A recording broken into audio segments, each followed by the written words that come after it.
deck, I built a Bant deck, and I built an Orisov deck. Should be fun. We're going to go ahead and take them out for a spin real quick.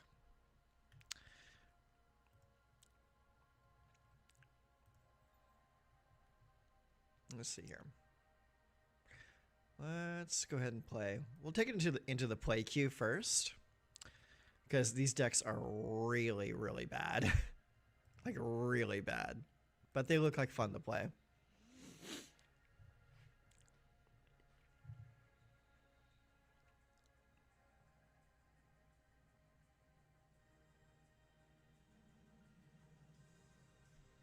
Okay, so we got 2 Shattered Sanctum.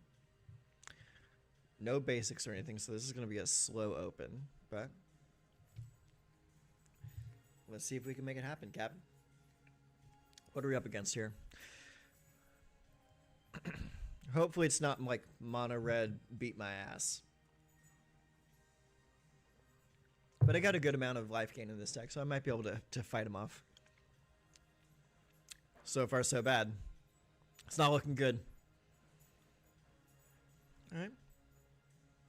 Yep, that's pretty much exactly what I thought it was going to be. Ow! Cut it out. Okay, cool. So we got a black. Let's see. If I play the Phyrexian Missionary, he's just going to kill it and beat through. So we're just going to chill for a moment. End turn. Felden. Felden. Okay, cool. Let's see. We'll go ahead and cut down the Felden.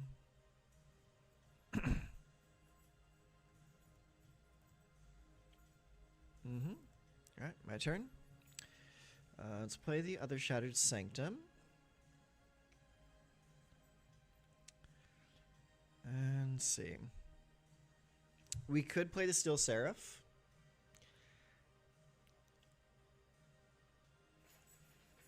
And draw out some removal.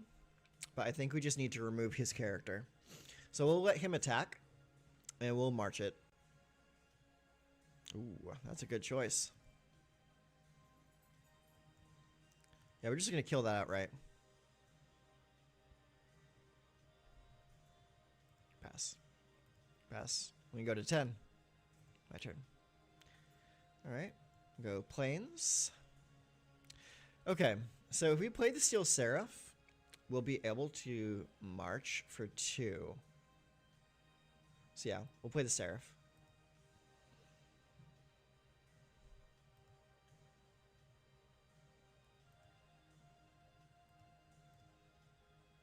So let's see what happens.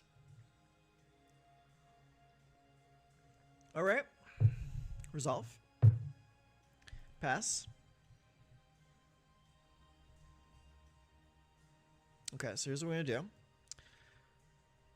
We're going to access 2. We're going to exile that. Target there. There we go. Gain some life, and we will block here. Now that's back. We can play Phyrexian Missionary with Kicker. Get back the Steel Seraph. Very nice. Very nice. Okay, we're getting somewhere. Another Raichu. Alright, that's fine. No blocks. Okay, we'll play the Seraph. Okay, that channel is 2, so that's perfect for me. So next, target this creature, give Vigilance, and attack. Gain 2 life. Okay. Ooh, reckless, huh? Okay. Show me what you're gonna do. All right.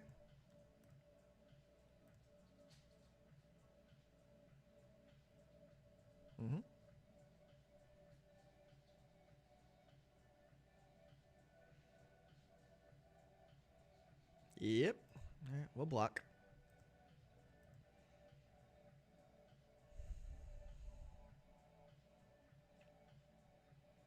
Right, and it is back. Play caves, play the other one. Target here. And target here. We give both vigilance and lifelink. And attack.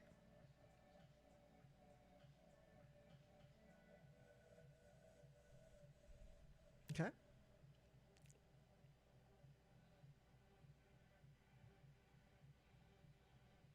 Let's see. See, he's going to hit for 9. Okay, that's fine. No blocks.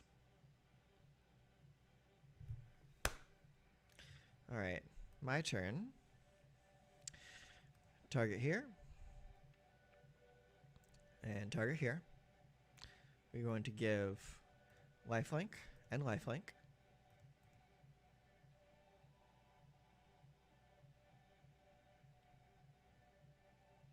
Ooh, you know what? I think that's enough to kill me. Yeah. I didn't think that one through.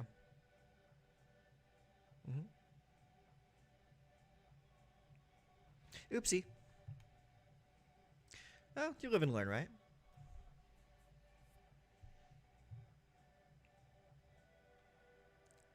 Don't forget, I did say these decks are very bad. Alright.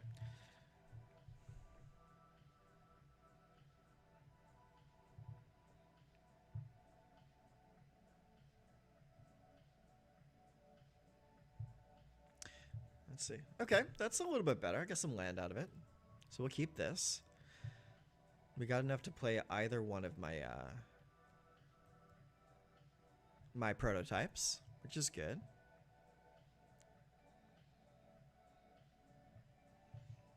Let's see. Play this one.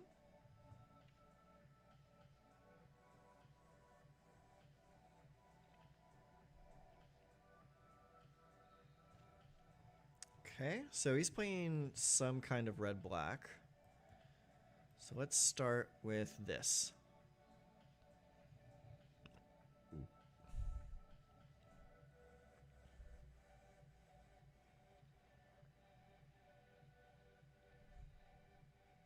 Okay, I see where you're going. Oh, Jin Gataxi's in the graveyard, huh? Okay, let's see here. Show me this one right here. I'll play the Seraph. Autopay. Target here, give vigilance. Attack. Vigilance is a hell of a drug.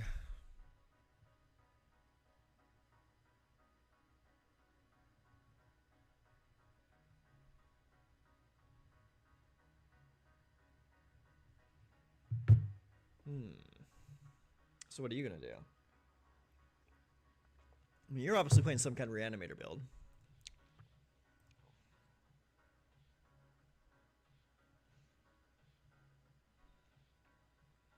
All right.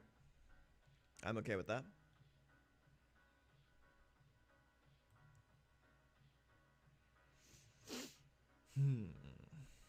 Let's see.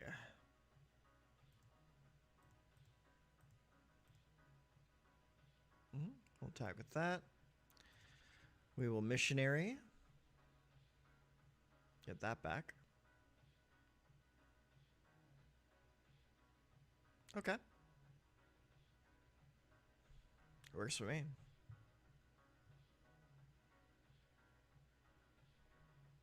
Alright, he's at 5 mana. Yep, cruelty.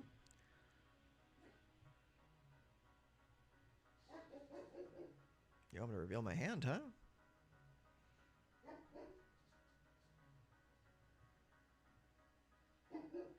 Ow.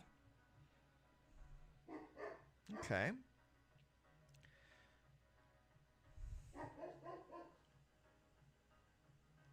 That only targets artifacts or creatures. That's fine, though. Next. I'll attack. Alright, we'll play Spirit Sister's Call. We'll target the Steel Seraph. And we will sacrifice this permanent to get it.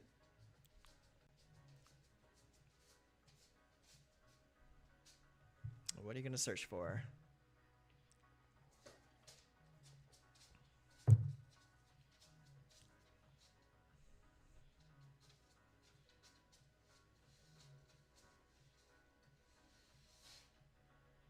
Mm-hmm.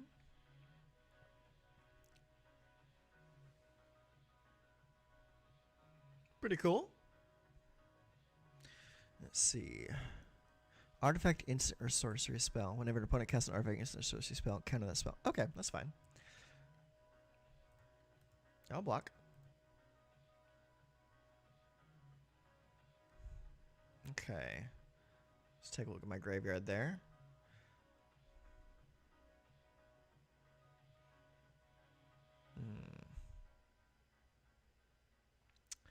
Let's go ahead and get that Rager out of my graveyard.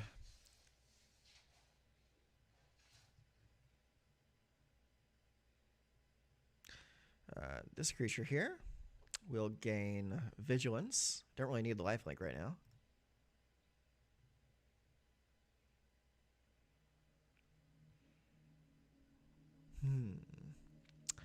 Do I want to?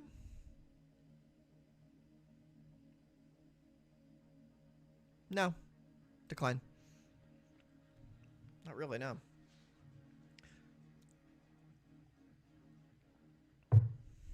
Yeah, go get it.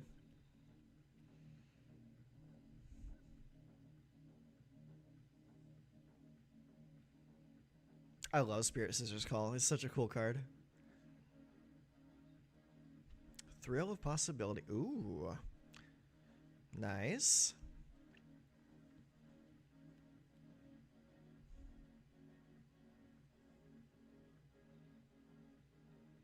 Okay.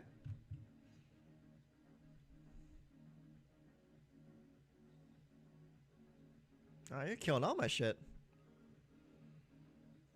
Not so sure I feel good about that. Okay, let's see here. Let's go ahead.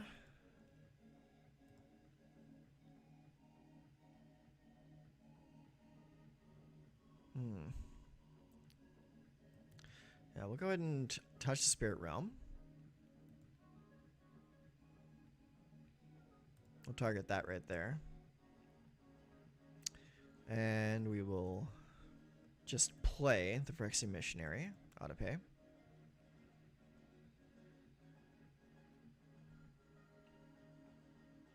Decline. I kind of need a way to discard this Dusk Mangler.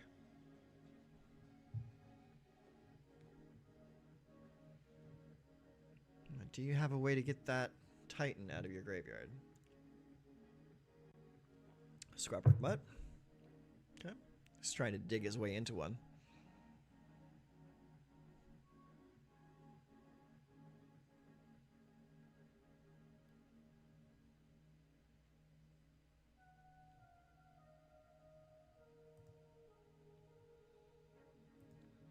A Braid? Alright. Yeah, come on in, champ. Alright. Play the Gorger.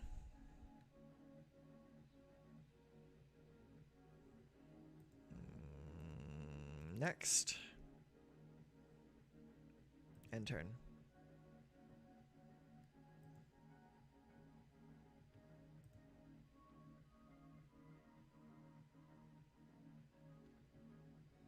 Decline.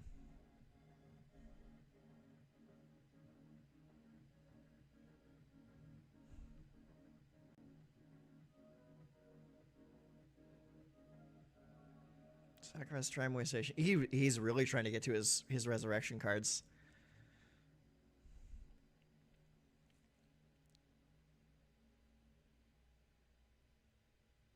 Pass.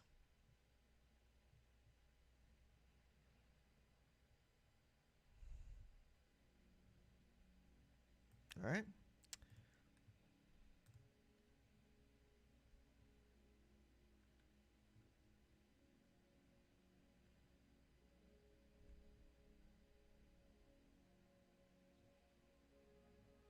Yeah, pay for it.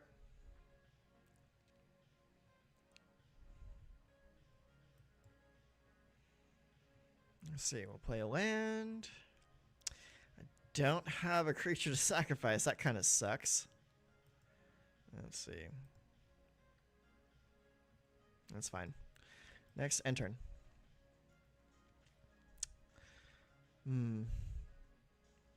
Creature, artifact, enchantment. I don't really have anything I can do. So we got to wait it out.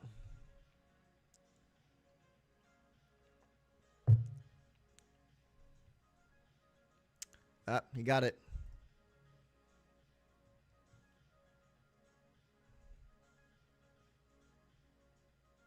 He's gonna gain 5 life, yeah. I kind of figured. That's what you choose? Alright.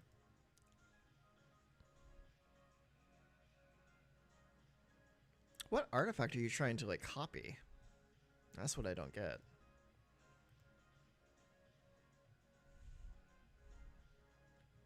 Alright. My turn.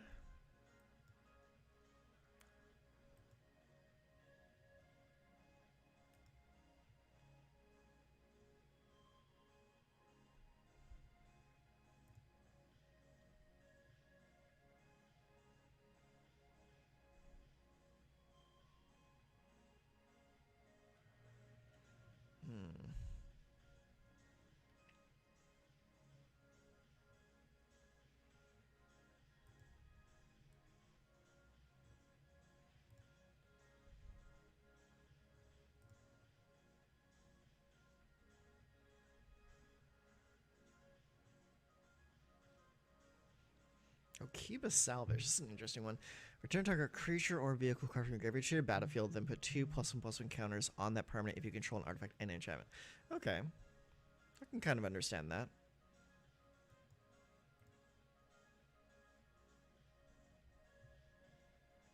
Finally, a creature.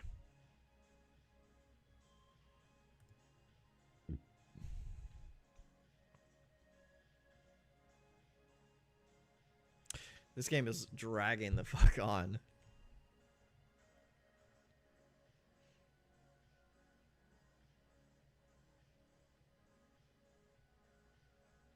Okay. Oh, okay. That looks good. So it's 4, 5, 6, 7. I can actually cast this right now.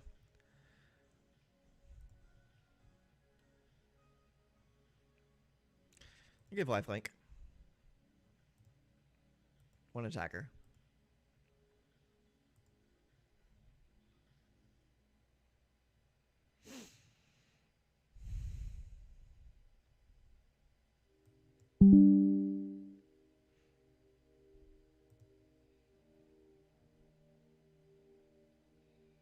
Play the Mangler. That's such a strong effect.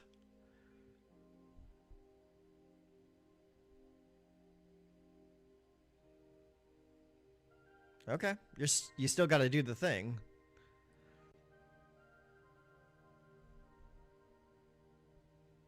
There we go.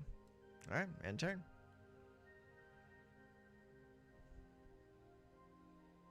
Fable. Okay.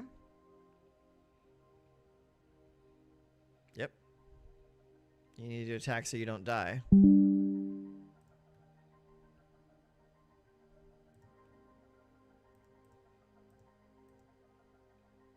Bink.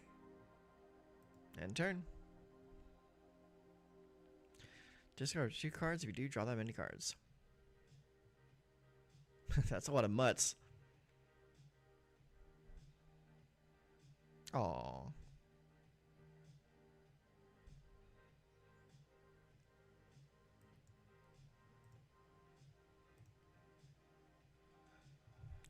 Let's go and put that back in my graveyard.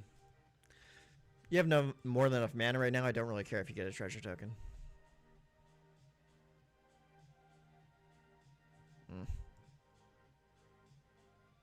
Lame.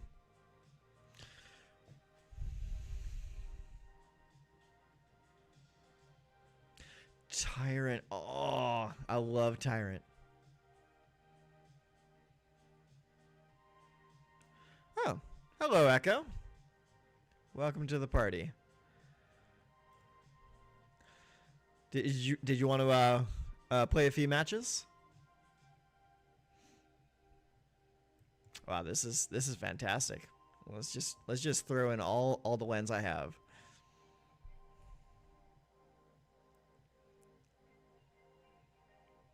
Yeah. That's it. That's gonna be it.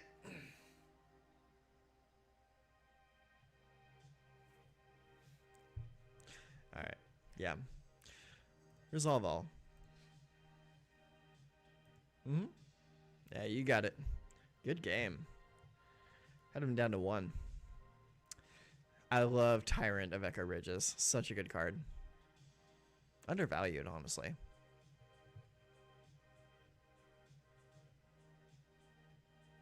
Cool.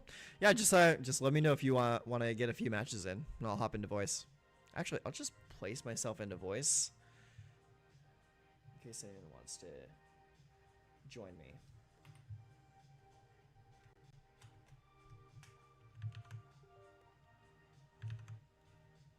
Let's see here. We'll go to Discord.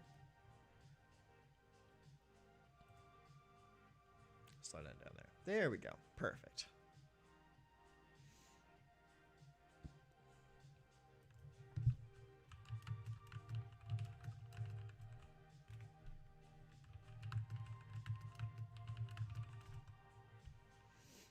Okay.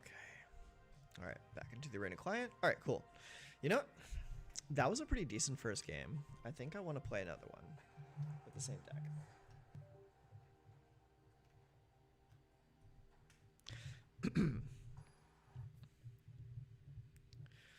Is my voice coming through okay? Hopefully I can be heard. Let's see. 4 lands. This hand doesn't really have a plan. Let's go ahead and mulligan that. Okay, cool. Let's see. We'll keep this, and I think we'll send back the Touch the Spirit Realm. Actually, send back the Spirit Sister's Call.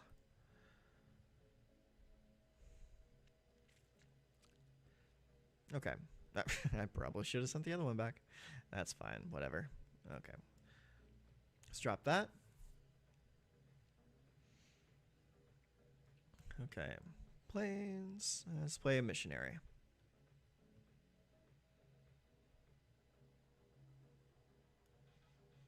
Oh, a Fable. Okay. Let's go here, and we'll play the Flesh Gorger. And attack for 2. Perfect. This deck does gain a lot of life.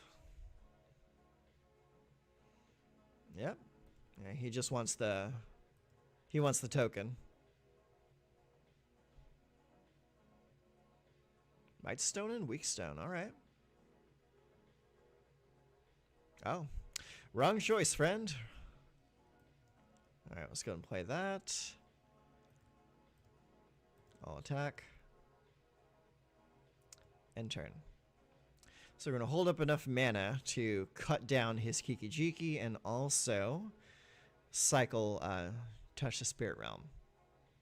Ooh, interesting choice. Okay, resolve.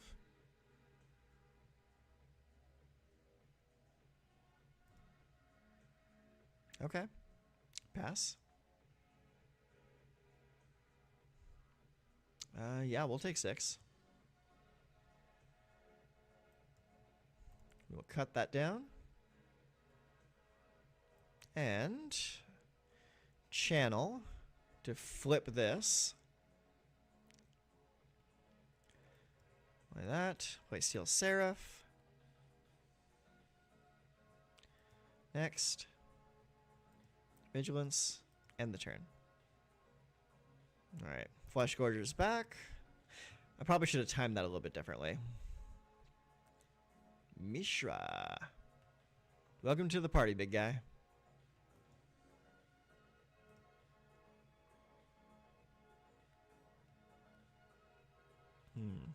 Yeah, we'll take my turn.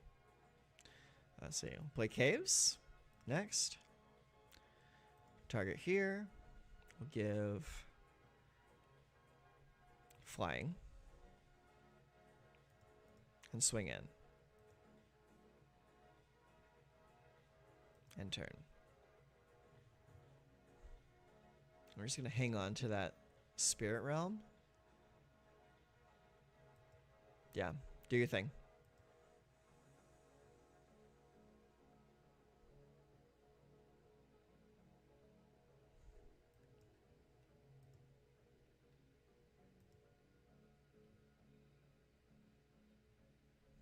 There we go. We'll get that back at the end of the turn, and then we'll swing in for lethal.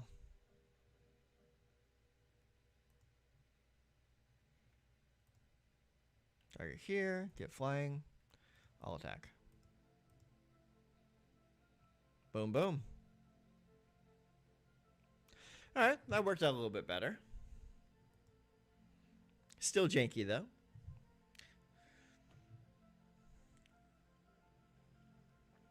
That was fun. Interesting deck I was up against.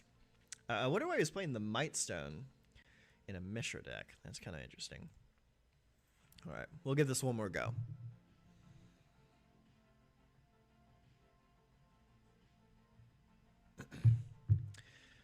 Nico 78. Okay, we got 3 lands. Spirit Sisters, Hostile Negotiations, Cruelty, and Flesh Gorge. Okay, cool. We'll keep it.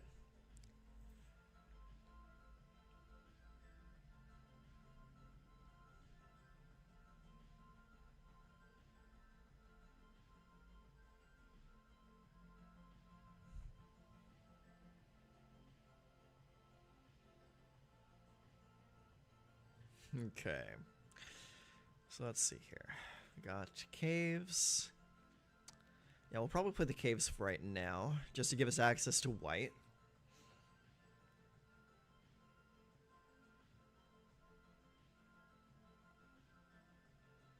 Autonomous Assembler. 1 and tap, put a +1/+1 counter on target assembly working control, and it can target itself. That's very nice. Alright. Auto pay.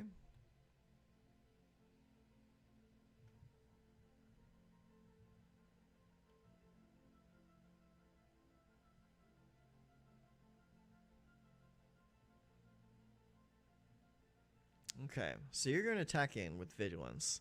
And when I assign that to block, you're going to give it a +1/+1 counter. So no blocks.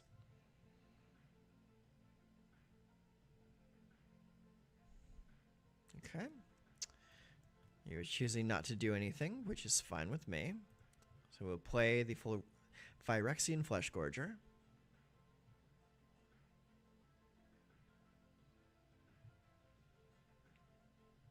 Big boy coming in. No attacks. Because I know better. And that's just not going to happen. Alright. Commando's a good choice. He's going to kill my Gorger.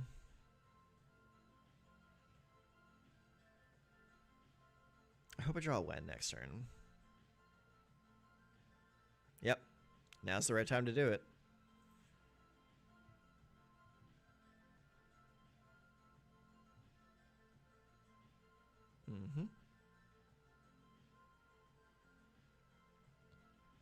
Yeah, no blocks. That's so funny that that assembler is actually shutting me down right now. All right. I'm just going to get rid of it.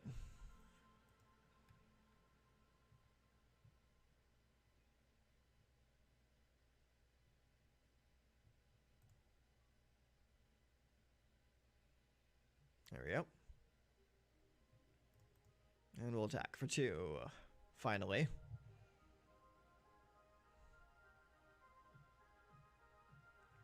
Or not. Fierce Retribution. I was not expecting that. Cool. He's played a pretty reactive deck. I like that.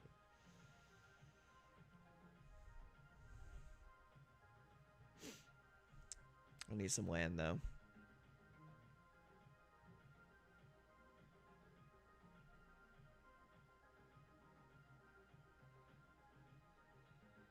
Okay. Oh my god. Alright, well, he can't do it yet, so I have to cast this right now.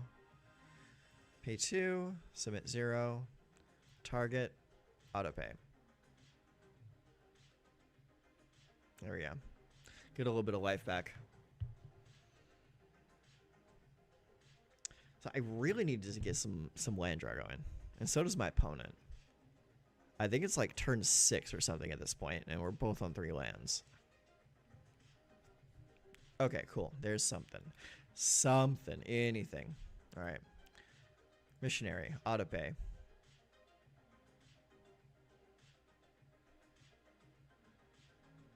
Alright. Give me the Gorger.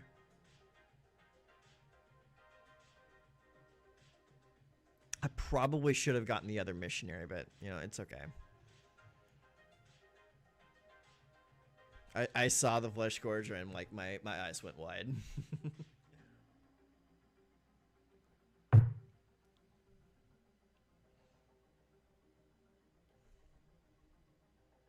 Okay, cool. Now you got some land.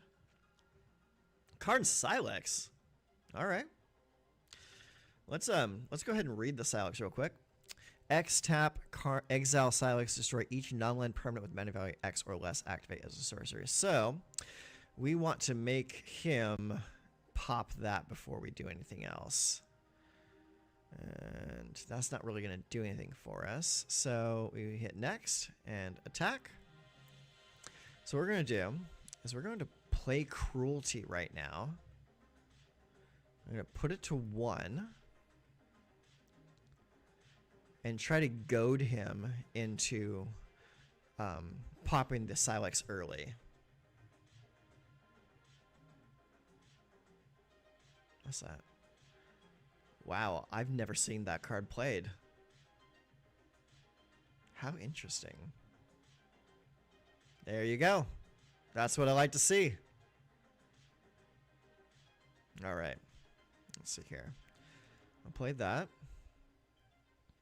And I have 5 mana.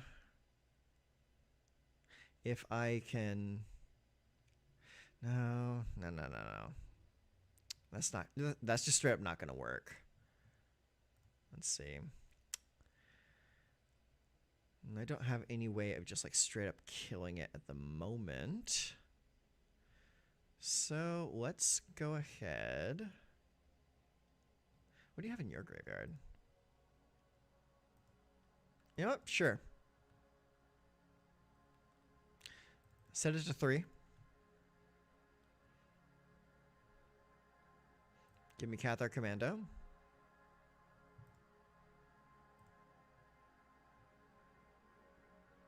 Boom. Problem solved.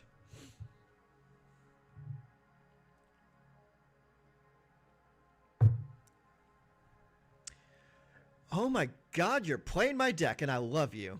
Alright, 1, 2, 3, 4, 5. I have 6 mana. Alright, we're going to play Hostile Negotiations. And those are my 2 piles. We will turn this pile face up. Confirm. Which pile do I get?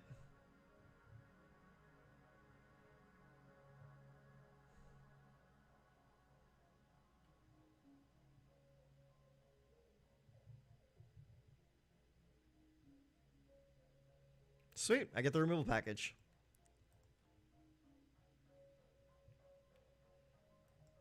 Play that.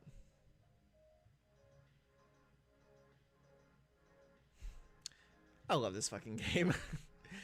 There's so many just weird ass decks out there. Missionary. Okay.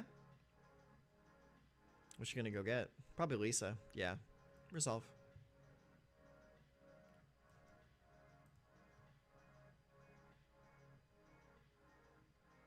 Alright, my turn. 1, 2, 3, 4, 5, 6, 7. Alright. Play for 7.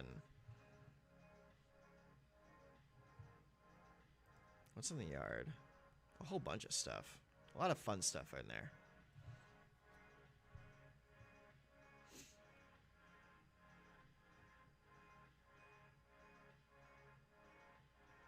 Okay.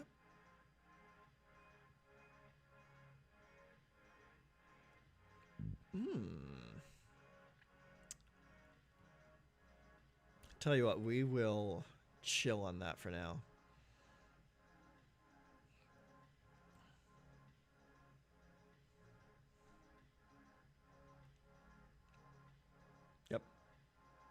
Go ahead.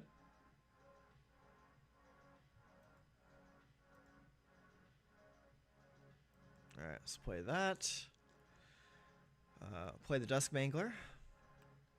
We'll pay the cost of discarding a card.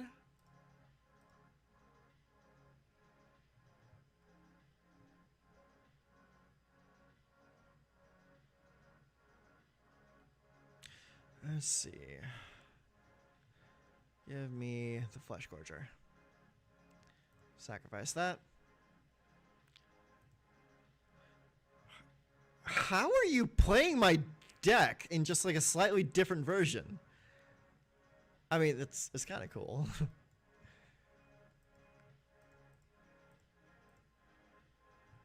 Let's see here.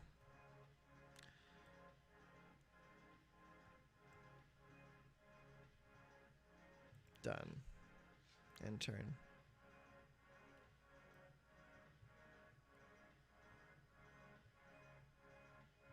Yeah. Give me the Cruelty of Gix. Sacrifice that. Put it to 2. Submit.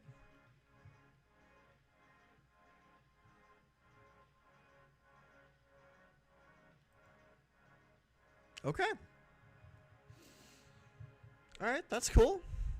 That was a really weird... I was not expecting to see a mirror match today. I mean, it's cool. I enjoy it. It's pretty cool. Okay. So, that was that deck. We just played 3 games with Orzhov Reanimate. So, let's go ahead and switch over and check out this extremely jank Bant deck. I want to see if this can actually get some wins in.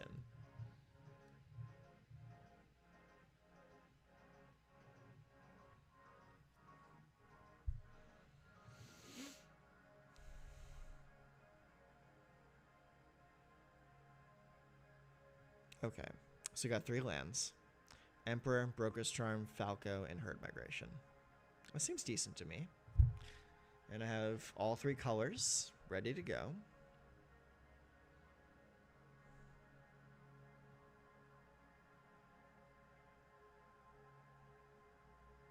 All right, keep it.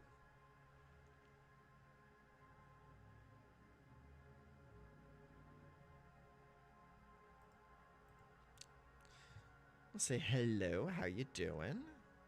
Play a Spar's Headquarters. Patchwork Automaton, huh? Okay. Let's see, let's go ahead and play a Plains. And next, end turn.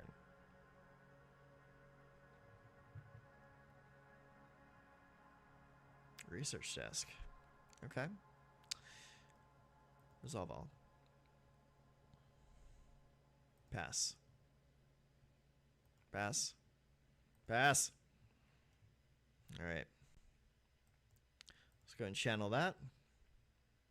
We will go get an island.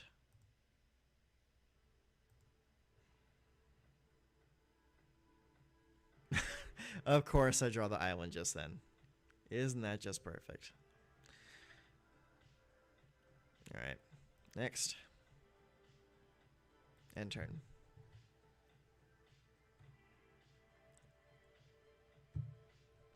Ooh. All right. What is your word cost, anyways? Okay.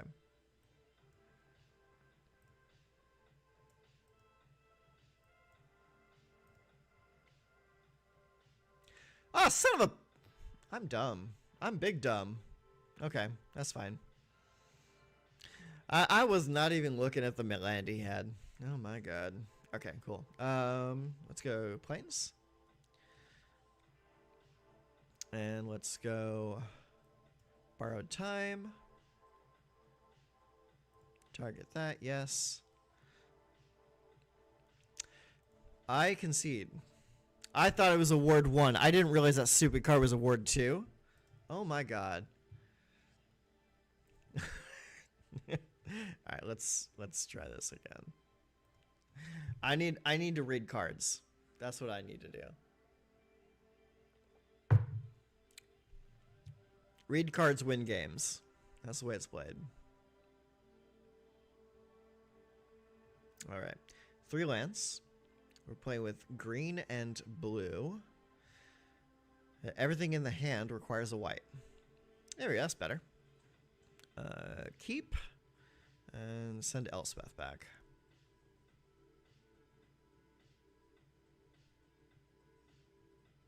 Oh, come on, man. I hate this deck so much.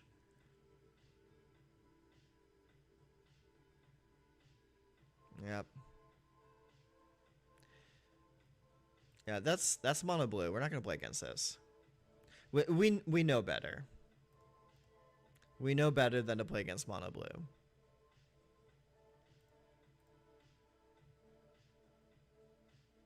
Let's try and get a good game in. Someone playing a deck like that shouldn't be in the play queue. They should be in the ranked queue. Come on now. Okay, so this has all 3 colors. And decent hand. It's got a plan. So yeah, let's play with it. Keep.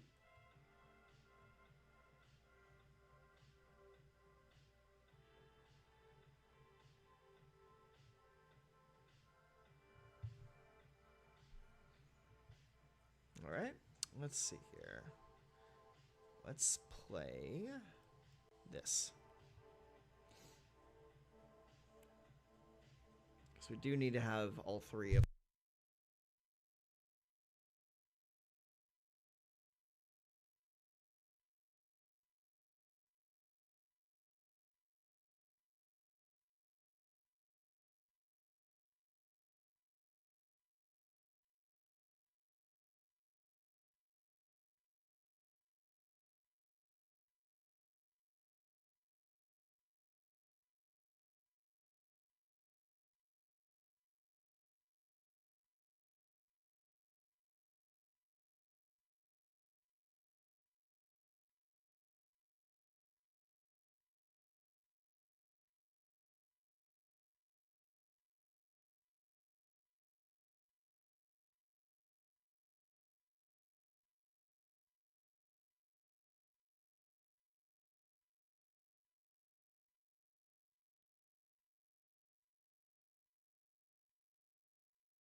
All right, hey there, how you doing?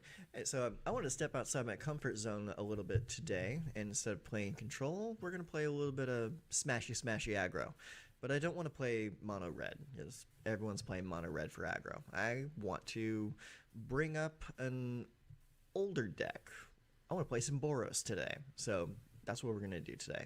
I went ahead and I grabbed a lot of like the old Boros cards that were kind of popular about like 6 months ago and threw in a couple newer cards, and this is what we got. So let's go ahead and go over what we have for this list. So the deck caps out at about 4 mana. You don't want to really go any higher than that because after that you're kind of like going into mid-range. So basically what I'm doing with this deck is we're going 4 Hopeful Initiate and 4 Kumano Faces Kakazan as your 1-drop. So like, and every other creature in the deck has at least 1 more power than Hopeful Initiate to guarantee that training tick up in the turns after he comes into play. So after that we have Thalia, Guardian of Thraben, and Thalia's in here with only like a handful of non-creature spells, so I don't really tag myself too hard with her attacks. We got 2 copies of Feldon and 3 copies of Recommission. I really like Recommission in this deck because of all the haste creatures that I have in the deck. So like my way of getting back into the game after a board wipe is using cards like Recommission to bring more guys back out of the graveyard and keep on swinging.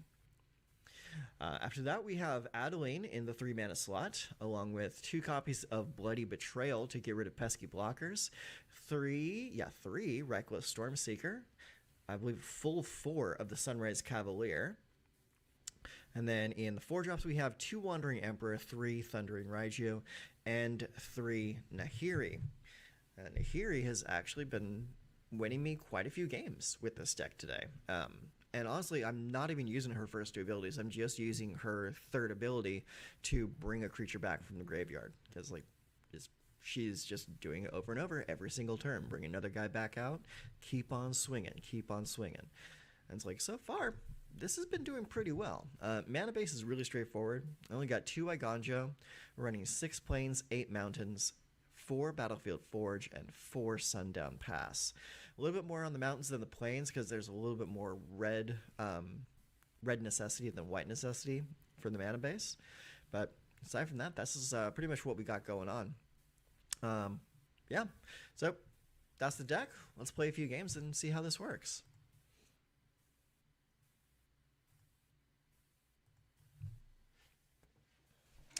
Okay, so I was playing around with the equipment build of this deck, and it really seemed to just be a little bit too like case dependent.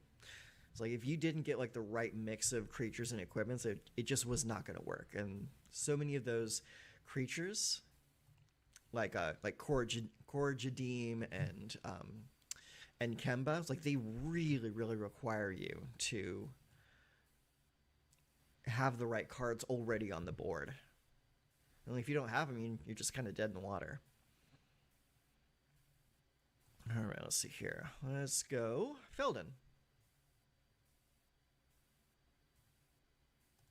Swing in. Bink. So we're up against the Simic Rot Priest deck. And he's very likely just going to poison me out with this. I'm hoping not, though. Well, yeah, he definitely is, because I am stuck on 2 lands, which is fantastic for me.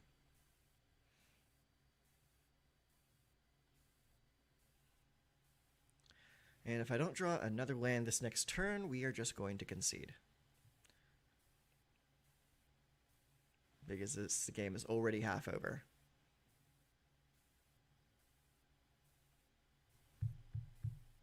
Storm Chaser. Okay, there's the 3rd land. Perfect.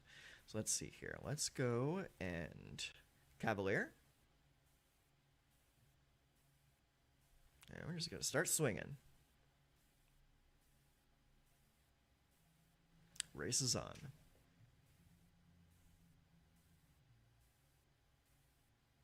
Aw. Now you're just playing dirty. At least I get the buff off of Felden. Do you want the Reckless or do you want the Thalia? I think we want the Reckless.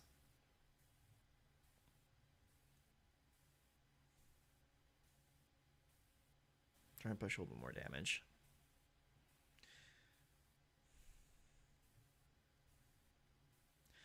But that all really depends on what he's going to do. Alright, we're at 5.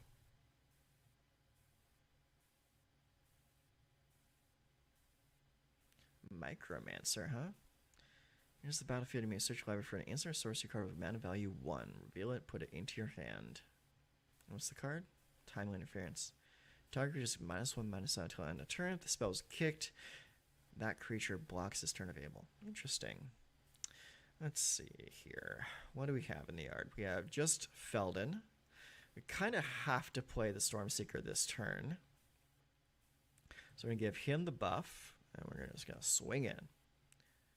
He gets a little bit bigger. Yep, of course.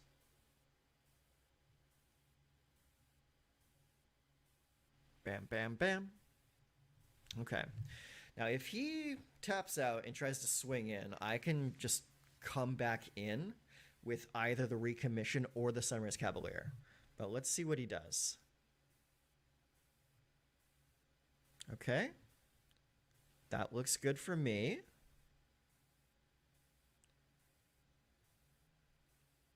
He's got one possible grain up. Perfect. That's exactly what I wanted to see. Excellent. All right, so let's do this. We're going to Bloody Betrayal. Take that. And we're going to flash him the good game. And he's out of there. Nice. All right. First game, not too bad. I was a little shaky in the beginning because we only had 2 lands for like the first 4 turns. All right, not too bad. Ooh, we get a card. What is it? Wandering Mind. That's a cool card. All right, let's jump back in. Yeah, it's not bad. Not bad. First game. I'm kind of thinking that like whole Rot Priest deck is like kind of a trap. It's like it can get there. It is pretty cool, but I don't know how competitive it is. I can see it being really good against slower decks, but not against anything that just wants to go into the long game. Or sorry, I'm not saying that right. Any kind of like aggro strategy they're going to struggle with. Okay, so we got 2 Initiates, a Recommission, and a Kamano Faces Kakuzan. So first turn, we want to play the Hopeful. Second turn, we want to play Kamano. Hopefully we'll draw into a 3rd creature by the time we get to play with the +1/+1 counter. Or we could just play a Kamano the first turn, and then get a Hopeful with a +1/+1 on it. All right, looks like he's going first.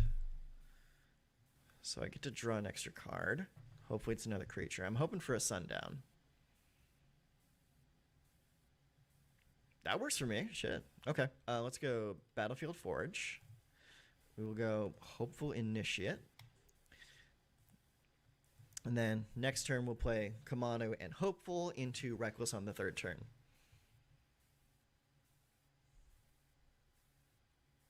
Okay. Oh, okay. That's good news. All right, let's go that. And we'll play Kamano first. Autopay. Then we'll play Hopeful. And we'll hit for 1.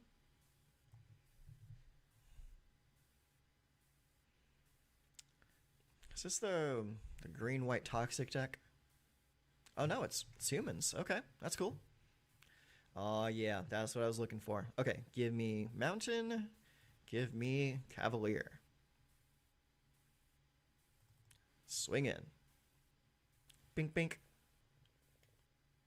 I really like the Initiates. I think the Initiates are really cool. Aw, man. He probably had a bad hand to start with. That's all good. All right, cool. Another game, another rank up. I like it. Didn't really get to see a whole lot of the deck that game though. Well, let's keep on going. This deck's actually pretty fun. I did play a few warm-up games before I started recording today, and it's performing pretty well. A lot better than the equipment build did. Okay, this is totally doable. Initiate into Thalia into Adeline. Yeah, that's a really strong curve. Let's see if we can get there. All right, first up, we're gonna go 1 for Hopeful.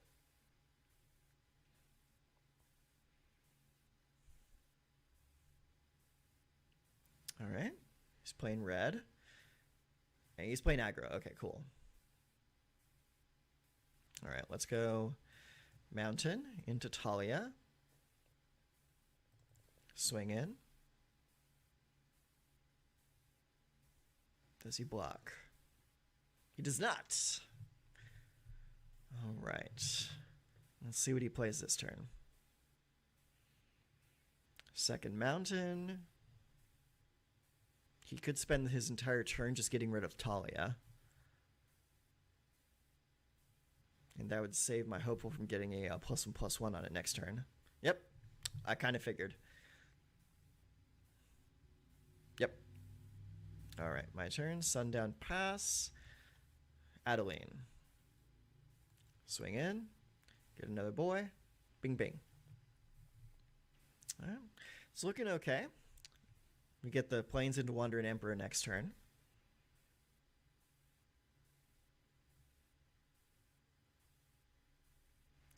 Do you have removal for Adeline?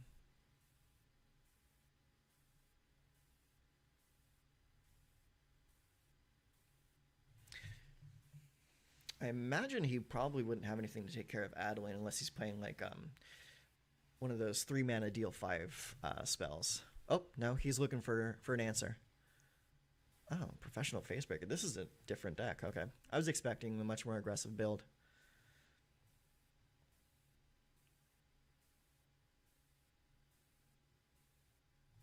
What are you going to play, my friend? Bloodthirsty Adversary. Okay, I like it. You want to swing in? I don't think so. Ooh, nice. That's what I like to see. All right. What's in the yard? Nothing really. So in that case, what I'm going to do is I'm going to swing in. And we're going to see how he blocks this. If he tries to block and kill the Hopeful, I can give it +1/+1 in first strike. Nothing? Okay, next.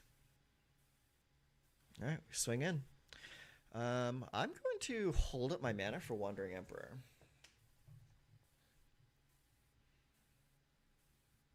Reckless Impulse, okay. We like it. Draws 2. One's Play with Fire, one's a Mountain. Is this a Koth deck? It's kind of hard to tell what he's trying to do. Okay, you want to play with fire? Sweet. All right, and here is when we do this. Slide that on in, give +1/+1 counter.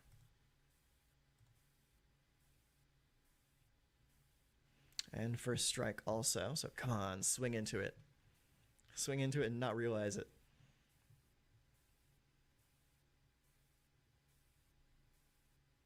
He's hovering. He might do it. He might actually swing into a first strike here.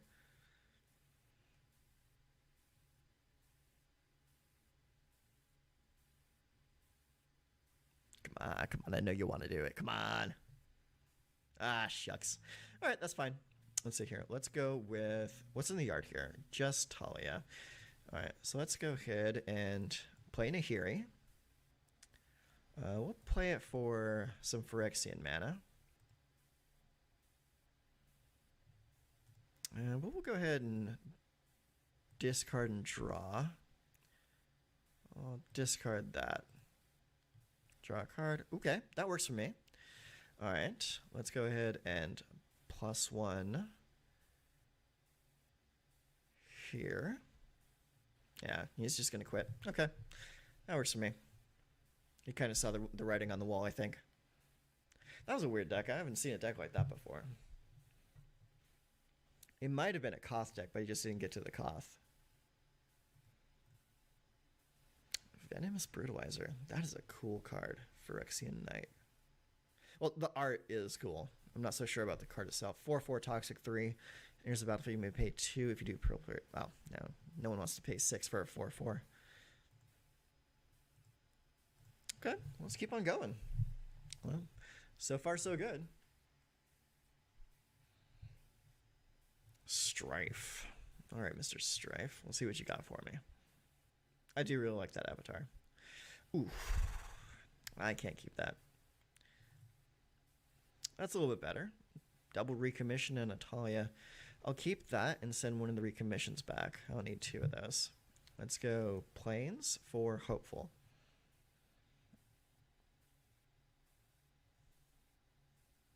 Monastery Swiftspear. All right. Let's go Mountain for Talia. No attacks.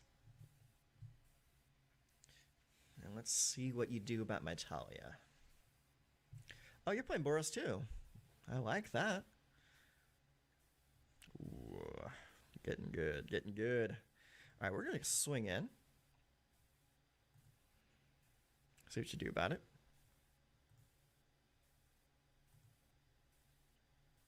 Nothing. Okay, that's fine. Play the land. End turn.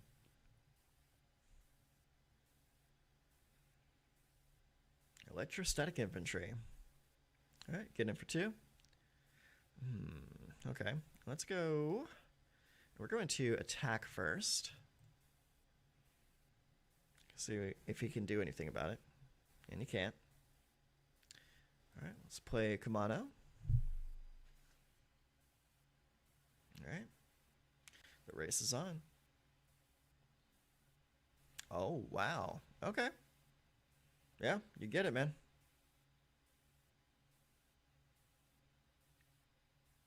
Good thing you didn't have double strike. Jesus Christ. All right. Coming with the Raiju, auto pay. Let's see here. And we will all attack. We're going to put the +1/+1 right here. That Angel Fire really hurt. He probably wants to block Talia. Oh no, he's going to block that. Okay. All right. Let's see what... you can flash it back. Okay. Yep, I earned that loss. You're good. Well played. Flashback does not get affected. Unless that flashback cost was increased as well. It's been a while since I've seen Angel Fire Ignition. All right, cool. I like it. I probably should have played a little bit more reserved with that. That's okay.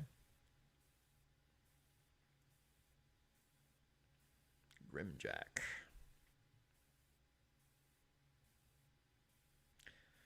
Okay, so we got 4 lands. All of them are dual lands. Recommission, Talia, and Stormseeker. We'll go ahead and keep it, because it's got stuff to play on turn 2 and 3. Oh boy. I'm kind of wishing I hadn't now, because I drew another land. Alright, play that. That's a little bit too much land for me. Alright. Play Battlefield Forge into Talia.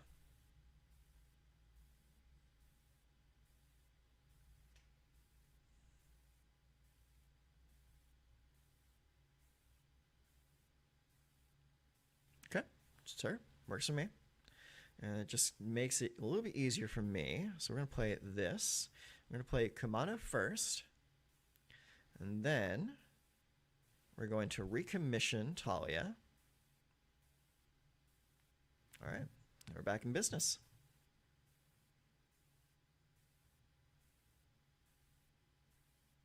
Works for me. I'm more than happy to see you waste your mana.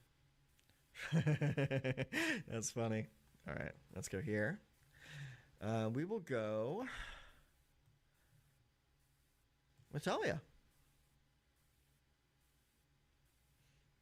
And then we'll start swinging in next turn with Reckless.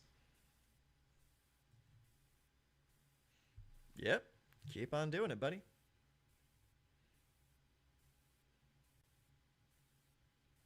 All right. Play the Battlefield Forge. Play Stormseeker. Get the haste right there. Swing in for 5.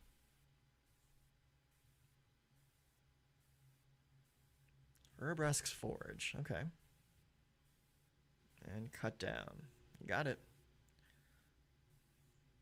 I'm going to run out of removal sometime, buddy.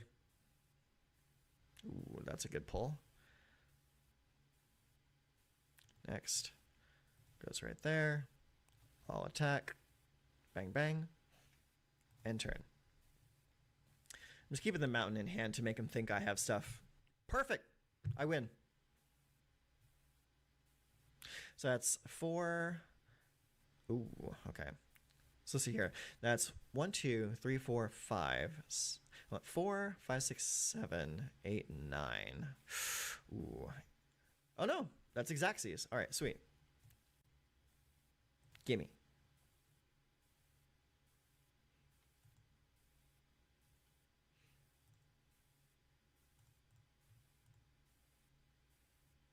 Boom.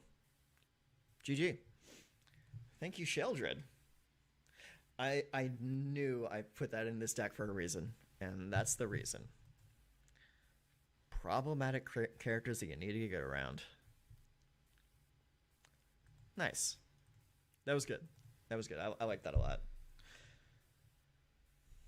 Justification for the threaten.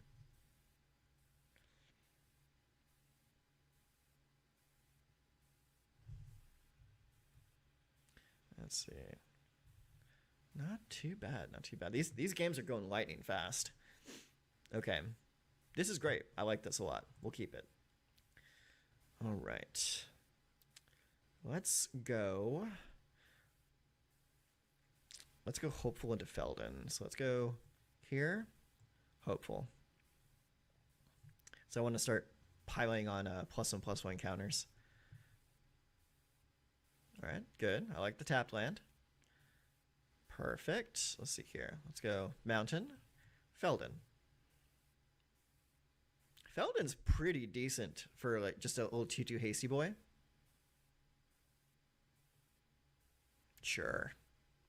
No big deal. Coming back in. So this is an Esper deck, huh?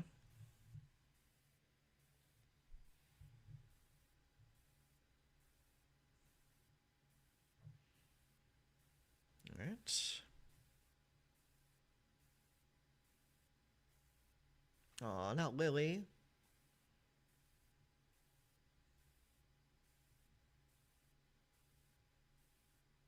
Yep, sacrifice the creature.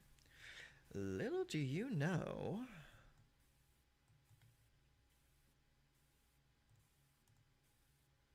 Get rid of that. It's white. Play another Liliana.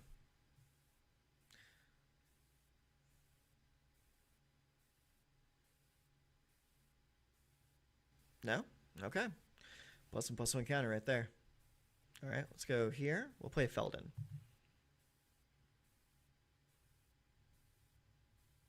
You want to counter that? Okay.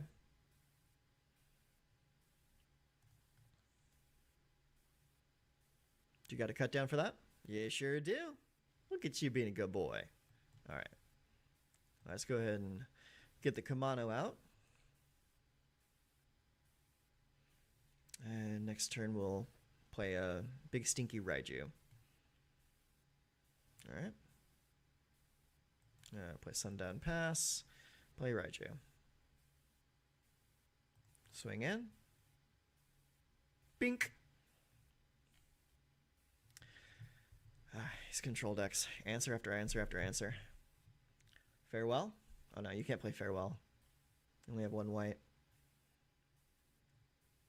Ah, that'll work. Pretty good. Yep.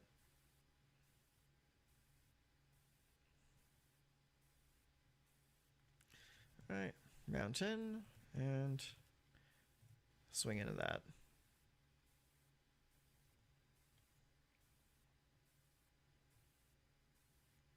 Okay, it's game over. You get me. Too much control. Can't beat it. It's obviously a sad face.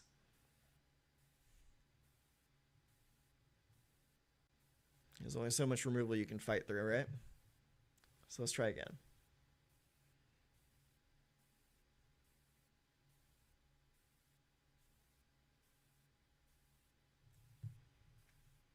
Let's see, what was that? 2 cut downs, several edicts, and 3 planeswalkers? Yeah, I think that's enough to hold aggro at bay. It should be more than enough. Yeah, I'll keep this. All right. Plains, hopeful.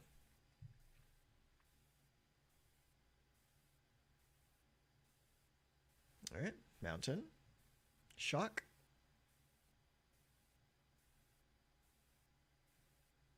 Show me play with fire.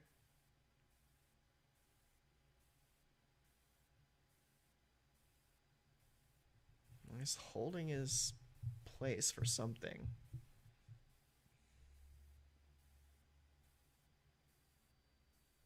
Phoenix check. Okay. All right. Plains Mountain. Hit for 1. No Talia, unfortunately.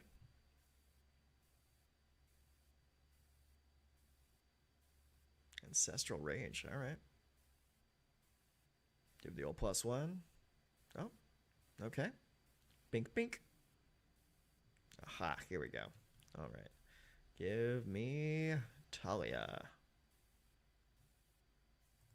And hit for 1.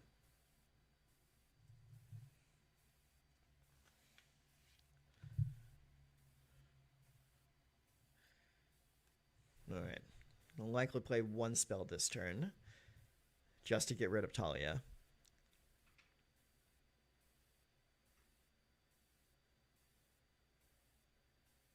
And there it is.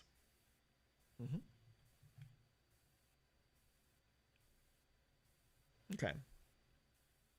That's going to be a big hit. All right. My turn. Raiju. Auto pay. I'll attack.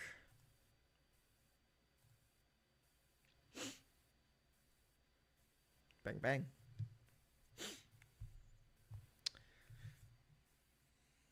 Let's see what you got.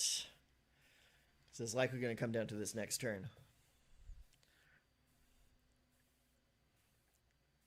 So Spear, okay. Reckless. Okay, gets a land out of it. Do you have any kind of 2 damage? No, he does not. Okay, so let's see what we can do here. We can do Hopeful into Stormseeker. We give, let's see, if we give this haste, it can attack in and get a +1/+1 counter there. If that +1, it'll get an additional damage. So let's go ahead and give the Hopeful Initiate another +1. We'll swing in. We'll give him a +1/+1 counter. It gives everyone +1/+1 counters, and boom, we solved the puzzle. Nice. All right.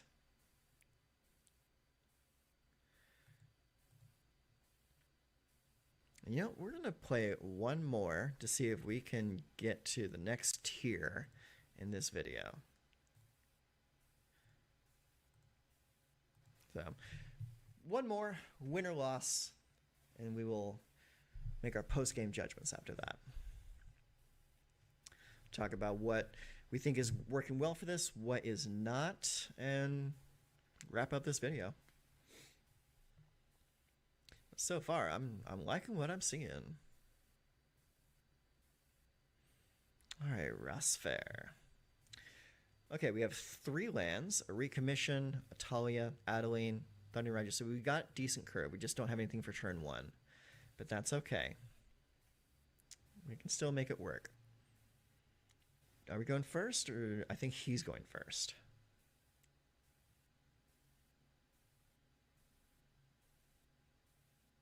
Not sure. We'll find out, though.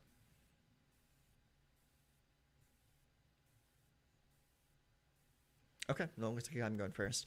So for turn 1, we will go Mountain and hide the fact that we're playing red-white until my next turn. Okay, good. So we're up against this again. So go Battlefield Forge into Talia. Autopay.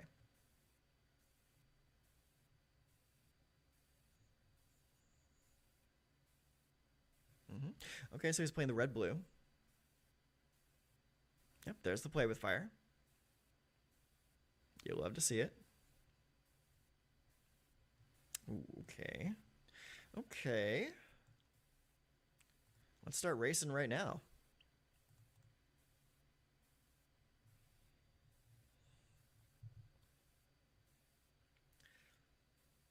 You can play Adeline or Thundering Raiju next turn. Okay. Get rid of them. No big deal.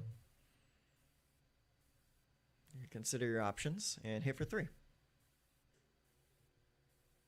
Yep. You get it, mate. Okay. Let's go ahead and play this right here. Okay, so if we Thundering Raiju this turn, that will leave us open to play Adeline and Recommission next turn. So let's start with the Raiju. Swing in. Bam. All right, let's see what you got for me. All right, another Swift Spear. Consider. Okay, so you can hit me for 4. Potentially more.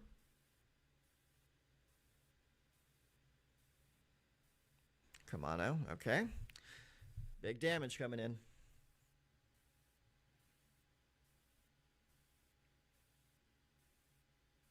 Okay. He's only got 1 card left in his hand. He's doing 6 to me right now. Yep. All right, so we're at 5. Let's see what we can do this turn. Ooh, okay. All right, so we're just going to play the Gonjo. And we're going to...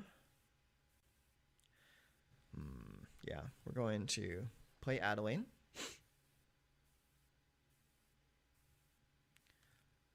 And then we are going to recommission. Actually, let's view the battlefield. Yeah, it still has too much health. So let's bring Talia back in. Autopay.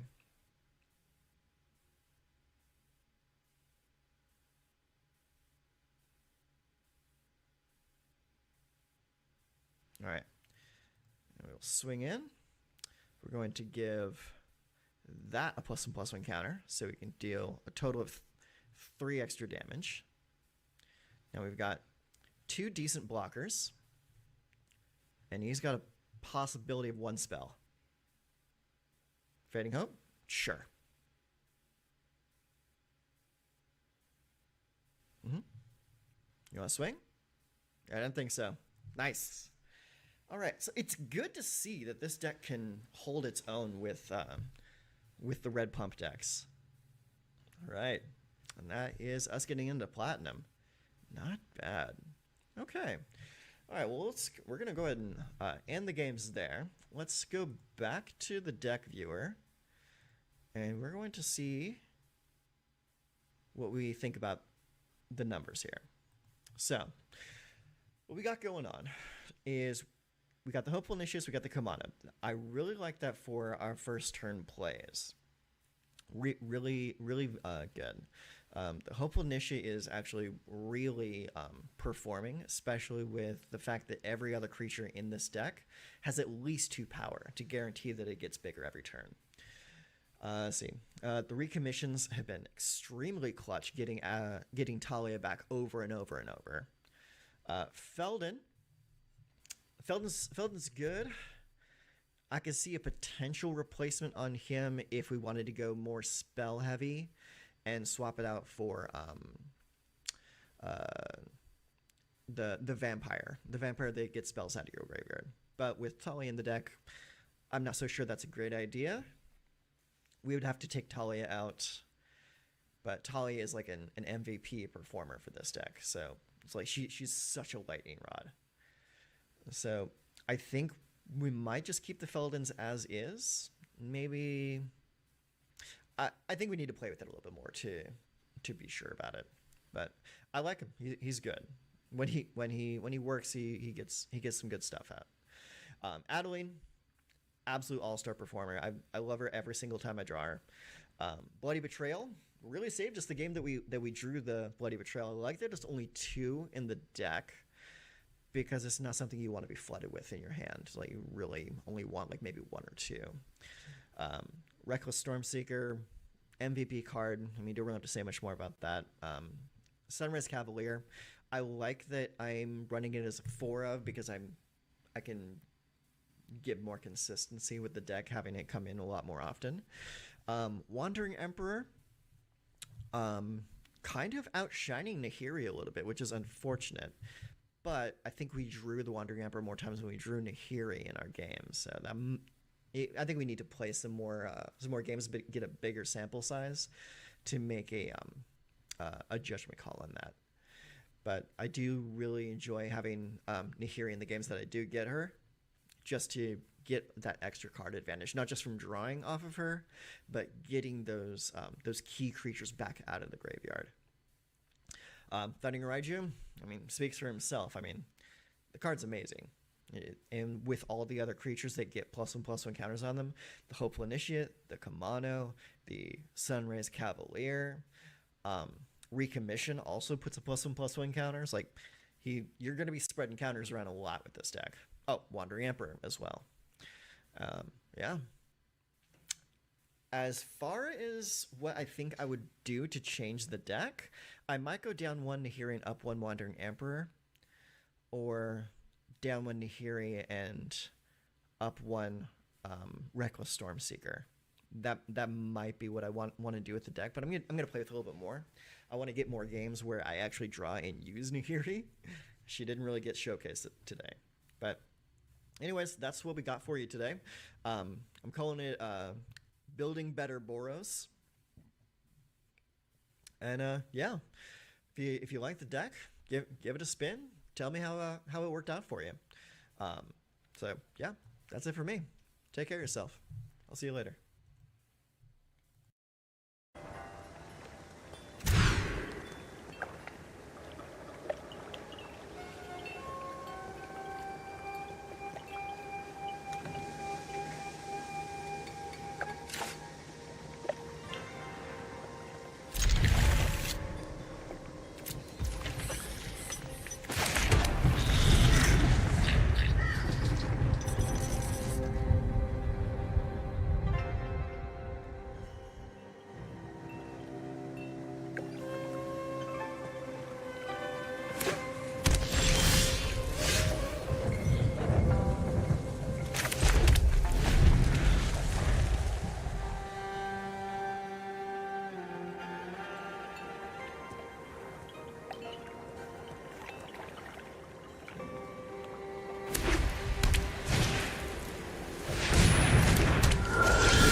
ready to lose.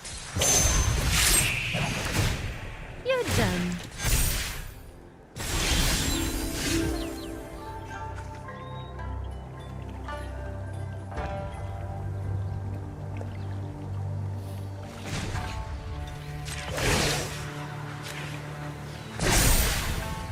Show them how we greet our enemies.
Should we keep that?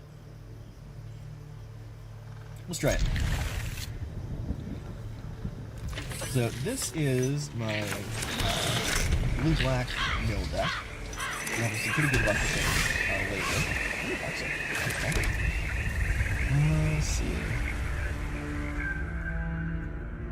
Let's wait on playing the Founding, because I don't really have any good targets right now.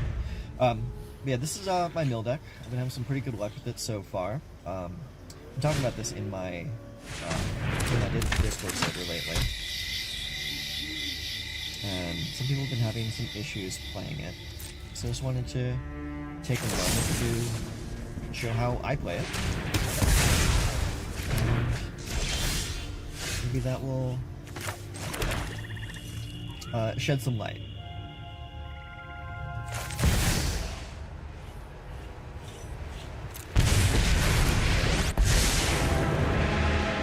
Rexia's plans are already in motion. Two. We'll start the mill train. Ooh. Oh, that was a good hit. Oh my gosh. Makes me wish I was playing Reanimator. He probably is playing Reanimator. I need to keep mana open when they get to 5 mana. Okay. That's good to go. Alright. Let's go +1. I think we will hold off for now. Well, let's go +1. It's a mid-0. Become subdued. Turn. By all means.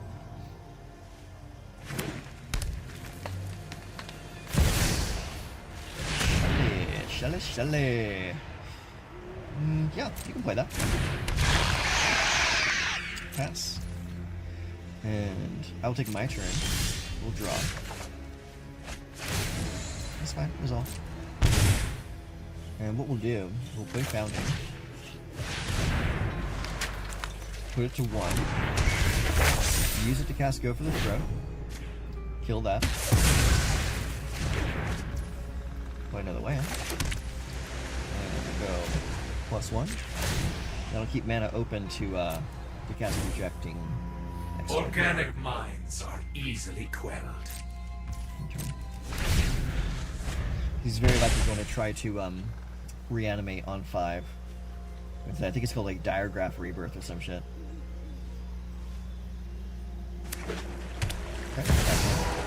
Oh, Obliterator here. You know what? I'm just gonna let that resolve. I can very easily get rid of that.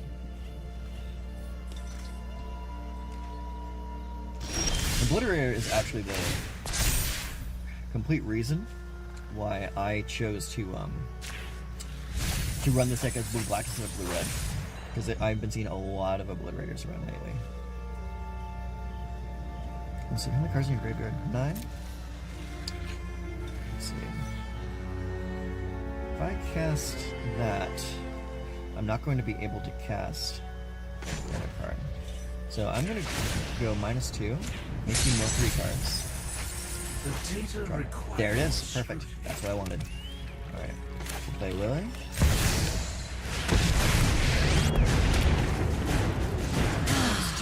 Nobody knows Dominaria's shadows like me.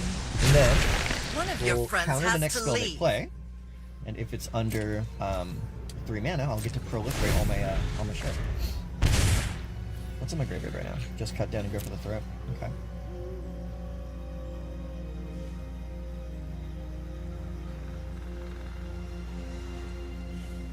It's funny, if this game goes on long enough, he might kill himself with Phyrexian Arena. Both by drawing more cards and by taking damage. How many cards are in your deck still? 34? I'm gonna actually be able to mill him out pretty quickly here. Flesh Gorger? Yeah. I will let you play that. Actually, let me see that. I will not let you play that.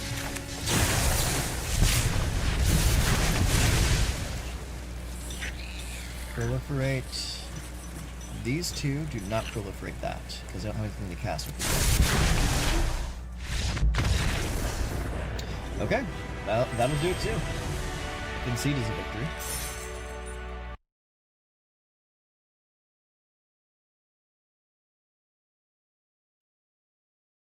Okay. Hello everyone. We are playing a little bit of Azorius Control today. So I saw an interesting Reddit post a few days ago. This guy complaining about facing all of these like 12 counter blue-eye control decks.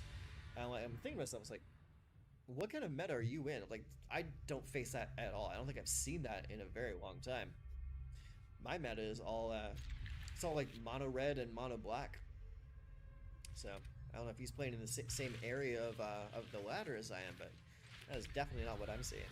So I decided to just slap together a version of a blue-eye control and see where it takes me. So this is what I got. So we're playing 12 counter spells, 8 of which counter spells will what's the word? 8 of which of those counter spells exile creatures.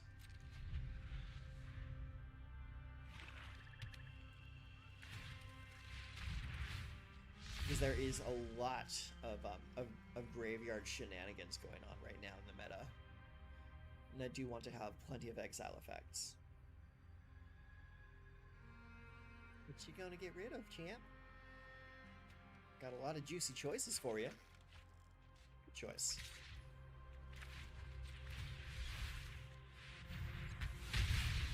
No, thanks.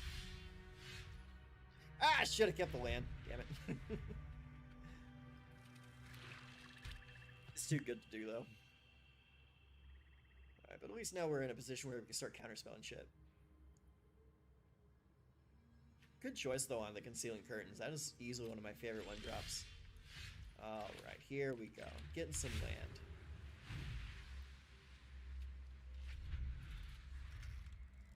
Let's see. If we get another land next turn, we'll actually be able to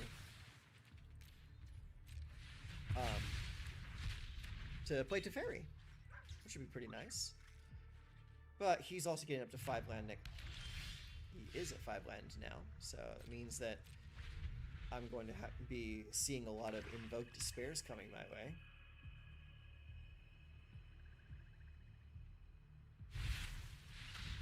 Flash Gorger, huh?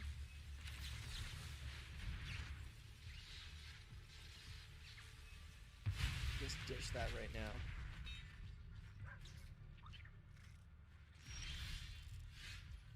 All right, getting plenty of the removals coming. No land. It's not good. This game is off to a rip-roaring start, isn't it?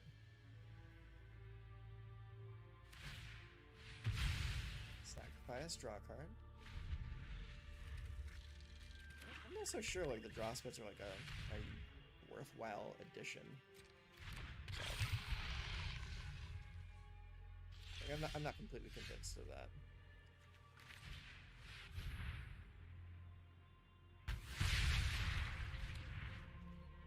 Alright. Here's your chance to hit me with an invoke. Yep. All of it.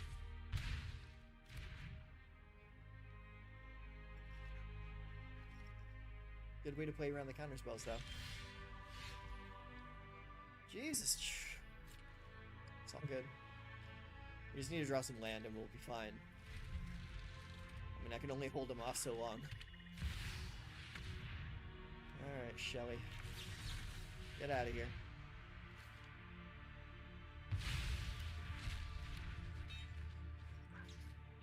He's got all the land he could ever need. Ah, finally! Okay. Let's drop it to Fairy. Fast as a puzzle. Alright, now if he's got the invoke, he'll only draw one card off of it.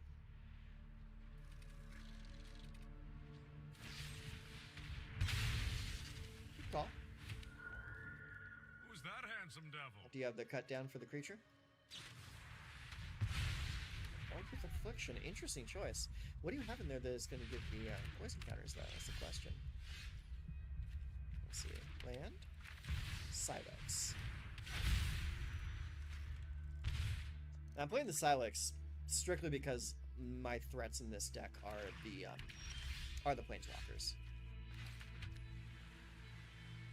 So I want to be able to, gosh. I could pop the Silex right now just to neuter his lands. We'll wait on it though. I want to get some kind of value out of it.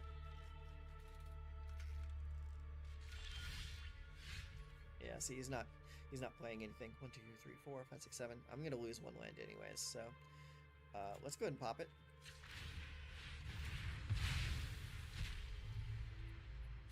Okay, we'll pay the extra.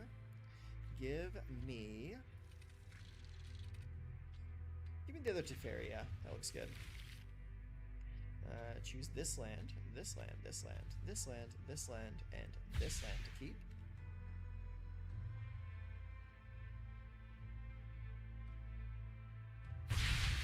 Boom. Alright, play that land. Watch him pop off with another invoke. No! Okay. Alright, I'm into it.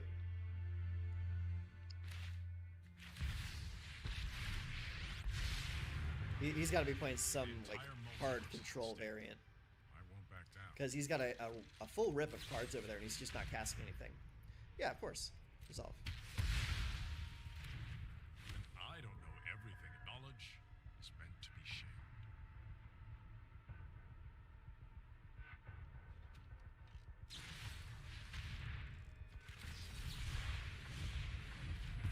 I'll make you waste another spell on that.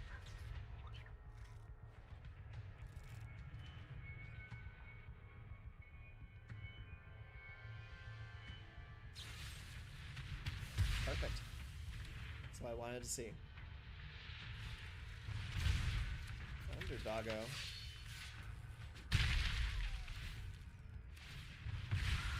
Goes bye-bye, you draw a card.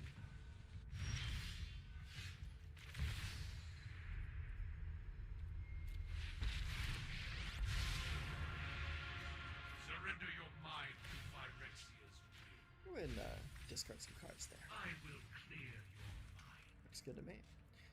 Alright. Next, enter. Watch, he'll play a land and he'll come out with like both underdogs. Or he'll just do that. I mean, that's an option too. Yeah.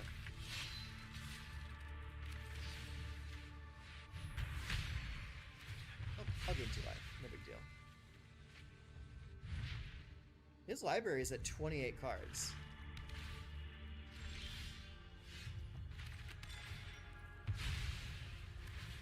Let's go and thin this out a little bit. Get another island. Play a Salvestasi. Next, and turn. Oh, he's drawn a lot of cards this game. Yeah, resolve. That's fine.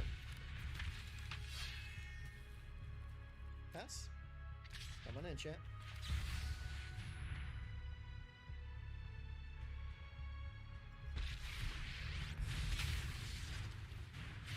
-2. Get out of here.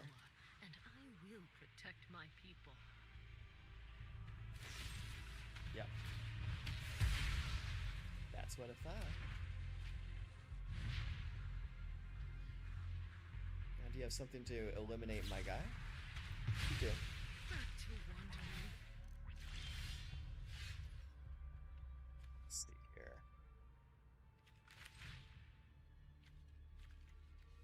Here's all graveyards. Get that shit out of here.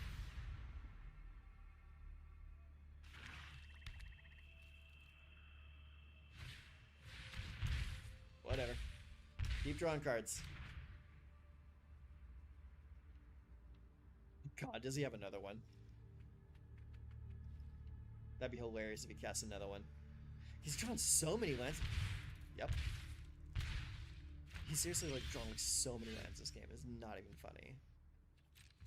Enter. Take action. Gain life. Discard card.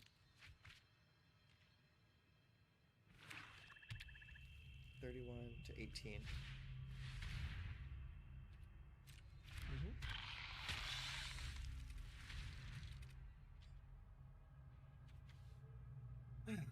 It's not good. Resolve.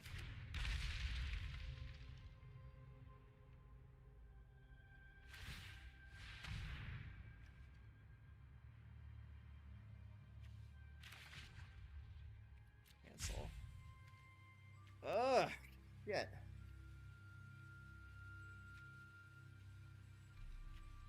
It's night. Here. Let's do this. Oh, cancel. If it's night, it becomes day. Can I not activate it? Is it day? That's night. Why can't I activate it right now?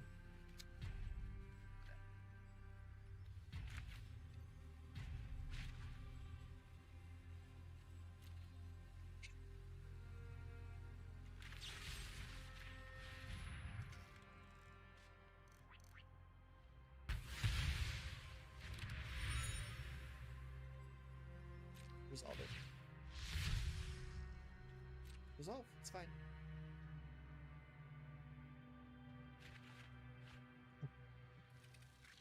Not the best. Not the best.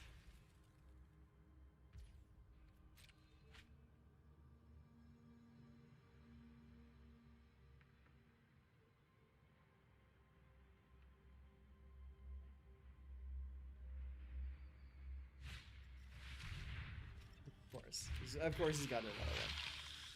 Oh, man. This is just not my game. Yeah. Take action, draw a card.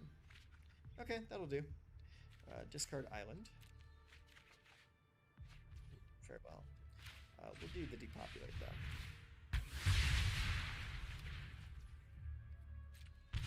Ow. End turn. I swear if you got like the 4th fucking invoke. Close enough.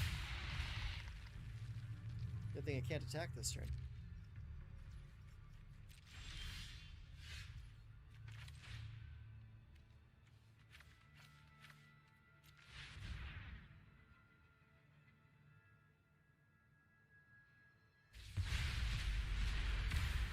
He just has so many threats. End turn. Alright, take action, draw a card. Discard planes. Draw return. Okay, we got a syncopate. 13 lands. Oh my god, how many lands is that guy playing? He must have drawn every land in his deck by now. Thanks. Activate.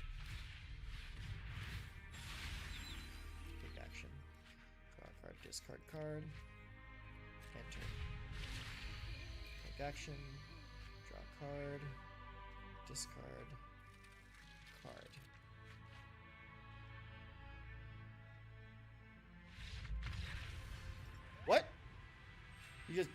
You just leave? Did I eliminate all of your win conditions? Because that's pretty much what you did to me too. Alright, whatever. A win is a win. But that was just a disgusting game. That's kind of something that happens too. Is like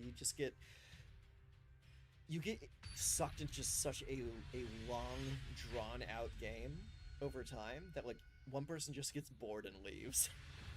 But that's just control matchups though. Okay, I got 2 Rafine's Towers. Really nothing else. A couple Syncopates, but those Syncopates won't come online until at least turn 3, so that's just not a good hand. Okay, that's better. So, 2 Darker Wastes, 1 Deserted Beach, Rafine's Tower, a few counter spells. Keep this. We will send back 1 Darker Waste. So we're not killing ourselves with lands.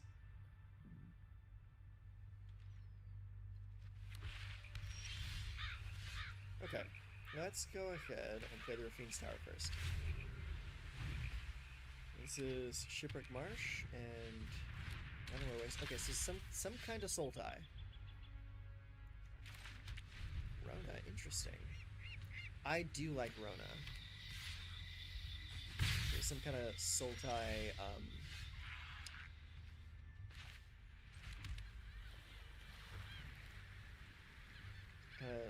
Some kind of soul tie legendary deck, I'm assuming. Let's see. Next. And turn. Joint exploration, you say? Sure. That's such a good card too. I wonder if this person is playing the Strixhaven team up. Because that's actually a deck that I'm like looking to build next, actually. Yes. My turn? Okay. Let's go ahead and cycle the Rafine's Tower.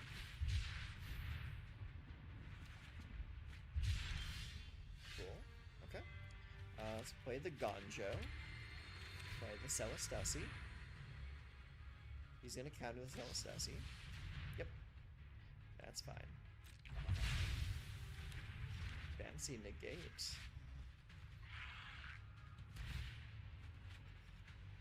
Discard draw. Yeah, I will definitely be playing Rona with the Zabone team up. Oh, come on, dude. That's just mean.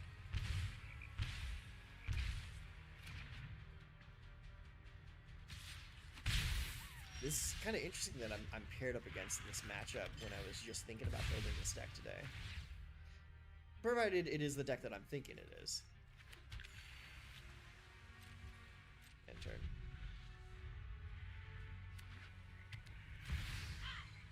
It is! It's the Zabone deck! Nice. Dissipate.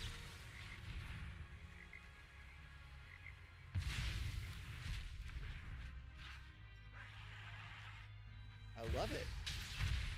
He's got another one. That's hilarious. Yeah, resolve all. That's fine.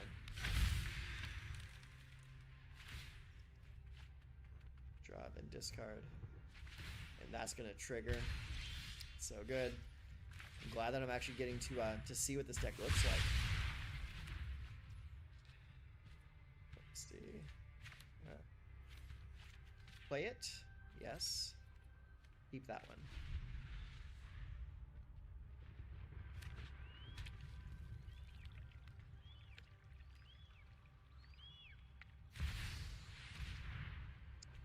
Oh, right, you got another one.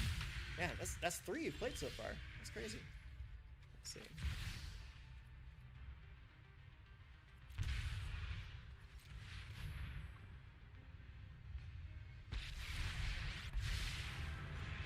Plus 1, minus 3.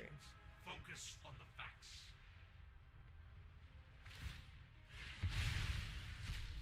Aw, that's mean.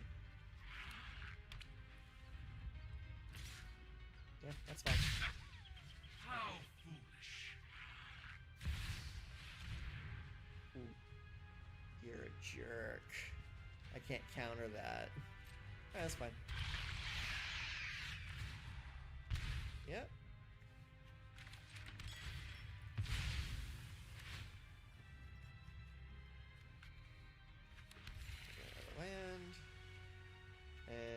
we just lose the game, right? Yeah.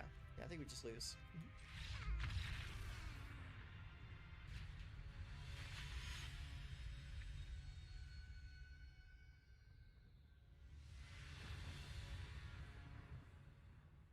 Okay, so we got 4 lands this time. Removal, counterspell, and removal. So let's see if we can make it work. Let's go with the Outer Card Waste turn 1. And we'll probably play the Plains and then the Deserted Beach on the following turn. Sleeping Lookout, what the hell? Flying Vigilance 1/2. Okay. What's your game plan, friend?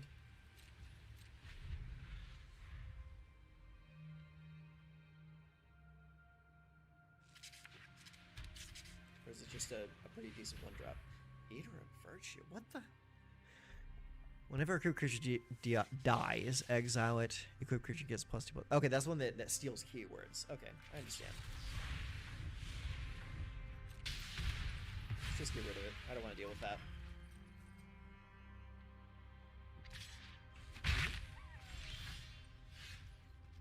Alright, play the Deserted Beach. Next, end turn. I've seen a lot of really weird decks today. It's good though. It's like you like seeing new fun stuff. Okay, so this is an equipment deck. Let it resolve. Okay. Next, end turn. I'm kind of wanting to like lure him into playing more than he needs. So I want him to overextend.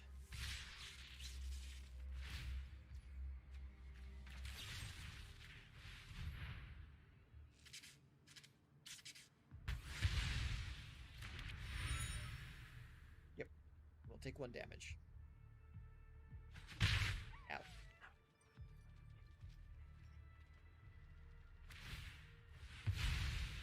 Okay, so he doesn't really have anything to play.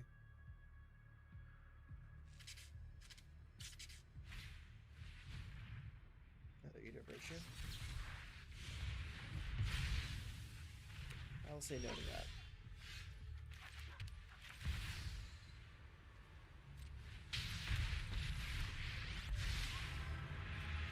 No matter the time or place, I'm ready to win. Do we want the dude or do we want to draw a card? If we get the dude, he'll probably end up being able to kill it next turn. So let's just draw a card for now. There is much the past can teach us. So you don't really need to start going on the offensive just yet.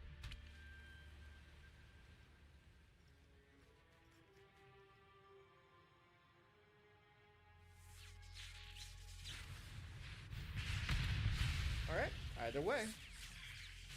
Running out of time. Alright, it's fine. Take the 1. Island. Depop. You're up.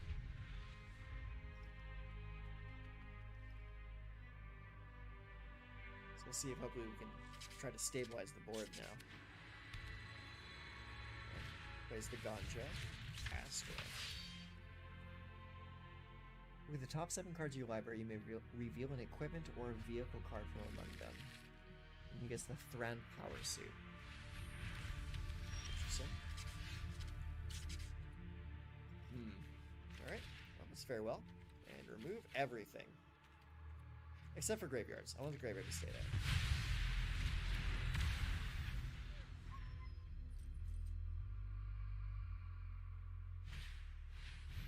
Wizard Blades. Okay. Alright, well, we are in counterspell mode. Ain't nothing getting by me now.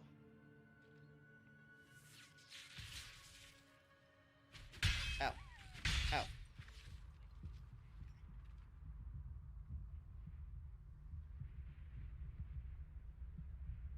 What could you possibly have in there?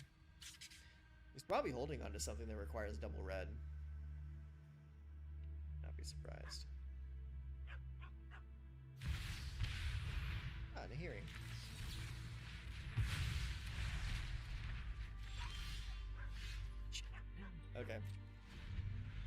None of that's going to help me deal with the lizard blades on the board, though.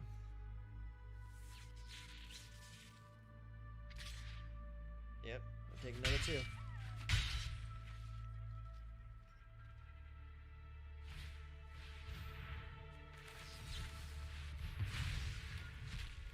I'm gonna counter everything he plays. There we go. There's the answer.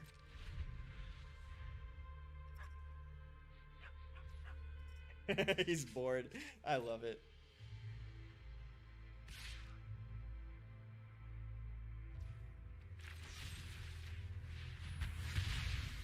Yeah, get him out of here. That's fantastic. He actually hit me with the emote. Let's see. He's got 2 open. Well, let's go ahead and sync up for 3 then. 1, 2, 3.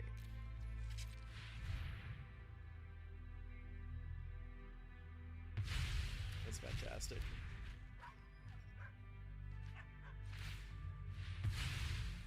Yep. Draw your card. Hey.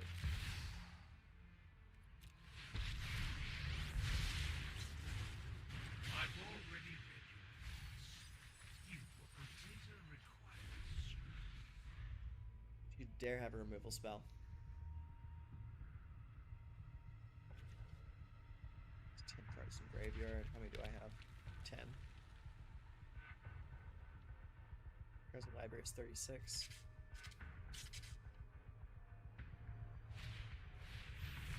Lexi Missionary. I don't see any black mana over there, friend. Is this supposed to be a Mardu deck and you just don't have the land? Okay.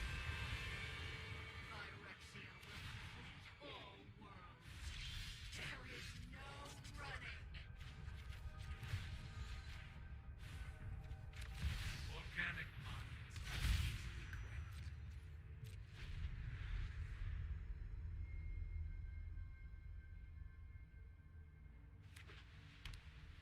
Hiri. Hex Gold Nabber, Trample Haste. Well, let's go and get rid of that.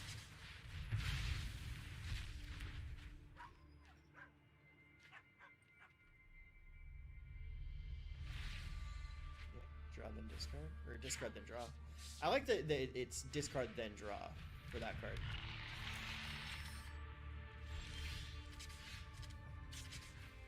Let's go +1, -3. You can Let's be play that for made turn. Next, enter. I'm gonna try and get him to overextend a little bit. So we will likely pop it next turn. Yeah, perfect. I just want to draw some cards this turn. Resolve.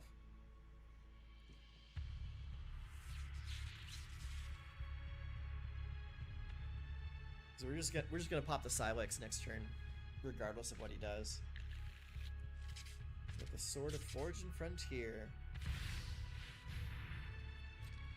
Come on in, Jeff. You're not going to be equipping it this turn, are you? Oh, he does have equip cost of 1.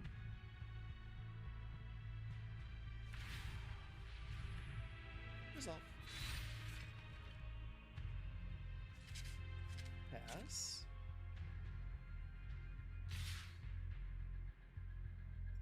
Why are you attacking with a Phyrexian Missionary, then? Is it just for giggles? Because I can appreciate a giggle.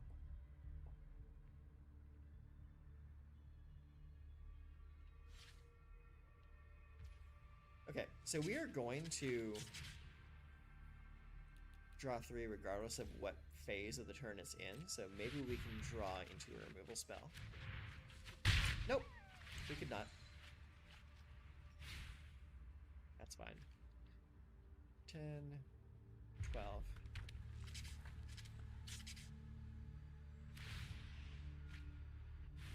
Discard then draw.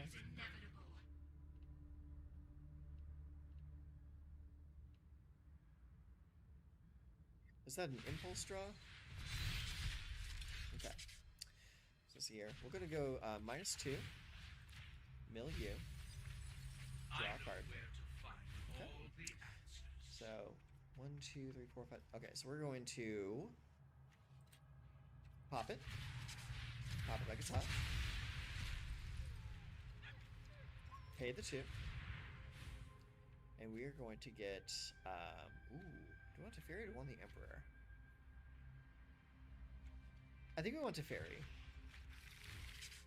We were going to choose this, this, this, this, this, and this end to keep. We're gonna blow up the world. I really like the Silex. The Silex is so good. I'm honestly surprised I don't see it more often.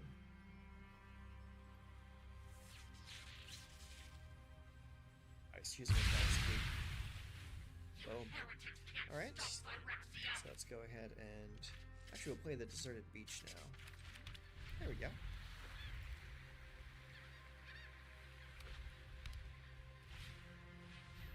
Another super. Alright, let's go here. We'll play Fairy. And he's just out. You know, I get more people just conceding than actually completing the game, like letting me win. Like that's how I win most of my games with this deck. It's just watching the opponent concede over time. Hey, a Cephalopod. Nice. Ooh, and a Mastery Orb. Even nicer. Okay, so let's look here. We got 3 lands, a little bit of ramp, some removal, and a Jace. We'll keep it. Alright, Nuclear Sour comes out first. Because that comes out tapped. Ball Sleeper. Out of our wastes. The mono black decks are doing really well lately, at least against me. I'm honestly kind of surprised that the mono black decks are still like such a contender.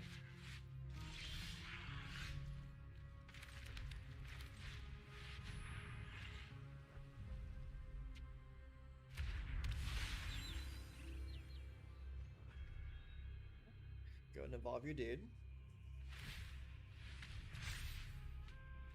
It becomes a Phyrexian at some point, doesn't it? Yeah, it becomes a Phyrexian Human Cleric at level 3.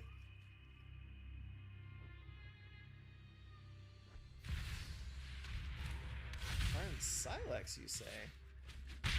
Let's see. Let's read that real quick. Field players can't pay life to cast spells or activate abilities. Exile current Silex, destroy each non permanent mana value X or less. Okay. Interesting choice.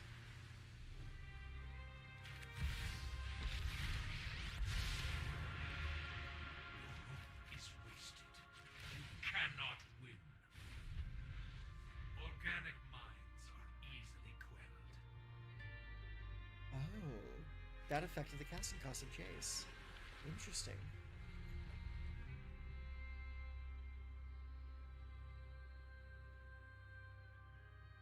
I do not have the right mix of cards in my hand right now.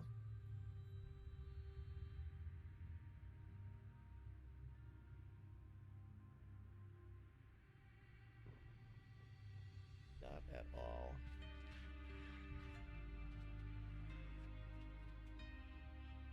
I need one more land, though.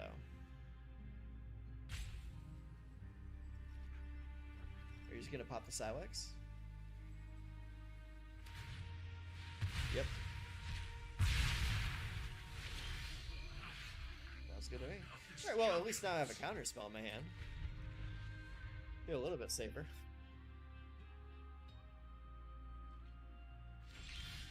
He's not casting anything. Alright, cool. I'll just hold this hand until he decides to cast something. Nice, even better. Alright, we'll play the Silex now.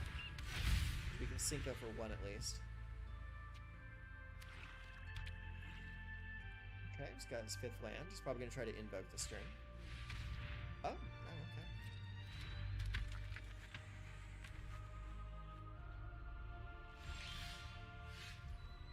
It's good to me. We'll just hold this hand. See what he tries to do.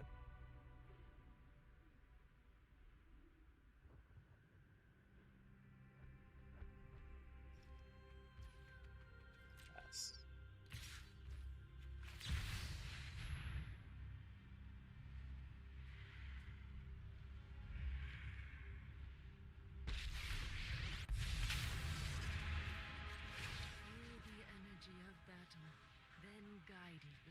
So I could just put a blocker out there, but if I do that, he's just going to kill the blocker anyway, so this is the safest bet.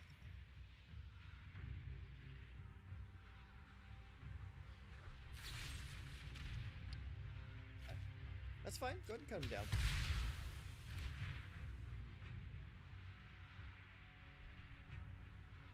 I don't think he even gets the example. Yeah, it's fine. Resolve.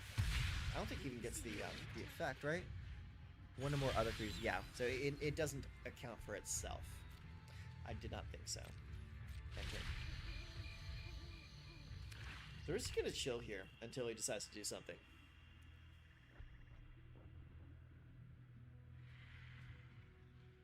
So I can syncopate for a total of 4 at the moment. Oh, that's even better. Nice. End turn. So we're at 7 cards in hand. Alright, so he's got 3 mana. We will go ahead and synco for 4. 1, 2, 3, 4. Okay. Bye-bye. Alright, more land. Love to see it. So this is the point of the game where we just kind of chill until something interesting happens.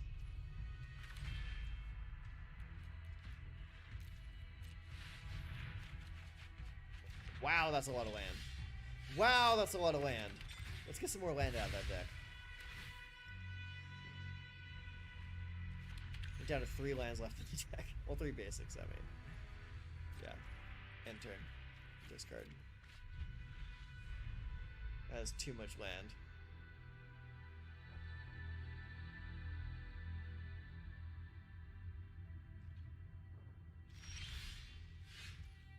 No. I'm just gonna chill here for a while. He's down to 40 cards left in the library. Play land. Go. This is just the most exciting gameplay I've ever seen in my life. Sure.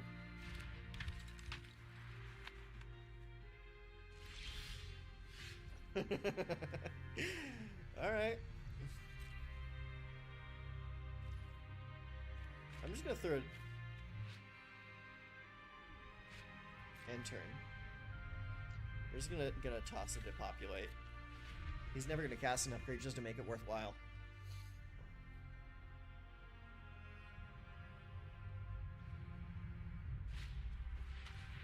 Evolve Sleeper, huh? Sure.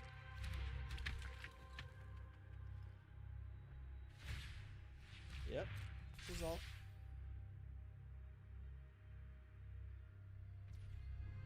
Pass. You want to attack? I don't think so. My turn.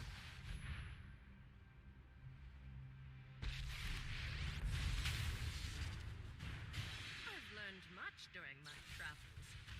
Let me show you. Well, we're gonna start by making a dude. And you have 3 mana open, right? So we're going to sync her for 4.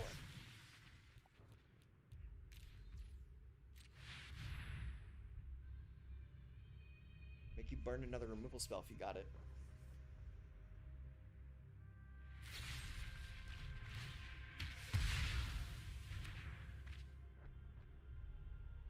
Little does he know I want him to draw cards. Makes it easier for me to mill you out later. Alright.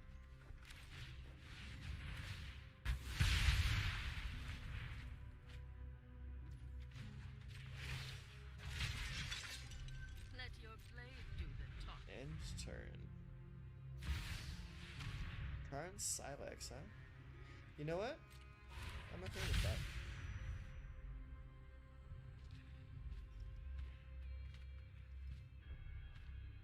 Good thing that Silex comes into play tapped.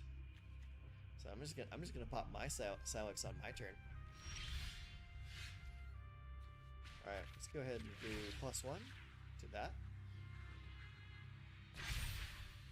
Next. Show them how we greet our enemies. See if he's gonna waste a removal spell. He is going to waste a removal spell on it. Nice. Alright. Activate. Autopay. Let's go get to Fairy. We're gonna choose lands to keep. We're going with that one, that one, that one. that one, and that one.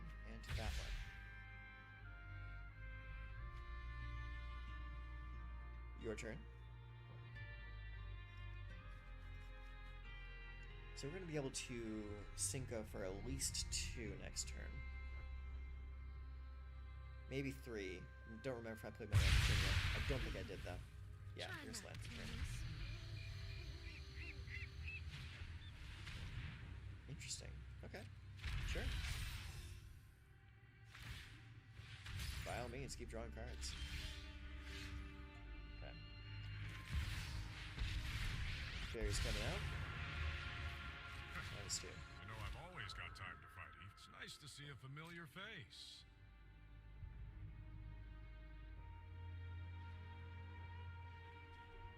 What you got for me?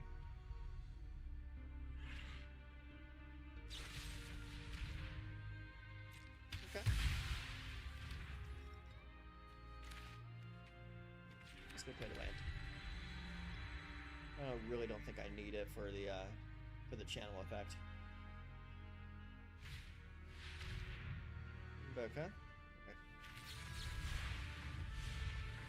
That's why we played it. Alright, my turn. Minus 2 again. Play the deserted Nobody knows beach. the past better than me. Next, end turn. How much more removal do you have, friend? Got another morbid. That's fine.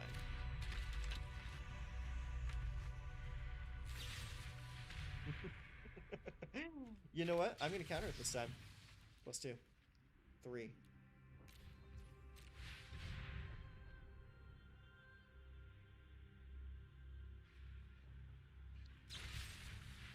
Perfect. Works for me.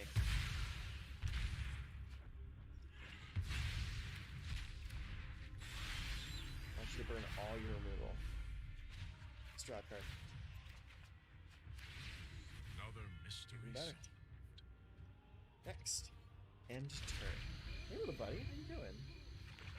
You guys want to go outside? Hey, bud. Let's draw on a card. I'm also kind of just waiting for an opportune point to cast Farewell.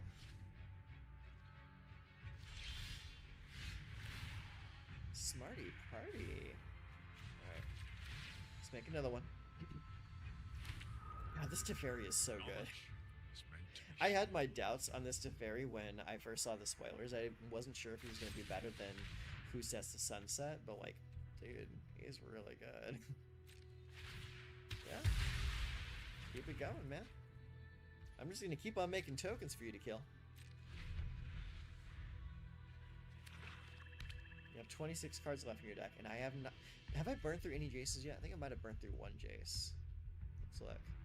Yeah, we've used 1 Jace so far this game.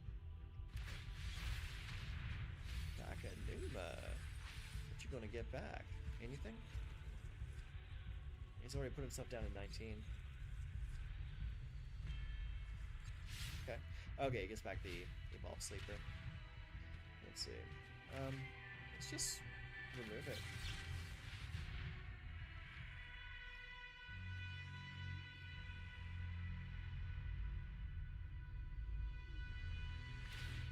Draw a card? Sure.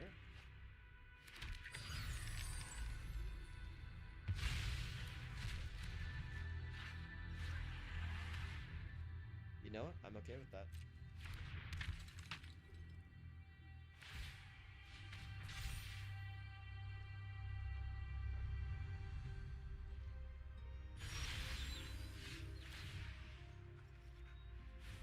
Draw a card. Alright. Hit him with a depop.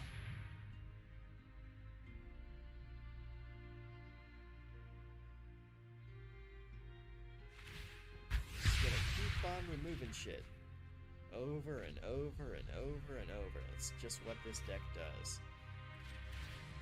Make another dude. Play a land. Go. eyes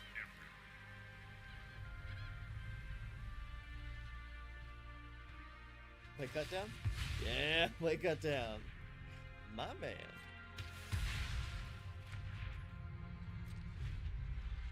You know, I get the feeling that this guy was sick and tired of losing to aggro over and over and over, and so he just decided to fill his deck with nothing but removal.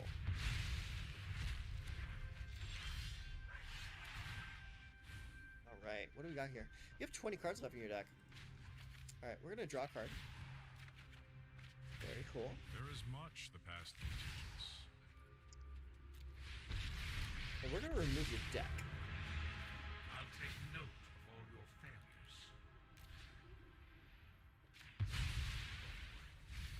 Bye-bye. I will That leaves you shatter with your 5 cards mind. left in deck. Very nice. We're just gonna chill. See how long you want to keep this charade up. Sure.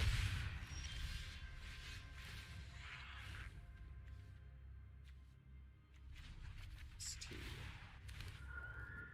Next. Who's that handsome devil? You got it, man. Alright. Let's see if you draw another corrupt. If you do, I will shit sideways. No? Okay, cool. We'll draw 3 cards. There's a counterspell. Perfect. Now we feel nice and safe again.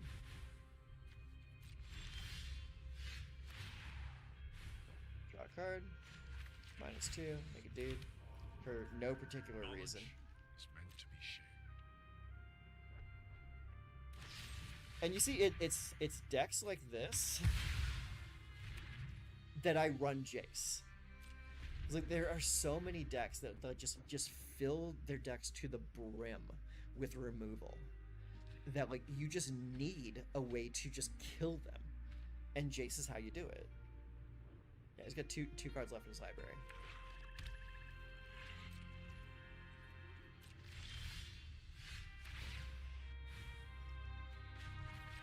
Make another one. I've I have to discard this turn. Shoot. Let's see here. Let's play another Teferi. We'll keep that one. Don't feel bad when you lose. Quite a tough Drop opponent. another card. I am here. How many cards left in my library? 17? Okay, cool. Let's discard. Shoot, do I have... Next. End turn. Discard knockout blow. Not really that useful for this round, this game.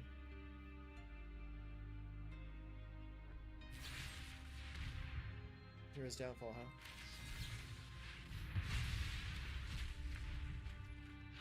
We're just gonna chill here. You can't do anything. Wanna draw a card? Let's draw a card. Much to consider. I'm feeling very smug right now, in case you can't tell.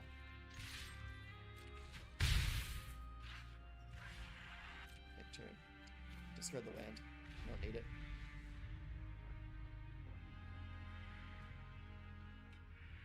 Hit him with a good game.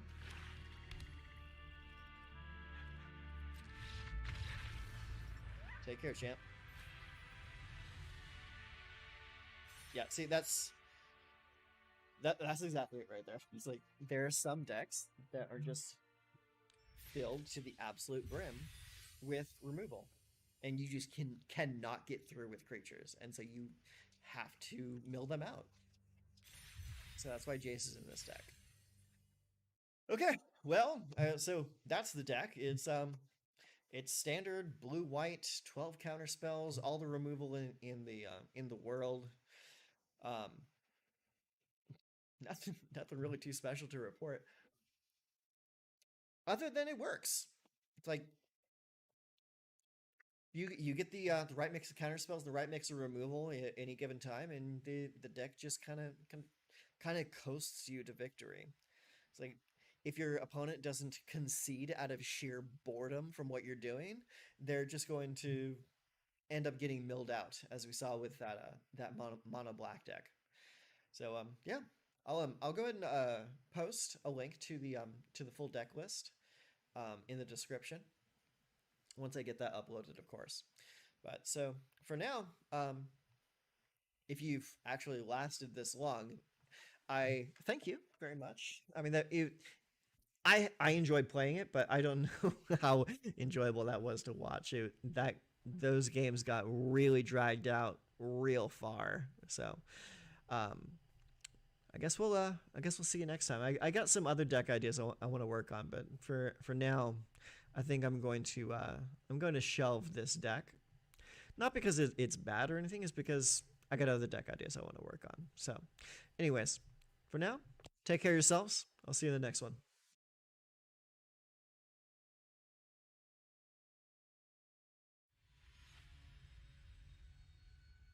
Okay, Stokesman. This should be interesting. At least I hope it will be. Okay, so we got Blast Zone and 2 black. It'll work for the time being. We do want to try and draw into some blue mana though, so we'll go with it. The thing with this deck is it is mostly black. And Jace honestly doesn't need to be played until later into the game anyways. Let's go swamp. Make it think we're playing mono black. So it looks like we're playing against Jund here. Scrap Gorger. We'll cut that down immediately. Let's see here. Let's go. Should we go Underground River into Jace? Yeah, let's do that.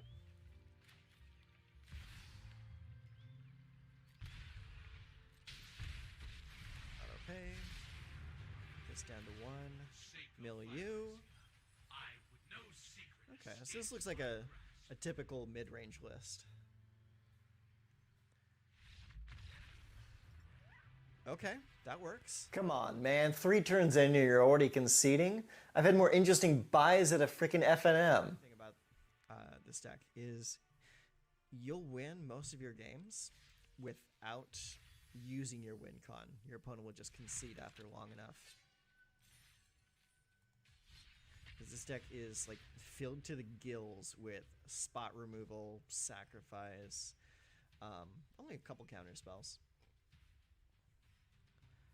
Like I honestly, the deck is supposed to win by milling your opponent out, and I actually haven't had to have a game go on that long for a very long time. Also, I don't think I've milled anyone out this week so far. We'll keep this. Let's see here. Let's start with the Dark Slick. This one might be a little bit faster of a game. Looks like we're playing against mono red here. And we are... Glad they don't have that fast of an opening. Let's go with Island. Next, end turn.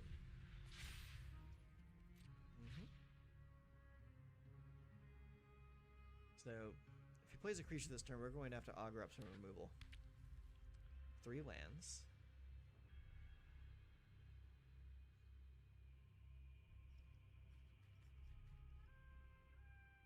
Does he play a Fable?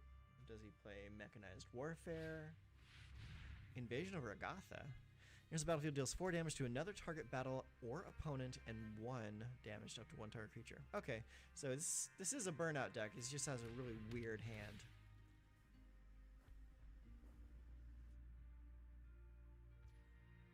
Yeah, you got it, man. Pass. Okay, so end of turn. We're going to use the augury.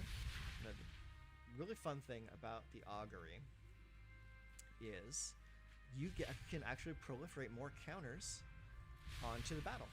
Make it harder for them to defeat. Let's go with Shipwreck Marsh. And we will go with Liliana. And we'll start the discard train. Discard. I will discard Underground River.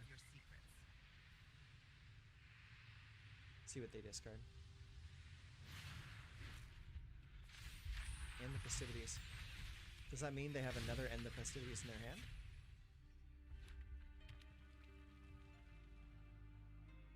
So are you going to go after me or are you going to go after Lily?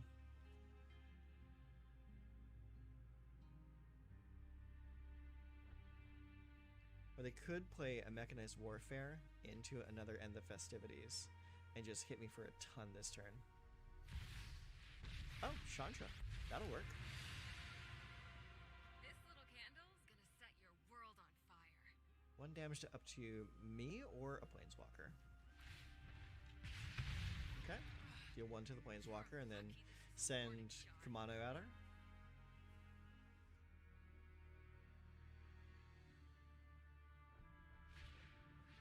Ah, Strangle. Okay, that'll do it. I'll be back with friends. Going after the battle. Okay.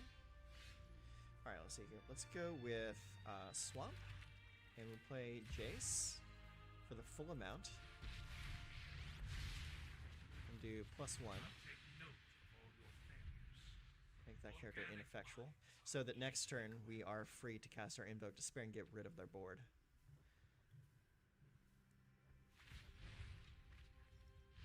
Okay. Who needs a plan? Just improvise. Needs a plan. Just burn them out. It's all good.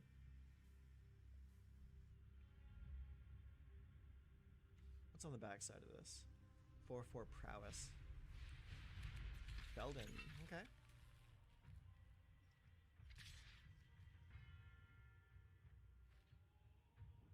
Go for it.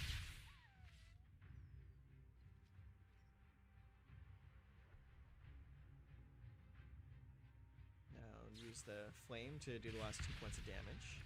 There you go.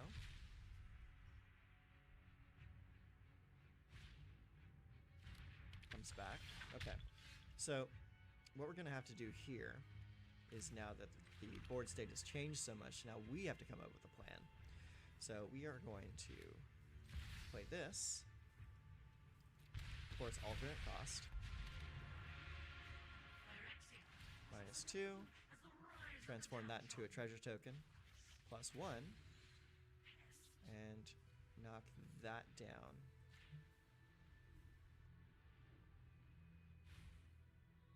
Okay. So, their turn, they're going to likely come after my Vraska.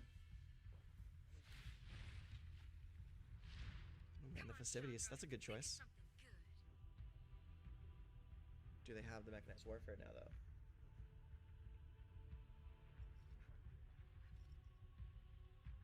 Now, if they play the Warfare this turn, that'll actually be pretty good for me. Oh, they're not going to, okay. So I was planning on using Invoke next turn.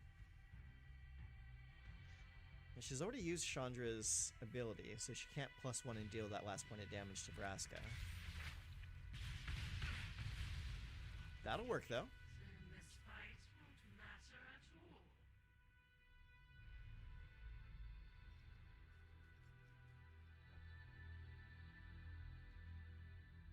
Okay, so this next turn, what we can do is we can hit him with Cut Down first to get rid of the etching. So that's what we're going to do. We're going to go Shipwreck Marsh. We're going to use Cut Down first to get rid of the etching in Kumano.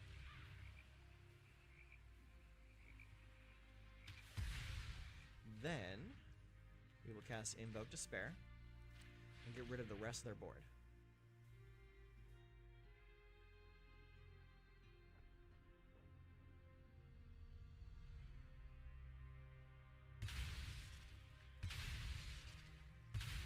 There we go. Now the board's nice and clean. We are free to use Jace's second ability to start drawing some cards. I know where to find Oh, 3 lands. answers. Triple Mountain right into the graveyard. Not that they need the mana, though. Yeah, you need some threats. Trying to draw into it. Did you get a Lightning Blast for Jace? Yep, sure did. That's okay. Your victories. Nothing more. Let's go ahead and Experimental Augury. Ooh, Sheldred. Yeah. Yeah, let's get Sheldred. Alright. Island. Do we play it now? Yeah, we play it now. We're not going to get the discard effect. Oh, there we go. Yeah, see, that's That's what I've been saying is like this deck. It just gets people to concede. Hey, I got no complaints. I mean, either that mono red player was on a completely different game plan, or they just did not draw what they needed. Either way, good game. They just say, "I give up. I'm not dealing with this anymore." And honestly, it's doing that. It's kind of better. So it cuts down on the game time by a lot. The only players that I usually end up going the full distance of the game is against like hard control players, like an Azorius control. Okay, so here we have 3 lands, 2 reject imperfection, go for the threatened children. It's got enough control for the early game, so I think we're gonna go ahead and keep it, and hopefully we'll draw into something useful. So we'll go swamp first. We don't want to reveal that we are blue just yet. Okay, so Razor Verge Thicket. So this person is either playing enchantments, like Selesnya enchantments, or they're playing Selesnya Toxic. If they're playing the Toxic deck, that's going to be a lot worse for us. The enchantment deck we might be able to handle a little bit easier, but the Toxic deck is just a little bit too fast. Okay, cool. I'm into this. Totally fine. Pass. Ooh, actually cancel that. I actually want to make use of my Liliana next turn. There we go. Alright. Otawara, Liliana, Autopay. Take a little bit of damage to do this, but that's okay. Nobody knows Dominaria's shadows. Off you go. Off you go. Alright, let's see if we can manage to control this early game.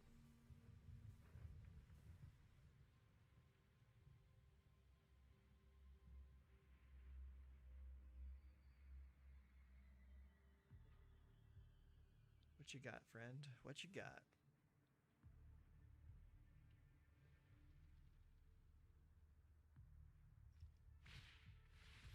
Botanical Brawler. Okay, so this is a +1/+1 counters deck. That's totally fine. Let's see. So we'll go ahead and play that. Unfortunately, it comes in tapped, but that's okay. Let's go with +1. Each player discards a card. I will discard Reject Imperfection. We all have things we'd rather forget.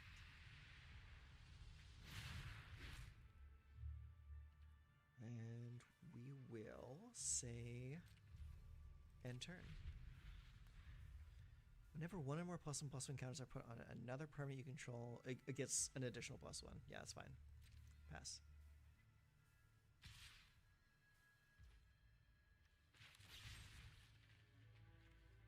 Each opponent sacrifices a non-token creature. So even if they play that white protection spell, they will still have to sacrifice it. There we go. Because I am not targeting anything with that spell. Bloated Contaminator. Alright, I'm into it. So let's see here. Let's go Shipwreck Marsh. Let's go...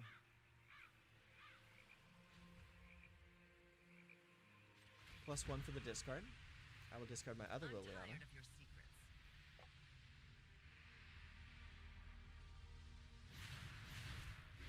Okay. And...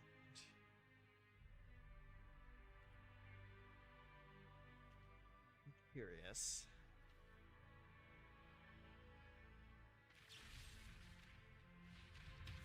Okay, cool. So that's because there was no delay there, it tells me that they did not have any kind of protection spell. Dusk Legion Duelist. It's the counter spell. If anything you want to counter in this deck, it's that. Alright, another +1. Now, if they hold the card in their hand, it just gets discarded. You won't be What was that card outsmarting anyways? me. Kami of Whispered Hopes. Okay, so now, if they hold a card in their hand, I just make them discard it every turn. Or, I just make them sacrifice.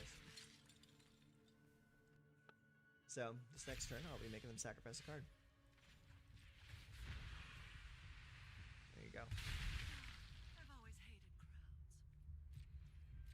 turn. We'll just bluff this island.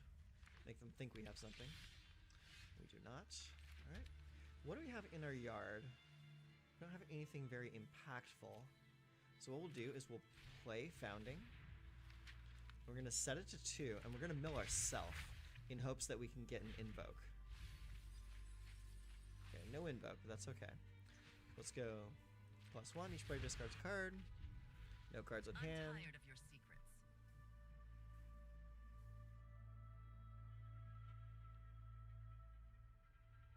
He's looking through my graveyard. That's so funny. Yeah, go ahead and play a card, dude. Okay, do I have anything in here that I would want to cast? And the answer is, unfortunately, no. But we do have to exile something, so we'll exile one of the reject imperfections. And say no, so that just goes away. We'll play Vraska. Full cost. We will proliferate, draw. Oh shoot, I should not have done that. Okay, that's fine. That's my own mistake. We'll play the land. Then we'll make each player discard a card. He will discard a land. Oh, no. I totally expected it to be a land. Elspeth. Alright. You have my attention.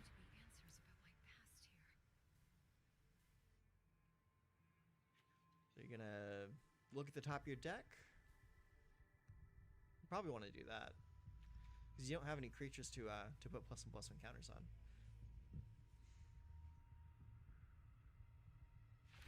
Let's do this together. Okay, so she wants the loyalty. Alright, play the underground. Let's do each player discards a card. Let's do proliferate. We'll submit 2 on those. So if we draw another proliferate effect next turn, I'll be able to set her to 9. Okay, so we didn't get it. That's fine. So let's go ahead and play land. We're going to proliferate, draw a card. Submit 2.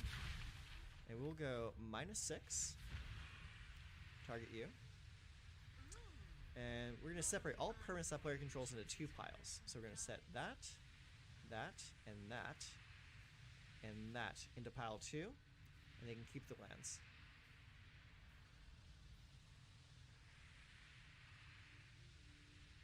So either sacrifice all their lands. Oh, they sacrificed all their lands. Okay. Interesting choice.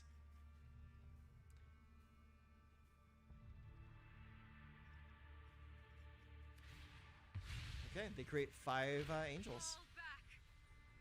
Never forget that angels built this city, not demons. Ooh, sassy Elspeth. Okay, they play the Ozolith. Oh, they cycle the Ozolith. Pass. My turn. Okay, that's all I needed. So what we're going to do is we are going to -9 to set you to 9 poison counters. And we're going to proliferate. Game over. I'll take the Jace. GG, friend. I think that might be the first time I've ever gotten that to work. That was pretty good. That makes it feel good. I like it. You know this is supposed to be a mill deck, right? You're doing win with poison. I guess it's a good idea to just have a backup plan, right? But come on, man. This deck works. Just try and hold the board as much as possible throughout the early to mid game, and by the time we get to the end game, we have multiple ways to win. We can either win with Sheldred, we can win with Jace milling out the opponent, or we can, like you just saw, use the Poison Proliferate combo. So we got at least 3 lands, both blue and black. We have something to use Founding a Third Path with, Liliana, and Invoke. It looks like a good hand to me, so I'll keep it. Let's see what they're playing. They're playing blue back too. Nice. All right, we're gonna go with the Swamp first.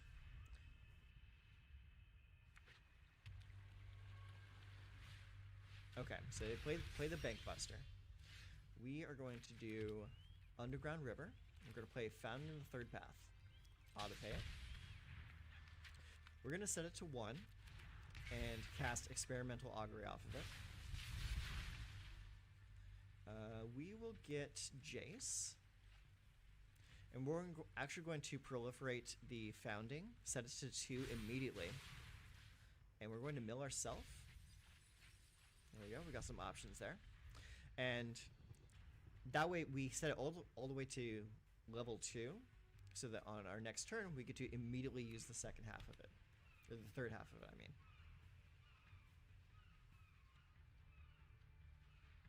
And based off of what we have in the yard right now, that's going to be Parasitic Grasp or Experimental Augury.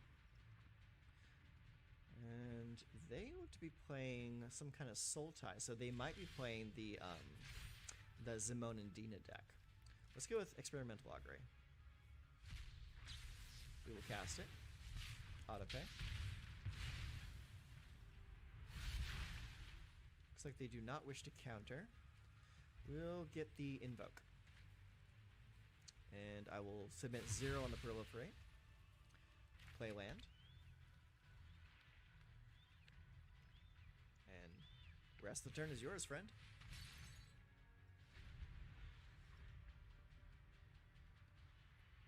This card is actually my bane. I have a really hard time dealing with Reckoner Bank Buster. Oh shit! Alright. Are you gonna bomb me? Yeah, buddy. Alright, let's see here. Let's go ahead and play the Takanuma, because we need the land. And we're gonna play for the full amount, auto pay. And we are actually going to go mill for you. Ooh, drop another Jace. There's Sheldred, nice. So let's see if they play anything this turn. Because if I draw another land, then I can start going off with Invoke. Because I have all 4 black pips already. Zeus's Mini Journeys, okay.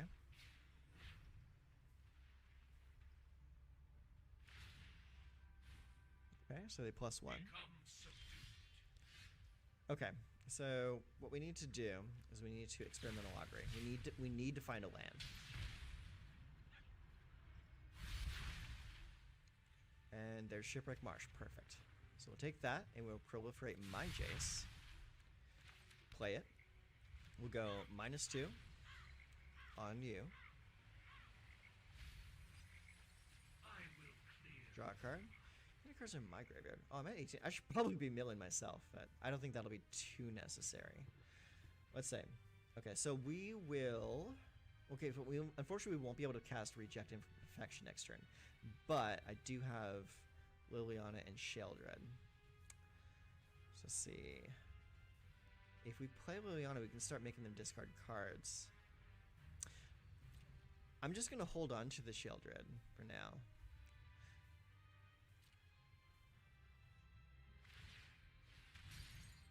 Okay. So they're tapped out at this point, so what I'm going to do is I'm going to cast Sheldred right now and make them sacrifice the Planeswalker. Yeah, that's a little bit better. Makes me feel a little more comfortable. Okay, Trespasser. Perfect. That is perfect, because now I can play Sheldred on my next turn.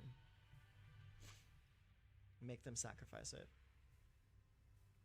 Or, alternatively, I could just cast Invoke Despair, draw a bunch of cards, make them sacrifice 2 permanents. Okay, we're going to crew up. Coming in, champ. Oof.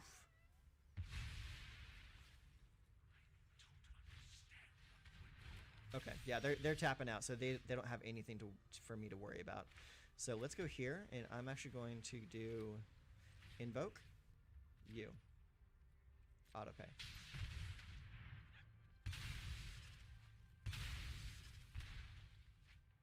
Alright. So what's probably going to happen next is they're probably going to draw a card off of Bank Buster, create the token, and then... Oh no, no, they're just going to straight up start drawing cards. I was expecting something else. Okay, another Azusa. Okay, so let's go with... Do we want Liliana? If we do Liliana right now, we can start making them discard cards, but I'll have to start discarding as well. If we go Invoke, we're already at a point where we need to start discarding cards. So let's go ahead and go Liliana. I have 3 freaking counter spells in my hand. So let's just start the discard train. And I will discard Reject Imperfection. Okay. So that's a little bit better. That gives me some breathing room in my hand. Yep.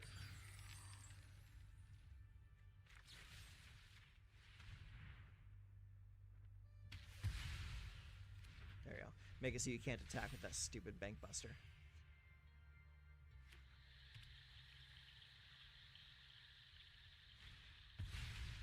Okay, that works.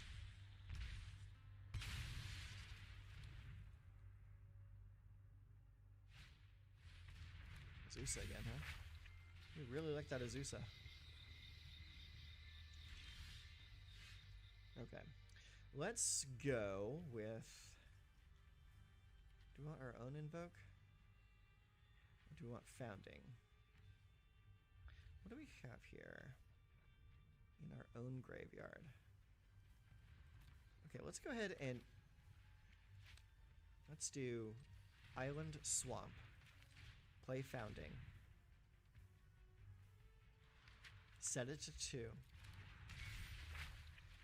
Mill you. That way I still have mana available to cast a counterspell on this next turn if I need to. And then we can just invoke on the following turn. Sure.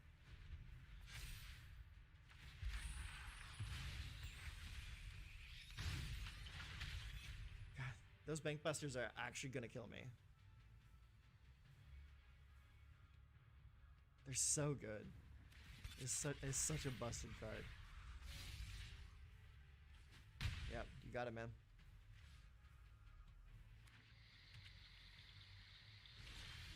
Okay, so he didn't have any more invokes for me. So let's view the battlefield. He has 28 cards left in his deck. Alright, so view the browser. Let's see. Yeah, okay. I think 1, 2, 4.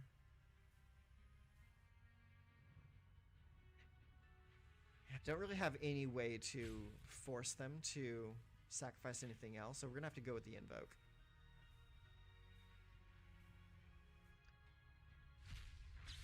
Alright, cast it. Target you. Autopay. I just don't have enough of anything to make them sacrifice enough. Alright. Alright, let's play the land.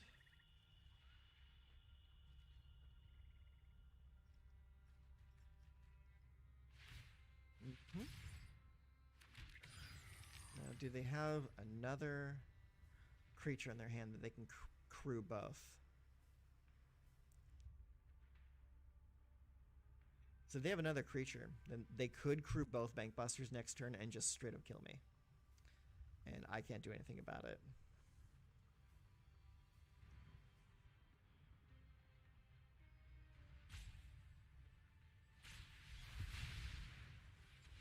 Ah, shoot. Alright, yep, you got it. GG. I was not expecting a Shigeki. Wow. That's actually a pretty good Sultai deck. Not bad. Shigeki for the win, huh? I haven't seen that card used in months. You know, if it wasn't so close to rotation, I might even consider crafting one of those, but... Credit where credit's due.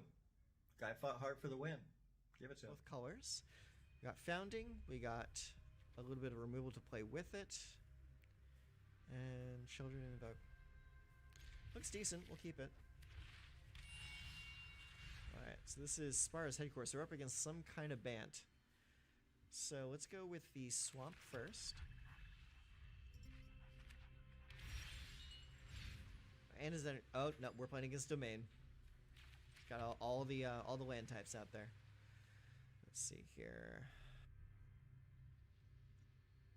Should we play the Founding just cause? I don't think so. I think we need to hang on to the Founding. Mirror Breaker, huh? Okay. Alright, so now we're actually at a point where we can use this. So we'll cast Founding of the Third Path, set it to 1. Auto casting the Cut Down right there. Boom.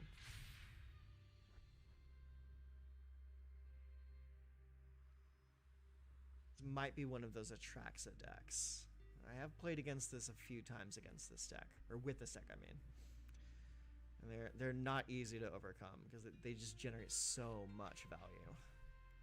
Yeah, see, it is a Domain deck, so they just dropped Herd Migration.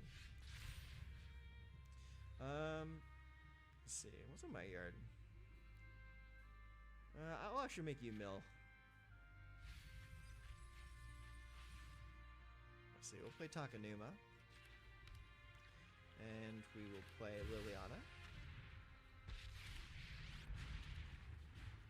And go +1. Each player discards a card. I will be discarding Parasitic Grasp. It's fine.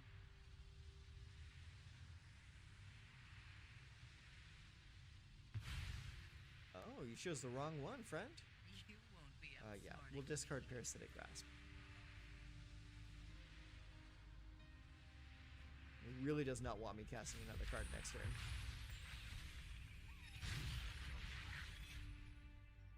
Which I personally find hilarious. Alright, let's go ahead and make you sacrifice a creature. And I'll just sit here and counter whatever you play next. There we go. Alright, +1. Got the Parasitic. I'm tired of your secrets.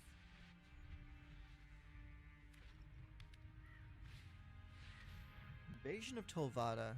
Enters the battlefield, return target non-battle permanent card from your graveyard to the battlefield. What's in the graveyard over there? He's got a Fable and a Leyline. I'll counter it just for fun.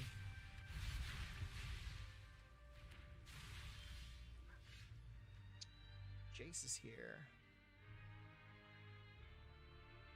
Let's see. We'll play Jace. And we will mill you. No secret escapes Draw a card. I will +1 to make us both discard a card. Discard the Reject Imperfection. We'd rather forget. Okay. Yeah, he's got a lot of removal that's not very good against us. Invasion of Alara. Ren and Realmbreaker comes into play. Okay. I fight for every plane. Alright. I must. Let's go -2. Mill you. Hopefully draw a land. We did not draw a land. That's okay though. We'll play... gosh. Yeah, we have to go with the target player sacrifices a creature. I've always hated Make them sacrifice that land.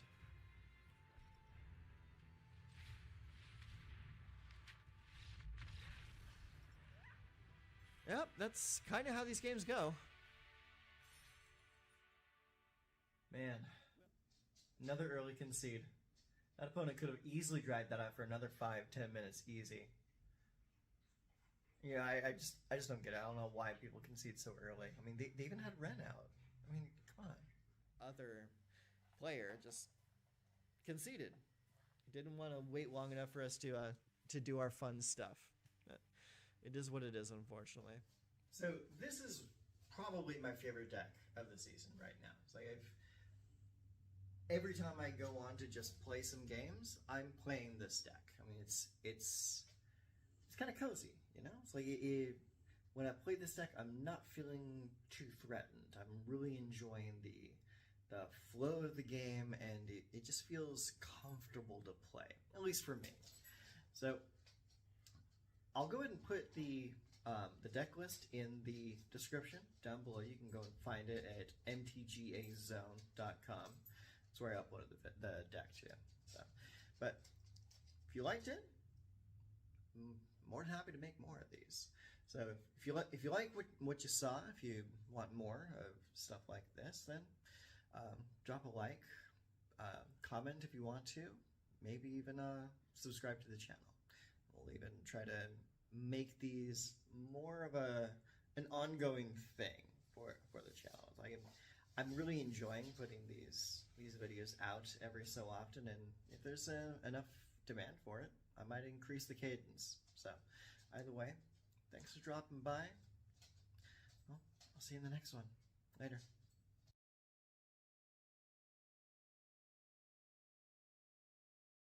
Right, our first opponent of the day, Sir Alejo. I have a feeling I've played against this guy before. This name sounds very familiar. Alright, so let's see what we got here. Reliquary, two Sundown Passes, Phyrexian Missionary, a Bankbuster, an Emperor, and a Steel Seraph. It's got a little bit of play, so we'll go with it.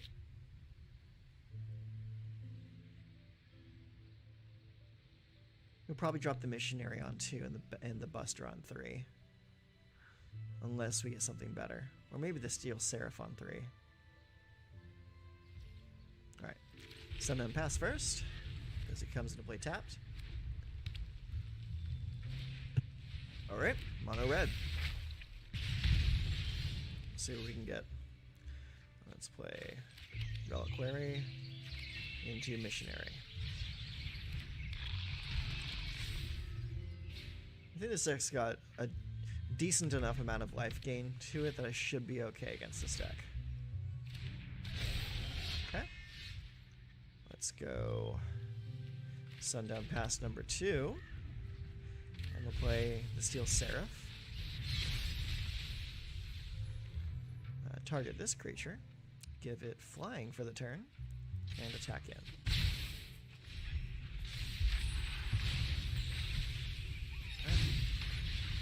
It's now Etching of Kumino.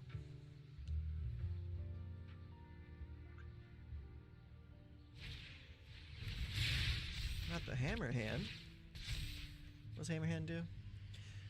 When it enters the battlefield, target creature can't block this turn. Enchanted creature gets +1/+1 and haste. Oh, okay, so they're just gonna bash in. Okay, yeah, they're trying to get as much damage through as possible right now. Okay, let's go with the third Sundown Pass, and then we will go next. I'm going to target this creature, give it lifelink, and now we're basically just going to race.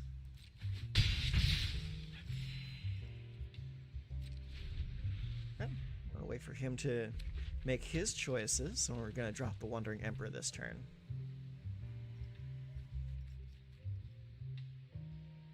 See what his options are going to look like. Is he going to transform it this turn?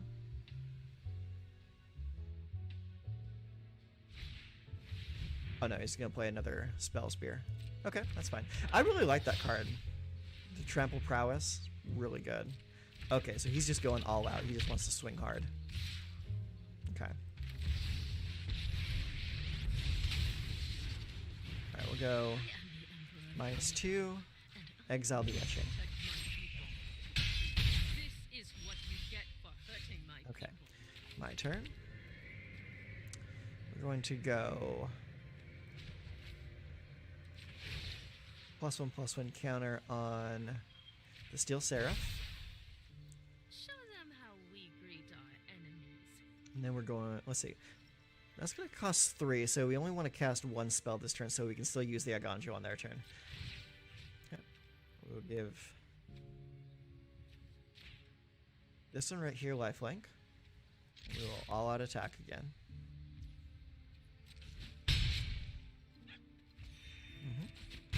Bing, bing. Okay, we'll play the Buster. And we will end the turn. Let's see what kind of choices you want to make this turn. Wow, we're back up to 20. That's pretty nice. Yeah, you got it, man. Resolve all. That prowess is pretty strong, huh?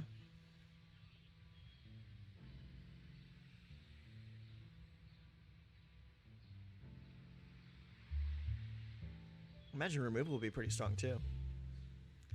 That doesn't look like they're drawing any.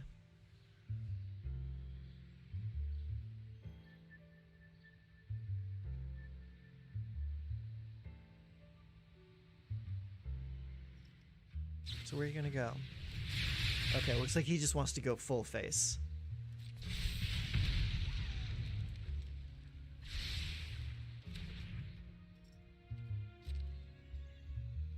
Do you have another spell?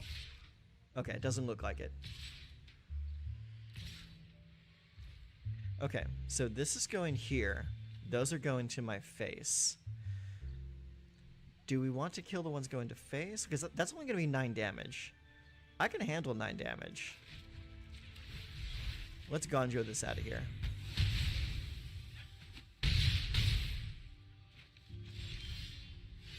Okay. Play the Black Cleave. +1/+1 counter. Yep. He sees the writing on the wall. Not bad, not bad. Nice name, dude. I guess he's owning it. Okay, so we have 4 lands. And a little bit of gameplay as well. So, Haunted Ridge, Cliffs, Plains, and Igonjo. I guess we'll keep it. Looks good to me. So, looks like we'll play the Black Cleave first. Then we're going to go into the Plains on turn 2. Looks like we're playing against some kind of Azorius control. So let's try and dig some counter spells out of him.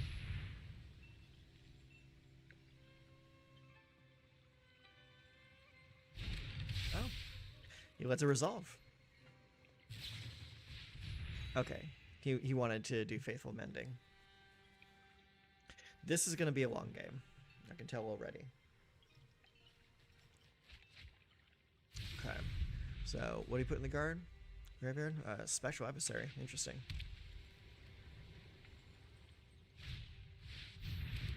Oh, and the other Faithful Mending as well. Okay. Well, we can match that energy, I think.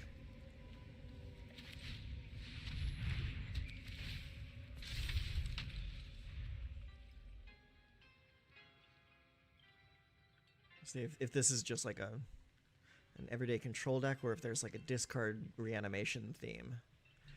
Because if it's a reanimator theme, we might lose this one.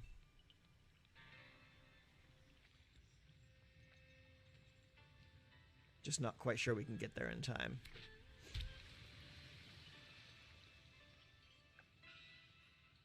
Because this deck is more designed to fight back the aggro lists. Yeah, we'll block that.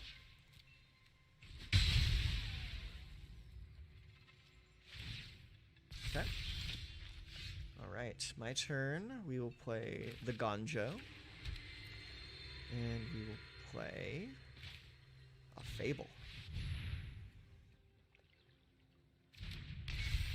He has yet to counter a single spell. Makes me wonder if he's playing any counter spells at all. That's a lot of mana to keep open for to not counter my stuff. Okay. He wants to bring in the lady. You started this fight, but I'm going to end it. Wandering Emperor is so good. Keep watch for intruders.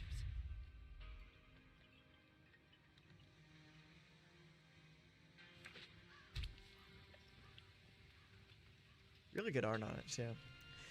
Alright, so you're up to 5 mana. What are you going to use that on,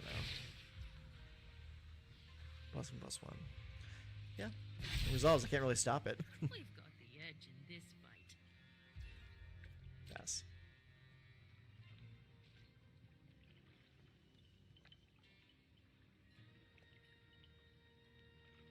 Feel like attacking? You got Vigilance, you might as well.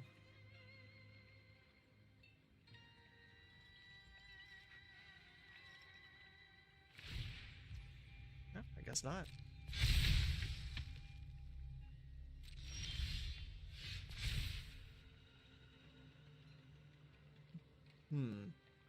So I'm gonna discard something here.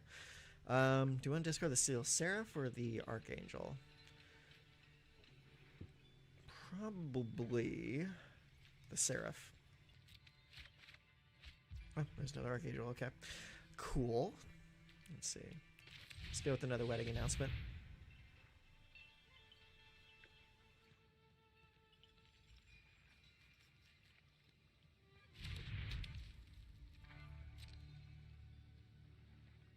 Do we want to attack to get the treasure token? Not really. We're kind of stuck in a pickle at the moment. We need to get some flyers out is what we need to do. Yeah, go for it.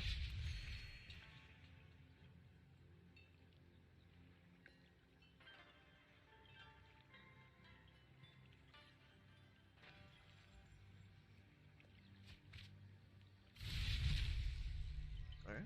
What'd you discard? Looks like you discarded another... Oh, you discarded Memory Deluge and an Island. Okay. Yeah, this is really looking like a hard control deck.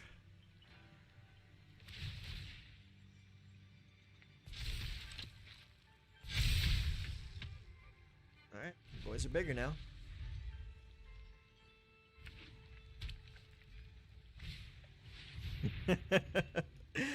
Oh boy, this game's gonna get dumb real fast.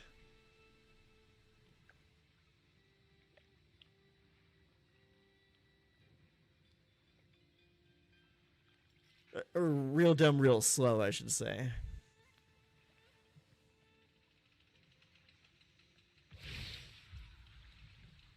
Yeah. Make another dude. To me.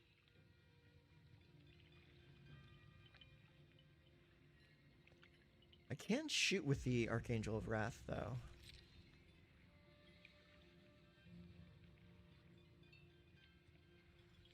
Are you going to attack at all?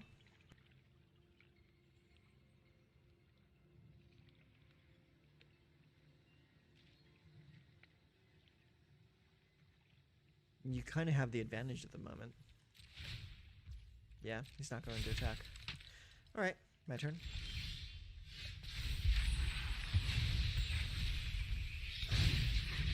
Alright.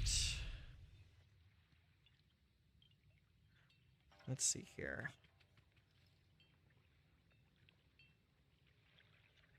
So we can attack with the treasure generator just to get the extra mana. But they could just counter all my efforts with a make disappear. So let's see what they have. We'll go next. We'll go to the attack phase.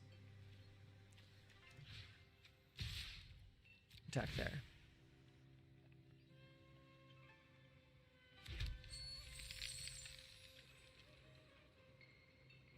Now, depending on what he blocks with, I could either Wander and Emperor it out and give first strike, or I could just shoot the creature down. Okay. Alright, so he's blocking with 2. He's blocking with 3. He thinks that I'm going to have an Emperor to bring out. So, we'll say done.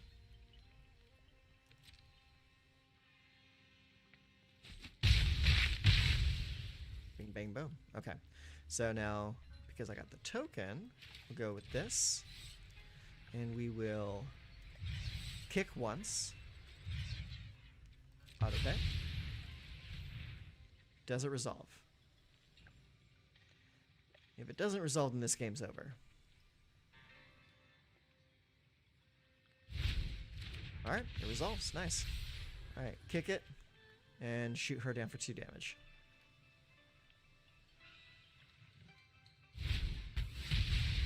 Alright, cool. That's it then. And end turn.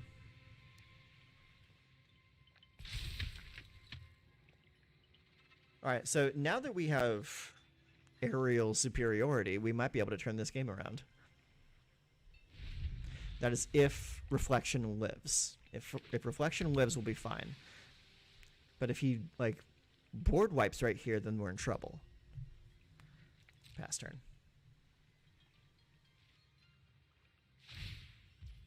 Resolve. Yeah, so he's got 2 cards in hand and he's got card draw. So he's got options. Whatever those options want to be, though, is the question.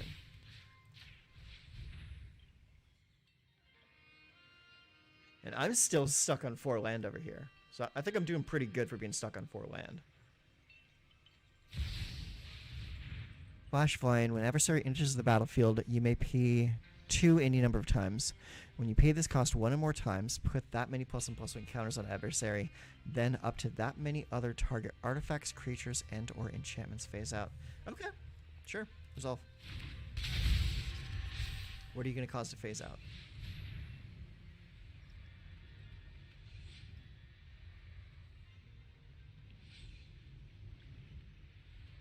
Interesting choice. Very interesting. Alright, you want that to phase out. And you want to Fateful that? Okay. Resolve. Okay. So, in the meantime, I will cast another Fable.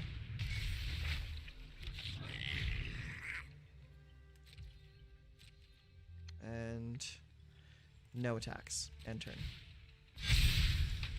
So, that Archangel is going to be phased out until my next turn. So I don't think he's going to be doing any kind of board wiping this turn, because that'll leave me with just an Archangel on the board. This is very interesting. This is a very interesting card. I wonder what his like combo or synergistic game plan is with it, other than just like making something phase out. Okay, so he's got nothing in hand. He just needs to use those cards there to draw something.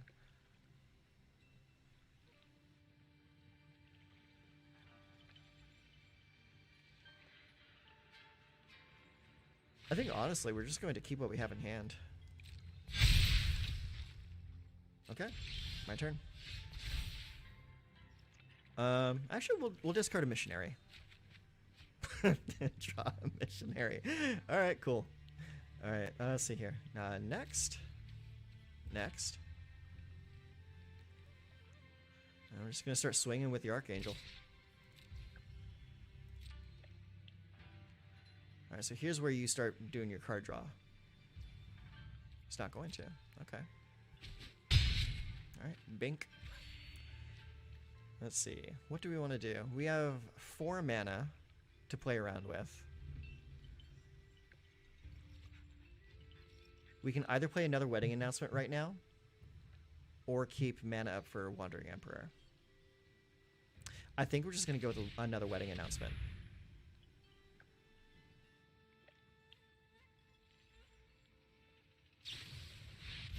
Okay, so he deluged all the way down. So if he has Spell Pierce, he could use that. But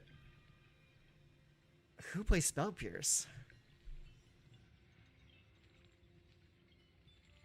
I mean, he is digging 7 cards deep.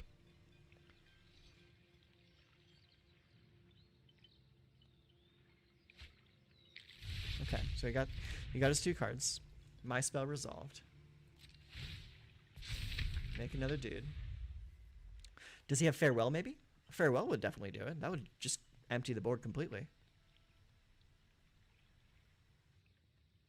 Farewell will probably be like the best option to do right now. Oh no, another Wedding Announcement. Okay, this is so stupid. All right. Here I am, still stuck on 4 land, by the way. Just thought you should be aware of that fact. 1, 2, 3, 4, 5. He's got 5 more mana left open. What's it gonna do? Okay, he's gonna swing out, and then he's probably going to Wrath after. No, just that one. Okay, I'm okay with that. Pass. Pass. Bink.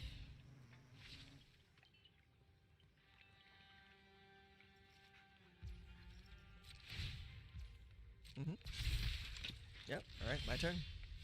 Hey, we finally got a land, but it's a Gonjo, and we already have one Gonjo in play. All right, so what I think we should do is hold mana open for Wandering Emperor. Next.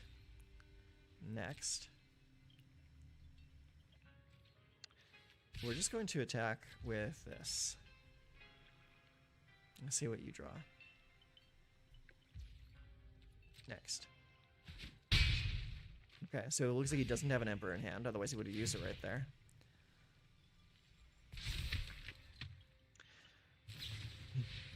Okay, he's gonna Deluge again. Sounds cool. Well, what is he digging for is the question. It's like, he's already halfway into his deck. He's got to have something in there to wipe the board. Otherwise, why would you be playing Azorius?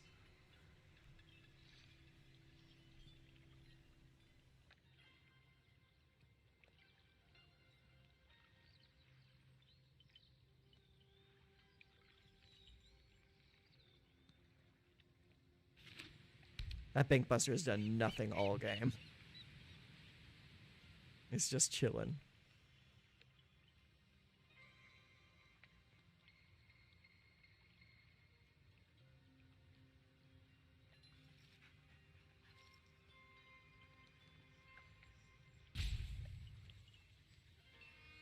But if he doesn't do anything next turn, I'll be able to start playing with Kiki Jiki.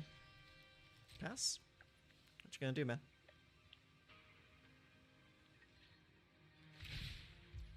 Alright, it's just gonna pass the turn again.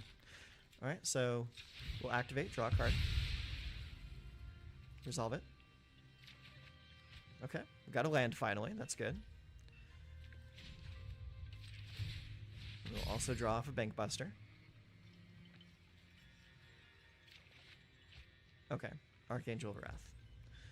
My turn. Okay. Ooh, Sundown Pass. We'll actually play the Sundown Pass right now because we just need access to more mana. So, tap, make a copy. Your move.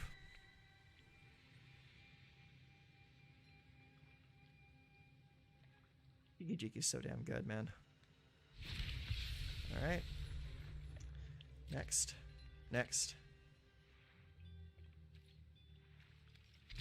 Attack.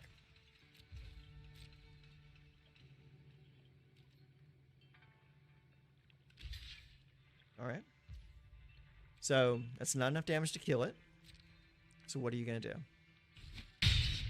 Just let it die, okay. Alright. I am going to pass because I want to keep my mana open. Draw a card. Oh, I'm going to have to discard now. But we're already at the end of turn. Am I going to be able to keep the card? Oh no. So we pass.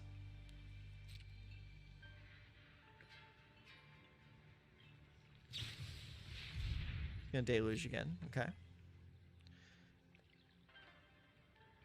Is this like the third or fourth Deluge he's done? Alright, pass.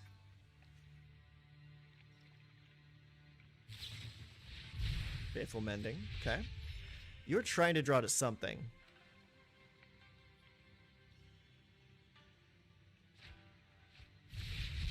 Yeah, and you're digging hard. Okay, so I gotta discard something. So we'll discard the Battlefield Forge. Actually, yes, the Battlefield Forge. We want to keep the Gonjo for just in cases. Our Gonjo is removal.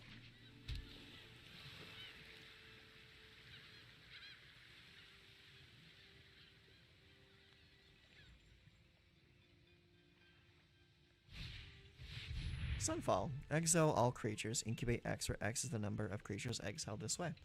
Okay. You got it. That's going to be a big boy. It's about time we saw something for you to do. Pass.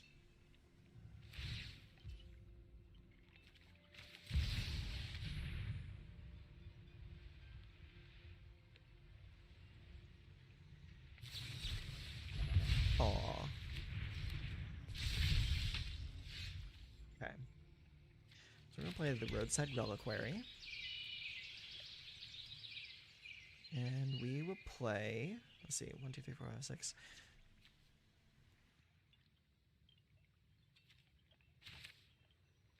We'll pay with kicker.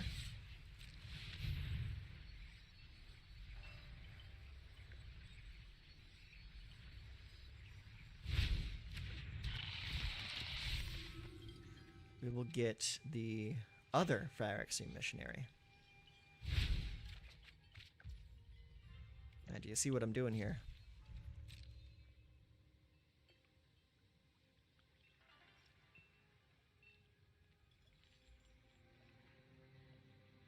Now you wake up your guy over there. And turn. It's pretty decent. I mean, exiling so many creatures just to get like a gigantic dude on the board.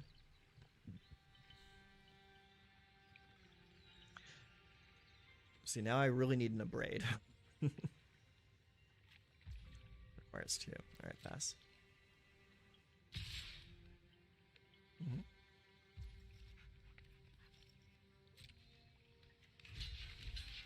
We block. Pass. We're at 42 now.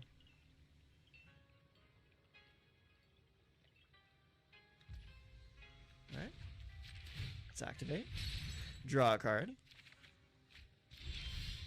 Alright. So see, let's go play the land. We will play Phyrexian Missionary with kicker.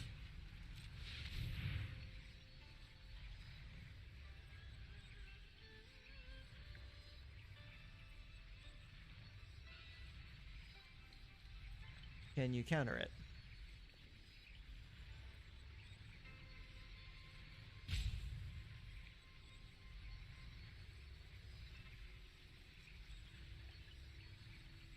See, he's got to get some extra removal going to take care of my missionary chain.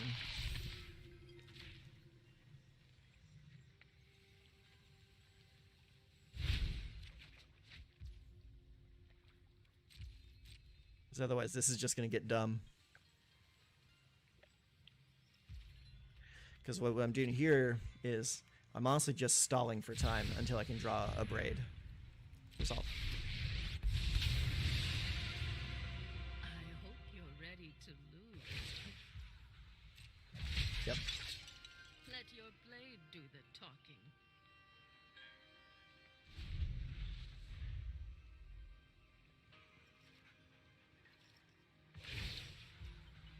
+1/+1 counter there. Okay. Remember your training. Pass. Smart kid. Smart kid.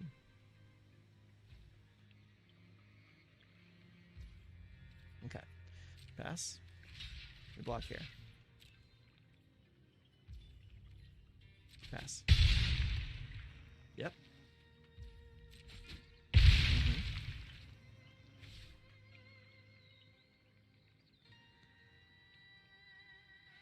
This game's gonna go on for fucking ever.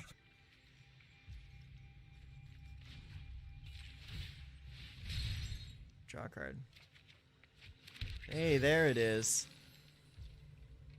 Alright, my turn. Hey! Now we're starting to kick. Let's see here. So, first things first. Okay, so we want to play the one that he's seen. We'll play that one right there. We'll play it with kicker.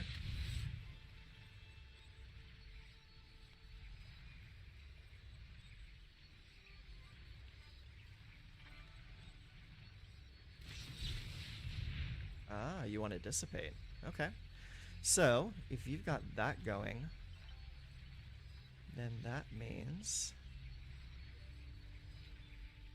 Let's see.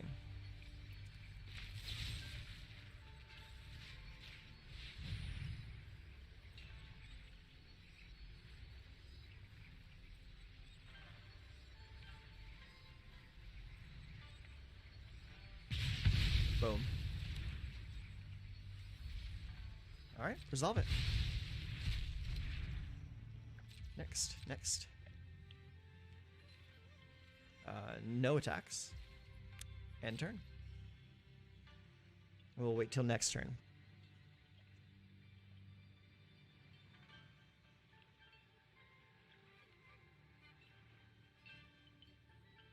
Looking at my stuff, huh?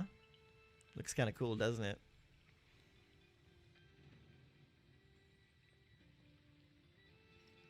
Now that we finally have some land on the table and actually play things. Oh no, you're gonna Field of Ruin. Oh no.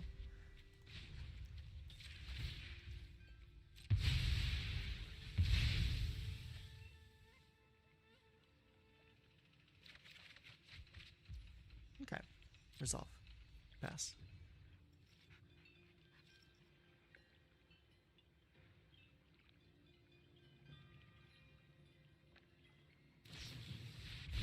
Yeah. Fateful Mending. Go for it. Draw 2, discard 2. Alright, he discards 2 lands. Pass. End of turn, we'll discard a missionary.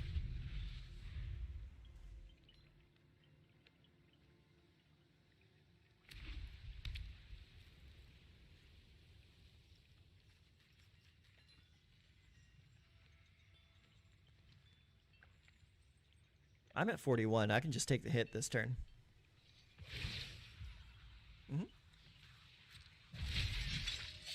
Keep watch for Alright, so I think we'll play an Archangel next turn. Get rid of their Wanderer. And eventually play one of our own.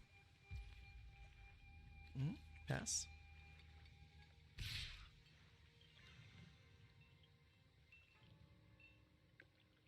You want to come in?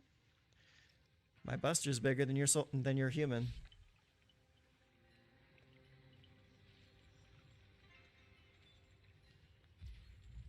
Alright, my turn. Hey, a cut down. Alright, so let's see here. Let's go ahead. Okay, we can't really play any of our lands here.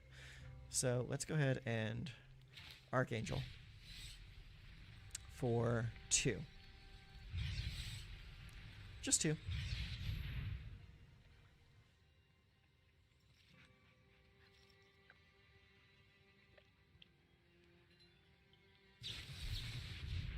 Okay, that's fine.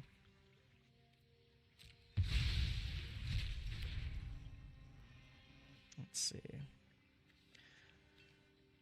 What's in our graveyard? We can definitely get back an Emperor with that. So I don't really want to throw my Takanuma down just for more mana.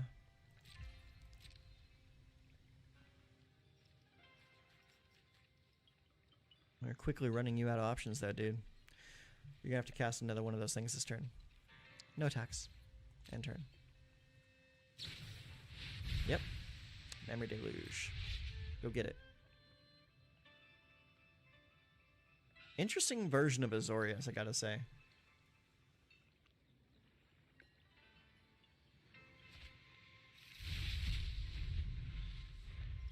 It's definitely a stall out deck with the way it floods the board.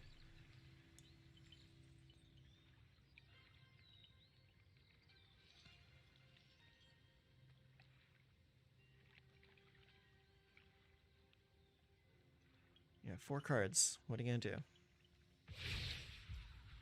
Okay, it's gonna put a +1/+1 counter. Resolve. Show them how we greet Pass. our enemies.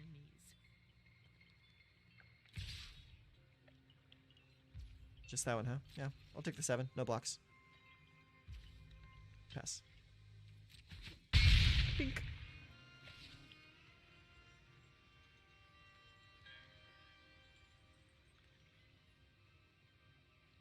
Didn't give that first strike would be a different story. Yeah, we'll take our turn now. Alright. We'll play the Haunted Ridge, and we'll try for the Archangel again. We will double cast the Kicker.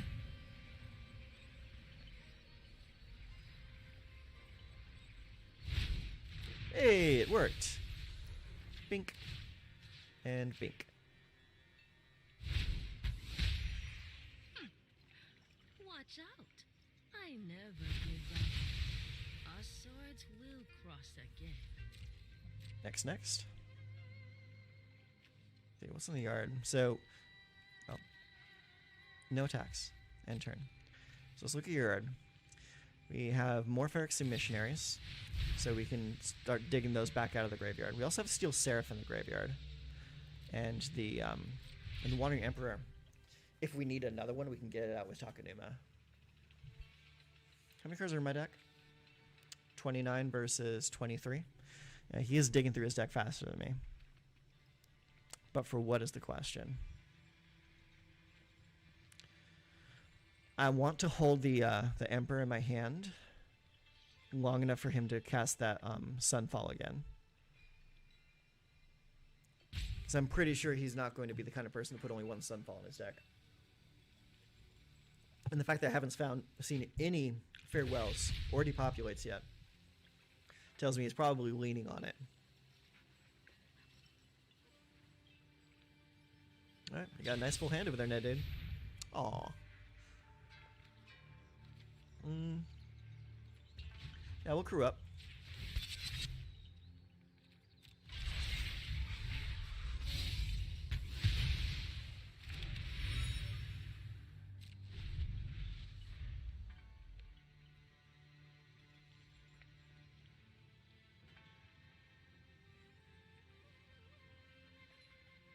That just gives me another juicy target to get out of my graveyard.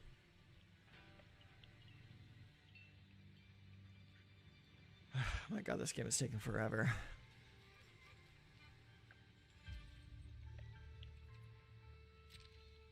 I just don't have the right removal. No blocks. Pass. You're fine. My turn? Alright. Activate. Draw a card.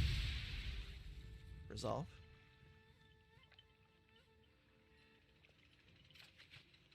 Okay, it's a land.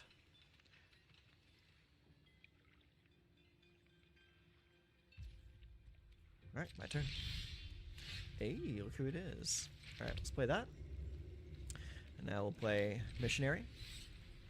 Kick it. You got another Dissipate?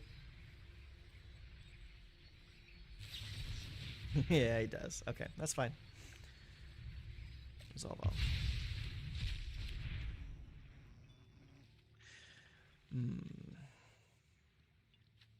1, 2, 3, 4, 5. We're one short on that. That's unfortunate. Let's see. So in that case, we'll go Fable.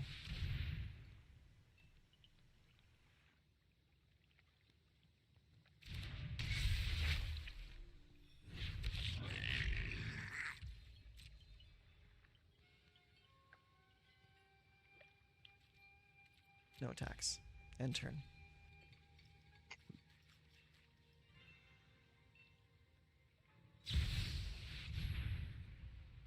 Alright.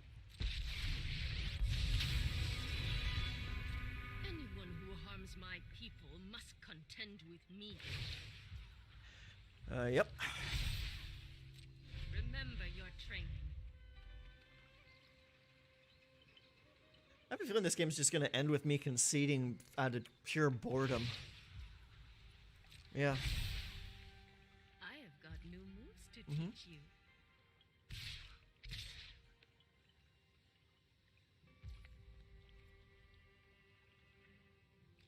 Alright, let's activate it.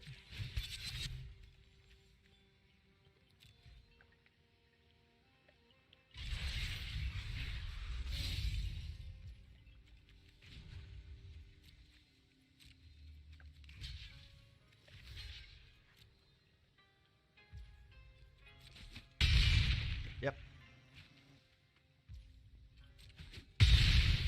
Okay. I already got all the card draw off of it anyways, it's all good.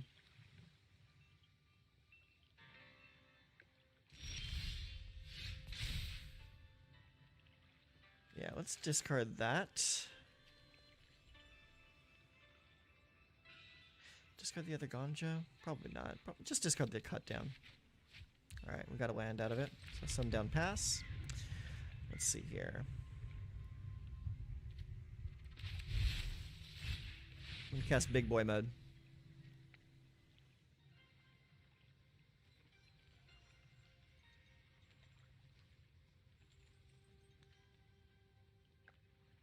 Does it resolve? Hey, it resolved. Nice. And we still have 4 mana open. That's totally fine. Oh, you want to Fateful it, huh? Okay, that's fine. He wants to make it so I can't attack as Emperor.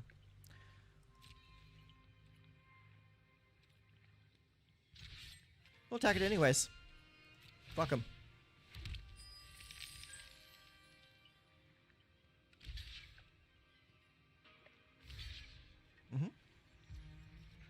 Let's see.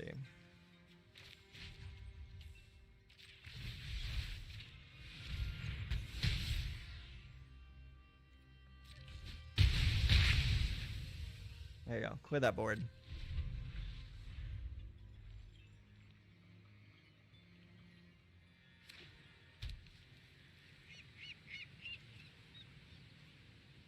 I still have 2 Phyrexian Missionaries in the yard.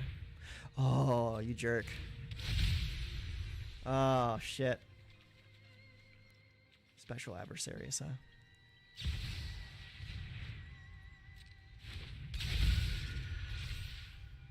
Interesting choice.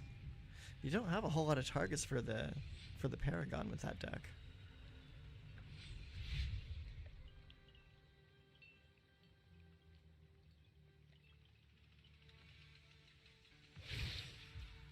Yeah. We've got the edge in this. Pass. My turn. Ah, shit, I should have on. That's fine. Alright, Exile Saga, it comes back. Play land for turn. Let's just activate this right now. Draw a card. Resolve. Ah, it's a fucking plains. Useless. Alright, next. End turn. See what you got.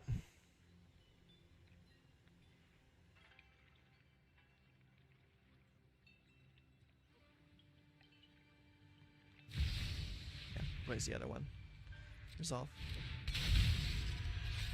Resolve. What are you going to phase out?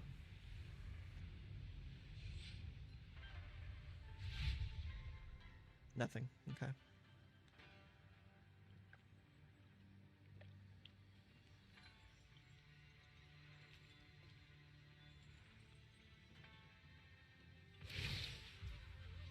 Okay.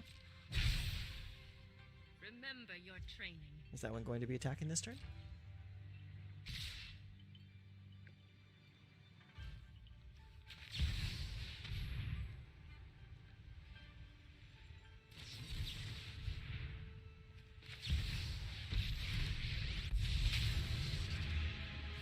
I hope you're ready to lose. I am almost sad to see you go.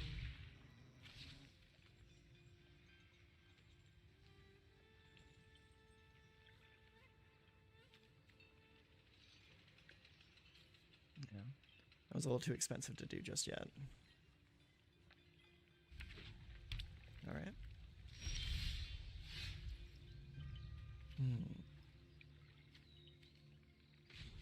Alright. +1/+1 right here.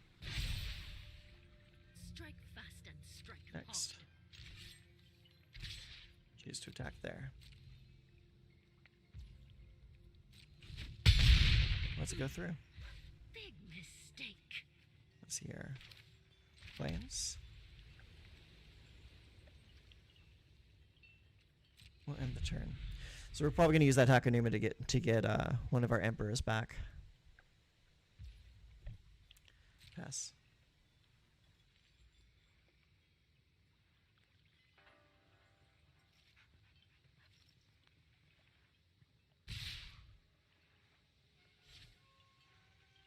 Okay. Sending 1 there and 1 at me. Okay. So first we'll talk Anuma.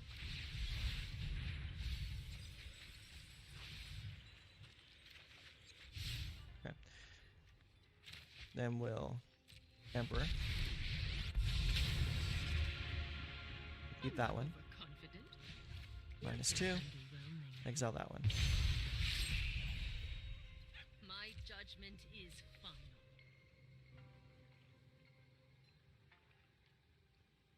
There you go. Nullified the whole attack. How you like that?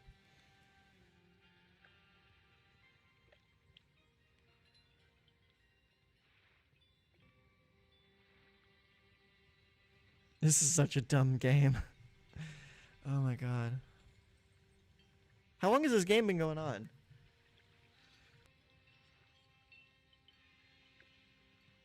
Feels like we've been playing this same game for like 40 minutes at this point.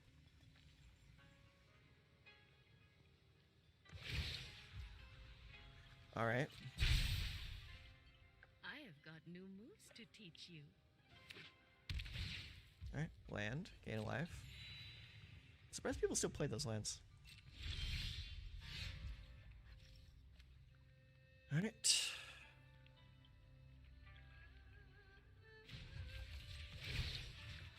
+1 there. Next. We got the edge in this fight. Bink. Years of training for this.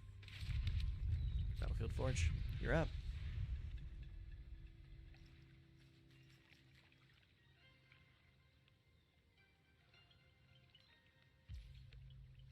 Pass. Yeah, go for it. We're pretty much racing at this point. Trading blow for blow. Back to wandering.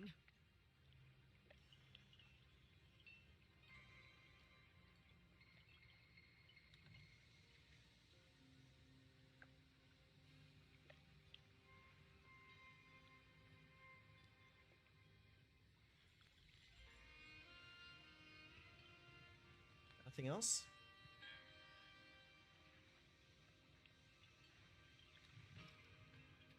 You got 3 cards in hand over there.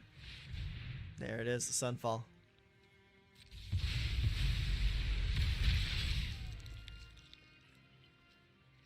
Get your 2/2. Double braid. All right, cool.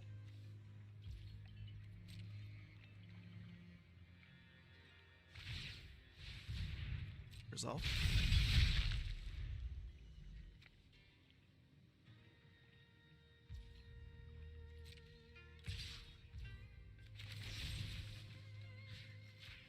Kill it.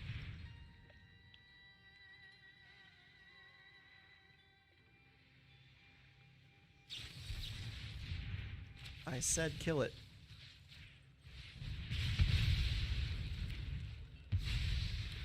You're just wasting your dissipates over there, dude.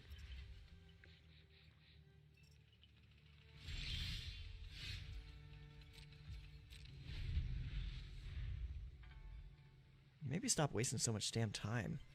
You take so long on your turns.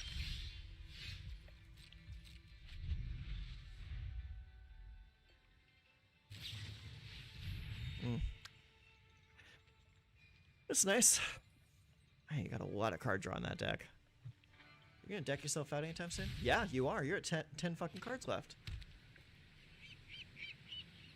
You were gonna deck out. What cards do I got? 14? No. I'm just gonna let you deck out. You sure about that? You sure about that, dude? You sure about that?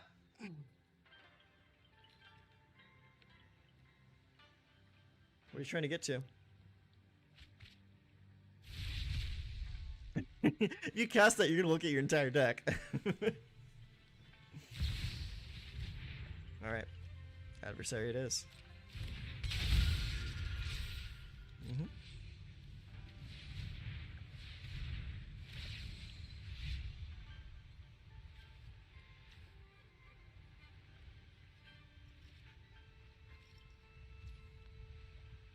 Okay.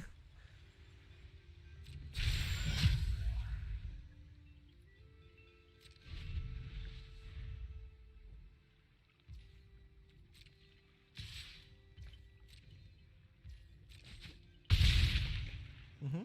Congratulations.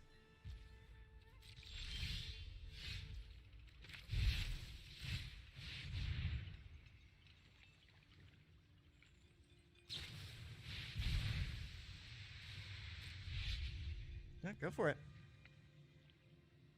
All of your 7 cards left. Oh gosh, if this dude runs freaking like devious cover up or something like that, I'd be boned.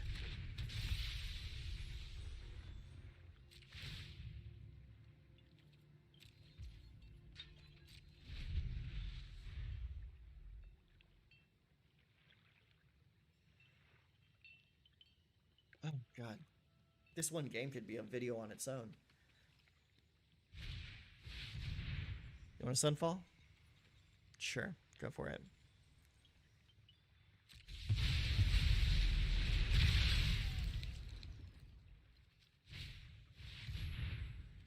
Oh my.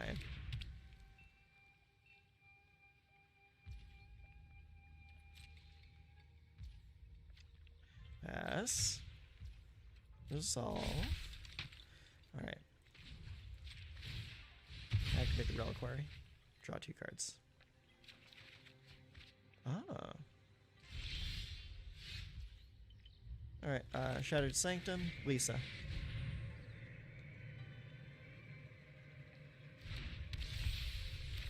Wedding announcement number 4. Okay, that's fine. Do you have removal for Lisa? It does not.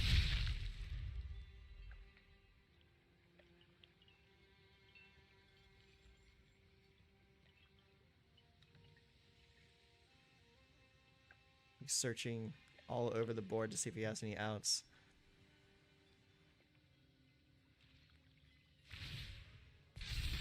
He doesn't. Busted makes me feel good.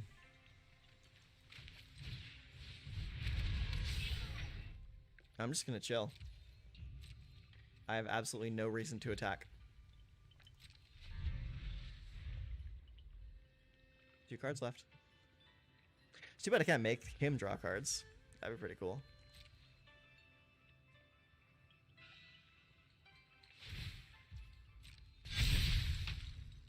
How many cards do I have left? I have 9. I'll draw a card.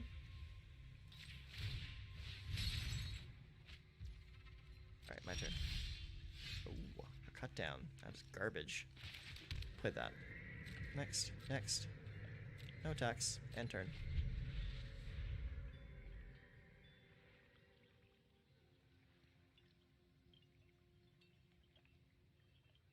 Alright. You're at your last turn. You want to swing in?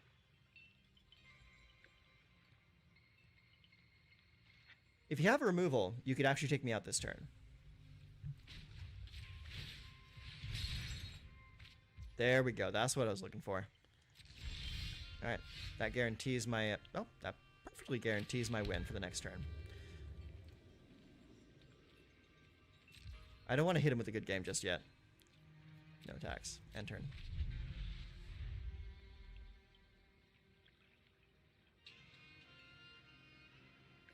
Zero cards in library. You did it to yourself, man, with all that card draw. I'm not that much better, though. I only have 5 cards left in my library. Pass. Alright. Go for the throat. Go for the throat.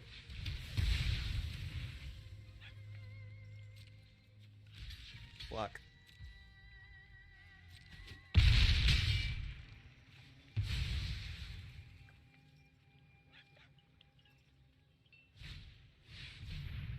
Yeah, that's fine.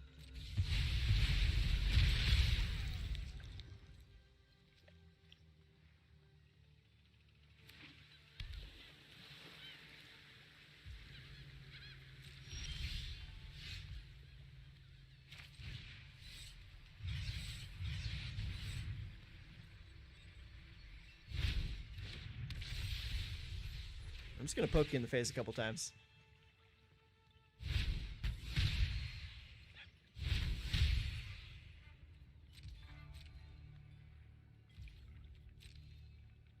Alright. Transform the artifact. Go for it, man. GG.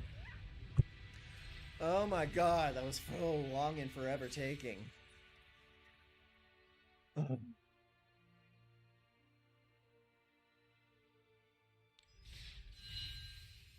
Oh, that game took so long that our arena ranks reset. Oh my god. So that last game that we were in lasted so long that the damn ladder reset while we were in game. And so here we are. back down to gold, and we're gonna keep on trying to rank up through here. At least it's the beginning of a new ladder, though. So we'll see what we play against. So we got Igonjo, Shatter Sanctum, and Roadside Reliquary. I think we'll keep it because we have Cut Down for turn 1. Actually, that one requires me to have multiple other lands already, so we can't cut down turn 1. We got to cut down turn 2. But we also have access to Wedding Announcement and Archangel. And Bankbuster. Looks like we're up against Mono Black. Oh no, we're up against Rock. Interesting. Okay, we'll see where this game takes us.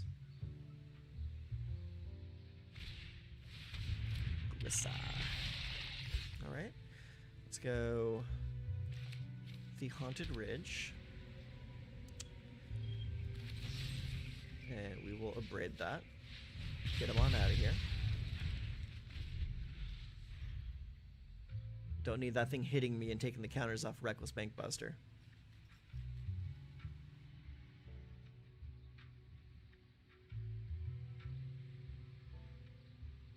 I can't say that's the decision that they would make, but that's the decision I would make. Mirax, huh?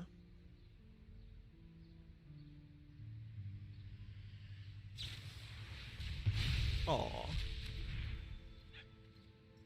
That's fine. Alright, my turn. What's in the yard? Just the Abrade? So let's see here. Let's play the Igonjo. And the Wedding Announcement. Keep your mana open for the cut down.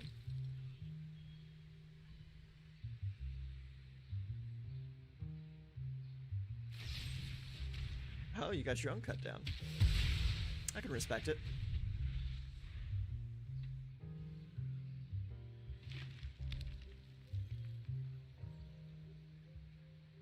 Alright. 5 mana. Do we have a new Sheldred coming down? Oh no, we got Boseiju. Actually, that helps. I will definitely take that action. Let's see. Oh, I guess we'll go get a Plains. Alright, another land. Let's see here. What's in the yard? Just that? I guess we're just gonna do this. Smack in the face for 2 and 4. Well, if you're not playing any creatures. This will allow me to have a target for Phyrexian Missionary, unless you tear asunder it.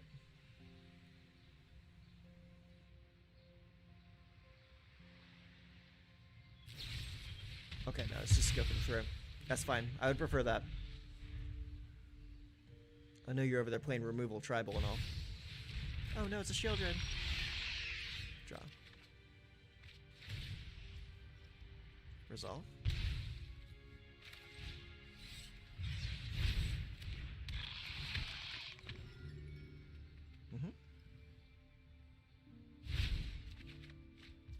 Get that angel back. Next.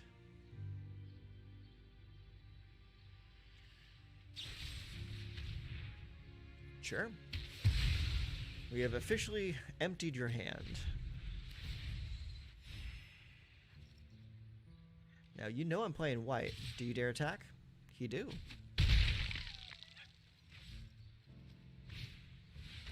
Not the Glissa. Alright, resolve. That's fine. You know that I have Archangel. So we're just going to cast it out.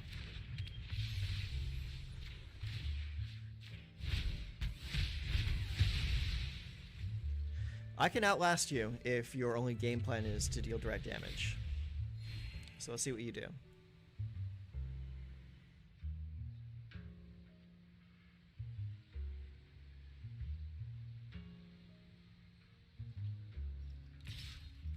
Yeah, come on in. I'm not going to block that.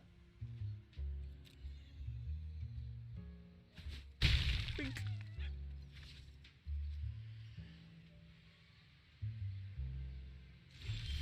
Alright, my turn. Resolve. Take a hit. Play the Black Cleave. Let's see. Next. See what they do. when faced with an attack.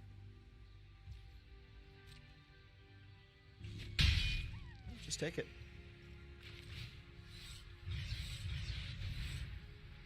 Alright, we're just gonna start popping you.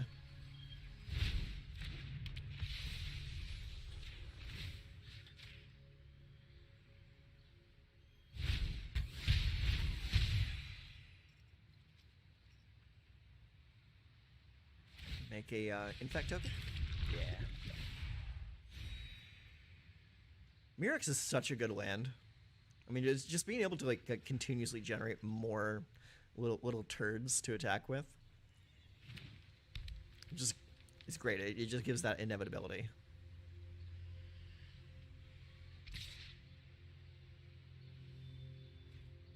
Come on in, champ. You're good. No blocks. I can take the hit.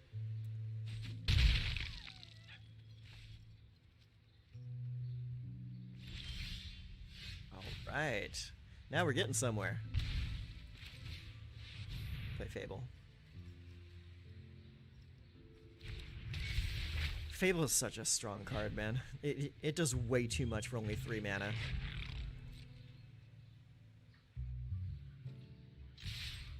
Swing in.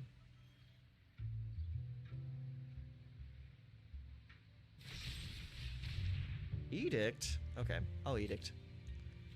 Sacrifice non-token creature.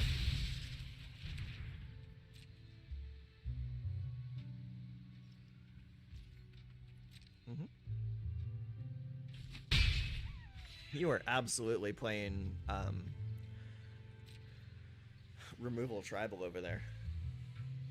Like everything you've drawn has been like removal this game. Let's see, how many removal spells have we gone through?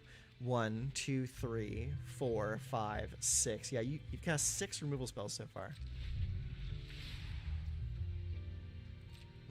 It's fine.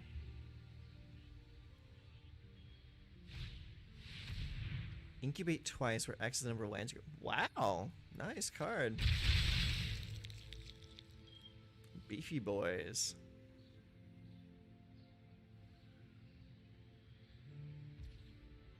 Pass. You want to come at me? Perfect. That's exactly what I wanted to see. Alright, pass, go to blocks. Block there. 1 blocker. Coming with the Gonjo.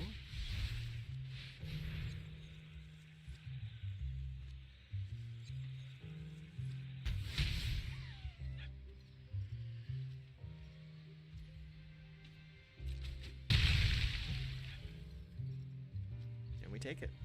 Alright, my turn. Draw a card. Ooh, perfect draw. Discard cards. I'll discard a cut down.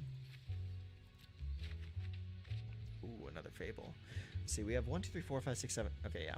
We have enough mana to drop a Fable and also have enough mana to use the Wandering Emperor next turn.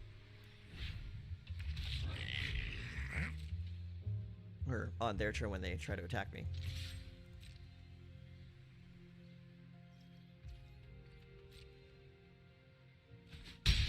Alright, take it. Up to 21. I love all the life gain in this deck.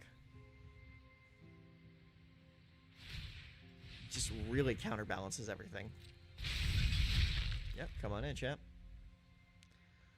Now we're gonna wait. There you go. That's exactly why. I had a feeling he was gonna come in with both of them this turn. Pass. Okay. No problem. Alright. So, first things first.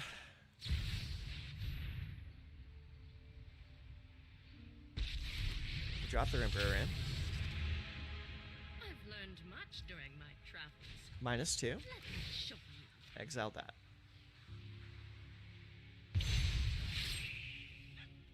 I am Okay, go to almost blocks. We block that one right there. Owie. That hurt. Alright, my turn.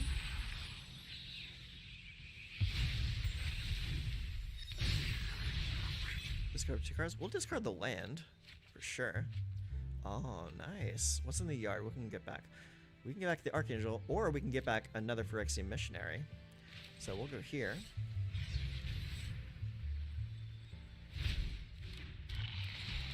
We'll get back the other Missionary.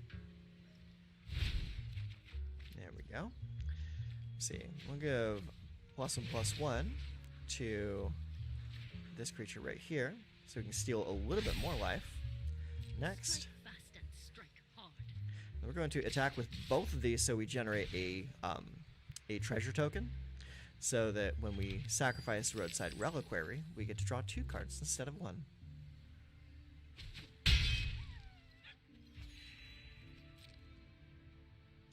And the best thing here is now that we have 2 Phyrexian Missionaries, we can just block this all day long and just cycle it over and over and over and over and over. Unless they draw extra removal. Which they did, but they targeted the wrong creature.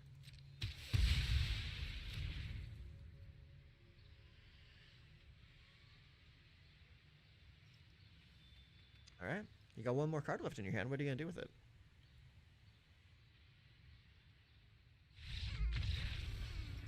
That's an option too. Alright, not too bad. Alright, and unfortunately with that second game being so long, I'm going to have to cut it right here because I don't want this video going over like 2 freaking hours. Ooh, a Gin of the Fountain. How fancy. Okay, well, there you have it. That's Mardu mid-range. It's got a pretty good game against the field, specifically against mono red. It just has the ability to take the hits and then come back swinging. I like this deck, especially for starting a new season when the majority of people out there are going to be playing some form of aggro. I would have put more games into this session, but that second game... Gosh, I think that second game was like 40 minutes. It lasted so long. So long that the opponent ended up decking out. So, anyways, I hope you enjoyed the games. I enjoyed playing them, except for that second one. The second one was kind of a pain in the butt. Anyways, I intend on making a schedule for uploads, probably somewhere in the range of like 3 uploads a week. All different decks, just...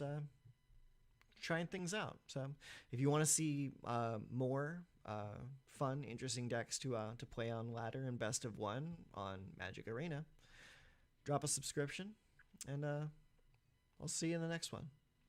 Take care of yourself. Hi, welcome back to my channel. I'm NerdStrong, and if you've been following Magic content over the last weekend, you'll notice that the Magic Pro Tour Minneapolis has just happened. And I noticed something very interesting when I looked up the standings over who was in like the top 20 seats. If you look over here at the this website I have pulled up, this is MTG Melee, and you'll see exactly what I'm talking about here. You'll notice one style of deck keeps showing up more than any other, and that's the Rakdos style. There's probably about like 3 really different styles of Rakdos that showed up, but as a whole, Rakdos made up about 50% of the top 20 placings.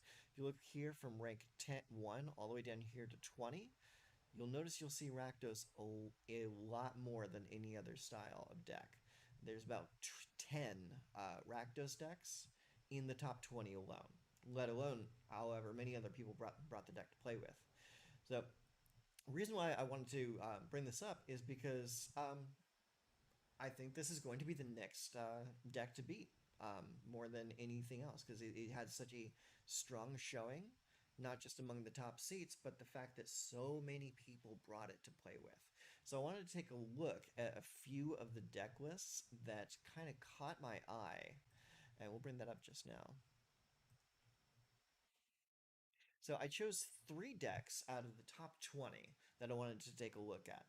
And the first one is Reed Duke's deck. This is a Rakdos Breach style deck. You've probably seen it on the ladder already. You've probably already been hit by Breach the Multiverse.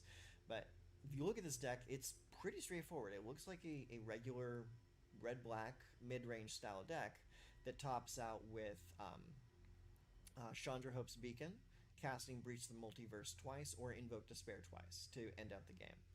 And getting hit by either of those 2 times likely is going to end the game.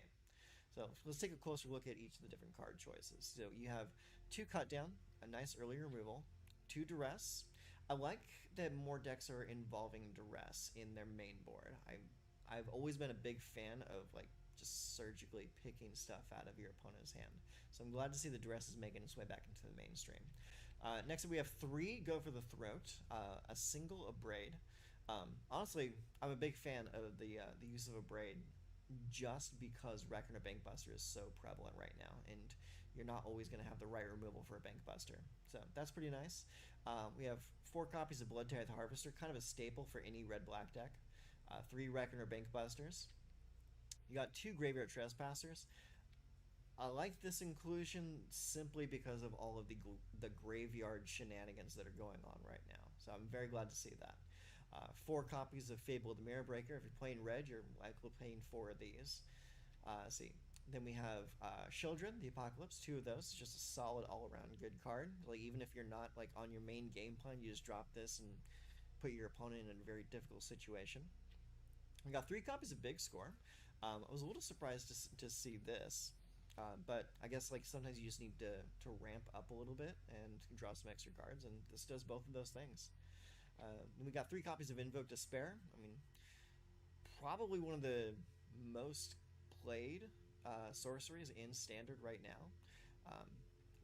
When this card rotates in September, it's going to leave a pretty significant hole in its wake. So we got 3 of those. We got 2 Chandra's Hope's Beacon. I mean, probably the best Planeswalker to come out of the new set, just because all of its abilities are very relevant. But you're most likely going to be using it for her passive ability to copy spells, so that you can cast Invoke Despair twice or Breach the Multiverse twice. And then we have a single copy of Atali, Primal Conqueror, just because it's really, really good. This card alone can end a game. And then you have the mana base of 9 Swamps, 1 Takenuma, 2 Mountains, 1 Sokenzan, 4 Blackcleave Cliffs, 4 Haunted Ridge, 4 Sulphurous Springs, and a single Ziatora's Proving Ground.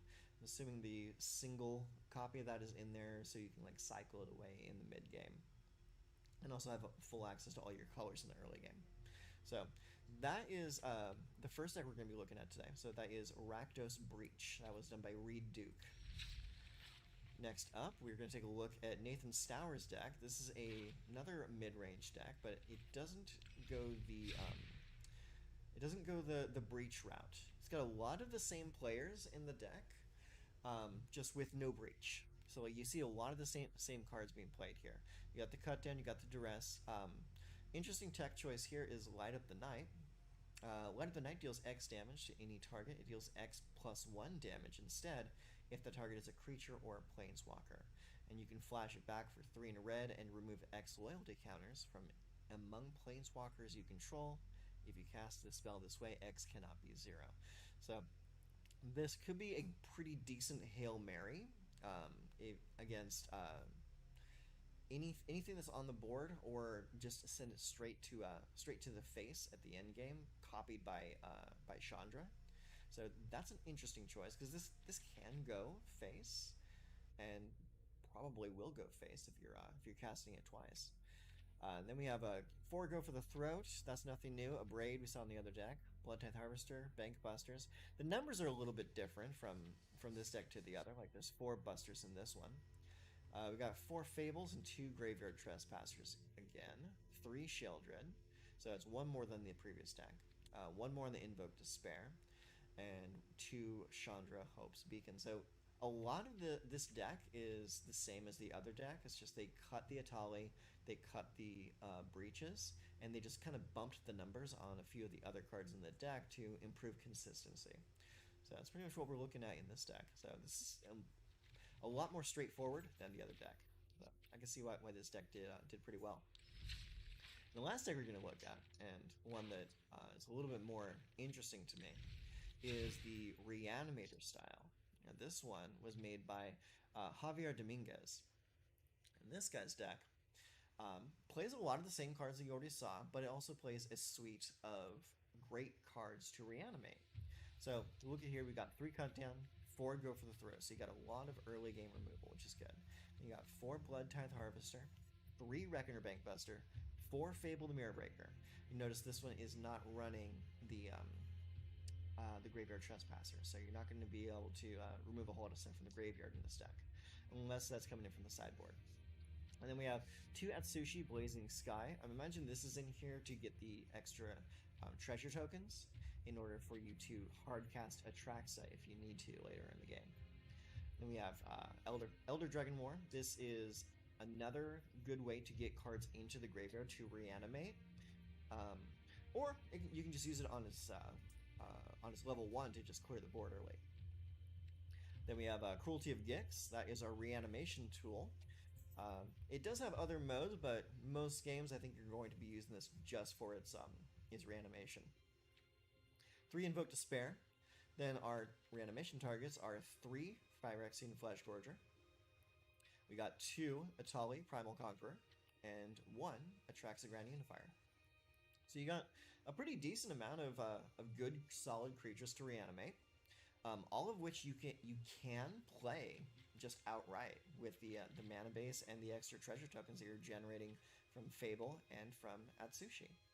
So honestly, like as far as like a reanimator deck goes, this looks really solid to me. I mean, you just because of the fact that you can cast the cards versus needing to reanimate them in order to get them into play. So pretty interesting deck. So those are the decks that we're looking at today, and for the rest of this video, I'm actually going to take one of these decks into Standard, and we're gonna just go jam out a few games in Ladder and see how they go. So what we're gonna play today is we're actually gonna play the Reanimator deck because this is the one that looks the most interesting to me. So let's go ahead and try it out. So let's go on over to play. We're playing Mardu mid-range to climb with. Very fun deck also. I made a video about that I think last week. So let's see here. We'll go Reanimator, Standard Ranked. Ladder did just reset, so we are in gold at the moment. So let's see what kind of opponents we come up against.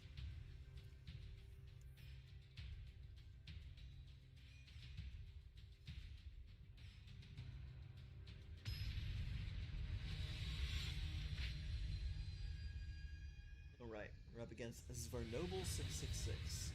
Interesting name. Okay, so we're looking at 4 lands, 2 Blood Tithe Harvesters, and a Bank Buster. I think we'll keep it. It is a little land heavy, but it does have early game plays. So let's start by casting... We'll cast the Zerator's Proving Ground first. I don't think we're going to end up cycling it anytime soon. Dismal Blackwater, he gains life. Okay. Second turn. Yeah, that has to be played on turn 3 or later. So we'll start with the Blood Tithe Harvester.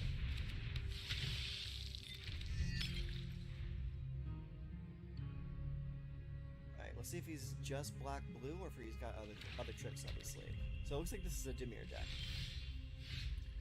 Okay, let's go ahead and play the Haunted Ridge this turn. And we will swing in to bait out some kind of removal so we can free cast the Fable. Alright, and there's the removal. Perfect. That's exactly what I wanted.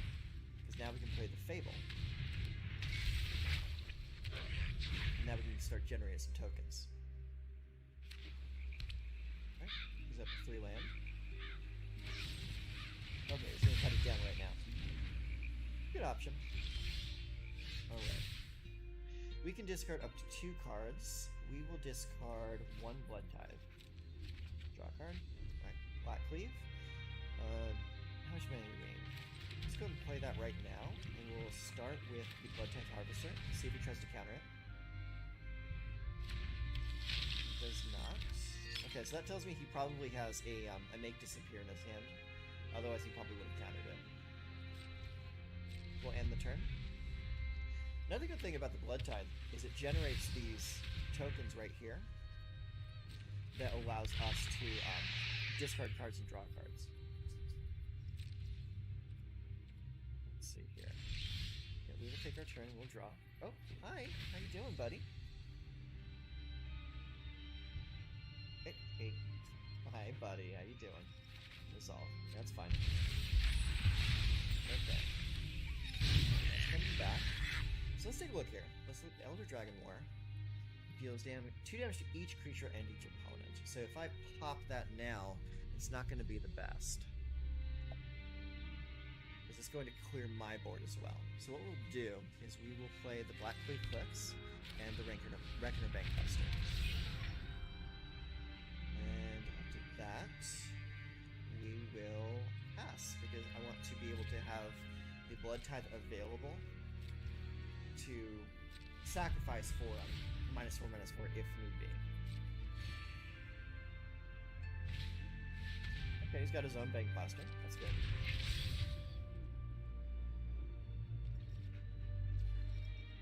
Pass.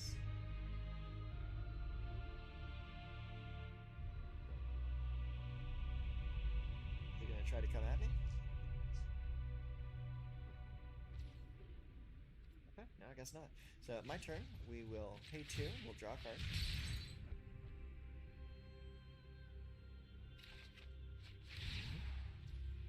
Resolve. And we'll take a turn. Take another 2 damage. That's fine. Alright, let's play that. So we're in a bit of a pickle at the moment. But we can do this. Let's target there. Alright, cool. So that's going to come in. It's going to make another Blood Tithe token. And then we will sacrifice it. Target there. To get that -6/-6. Okay, that's totally fine. Resolve all. It's going to draw a card. And the creature's going to go away. So now that that's gone, I'm going to set this to 3. And we're going to take their Sheldred. And then we will... Well, we're not going to be drawing any cards, so we're just going to clear the Bankbuster. Targeting that. Next. All attack. Hit him for 4. And enter.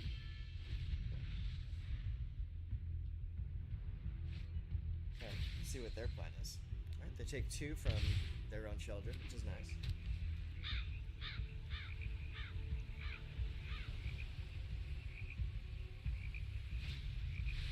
Okay, he's playing Gix's Command. Alright, both those cards go back to the yard. Ooh, okay, let's see here. I am going to Cruelty on 1. Do we want to do 1? We'll get rid of a creature or planeswalker. They probably don't have it. I'm actually going to go to 2. Because I do not need to reveal anything. So, do we want Atraxa? Do we want Atali? Do we want Phyrexian?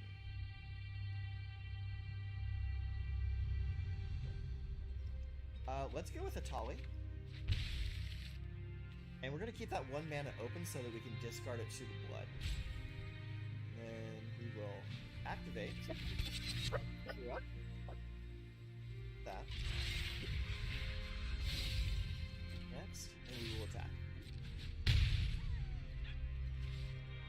Okay, and we will end turn. What I'm going to do here is I'm going to put a stop. I'm going to put a stop.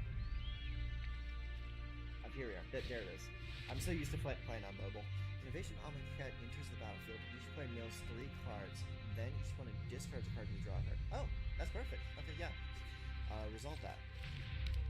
I don't need to put a stop anymore because I'll just discard my Atali. Resolve. Okay. Discard. Discard Atali.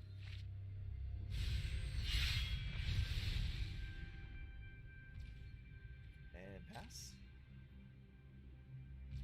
And now I'm going to take my turn. That's going to tick up to 3, and I'm going to go to my graveyard and choose Atali to come into play. Atali's ability is going to go off. We're going to reveal cards until we get to a spell. Okay, I'm going to choose Invoke Despair from my side. Target you. And I will decline to use the cut down.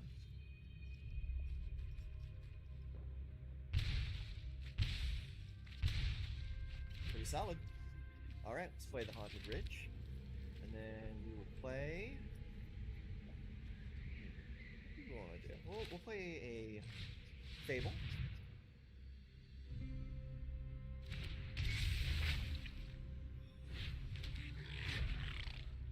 And we will crew up.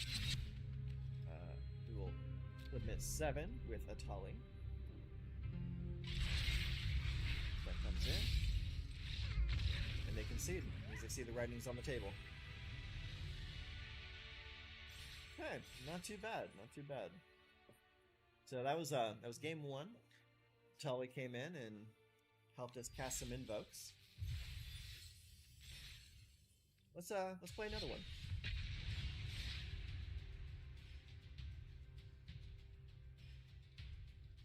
I do love a solid reanimator deck. It is a lot of fun. I've always loved reanimator decks ever since the old days of the game, back in like the recurring nightmare times. Okay, so we have access to all of our mana. We have red, black, blue. So I think we'll keep this because we do have access to some early game removal. We're up against Average Joe Gamer.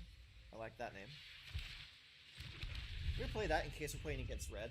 Because we don't have anything we need to be playing on turn 2. Okay, perfect. Alright, Xander's Ladder comes down.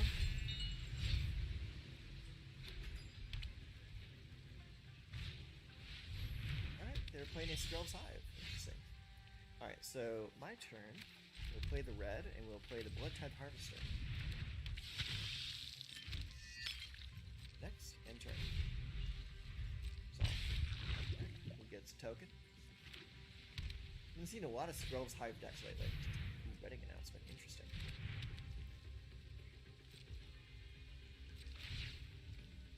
Oh. My turn. Okay, so it looks like we're going to be playing Invoke next turn. So now, I'm just going to not attack at all. But you keep taking damage.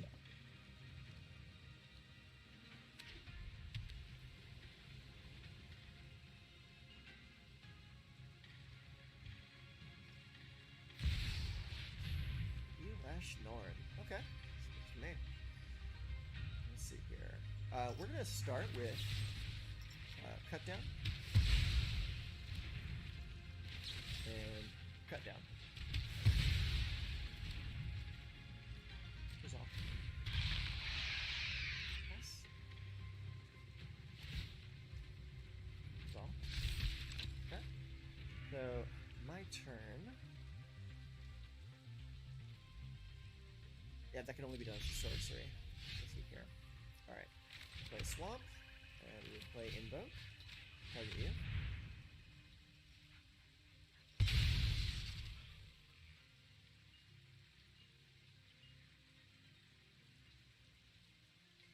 Do they get rid of the Skrell's Hive or the Wedding Ransom? I'm surprised. I would have gotten rid of the Skrell's Hive, honestly. I'm not him.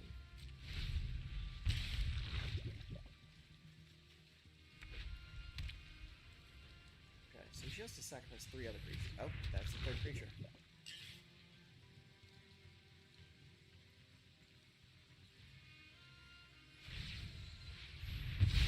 It's transforming. Incubate 2 5 times, then transform. Jesus, that's nasty. Alright, let's play that.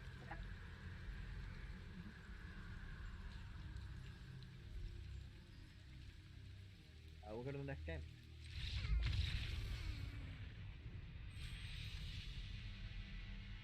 I do not think we're set up to beat that transaction there.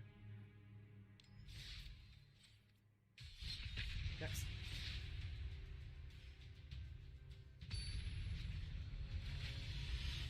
Okay. against an Oko avatar. Okay, so we got 4 lands, 2 cut downs, and a Fable. Keep it. Let's see, play the Black Cleave first, so that it comes in untapped. Alright, let's play Swamp.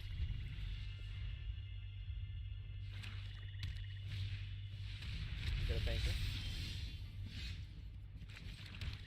Play Fable.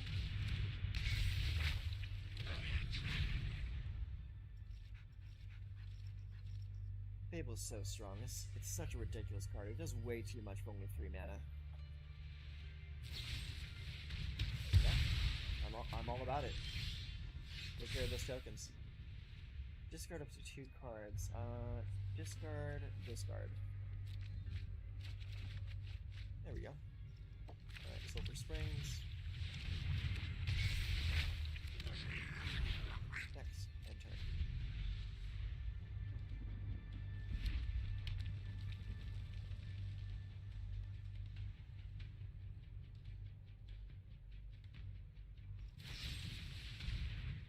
Yeah, go for the bird again.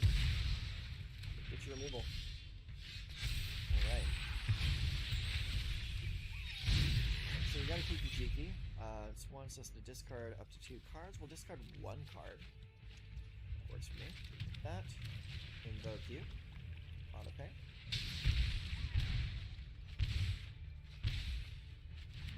Okay. Need to discard that Atali.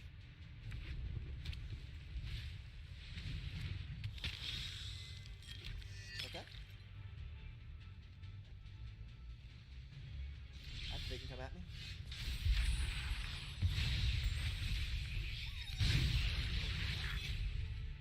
Let's see here. Let's go Swamp. So it's 1, 2, 3, 4, 5, 6. We're gonna start with Cut Down and hope that he uses it to animate his Bank Buster, so that we can get rid of it with Invoke. Alright, he did not take the bait. So in that case, we will attack.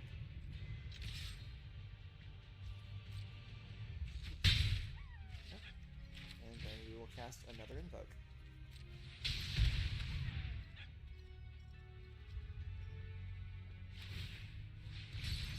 Just draw a card. Take 6 more damage.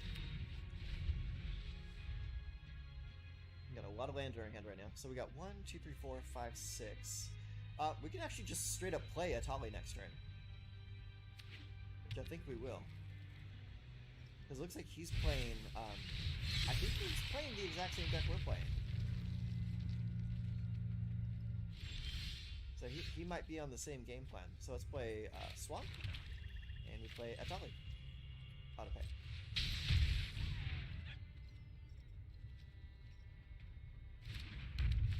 Alright, show me some spells. Yeah, we'll play Atsushi. And go for the third. Actually, we'll cancel it because we can't target that. That's an artifact creature. So decline that.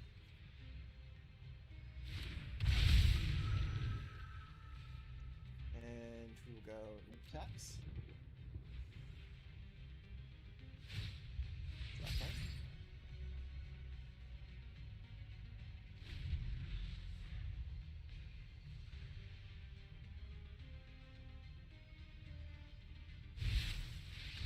Playing another Flesh Poison.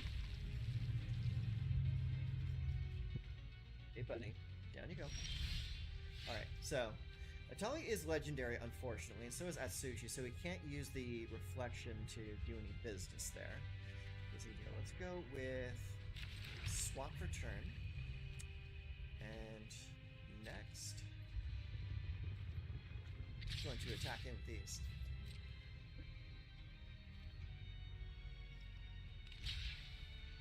Sure.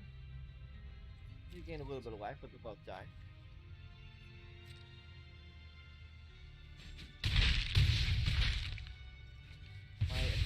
Survives, though.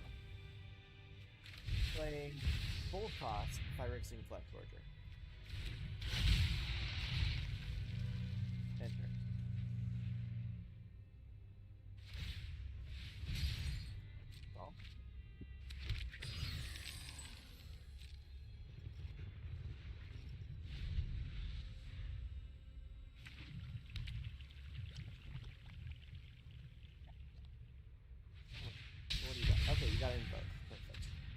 so we need to sacrifice creatures and so let's whatever. So we sacrifice a creature, we sacrifice Etsy, and sacrifice an enchantment. We'll create 3 treasure tokens, and you will die. Guess I just wanted to get his invoke off, right? Oh, we made it up to flat. Not bad. Tell you what, we will go one more game for this video and see what kind of match we get ourselves into.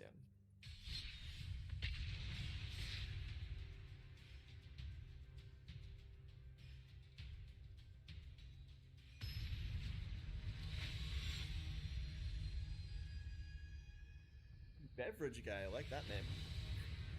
Cheers. Okay, this looks solid. We got 3 lands, all come into play untapped, removal, and 2 mirror breakers. I'll keep it.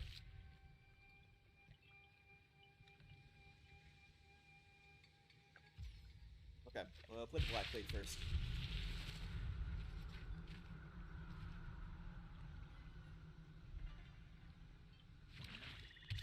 Okay, got a swamp. Let's see. Do we want to play Zeratora's Proving Ground now or later? I think we'll play it later, because I want to keep mana open to go from the throat.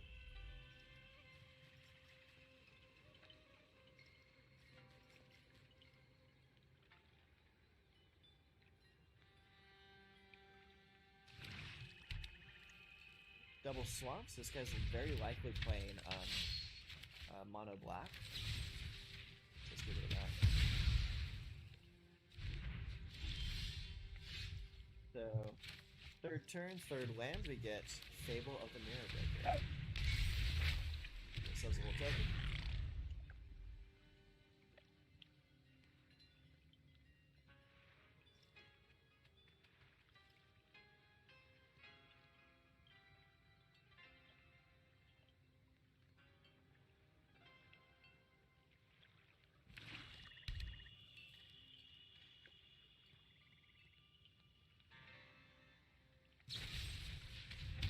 Down. I kind of expected as much.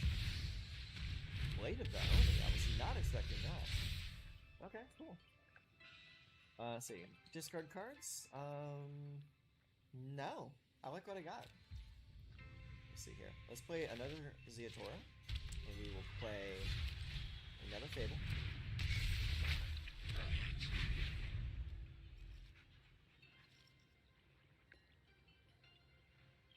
We're gonna either cast Invoke next turn or have 3 Fable the Mirror Breakers on the table. Either way, it's going to be hilarious.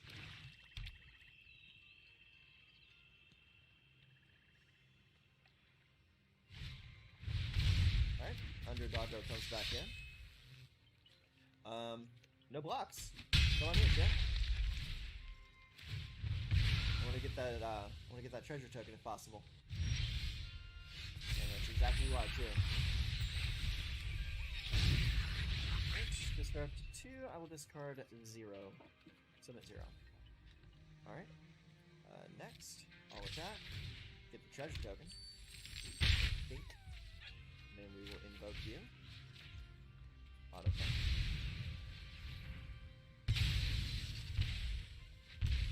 Alright, cool. We got some land finally. We'll play the Sulphurous Springs. I probably should have played the Black Fate. I wasn't going to cast anything else that turn.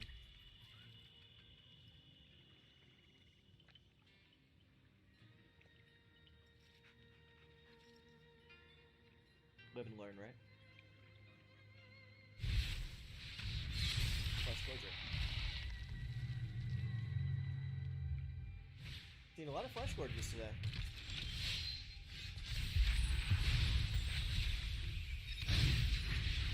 Okay, let's go ahead and play the Black Fleet. Let's play the Harvester. And we are going to copy the Harvester. Sacrifice the Harvester. That. Yes, I'm sure. Well, we will take the hit. Next. I'll attack. And also hit that. Take that block. Next. Alright, enter.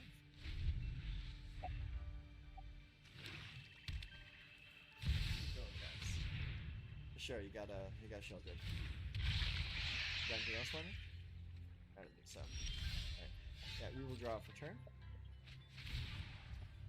Result. Okay. So here, now what do we do here? Do we make another blood tithe and immediately sacrifice it, or do we invoke despair? I think we do it this way. Okay, they did not have any removal, so we will immediately use this. Kill it. Okay. And then we will tap this, make another. Immediately swing into 6, 8. See what kind of removal they have. No removal. Perfect. Game over.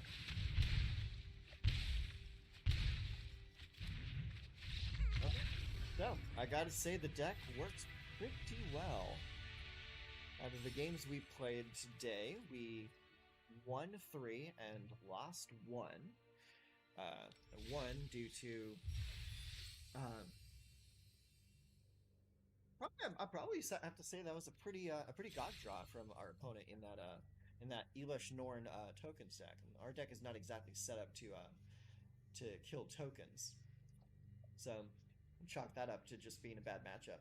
But all the other games, the game against Mono Black, the Reanimator mirror match, and the first game, I forget what we were playing against in the first game. I think we were also playing another Rakdos or Mono Black in the first game, but we did very well. So far, this deck is looking pretty good, and I think we're going to continue checking out the other Rakdos decks in more videos. I plan on updating my video upload cadence to about 3 times a week, just because I want to be a little bit more consistent with this channel. I want to make it so that this is a channel that people can come to looking for new, interesting decks to play. So that will be it for today. Thank you very much for hanging out with me. If you want to see more content like this, if you like what we're doing here, drop a like. Tell me how we're doing in the comments section, and if you want to be updated with when we post new videos, feel free to subscribe to the channel. So until next time, see you around. Hello, welcome back to the channel. This is an emergency recording because some very, very big news just dropped on the Pro Tour Minneapolis coverage stream. Apparently, the way the standard has been going forever needs to change, and 2 developers just came onto their coverage stream and told us that standard is moving away from a 2-year rotation to a 3-year rotation, and they detailed a couple reasons why they want to move that in that direction.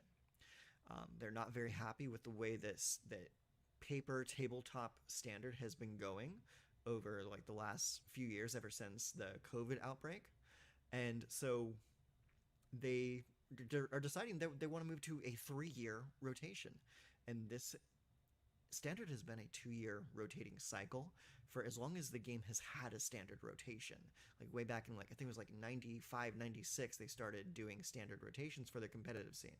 So I was very curious about this. I mean, they're not explicitly saying that this current standard that we're in right now is going to be extended out for another full year. So I wanted to go online and see if there's any kind of articles or Twitter posts or anything about that will give me some more clarity, and I found something. It's this right here. This is on the official Wizards website. There's an article put up for Magic Arena. It says updates to Standard and Alchemy on Magic the Gathering Arena. Now, this rotation is going to mirror tabletop. So both tabletop and arena are going to be under a 3-year standing rotation. Here's the article in its entirety. It's like, so they're saying standard is going to be changing. For more on the changes to standard, check out Revitalizing Standard. That's the Twitter post they put out as well, where we go in depth on why we're making these changes and our future intentions for standard. To quickly sum up the changes, starting with the current standard environment, sets will rotate out of standard every 3 years rather than every 2 years. The standard format in MTG Arena will mirror tabletop, and sets will rotate out of standard every 3 years. This means there will be no rotation for the standard format with the release of Wilds of Eldraine.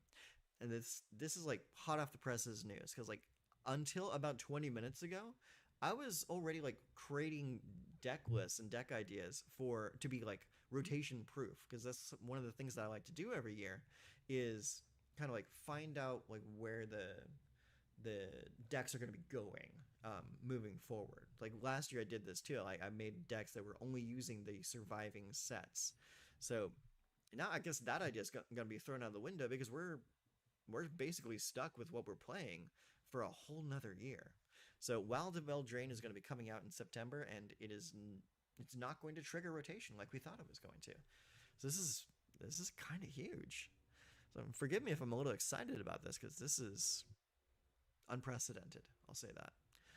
In contrast to Standard's upcoming change, the Alchemy format will continue following a 2-year rotation. So Alchemy will still retain a 2-year rotation. It's only regular Standard, the format that mirrors paper Magic. That means that with the release of Wilds of Eldraine, the following sets will all be rotating out of Alchemy. So that's Crimson Vow, Midnight Hunt, Neon Dynasty, Streets of New Capenna, and the Alchemy Horizons Baldur's Gate set. It's like all that stuff out the window, like we were expecting it to. Alongside Alchemy's rotation, MTG Arena will be celebrating renewal with its login gifts, renewal rewards, and mastery pass, and much more. So they did this last year. I believe they started it last year. It was basically giving a whole bunch of rewards to kind of like ease the pain of losing so many cards out of your standard collection. Well, you can still play with those older cards in older formats, but as far as standard was considered, it was going to go away. So they gave us a whole bunch of like login rewards and like a mastery pass buff, and just to make it a little bit more easy and inviting, so they wouldn't lose new players. So we're gonna get renewal again. So let's see here. As normal this year, there might be slight changes year over year, but the overall renewal celebrations in MTG Arena will remain like past years. For example, see MTG Arena's renewal last year, like I just talked about. From the beginning of the changes to standard discussions, we had expected and intended for Alchemy to remain at its 2-year rotation.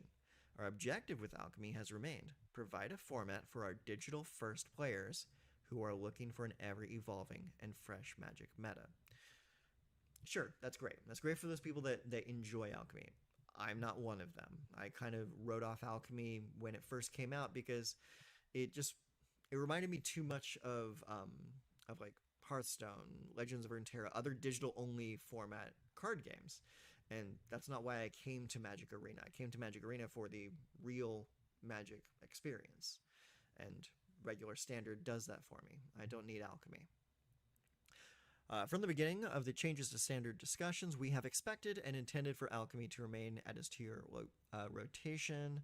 Okay, I think I already read that part. Yeah, so let's move on. To briefly expand, Alchemy is a very different environment than a tabletop format, and so we want to manage it in a way that makes the most sense for those players and their goals.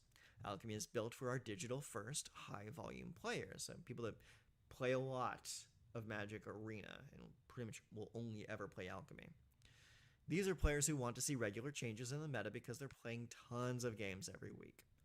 A 2-year rotation will help keep the Alchemy meta dynamic and fluid, and it will give players more change week to week and month to month in the decks they're seeing and chasing. So basically what that's telling me is they want to use this as an excuse to try and push more players towards the Alchemy format. Basically saying, hey, you can still have this very fresh 2-year rotation if you play Alchemy. But I'm not about that. I don't like the Alchemy specific mechanics, like Seek or creating more cards in your hand than you should, or like any of that stuff. Like I'm not a fan of it. I don't like that. I like people running out of cards in their hand, you know. So uh, if you play Arena Alchemy, more power to you. I'm glad you have an opportunity to play the format that you enjoy, but this is not for me. I'll keep playing Standard. As we focus on revitalizing Standard tabletop play, MTG Arena will be right there supporting all aspects of the game. We're ecstatically looking forward to the Lord of the Rings Tales of Middle-earth set coming to Magic Arena on June 20. We will continue to support Alchemy and embrace Explorer, with more to come later this year. And of course, all of these bring their cards to Historic. MTG Arena will continue to support all its major formats, guided by the play data we see and by community feedback. So that's it.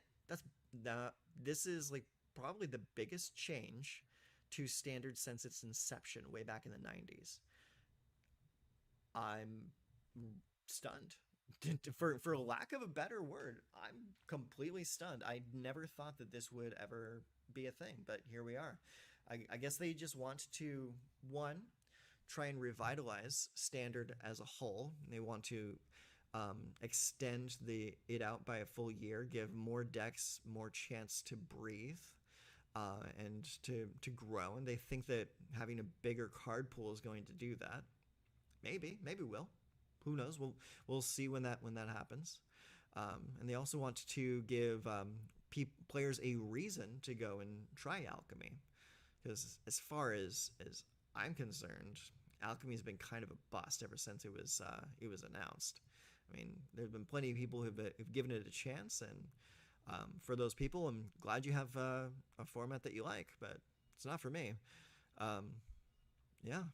So like, what do you think? Like, is this change going to make you check out Alchemy for the first time, or keep playing Alchemy if you're a current Alchemy enjoyer? Is this going to cause you to stop playing Standard altogether because you don't want the format to extend out for another full year? Are you going to move into older formats? Are you going to maybe shift over to Limited, shift over to Historic?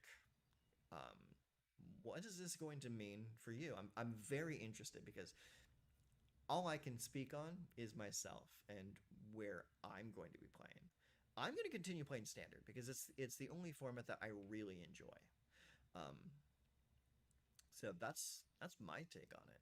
Like, I'm sticking with Standard, but I know that I don't speak for everyone. I only speak for myself. So, tell me what you think. I'm very curious to know what you guys all think. Leave a comment. Like the video so this information gets spread around some more. If you want to hear more from me, subscribe so I know that you're out there and you're listening. Yeah, this is stunning news. So until next time, I guess I'll talk to you next time. Wow, I just don't know how to end this. This is crazy news. I'll talk to you later. Hi, welcome back to the channel. So Pro Tour Minneapolis is just wrapped up, and there's been quite a few interesting decks in the top 8. More than its fair share was Rakdos, various iterations of it. But there were a couple decks that were very interesting to me, and I wanted to talk about them. So in this video, I want to talk about one of the 2 decks that I was very interested in, and this one was a 5-color ramp deck. This one was piloted by, I think his name is David Olson, a guy I haven't seen before, but this guy's deck was pretty good. Good enough to get into the top 8, that's for sure. But it's a ramp out deck that just gets as much mana as possible as early as it can, controls the board early, and plays just a lot of beef at the top end. It's pretty cool. It's very fun to watch him play it too. So if you hadn't watched the coverage, I definitely suggest you go and watch it.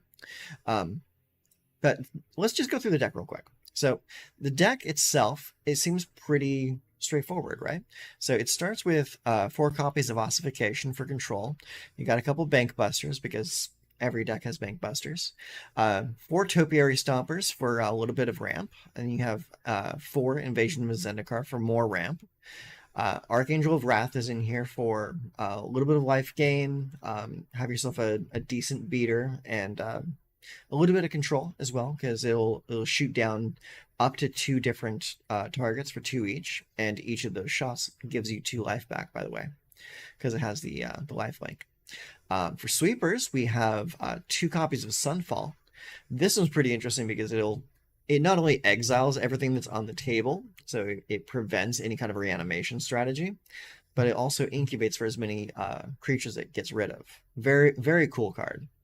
Then we have 4 copies of Leyline Binding. I mean, this card is just awesome. Like, if you played Standard at all for the last year, you know exactly what this card is. We have 2 copies of Atali. That's a new top-end creature. The good thing about this one is it's not just a beater.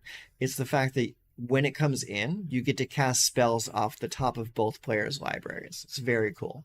And if you ever transform it, it basically becomes a Blightsteel Colossus. So, pretty cool. I like that one a lot. Herd Migration. Herd Migration's great for like all of its different modes. It's like you can either hard cast it and get an army of little 3/3 dudes, or you can channel it away. Or not channel, but like, well, it's kind of channel, kind of cycling, but it's 1 in a green. Discard it, search your library for a basic land card, reveal it, put it into your hand, then shuffle, and you gain 3 life. So it's a little bit more life gain, a little bit more deck thinning, and if you ever get around to it, you can actually cast it for its hard mana cost later in the game. And lastly, we have 4 Atraxa Grand Unifier. Again, another card that's been seeing a lot of play lately. It is a 7/7 with keyword soup. And when it comes into play, you pull like 5 cards off the top of your deck and refill your hand. It's pretty ridiculous. As far as the mana base is, again, pretty straightforward for a domain style deck. Basic lands, you got 3 plains, 1 island, 1 swamp, 2 mountains, 4 forests. Then you have a Boseiju, and then 4 copies of Zeotora's Proving Ground, 4 copies of Jetmir's Garden, 4 copies of Spar's Headquarters, and 2 Mirrex. The 2 Mirrex kind of surprised me, but I guess, like, if nothing else, you can use to just generate creatures and swing in after a couple board clears. Unfortunately, the Topiary Stomper will not get you the Triams because the Topiary Stomper can only get basic lands or basic forests. As same with the Invasion of Zendikar, it'll only get you basics. But these are in here because not only are they good for the domain on Leyline Binding and the domain on Herd Migration, but you can also cycle them late game when you don't need them anymore. So they can be doubled up as card advantage. So this is the deck. I called it 5-color dinos because it does have a kind of a dinosaur sub theme with the 4 Topiary Stompers, the 2 Atali Primal Conquerors, and also in the sideboard a cheeky 4X Tyrannax Rex.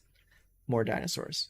So like if you wanted to get in with the poison strategy, you can kill them off with Tyrannax Rex. It's pretty cool.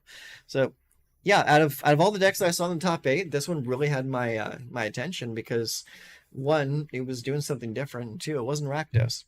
So yeah, this is the deck. We're gonna take it out onto the ladder and we're gonna play a few games with it.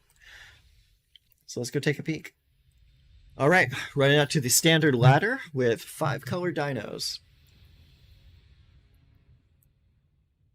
Okay, that's not the best start.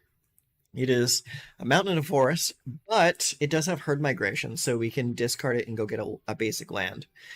So if we do that, probably go get like either an island or a plains, probably plains, so we can cast Leyline Binding if we need to. So despite it only being 2 forests, I'm gonna actually keep it. Or 2 basic lands, I mean. Okay, we'll go with the forest first. Okay, so I see Blackcleave Cliff, so this guy's very likely playing Rakdos. Because that has been... Oh, no, what's this? Xander's Lunge? Okay, we got Grixis in the table today. All right. Ooh. Kind of want to go get a second forest now. We'll see what happens. If they play something we need to get rid of immediately, we'll just go get the plains. Otherwise, we might go for the topiary stomper. All right, pass. All right, so he's not doing anything, so we're going to cycle this. Or go get a forest. All right. Play the forest, play the topiary stomper.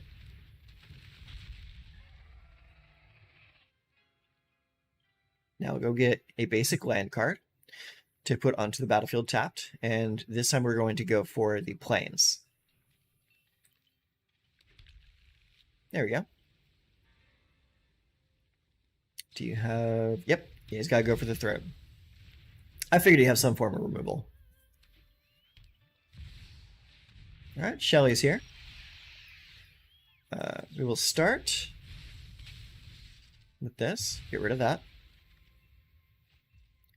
Okay, we got a Boseiju, so we'll play it. He's not really giving me anything that would make me want to kill that off.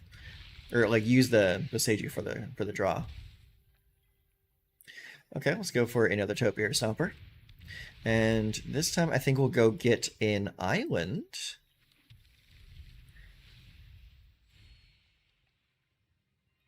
That'll put us one step closer to playing Atraxa.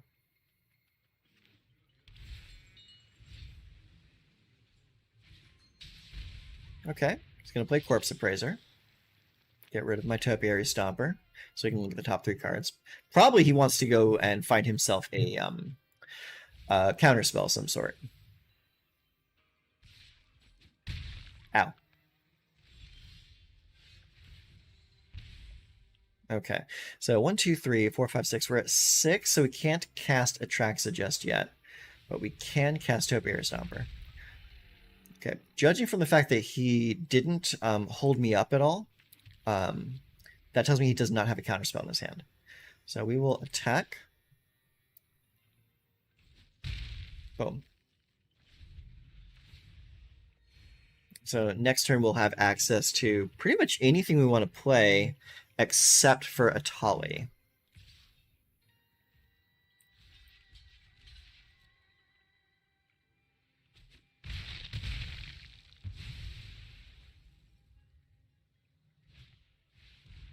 Oh, Graveyard Trespasser. So he's just playing your basic Grixis mid-range. Oh, wow, 2 of them. I'm really hoping we can draw a Sunfall. Oh, that was not Sunfall. That's okay, though. Let's go ahead.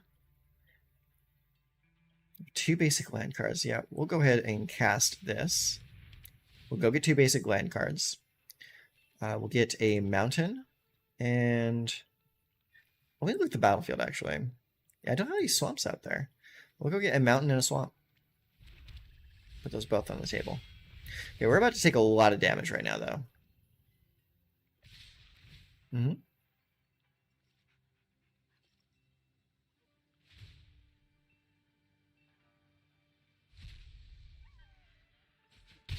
Ow, ow, ow. Alright, let's see if we can survive.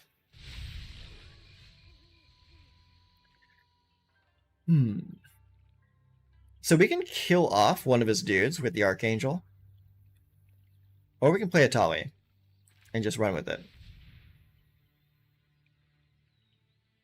If he has the Make Disappear, then we just lose this game. Okay, he's going to cycle and try to find the Make Disappear. Did not find it. Okay, we'll take Traxa and the Bank Buster. Let's see here. Jesus Christ.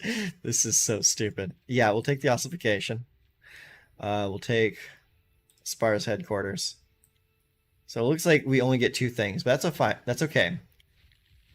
Because those are both good things to have. Oh, enchant a basic land. Let's enchant that island. And get rid of the Corpse Appraiser. And we will play the Spar's Headquarters. And next, end turn. All right, let's see what happens. I got nothing left in the graveyard for you to eat up.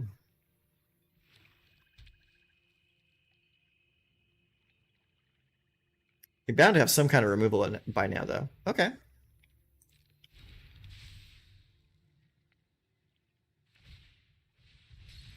All right, he's trying to draw some kind of answer. Pass. Do I actually get to untap with this nonsense? I do. All right. Next. Next. Let's go to attacks. This attacks you. This attacks this. Go.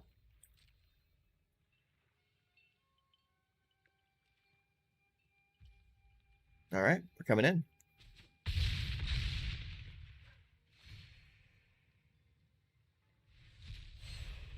All right. Play the Awakened Skyclave. As long as Awakened Skyclave is on the battlefield, it's a land in addition to other types, and it can tap for mana. Cool. Simple. Let's see. Let's play... we can play another Invasion of Zendikar, or we can play an Ossification. Let's play an Ossification. Target this basic land.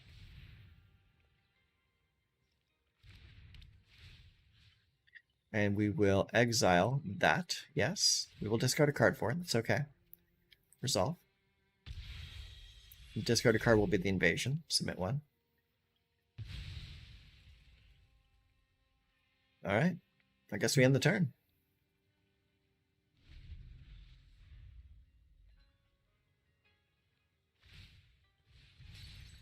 I'm also surprised you don't have more removal.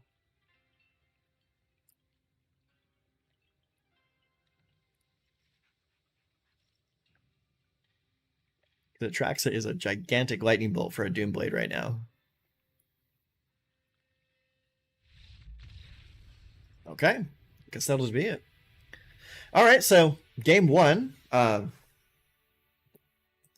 Pretty straightforward. I mean, just ramp out, get big beef. Alright, cool. Playing prize. We got 2 Master Herbs. Nice. Alright, let's play another one.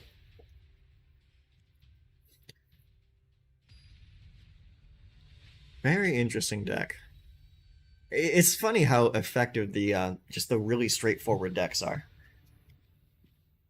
Okay, so this time around we have 2 Triumphs. Mountain, a Leyline Binding. We got a couple Invasions. Yeah, looks good to me. Hit him with the hello. Proving Ground goes down first. All right, he's got Triumph as well. We'll play Triumph number 2.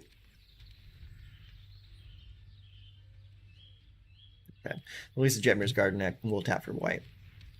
Okay, that's interesting. A Gold Hound. All right, let's play Plains. Next. End turn. Okay, he's going to consider his options.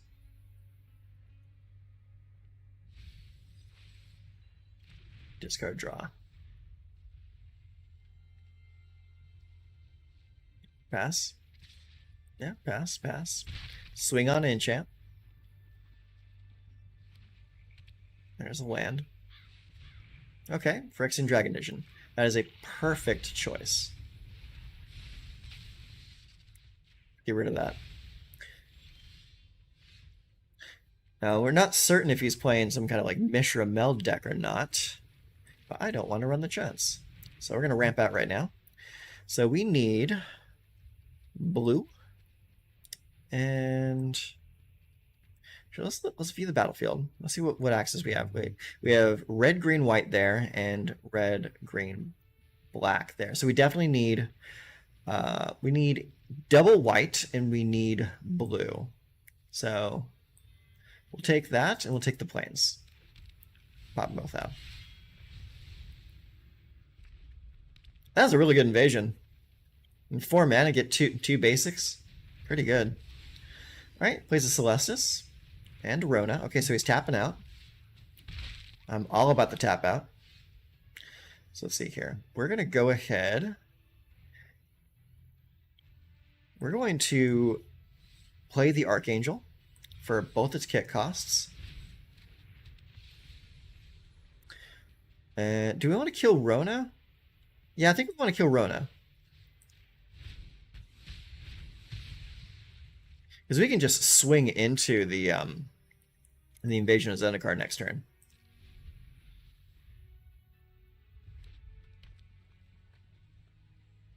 Because I don't want that Rona flipping.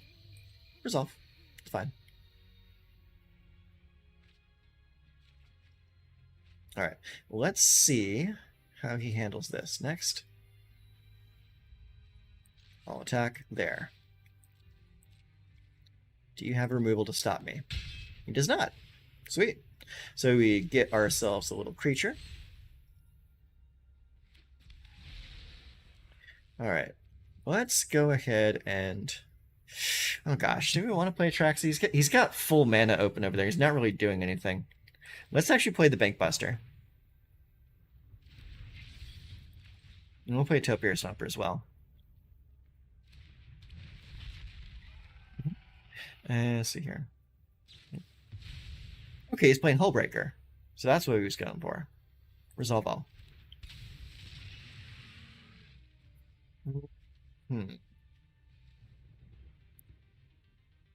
Let's go get the swamp.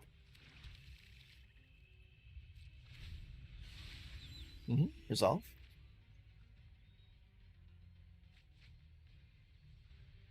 I was not expecting a Hullbreaker today.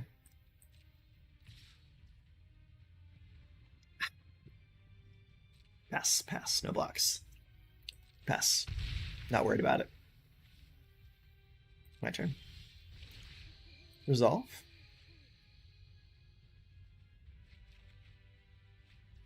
Alright, we'll play the Mirex. Next, next. And we attack with everything. Let's see what you do.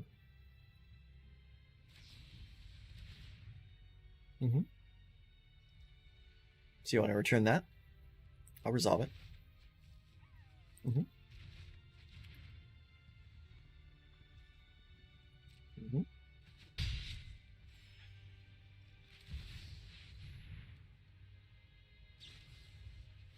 Aha. Good choice.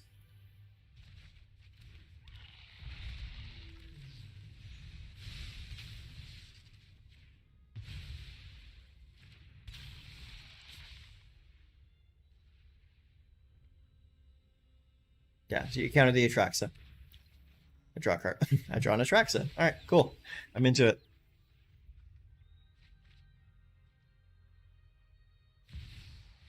Oh no, he's got the Mishra. It actually was a Mishra deck the whole time. That's fantastic. Okay. So I need to deal with that Mishra. Perfect. So yank that.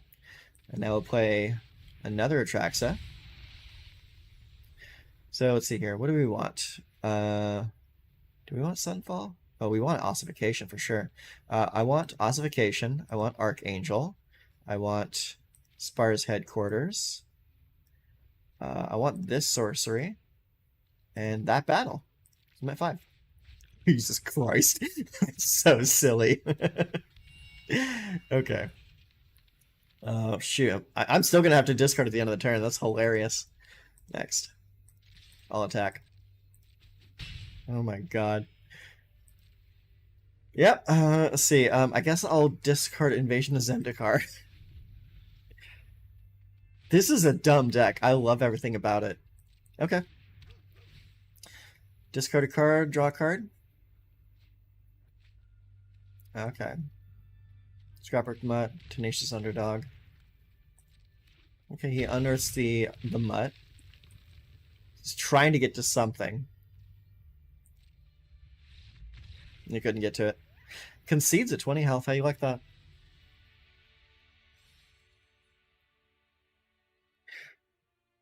I can see how this deck made its way to top 8. I mean, this is a fun deck.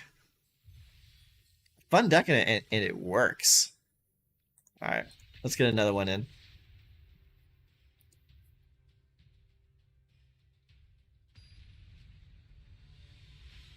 I can definitely see why this deck was in there. It's powerful. Okay, so we got 4 lands, a binding, and 2 Atraxas. Sure, I'll keep it. It's got the land. Let's see, Sparse Headquarters. All right, we'll play the Sparse Headquarters first. Oh, nice, we got Herd Migration, so we can thin the deck even further. Jetmir's Garden. So we got some kind of Naya over here. We'll play our own Jetmir's Garden. Leyline Binding is down to 2 mana cost.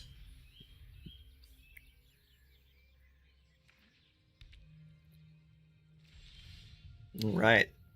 Let's go ahead and play. Let's see. Both of these have green in it. Actually, no. None of those have swaps, though. There we go. Get that cost down. We're not going to cast anything else this turn. So we end the turn.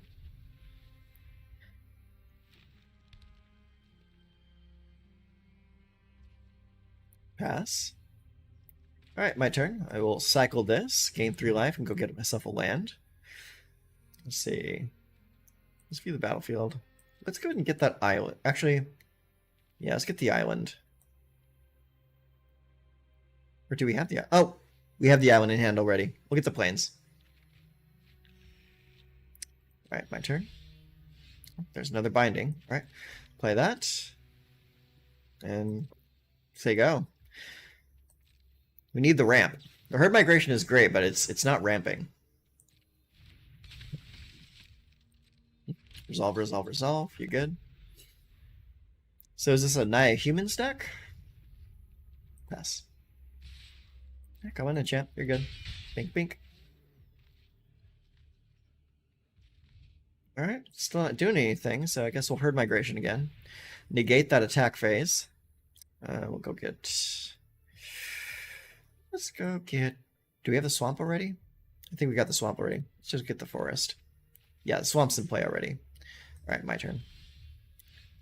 Alright, I guess we'll play one of our mini forests. And pass the turn. We still need 2 more lands before we can start playing Atraxas. Pass the turn. You got it. Come on in, chat.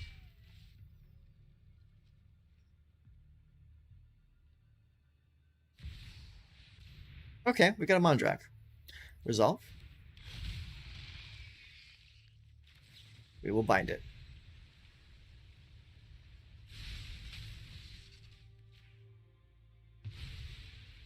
That's a perfect thing to bind.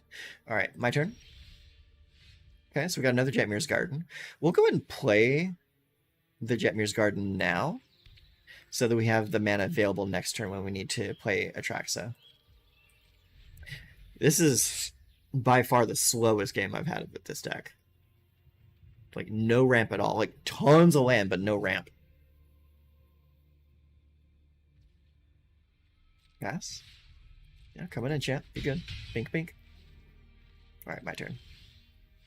Ooh, Atali. Atali could be fun, actually. Let's go with the Atali first.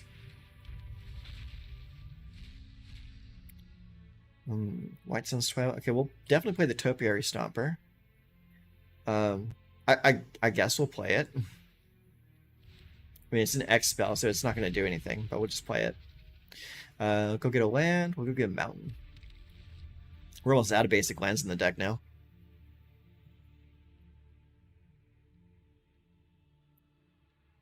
I'm sure you got some kind of removal for Atali.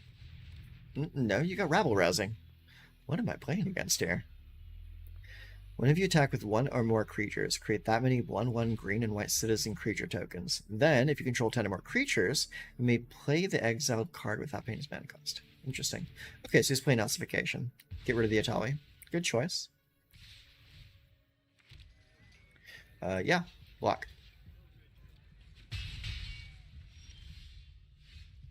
Okay. Forest. Atraxa. Let's see here. So we need to make some choices here. So for enchantment, we'll take the Ossification. For creature, we'll take the Archangel of Wrath. For artifact, we'll take the Record of Bankbuster. For land, we will take the Jetmir's Garden. And for battle, we'll take the Siege of Zendikar. Submit 5. Too many cards in hand. Way too many cards in my hand. See, we'll go ahead and play Ossification. I'm going to target this basic land. And we are going to... I guess I'll target creature or planeswalker. So it's got to be a creature. Oh, shoot. I played that wrong. I thought it was like any permanent. My bad. Let's take that. And we will attack.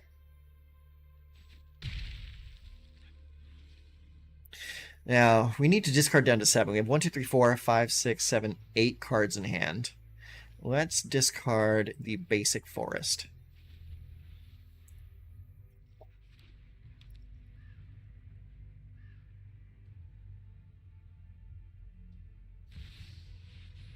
Oh, Jetmir's here. Nice.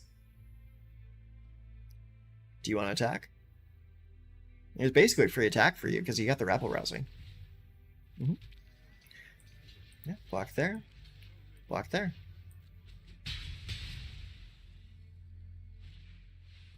Okay, wedding announcement. It is just trying to bring in all the creatures. Okay, so first things first is I'm going to Leyline Binding. So this one is going to get rid of a single permanent. Yes. Yeah, this one's going to get rid of a permanent. So we're going... Aw, man. He's not going to let me have my fun. Okay, I think we got time for one more game. So far, this deck is undefeated. Let's see if we can end on a high note. Or a higher note, I should say. Yeah, not too bad. Like, well, we're not exactly playing against like top tier meta decks or anything like that. Like, it's just kind of like all over the place, but even still, pretty fun. Okay, so we got red, green, and white, and red. Yeah, red, green, white. This is doable. Yeah, I'll keep it. And let's go to Sunfall in case things get wonky.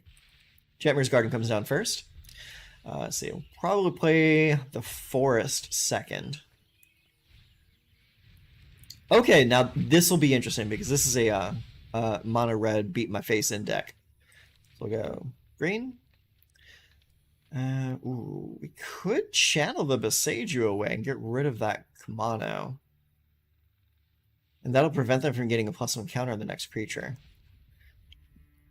Yeah, we're not doing anything else this turn. Let's go ahead and do it. Go get your land.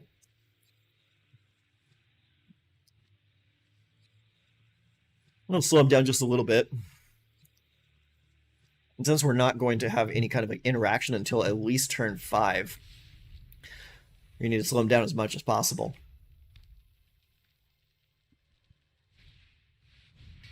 Oh shit, it's the Forge. I should have saved that. That's fine.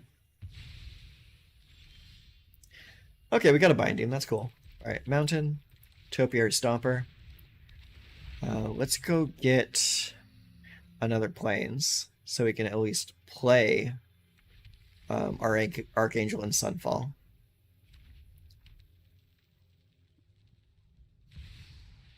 Okay, Bloodthirsty Adversary comes in.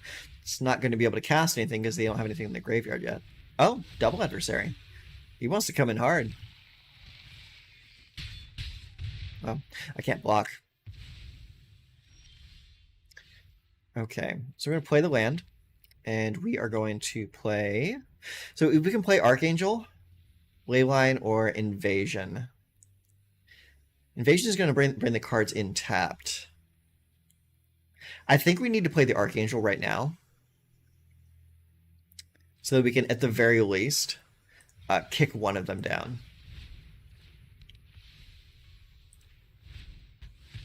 There we go. Save ourselves a little bit of health.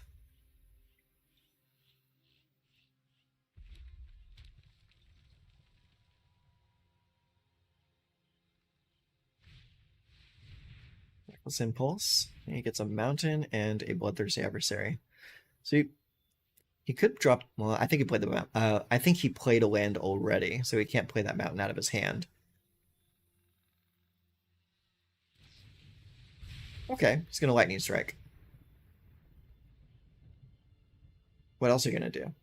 Okay, he's going to Strangle. Alright, that works. That works totally fine.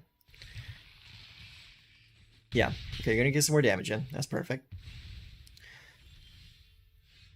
Okay, so we are going to...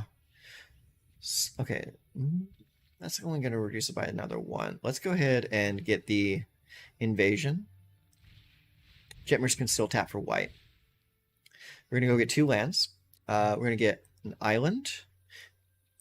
Do we have a swamp on the table yet? We do not have a swamp on the table yet, so we'll go get the swamp also, because I want to reduce the cost all the way to 1. And then we're going to leyline that away and play land for turn. I'll attack. There.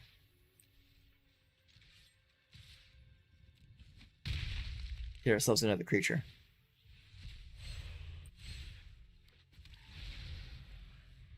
Cool. That worked in our favor. So he still has this turn to cast the adversary, though. And if he plays the land, he'll be able to proc it once.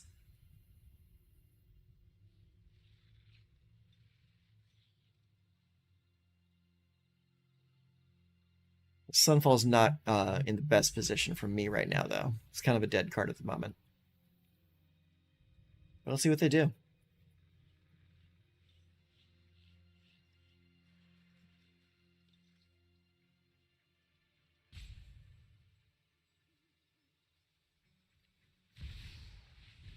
What? There's the adversary. Okay. So he's going to cast it. He's going to cast probably the lightning strike out of the graveyard. And that's what I would cast. Was the lightning strike? Oh no, it was the reckless impulse. That's a strange choice. Well, he gets the swift spear out of it for a bargain.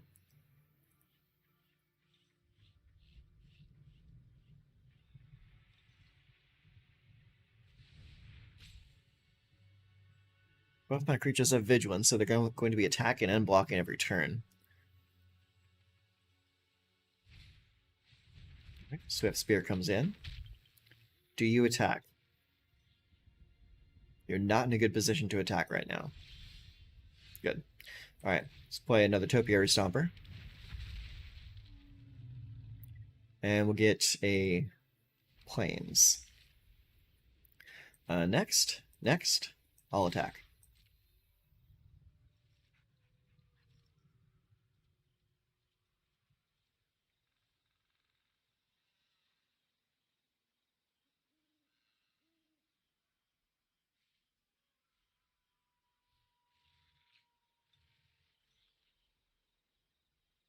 You're tapped out, and you only have your blockers there.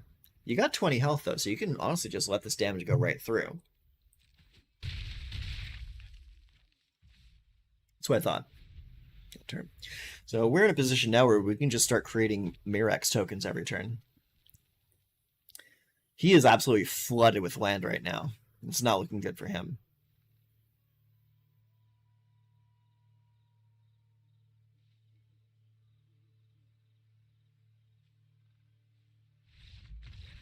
Okay, I guess we're just gonna pack it in, huh?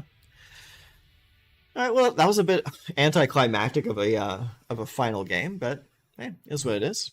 We had some good games along the run. I think I'm actually gonna keep this deck in my library. This is a really fun deck to play with. Might make a few changes here and there, but for what it is, it's pretty damn good. So I will definitely leave a link to the deck list in the description. If ramping out and playing gigantic creatures is in the cards for you, then I definitely recommend this deck. This deck is really, really fun. Just from the ability to control the early game very easily and just completely dominating the game once you get up to 6-7 mana. It's like, it's pretty good. It's pretty good. I might stick to best of 3 if you play this deck, though, just because of the sheer amount of mono red that's on the ladder. We unfortunately only ran into one mono red today, and they didn't exactly get what they needed to beat us. But I could definitely see a good well-tuned mono red, taking this deck out pretty easily, and just because they're just really fast. So that's it for today's video. If you liked it, go ahead and check out the deck. I'll put it in the description down below. Leave a like, comment on the video if you liked it, and I'll be, like I said in a previous video, I do intend on increasing the upload cadence on this channel. I want to try and get at least 3 videos out a week. So if you want to see new decks every week, drop a subscription, and you'll be notified when new stuff comes out. So until next time, see you later. Hi, how you doing? Pro Tour Minneapolis just wrapped up, and there were quite a few decks that were really interesting to me, and decks I hadn't really seen before. And so I wanted to showcase a few of them, and today we're taking a look at a list by Autumn Burchett. She made it to top 4 with this list, and it is an Orzhov, kind of like mid-range kind of control style deck. So let's take a look at what she's running, and we can kind of see what she's going for with this list. So what we see first is we see a little bit of early game removal with Lay Down Arms. We see Ambitious Farmhand to get a little more lands out of the deck. Not necessarily a ramp, but it's a good way to thin your deck. Make sure you're not drawing more planes later on in the game. We have 1 copy of Destroy Evil, some Ossification. We have Spirited Companion for a little bit of card draw, and 4 Reckless Bankbuster. Then we move up to the 3 slot, and we're seeing Loran of the Third Path. Very good card for getting rid of pesky artifacts or enchantments. Plus can draw you a little bit of card draw later on if you're desperate. Then we have Restoration of Iganjo. Even more ways to pull more planes out of your deck. Make sure you're drawing nothing but good cards later on in the mid and late game. Then we have 4 Wedding Announcement. Just a solid card, honestly. Then we have 3 copies of Sarah Paragon. Sarah Paragon has a lot of targets in this deck.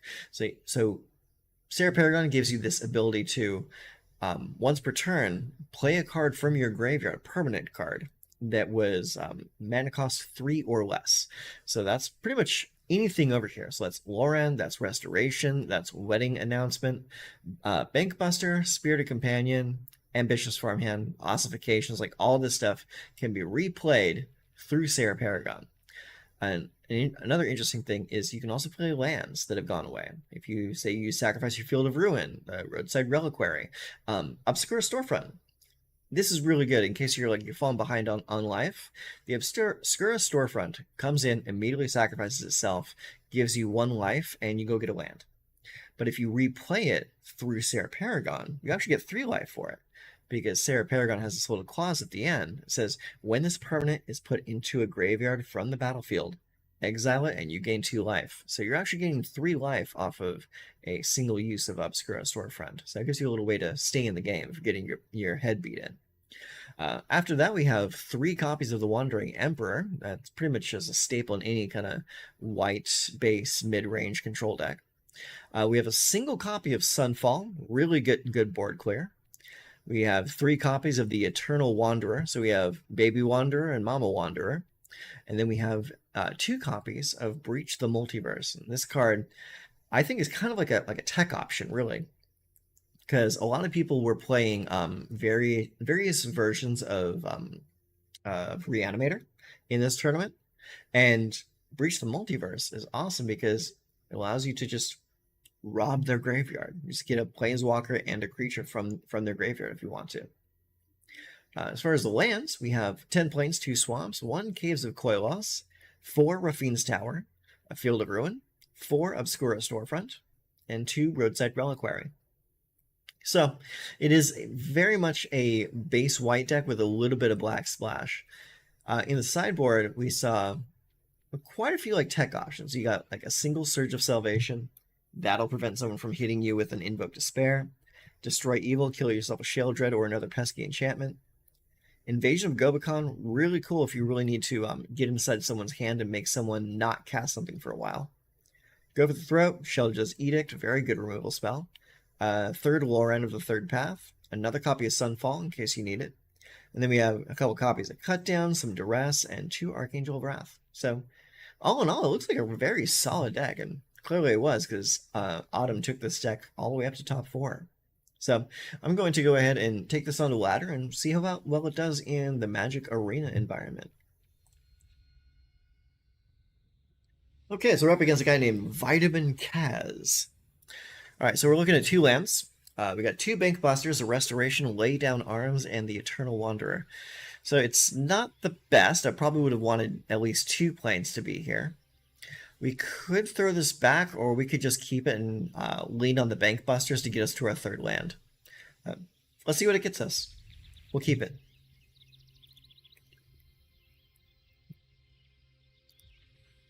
Okay, we'll start with the plains. Okay, they got Forest. We'll play Swamp, and we'll run into Reckoner Bankbuster. Throw him a hello. Okay, so this is so far looking like a 100% green deck. Nice, there's our 3rd land.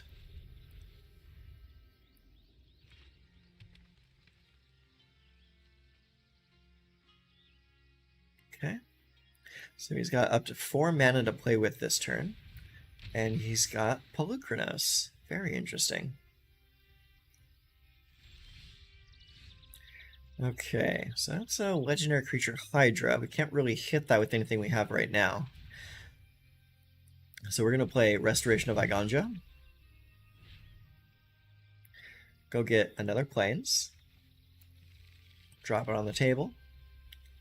And we're going to go ahead and get rid of this right now while we can, because I don't want him trying to get rid of stuff in my graveyard.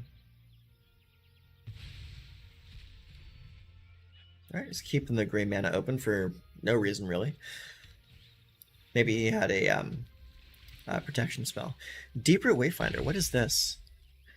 Whenever Deeproot Wayfinder deals combat damage to a player or battle, surveil 1, then you may return a land card from the graveyard to the battlefield. Oh wow, that's really good. Just toss lands into your graveyard. Let's see. You want to discard a card and then get it into play. So what we'll do is we will discard the Reckoner Bankbuster, because this is going to bring the Bankbuster from the graveyard back into play. There it is. Okay, now we're going to play this Plains, and we're going to lay down arms and get rid of the Polukranos. And after that, I think we're just going to play another Bankbuster. There you go. Triple banks. End turn. Yeah, we're going to be drawing some cards for a while. He doesn't really have anything for me to target. Okay, so we got a Bloated Contaminator. That's not the best. Pass. Yep, come on in. Alright, so they're going to surveil 1. And if it is... Oh, it was not a land, so they don't get a land. We're going to go ahead and draw a card. Okay. Draw another card. Alright, that comes back in. We're going to play another land. Now let's take a look at the Eternal Wanderer. See what she does. So we can play this turn. No more than 1 creature can attack the Eternal Wanderer each combat. Exile up to 1 target artifact or creature. Return that card to the battlefield. Or create a 2/2 white samurai with double strike. Or for each player, choose a creature that player controls. Each player sacrifices all creatures they control, not chosen this way. So what we can do is we'll play the Wanderer. And we will go -4. And I will choose a creature that player controls. We'll choose, let's see. They control not... Each player sacrifices all creatures they control, not chosen that way. So we'll choose that creature. Boom. Okay, and I guess that's that. Yeah, next, end turn. This is actually my first time actually playing the Eternal Wanderer, so I'm a little new on this card. I'm usually playing the Little Wanderer, not the Big Wanderer. Okay, so we got another one. That's cool. Okay, I don't really have anything we can do on your turn, so we'll take my turn now. Okay, so we'll play Field of Ruin, and then we'll play Ambitious Farmhand. Yeah, we will take action, get the plains. Now we will go over here to the Wanderer, and we'll do +1 on this right here. That'll come back later and get us another planes out of the graveyard, out of the library. Let's see. Then we will draw a card with the Bank Buster. Okay, very good. I don't really have anything that I want to kill with Loran. So I'm just gonna... No, let's not play it out. Let's actually just let it sit.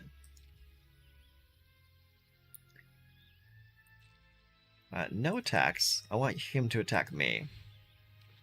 Alright, card comes back. Search for basic planes. Boom. Got it.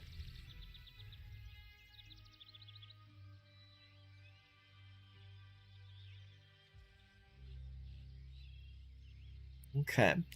So what we can do is, if they attack us, we can transform the Bank Buster. Or we can crew the Bank Buster. And then also transform the Ambitious Farmhand while it's a creature. So let's go ahead and crew this with that.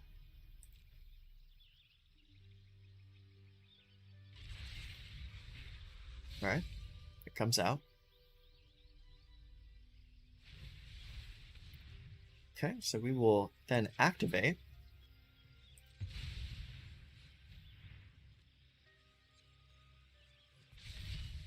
Okay, that is now 3/3. And we will crew this,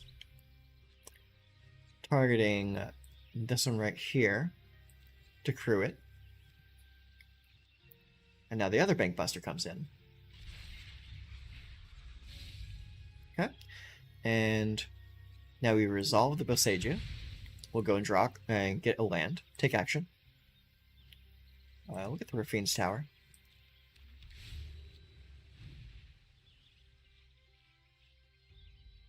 Do we go to blocks? Cosmic Hunger. Target creature you control deals damage equal to his power to another target creature, planeswalker, or battle. Okay. I get. Yeah, you get it. Cool. Let's see. We'll go pass, and we will block.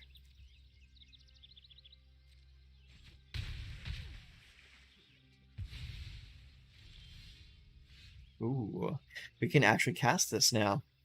So let's go ahead and do cancel. We're going to do... Actually, hang on. Yeah, we're going to exile this so it comes back with counters on it. Let's play a Plains. And then we're going to cast Breach the Multiverse. And from me, I'm going to get a victory. Okay, yeah, that works. I knew the card was so good it just causes you to win on the spot. Okay, so now that we have a little bit more understanding of how this deck works, we should have a pretty good time in this next turn, or next game. We got a whack. Alright, let's play again. Interesting deck so far. I mean, it plays pretty slow and just kind of like holds the fort down until you get up to get your Emperor or your Breach the Multiverse online. That's kind of what I'm picking up from this deck so far. Okay, so we have 3 lands: Destroy Evil, Spirit of Companion, Loran, and Sunfall. I think we'll keep. This looks like a pretty solid hand. Okay, let's go ahead and play the Plains. And he's going to hit me with the Deal 2 and Scry 1. Called it.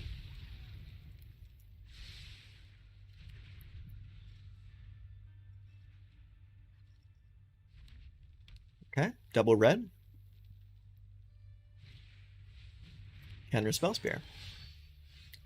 Okay, so next up we're going to play the Roadside Reliquary, and we'll play a Spirited Companion. Draw a card? Ooh, that's a good card to draw.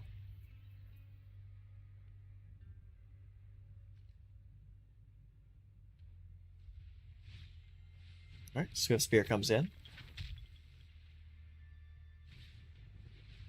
Ancestral Anger. Okay. So they both have Trample now. Not the best. We're only going to be blocking 1 damage this turn. I'll go and pop it right there. Okay. So we can play the Caves of Koilos this turn. Or play the Obscura Storefront. It doesn't really have any artifacts for me to bust up. I think we're going to play the Caves and go into Wedding Announcement. So we can at least get a blocker. Hopefully it doesn't play another Ancestral Anger. Because if so, then that might be wrapping this game up before it starts.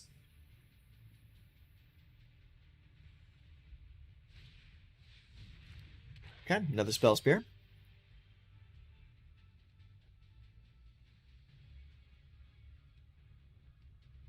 You just need to survive long enough to get to 5 mana.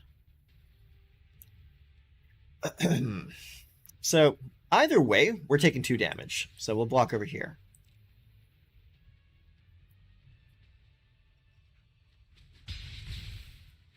Cool.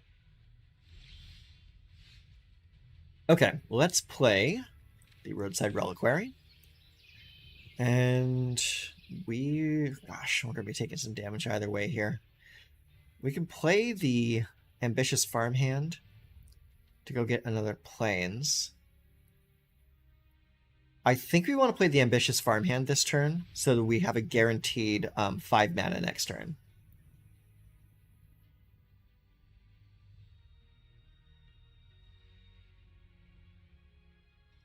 Because we really need to clear this board quick.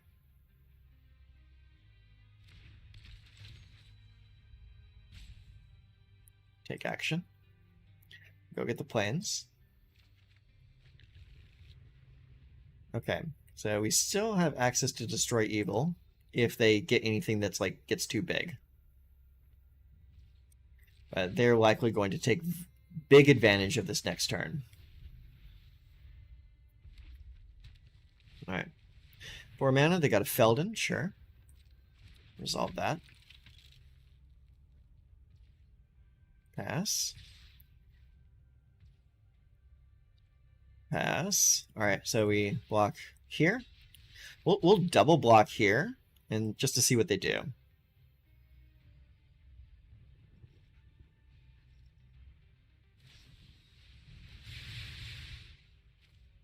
Okay, resolve all. Okay, perfect. We will destroy target creature with toughness 4 or greater. Right there, autopay. Okay, and we're going to take 5. Ow. Okay. Yeah, I know, right? Let's see here.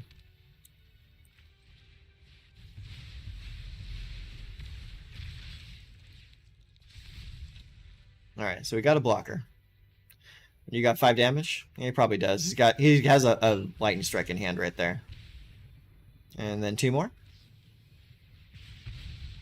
Oh, he's got another one. So he just wanted to play cheeky and clear the entire board and me. Is what it is. Okay, so 1 and 1. We lost that one.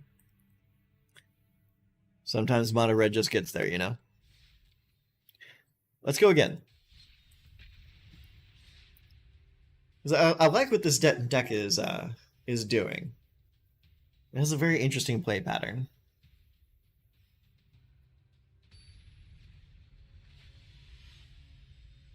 Natron. That's an interesting avatar.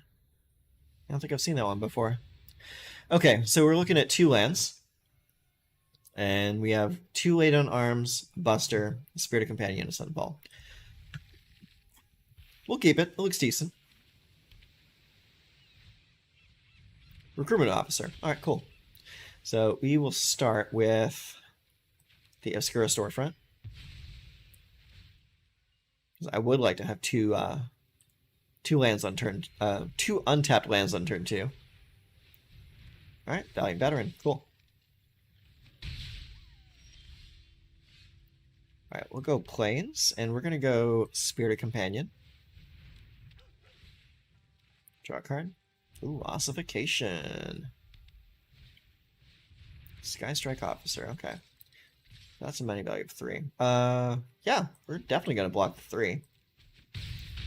Take 2. Okay, let's go ahead and Obscura.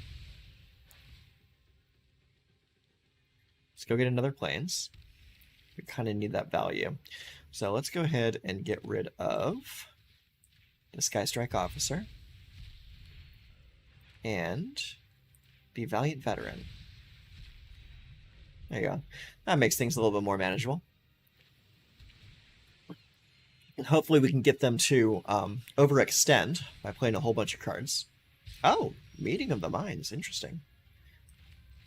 I have no problem with you just completely dumping your turn.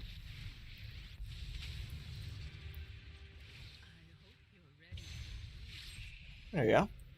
I think we got this game under wraps now. Merle. Sure. Target that land. Target that creature. We'll bust it. +1. Submit 0. Okay. You gain a life. You're all the way up at 28. Very nice. Okay. Faithful Absence on the lovely lady. Let's go ahead and draw a card. Alright, we'll play a Wedding Announcement. Make him think that's the only one that we have by playing that one immediately. Okay, just choosing soldiers. I wonder if this is the soldier deck that we saw in top 8.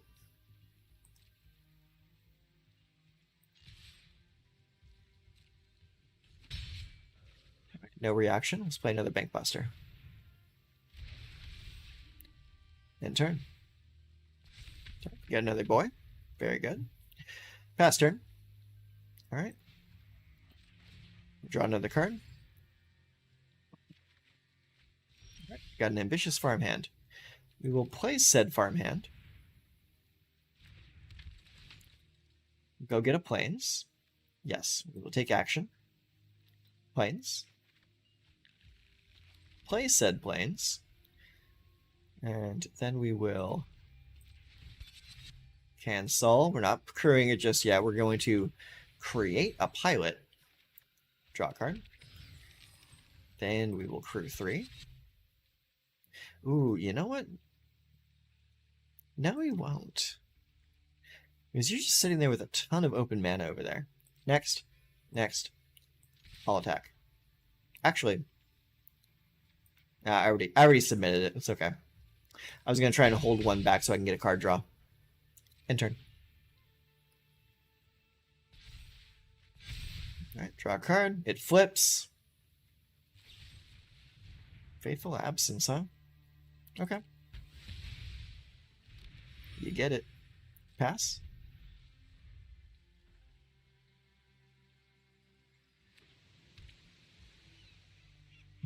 Alright, we're still getting just 2 cards in hand over there. Let's go ahead and draw a card. Alright, we got another land. My turn. Okay.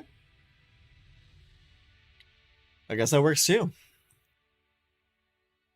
So I guess he didn't want to try and play this one out.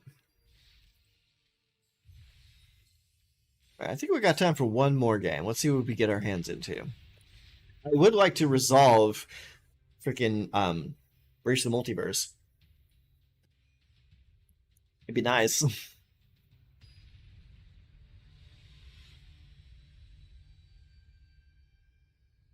We did get it to resolve one game.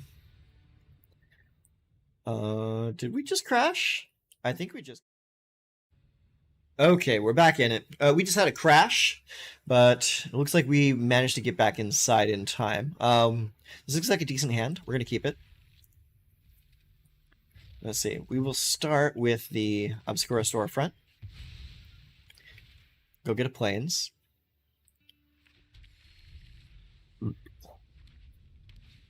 Okay, so we're up against another mono-red aggro deck. We'll We'll play the Rafine's Tower. Oh no, this is gruel. So far. It might even be Jund, I don't even know. Okay, land. Ganjo. I love the Restoration of a Ganjo. It is such a fun card. Okay, it'll only get us planes.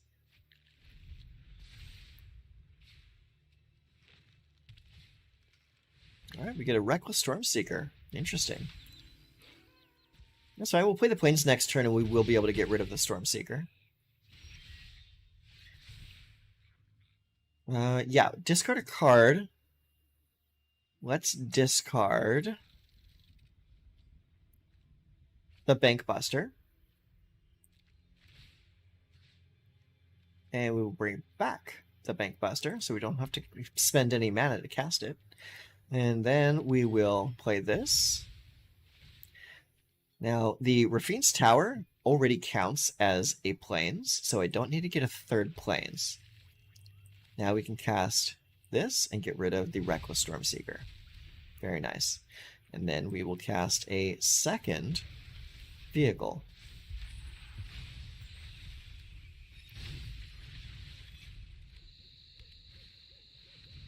Oh, Lana and Elena, that's not good. That is not good at all. Ossification works, though. Alright, let's get a plains. And let's go ahead and bring this in. We'll put it on a plains. We will get rid of that. We'll also bring in Loran. And she will get rid of that. And we will not attack. Attacking right now is not what we want to be doing. 1, 2, 3, 4, 5. We need 2 more mana in order to play Breach. So our hand is effectively dead right now. Shivan Devastator. Okay. So we're going to take 6 right now. Because we don't have any way to block flyers.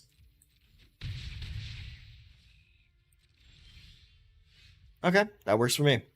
Let me see here. Next. All attack. But we're probably still going to die, though. Because they very likely have a Lightning Strike in hand. But we have to do this. Because others do die next turn no matter what. We're going to play Mountain. They get a Phoenix Chick. They play Halana and Elena. They get the +2/+2, and I lose anyway. GG.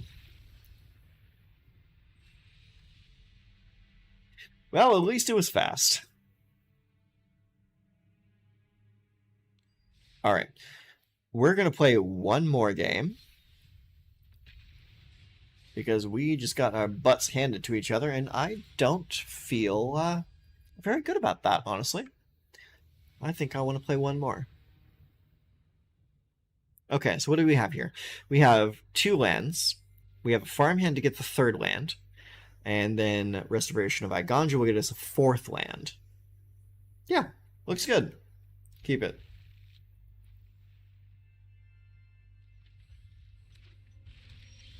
Okay, cool. We drew a second, an untapped land. So we're going to play this first. We're going to play the plains on turn 2 and go get another plains with Ambitious Farmhand. Alright. That's a weird choice. Riveteer's Requisitioner. Okay, cool. Play it. Play out the Ambitious Farmhand. We will take action. And get a plains. Boom. Now, with that plains coming in on turn 3, we will get the Restoration of Igandra online. Block. Gets a treasure token. And he is very likely going to clobber me next turn with an invoke. Alright. Play plains. Play restoration. Play plains. Or go get a plains, I mean. Alright. He has exactly 5. Yep. I kind of figured.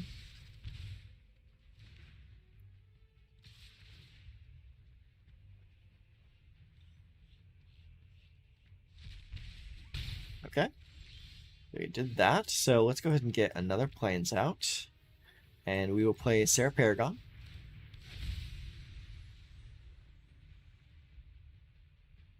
Do you have the second Invoke? If you have the second Invoke, then you probably just win this. Oh, it's got an Edict. That'll do.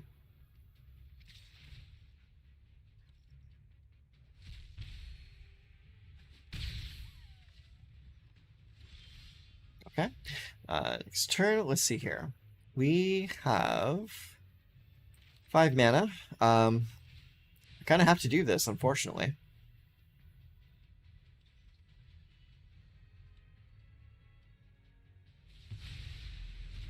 We incubate for all of 1. Oh, but they didn't have a follow-up, so I guess that's that works in our favor, right? Let's see. All right, we'll play the Wanderer. Go down 0 and create a 2/2 double striker.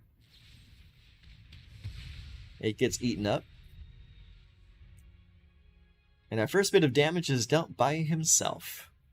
Or themselves, I should say. Blood Tithe Harvester. Alright, we play the Obscura Storefront.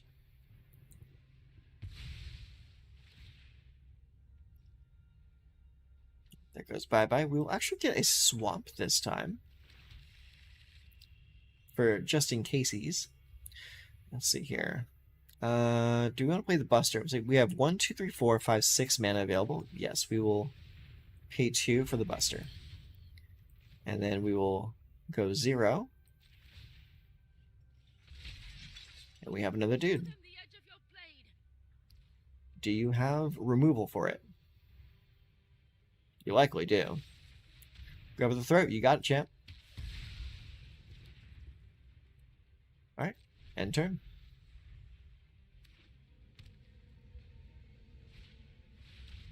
Alright, they are invoking now. Let's see here. Let's make it so you only draw 1 card. We're going to make a token. And we will sacrifice this Planeswalker.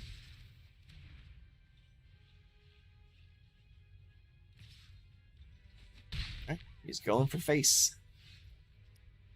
Let's see here. Let's go ahead and draw a card.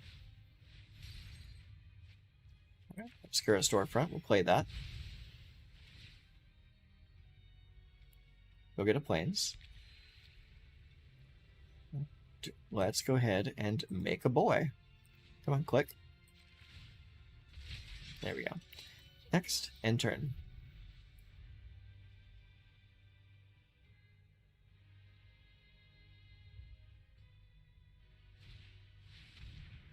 And they're burning down the house. That's really not good.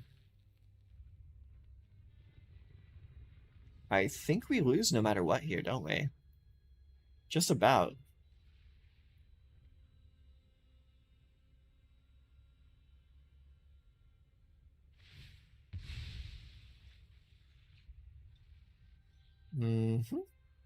Yeah, okay, sure. Resolve. Pass.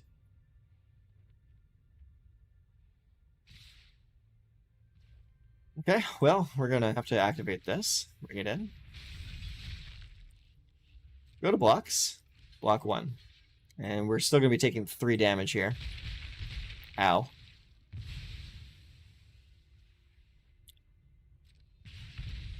Resolve. Okay, let's go ahead and draw a card.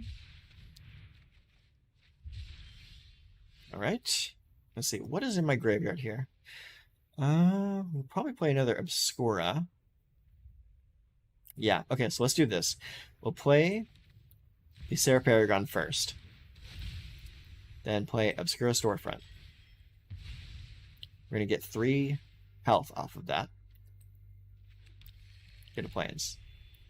Then we'll get rid of one of those. Its death effect will not trigger. Let's see here. And Monster each of your turn. I wonder. Oh, it'll only come back at the end of turn anyway, so that's not really going to matter.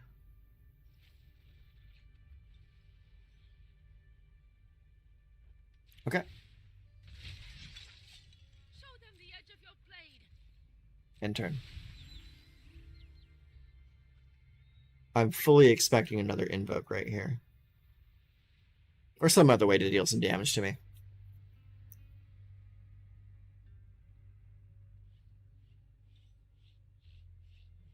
What could you have? I mean, you're playing red and black, and you get plenty of ways to deal damage directly to my dome.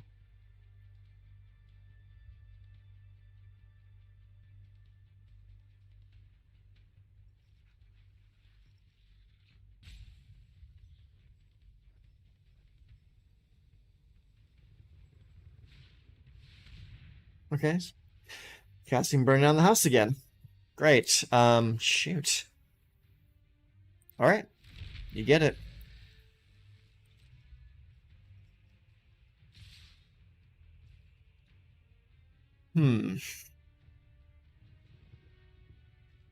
I don't think I have an out here. Yeah, see, if we block 2 of them are going to die. And they're going to deal 2 damage directly to my face, and the other 2 are going to get through. Yeah, no matter what I do, I lose. No blocks.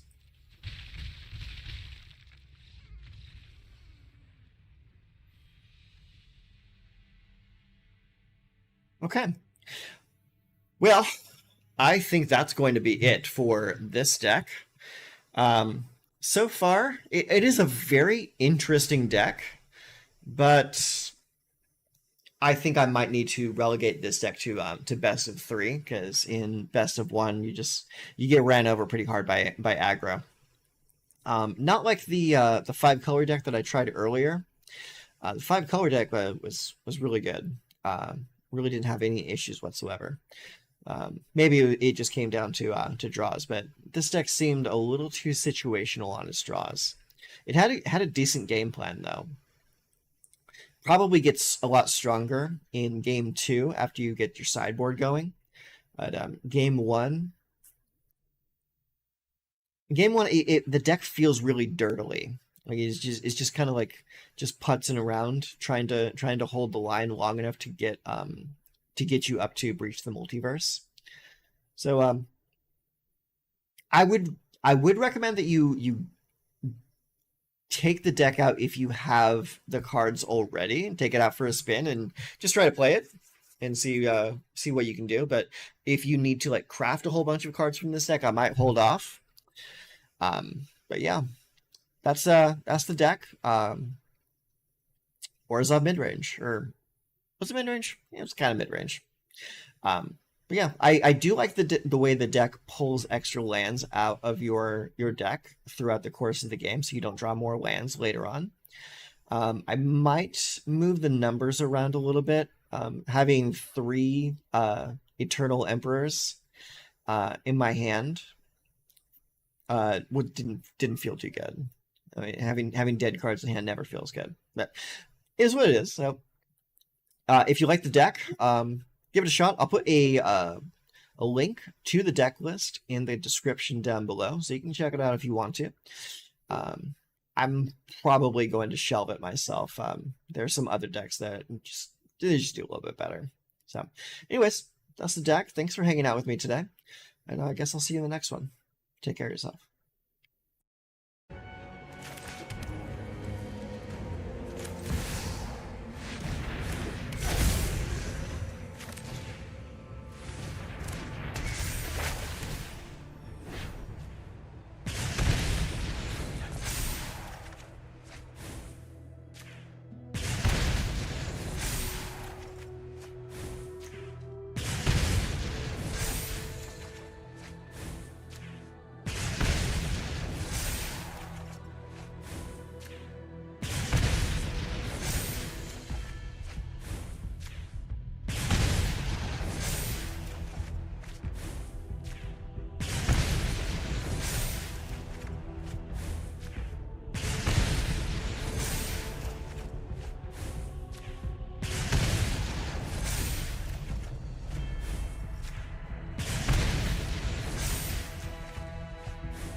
Okay, we are trying something different today.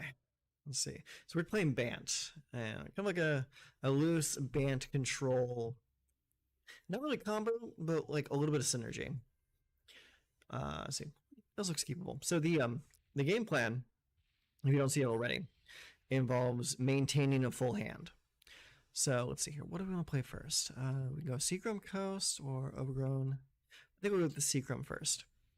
So the whole point here is to keep a full hand for Jin-Gitaxias and for Jalril, Voice of Zalfir. I'll explain that in just a moment here. I'll play Plains. So you go. So Jalril here, she goes, at the beginning of combat in your turn, up to one target land you control becomes an XX green and blue bird creature with flying and haste until in a turn. X is the number of cards in your hand. It's still a land. Whenever a land creature you control deals combat damage to a player, draw a card. So you really want to play her on a turn when you can hit like for big damage. Like say for example, you play her on turn 5 where you tap out and you have her swing in with a land that did not come into play this turn. So the land would have like Summoning Sickness, right? End turn. So like say like for example, my opponent taps out this turn, and I draw land, play, and we play Jalril, and then Jalril will animate that land and have it swing in for like as much damage as is in my hand. Okay, so he's playing some kind of domain deck.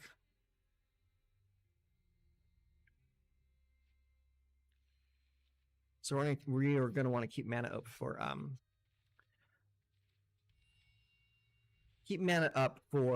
any kind of counterspell shenanigans.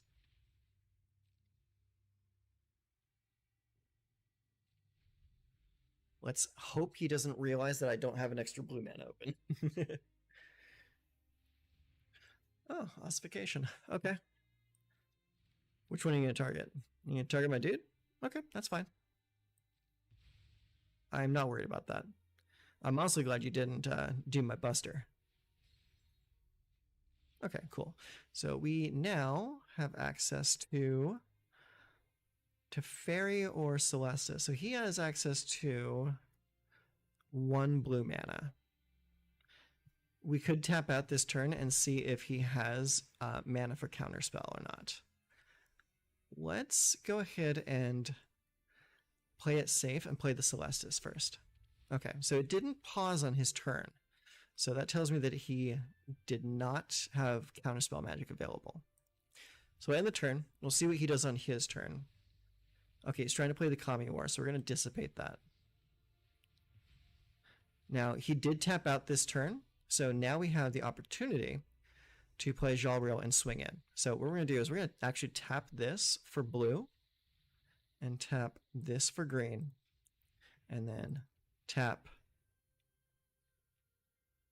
There we go. So we play Jalril, it comes in, and we're going to go to our combat step, and we're going to swing in with our planes.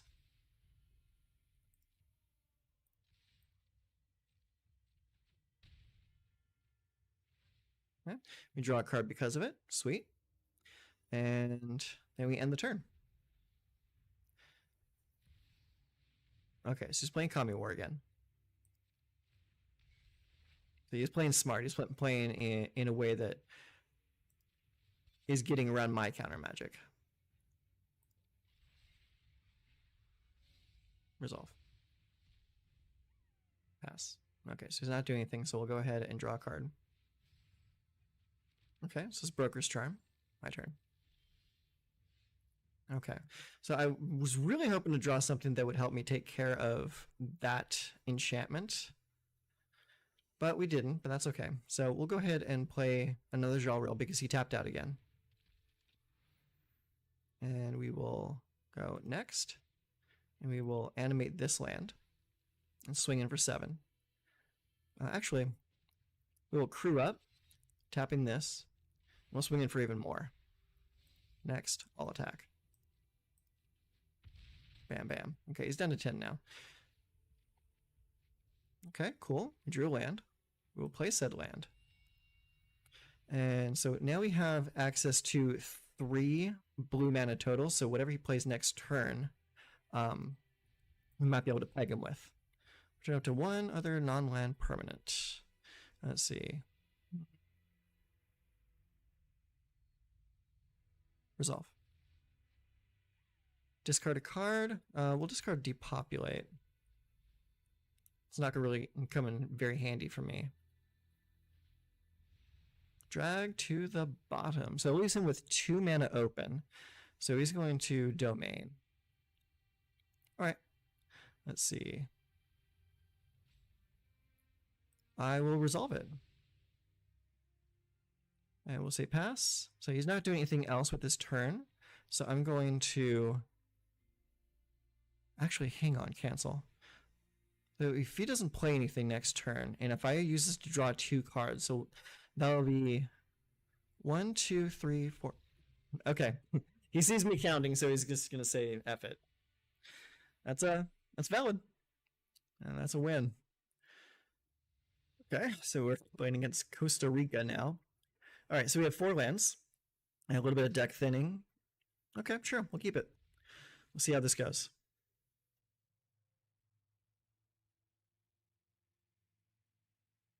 See how long it takes to accept his hand. That's a nice little sleeve. Kind of looks like a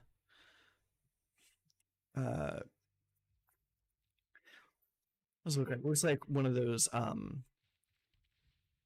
ones like strip mall tattoo artist arts. Let's see.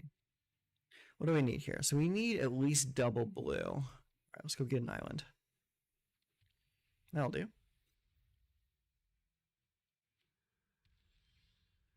Okay.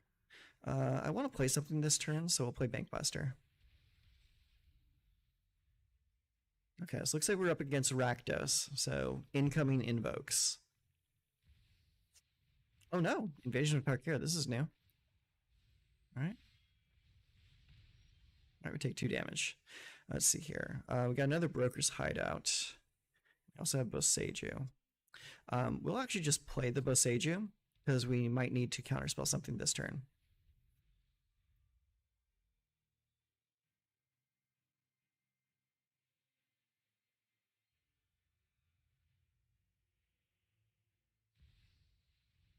Another invasion. I'll counter it.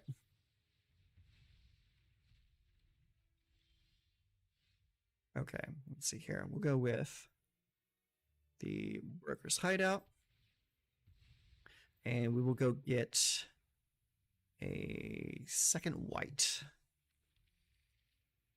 Next, end turn.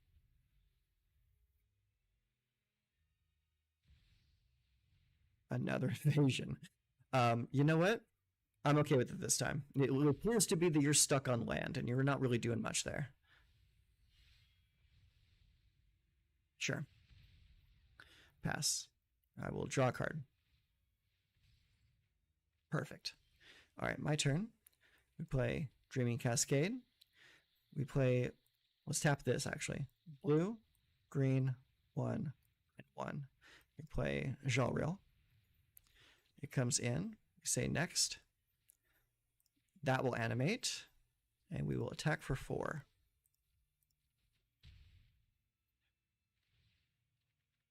Draw a card. Nice, end turn. All right, did you get your 3rd land? Please get a 3rd land. I don't want this to end on a 2-man hand.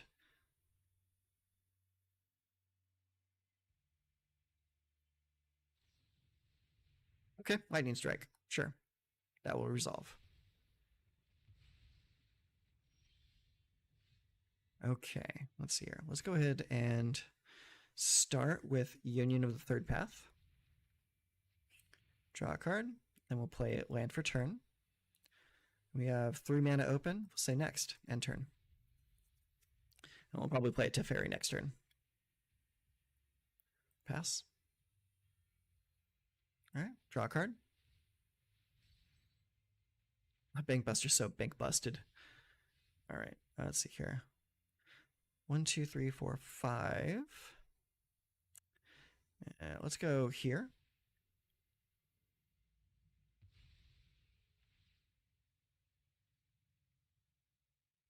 Let's go get another forest. And we will play Teferi.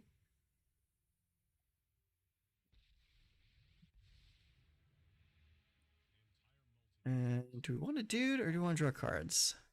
I think we want a dude. Give him multiple targets to go after if he needs to kill something. Cool. I'm okay with it.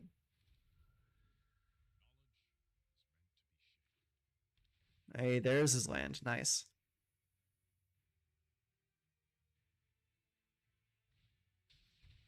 Okay.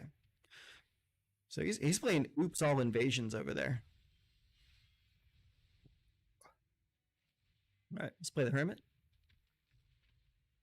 And we'll play Bankbuster also. Next, end turn. Uh-oh, he's catching up on land.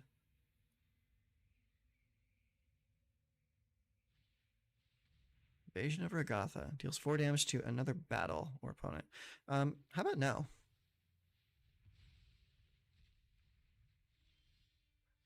Okay.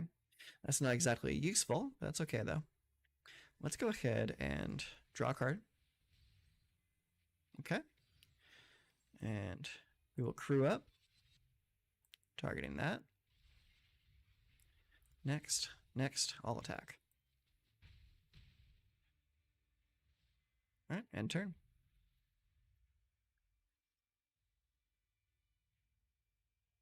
So you can see that the deck has multiple angles of attack. So we don't need the Jalrail combo to win. Yeah, it's fine. We don't need the Jalrail combo to win at all. So we can win with Teferi. We can. Okay, yeah. So many invasions. He's launching an assault. But yeah, we got Teferi. We got the Bankbusters. We got we actually have Jalrail. My turn. Yeah, we'll take a turn. Okay, another to populate. Don't really need that. All right, comes in. Let's see here. Let's draw a card. Ooh, cut short. Okay. End turn. I really don't have anything else to do.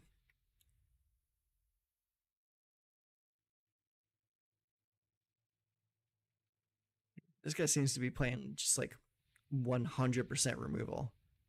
We're not seeing any removal the entire game. Mishra's Foundry, that could be a potential threat.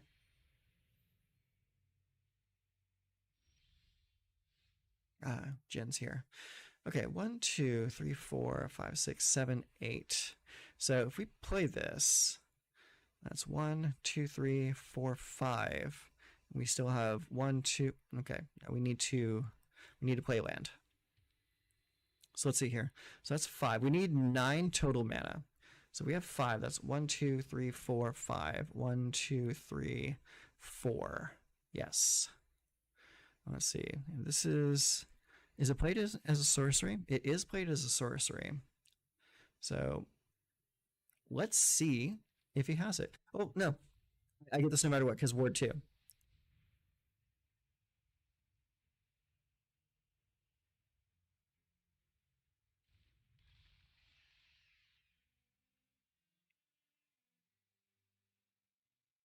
Oh, shit. 1, 2, 3, 4, 5, 6.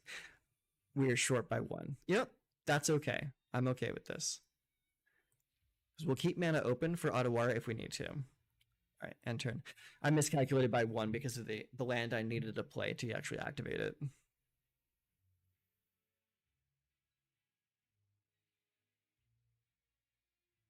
So if this goes off, this will be like the first time I actually get to play this card. Oh, sweet. Fable. Perfect. Resolve.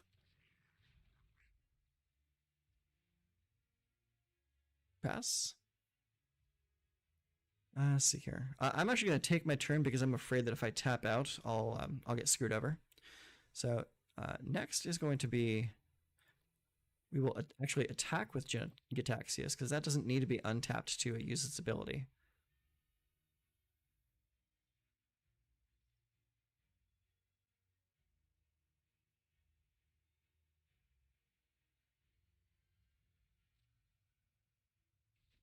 All right, in he comes. And now we activate.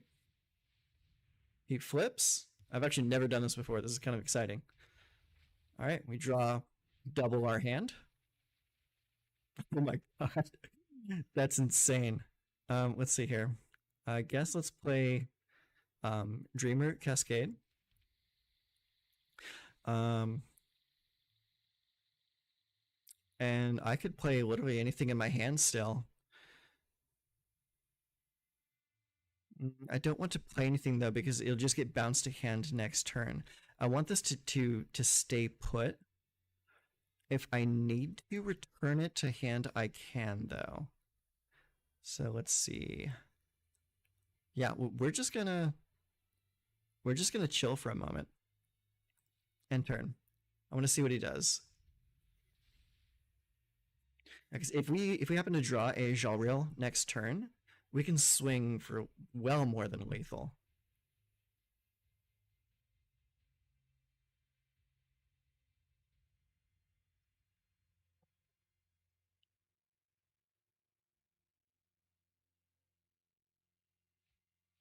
Okay, discards 2 cards. He's looking for that invoke. He needs to get rid of my enchantment.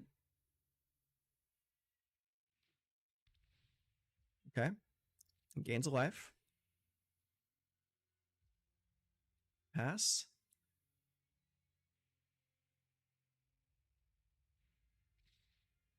Okay, he's going to attack that right there. Okay, that's fine. Cast Elspeth Smite. Get rid of it. You get your treasure token though, so rejoice.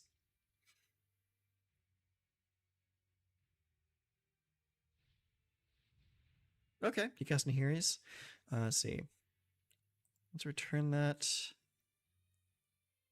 You know what? I'm going to be a bit of a dick here.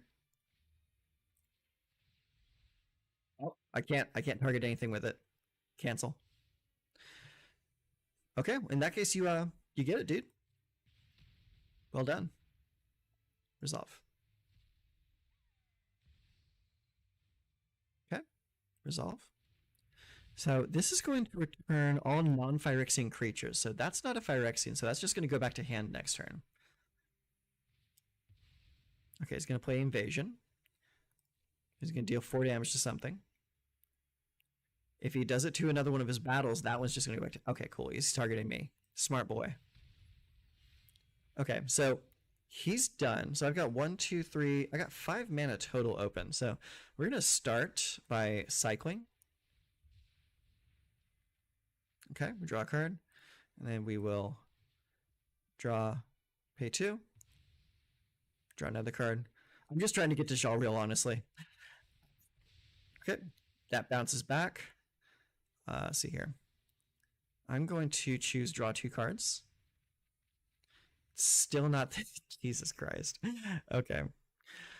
Let's see. So what's the third part? Let me cast a number of spells from hand. You know, I'm just going to go with... I'm just going to cast a Thrun right now. And we'll play an island.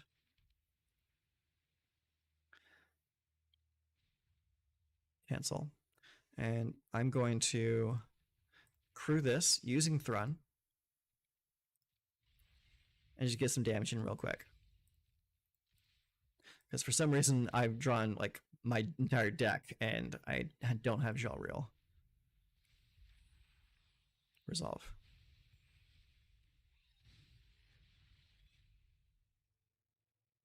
Okay, I really hope he doesn't concede this turn because I really want that card to go off.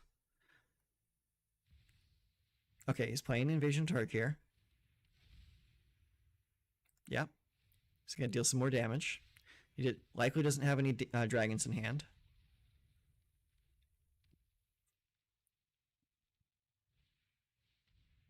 Render inert. Remove it to 5 counters from target.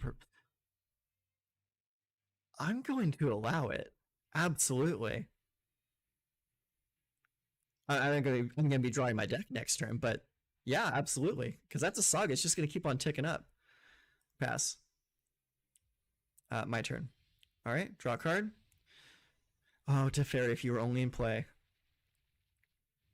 All right, cool. See, Jalreal. Autopay.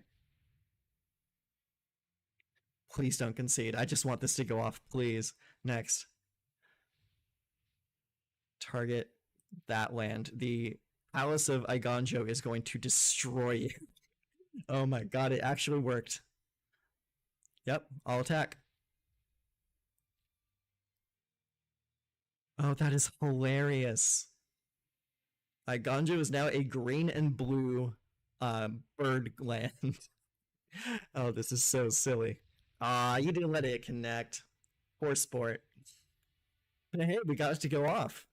That's the important thing. Oh, man. Oh, that's fantastic. Oh, we got to level up too. Nice, nice, excellent. We'll apply that later. I want to play one more game with this really dumb deck.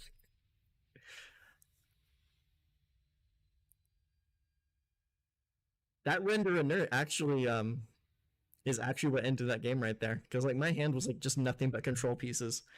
Okay, so we got Jin Gataxias, Dissipate, Cut Short, Reckoner, Bankbuster. Alright, we'll keep it. It's got some plays. Start with the Sparse Headquarters. Let's see. I guess we'll play the Plains next turn so we can play the Buster. Okay. Plains, Bankbuster. So it looks like we're up against black so far. It could be Rakdos, it could be mono black. It's likely mono black. Okay. So play Farmland, play Celestis. Now we can get that day-night cycle rolling.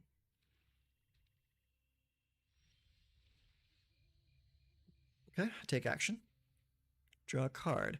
We'll keep the Destroy Evil, but we'll ditch the Cut Short. Draw a card. Okay. Play land. Play Jin Gataxias.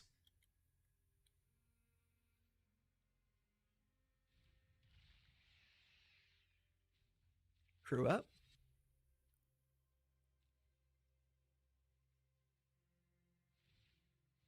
Okay, he's going to draw a card. And we're going to attack. All right. Control deck gets first blood. Oh, it's black, blue, black. Now I'm interested. Yeah, sure.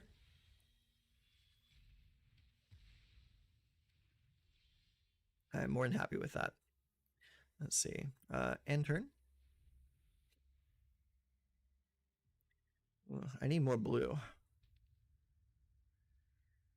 right, pass. Let's go ahead and draw a card. Cool, got a land. Let's see. Yeah, we'll keep the land though. We need to get some more land to fight their counter magic. Next. End turn. Resolve.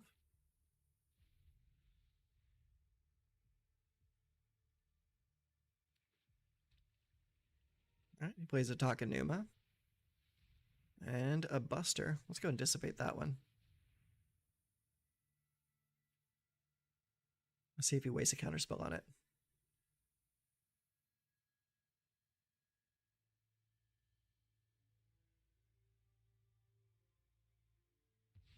He does not. He wants to keep that counter magic open. So he could do this turn. He could actually attack with a Buster if he wanted to.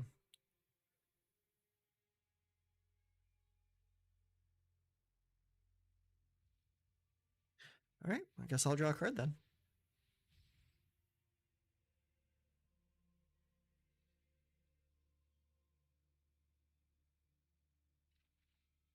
Okay, Teferi's here. Let's go land, Teferi.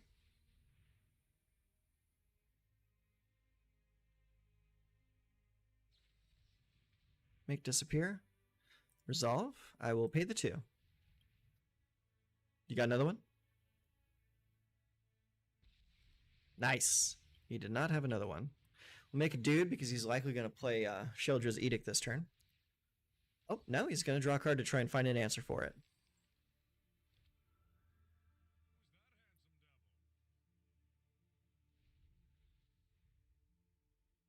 It's an interesting match.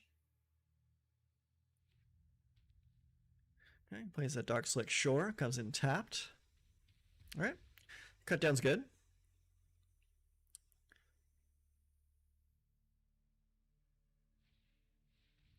Hidetsugu and Kairi. Well, that's not good.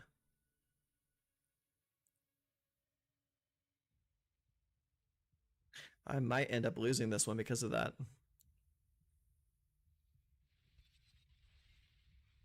Yeah. Cruise it up, hits my Teferi.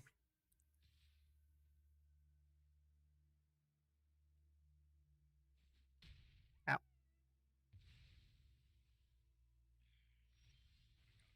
Alright, let's draw a card. Take action. We'll discard the broker. Draw a card. Seacrum Coast. That's not good. Pretty much our only play at this moment is when he goes to attack, we Wandering Emperor it to exile it and negate that that on death effect. But he will likely respond to that with a kill card of his own. Yeah, take action. I don't need 2 Celestis. And if I were him, I would definitely have stacked an Invoke on top of my library. Resolve. Pass. Okay, so let's go with Wandering Emperor first. See what he does.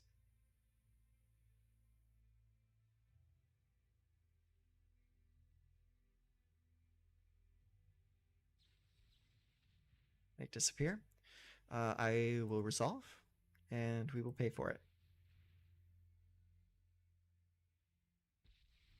All right, it comes in. We will -2 to exile Hidetsugu. He will kill it with the kill spell of his own. See, there it is. So now he gets to cast the spell, which will be an Invoke Despair. Oh, it won't. Okay. I'm into it. That's good for me. I was fully expecting that to be an Invoke Despair. I guess he didn't have the option to stack it correctly. All right. Got ourselves another Hidetsugu.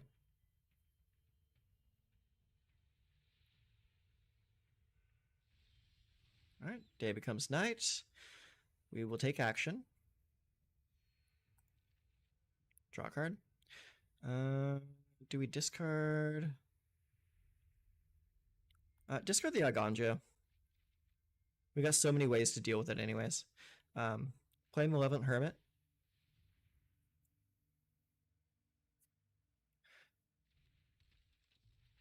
Okay, so we're going to +1 onto the Hermit. And we're going to destroy evil. The Hidetsugu. Show me what the card is.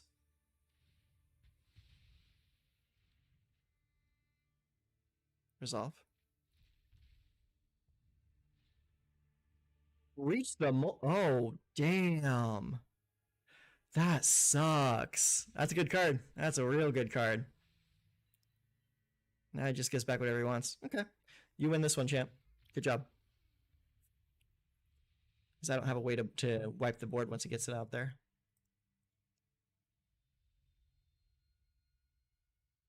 Rickabod. All right. Let's see what you got for me. All right. We have 2 lands, but we also have Bankbuster and Malevolent. So we'll keep it because we can draw ourselves into lands. And we do play 26 lands in this deck, so it's very likely.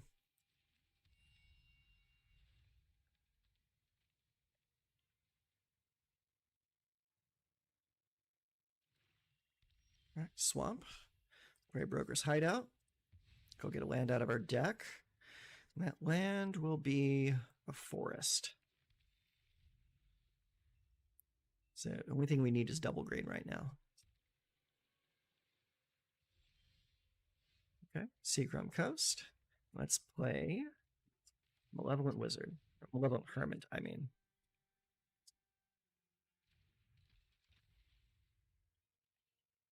Wait for the removal spell to come out.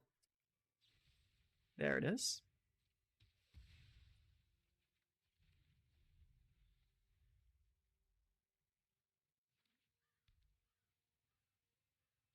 Okay, he's playing Field of Ruin. Is he going to sacrifice it right now? Nice. So see, what do we need? So we need double green. We also need blue and white.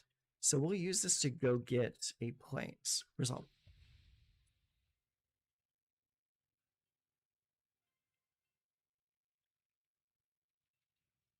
Plains. Submit one. Okay. Overgrown Farmland.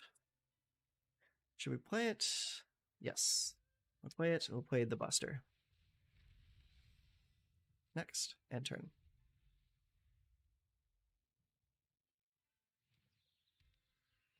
Okay, so this looks like we got some kind of domain going on. Maybe to get domain triggers for drag down. Draw card.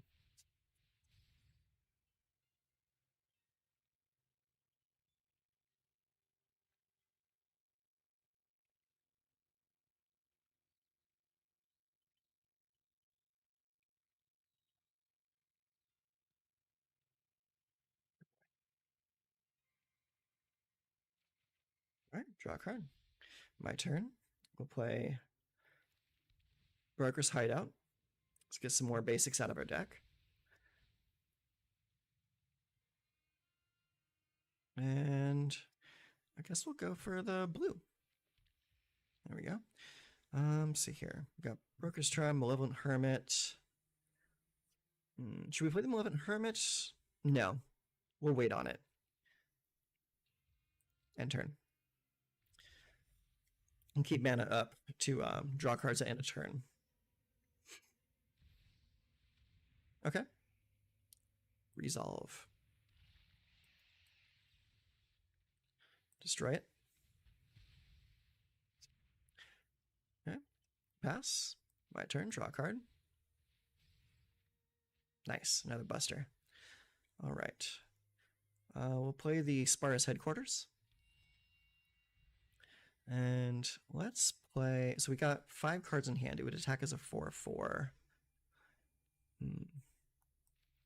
Let's play the Malevolent Geist.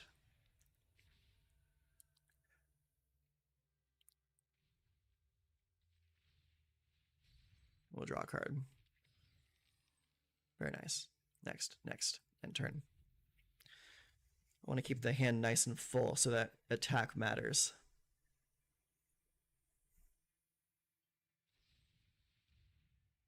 Yeah, go for the throat, sure.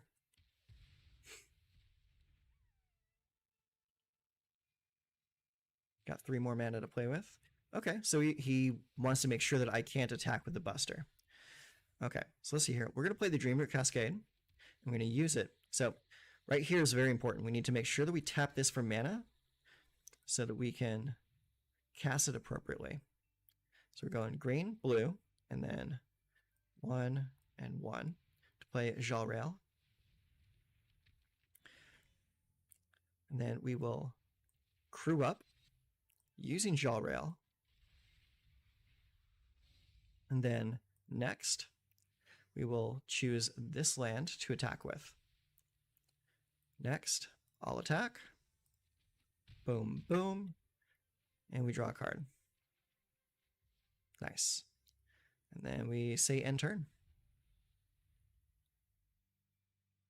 I really like Jalrail. Really cool card. And not necessary to win the game either, so you can kill that if you want to.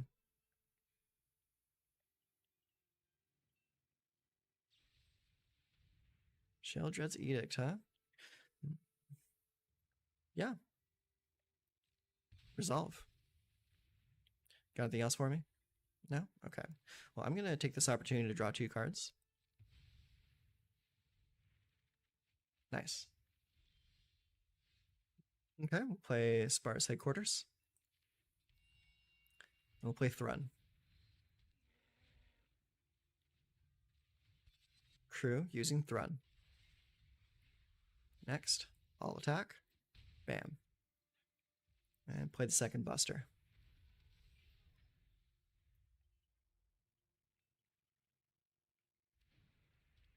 Funny, a control deck is going on the offensive here. That's fine.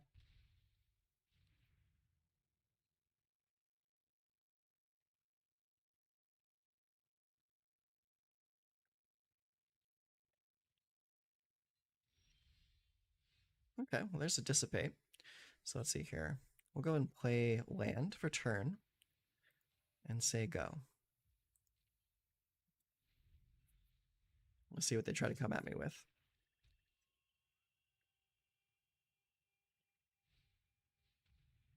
Dreams of Steel and Oil. Choose an artifact or creature card from it. Okay, you get literally nothing from my hand except for information. That's interesting. I can see that being like a decent sideboard card. But I don't think I would play that over Duress.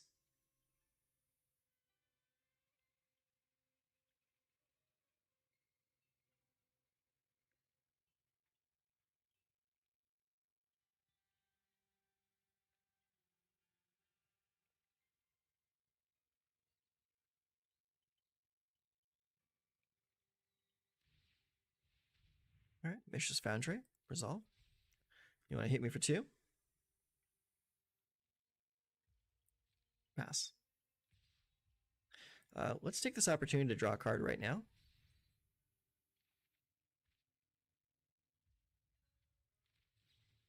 Union. Okay. Swing on in, champ.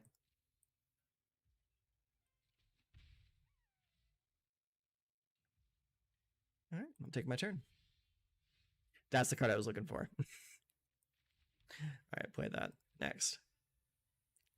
End turn. Just need to get to some threats here.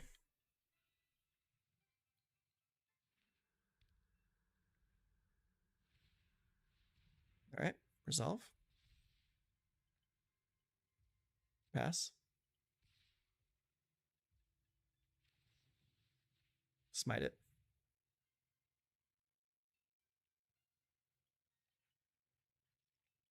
I really like Elsmith Smite because of that remove from the game clause.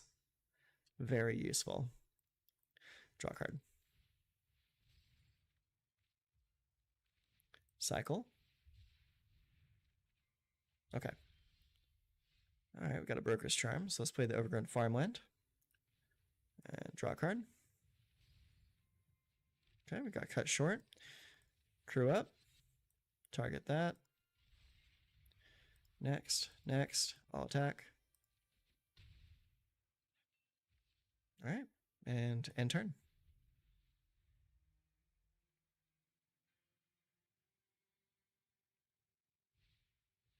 With the Magic Barrage. Okay, sure.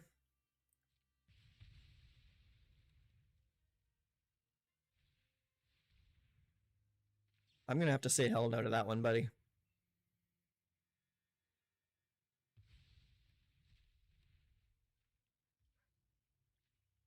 Pass. My turn. I'll use the Broker's Charm to draw 2 cards. Draw. There you are. Okay, my turn. Oh, double Shaw Rail.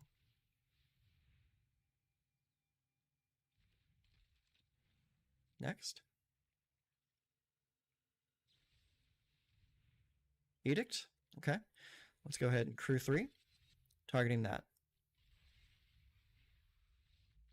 That's what I thought. That's why the busters are in here. You guys like to make me sacrifice creatures. Okay. That was very fun. That's probably the most fun I've had with a control deck in a long time. I'm gonna have to keep working on this deck and see just what we can do with it, because it may not be like the winningest deck around. If I wanted to play like the winningest deck, I mean, I could play Rakdos or maybe just like 12 counter spells Azorius if I wanted to, but this deck's a lot more fun. Yeah, so I'm gonna go ahead and link the deck list in the description for you guys to take a peek at it. So if you want to try it out yourself, you can just go ahead and import it directly into Magic Arena and take it for a spin. This deck's really fun. I highly recommend it.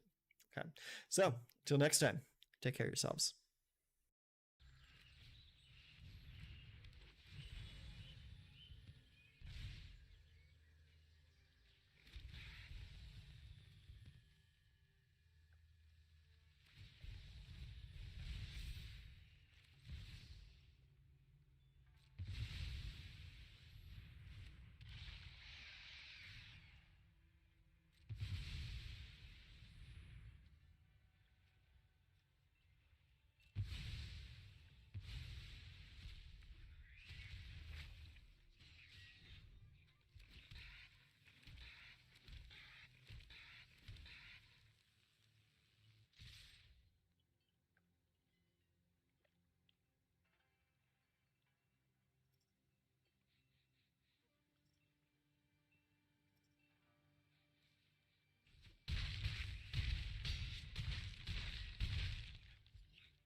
One draft token. Let's play a draft for free. Free is my favorite price point. Hi, River. Okay, so we just gotta wait for the seats to fill up, and then we can start drafting. Funnily enough, the drafting portion of the game is sometimes more enjoyable than actually playing the games themselves. Okay, cool. We're ready to roll. Let's see who drafts the best Rakdos. Okay. We got Graph Reaver, Restless Bloodseeker, Skull Scab, Lantern, Adamant Will, Unhallowed Phalanx. Lightning Wolf could be pretty decent. Reckless Impulse, Sure Strike, Weary Prisoner, Preston Canopy, and Mulch. What is a creature destroy target planeswalker? That's not very good. That's probably going to be the pick right there. Is it? Or is it going to be the wolf? I think it's probably going to be the wolf, actually. First Strike is very, very powerful. Especially in a limited card pool. Alright, what do we got here? We got Voice of the Blessed, Fleeting Spirit, Innocent Traveler. You'll keep inmate sacrifice a creature if they don't want does. Transform. Interesting. Bloody Betrayal's very good. Sure Strike. That's 2 Sure Strikes already. +3/+0 on first strike. That's a little too slow.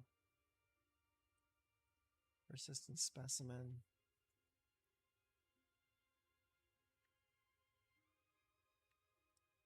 I'm thinking Sure Strike, honestly. Like Nothing else in that pack looked good. So far we're in red. Let's see. Ooh, Howling Moon. We could go werewolves. Beginning combat on your turn, target wolf or werewolf you control gets +2/+2 until end of turn. Whenever an opponent casts their second spell each turn, make a wolf. Okay. Gift of Fangs. Enchanted creature gets +2/+2 as long as it's a vampire, otherwise -2/-2. So it's kind of a different form of Immolate. Mind Leech Ghoul, Bloody Betrayal, Reckless Impulse, Sheltering Bows. Enchant creature. When Sheltering Bows enters the battlefield, draw a card. Enchant creature is +1/+3. That could be pretty decent. I'm thinking we'll go with Howling Moon. I think we're already kind of like leaning towards werewolves. Okay, here we go. Soul Cipher board. Looks like no one's really in white right now. That's interesting. Unhallowed Phalanx. Belligerent Guest. Trample. When deals combat damage to a player, create a blood token. Blood Petal Celebrant. Has first strike as long as it's attacking. When dies, create a blood token. Daybreak Combatants. Here's the battlefield, target reaches +2/+7. That's kind of garbage. Moldgraph Centipede. 5 mana. Enters the battlefield. Mill 3 cards. It's not looking very good. Let's see.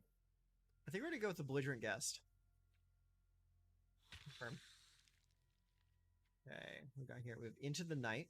It becomes night, discard any number of cards, then draw that many cards +1. Okay. Adamant Will.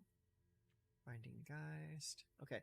Blood Crazed Socialite. 3/3 Menace. There's a battlefield, create a blood token. Whenever Blood Crazed Socialite attacks, you may sacrifice a blood token. If you do, +2/+2 until end of turn. Scavenger. Okay. Yep. It's that one right there.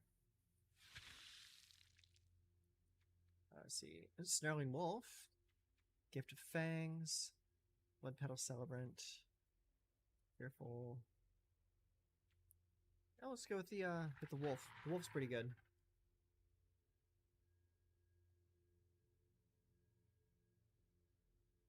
So far, it looks like we are in Jund. We got here Bride's Gown. It's only good if you have the combo. Cleave. Destroy target attacking creature. Noble Gas Beguiler. Parish Blade. Vampire Slayer. Self-Haven Tomer. Hookhand Mariner. It's 4/4 with Daybound. Rip can't be blocked with creature power 2 or less if it goes to nighttime. Yeah, I guess we'll go with that. We got the beef. Sharpshooter, Reach and Training. Sheltering Bows. Ceremonial Knife, +1/+0. Just come damage blood token. Let's go with Gift of Fangs. Just to get us there. Adamant Will. +1/+2 Indestructible. Unhallowed Phalanx, Sure Strike. Crushing Canopy, destroy target creatures with flying or enchantment, and mulch. I'm thinking Sure Strike. Raider. We have Nature's Embrace. Channel permanent is a creature +2/+2. If it's a land, it's give more mana. Or +1/+3. +2/+2 or mana ramp. I think we'll take this one. Alright, Gift of Fangs, Sheltering Bows, Gift of Fangs. At least kind of drafting this way, it allows us to go in one of two ways. Depending on what we open in the next packs, we could go Rakdos or we could go Gruul. Or ultimately we could go Jund. It all depends on what we open. Daybreak Combatants. 2/2 haste, give another thing +2/+0. Or make like one big heckin' boy. I think you make one big heckin' boy. Start that. And that. And that is pack 1 done. Alright, pack 2. Oh, I think we kind of have to take that, right? Let's just take a look at the rest of the cards real quick. Make sure there isn't anything better than that. Which there probably isn't. Falcon Rest Celebrants. No. Sporkle. Yep, no. We are taking the Ascendant Pack Leader. Absolutely. What we got here? We have Hamlet Vanguard. It's 1/1 for 3 mana, Ward 2. Vanguard's battlefield with 2 +1/+ counters on it for each other non-token human you control. Oh, he can get pretty big, can he? Rhinecomer, Scab. Ooh, aim for the head could be good. There's Kiss, Lacerate Flash. When you start creature, create a number of blood tokens equal to the number of excess damage dealt. Massive Spore Caller. And dies, draw a card. No. I'm gonna take Lacerate Flash. Ooh, Concealing Curtains. That's good. Frenzied Devils. You cast a non-creature spell, gets +2/+2 until end of turn. A little expensive. End the festivities. Bookend Mariner, Dawnheart Disciple. Yeah, Concealing Curtains. Honeymoon Hearse. Tap 2 untapped creatures you control, becomes artifact creatures on it. Okay. Oh, so that's the crew cost. Does battlefield choose one? Destroy target artifact and opponent controls, or it fights a zombie. Okay. Let's see. Aim for the head. Ancestral Anger. 1/4 reach in training. Training when more creatures in the battlefield create a 3/1 green boar creature token. Interesting. Very interesting. Of the choices given, yeah, I think Honeymoon Hearse. Okay, Bloodsworn Squire. Discard a card, indestructible on a turn, tap it, then if there are 4 more creature cards in your graveyard, transform. Wedding Security. Tax. You may sacrifice blood token if you do, +1/+1 counter. I don't think I want anything that has 2 in the mana cost, though.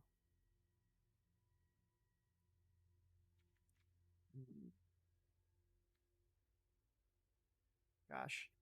Alright, of the choices given, yeah, Wedding Security seems to be the best one. Unfortunately, because it has 2 in the cost. Let's see, Weary Prisoner.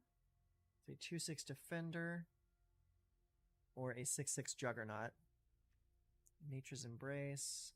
Blood Servitor. Enters the battlefield, create a blood token.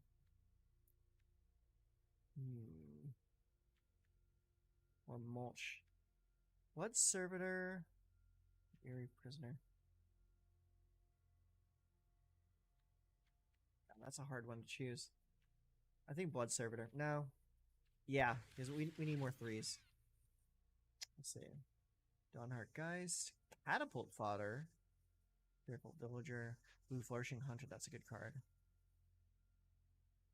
+C/+3 reach. Don't turn to untap it. Use battlefield gain 1 equal to the greatest toughness among other creatures you control. And it's a 6/6 for 6. You kind of want it. Retrieve. Return up to 1 target creature card and 1 target non-creature permanent card from your graveyard to your hand. Nature's Embrace, Weird Travel, Lacerate Flash.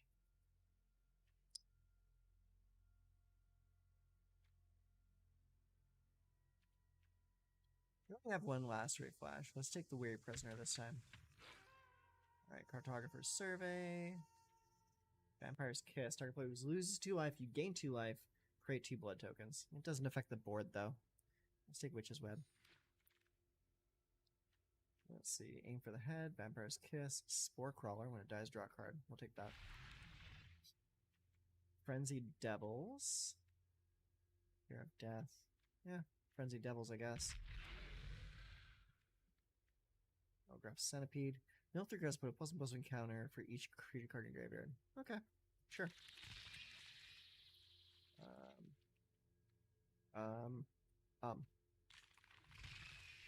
And Alright, final pack. Let's see what we get.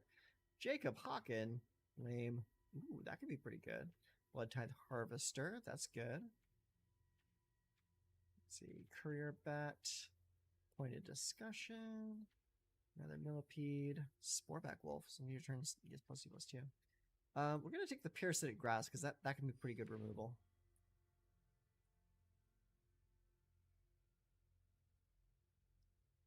And that's the first of those that I've seen so far. So I should tell you something. Alright, what do we got? Cat Guys, Frenzied Devils. Ooh, Rending Flames. That's good removal. That's really good removal. It's probably going to be the pick, too. Weaver Blossoms. That's just mana ramp. Yep, Rending Flame. Come on in. Great card. Deals 2 damage to the permanent. It's a spirit. Also deals 2 damage to the permanent's controller.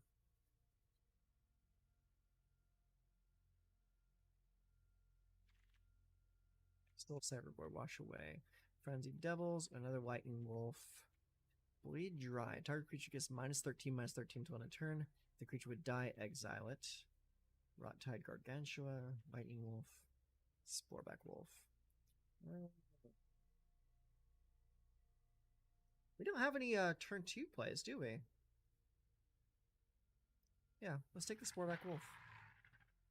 Ooh, Sundown Pass. That's a good land. Screaming Swarm, Serpentine Ambush, Doomed Dissenter. When it dies, make a zombie. Another Lacerate Flesh, Massive Might, Sporeback Wolf, Toxic Scorpion. Enters the battlefield, another target creature you control against Death Touch on a turn. It's alright. Massive Might, though, or Sporeback Wolf. I think we'll go with another Sporeback Wolf. I'm tempted to just take the Sundown Pass, but I think I already have 4 of those. So we'll take the Sporeback Wolf. Resistance Squad, Retrieve, Unhallowed, Reckless, Dawnheart Disciple, Moldgraph, Weaver Blossoms. Yeah, I guess we'll take the Weaver Blossoms this time. Alright, Dorothea. A lot of blue and white in this pack. Ragged Recluse. Give your end step if you discard a card this turn, transform. Whenever Odious Witch attacks, depending on player loses 1 life, you gain 1 life. Okay. Lacerate Flesh again. Moldgraph. How many Lacerate Flesh do I have? Just 1. Yeah, I think we're gonna hate pick that one. Okay. Ooh, Sanguine Statuette. That's pretty decent. Blood Fountain, Lacerate Flesh. Yeah, give me the Sanguine Statuette. Alright, there we go. Let's see, we have Resistance Squad, Skulking Killer. Here's the battlefield. Target creature and opponent controls gives -2/-2 until end of turn if that opponent controls no other creatures. Okay, that's gonna be a little hard to get to pull off, but on the other cards,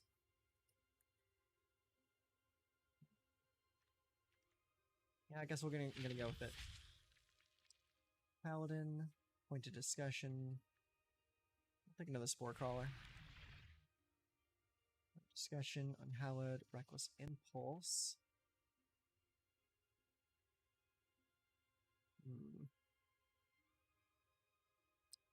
I think we want the Point of Discussion. Oh god, all blue cards? Alright, give me Wash Away. Fearful Villager, Lacerate. We'll take Lacerate.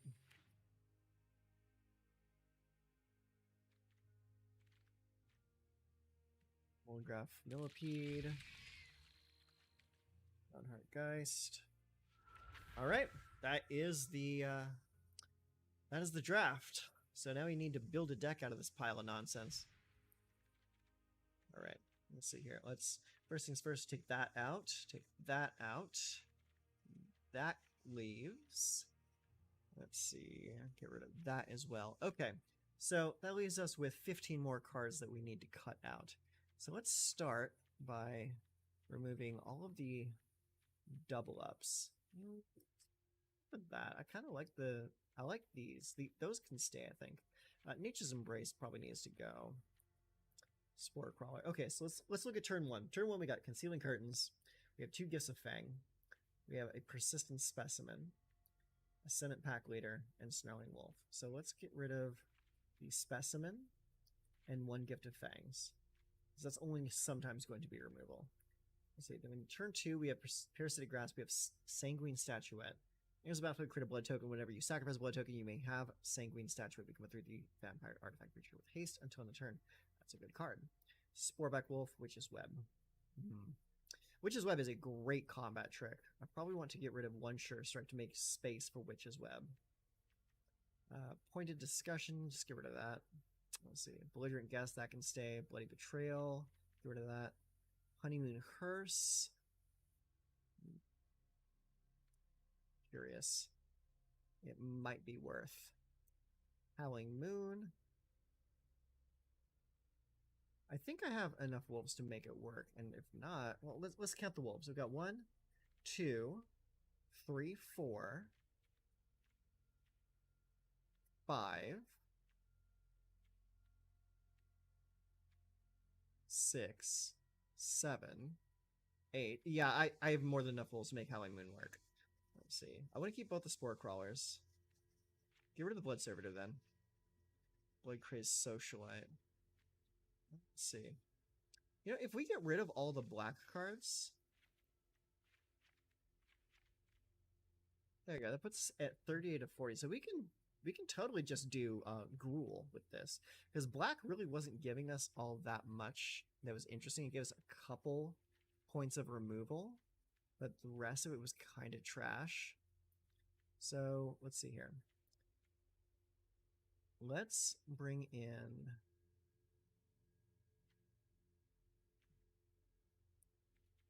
We could bring back in the Blood Servitor. Or... Yeah, okay. So, things to bring back in is Lacerate Flesh, possibly. We already got one of those in. Sure Strike. Okay, let's bring in a second Sure Strike. And then do we want Blood Servitor or do we want Bloody Betrayal? How many creatures do we have right now? We have 14 creatures. We probably need more active effects. So let's bring in another Blood Servitor. So what that shows us is we have Ascendant Pack Leader. We have Snarling Wolf. Sanguine Statuette. 2 Sure Strike. 2 Sporeback Wolf. 1 Witch's Web. What's it? Sure Strike is first strike, right? Hell yeah, it does. Belligerent Guest, Honeymoon Hearse, Rending Flames. That's 1 point of removal. We have Howling Moon, Spore Crawler, Weaver Blossoms, Blood Servitor, Lightning Wolf, Weary Prisoner, Hook Hand, Frenzied Devils. Whenever you cast a non-creature spell, Frenzied Devils gets +2/+2 until end of turn. Lacerate Flesh, Moldgraph Millipede, and Flourishing Hunter. So, removal is going to be pretty light. But we can use combat tricks as quasi-removal. And this list looks pretty quick. I mean, it's like 1s, 2s, 3s, 4s, yeah. Let's give it a shot, see if it works. Done. All right, let's just jump in and see how far we can get. All right, Orange Gumbo, let's see what you got. Show me what you're working with. All right, I got 3 lands. Sure Strike, Guest, Spore Crawler, Flourishing Hunter. We'll keep it. It's not the most explosive hand, but we can make it work.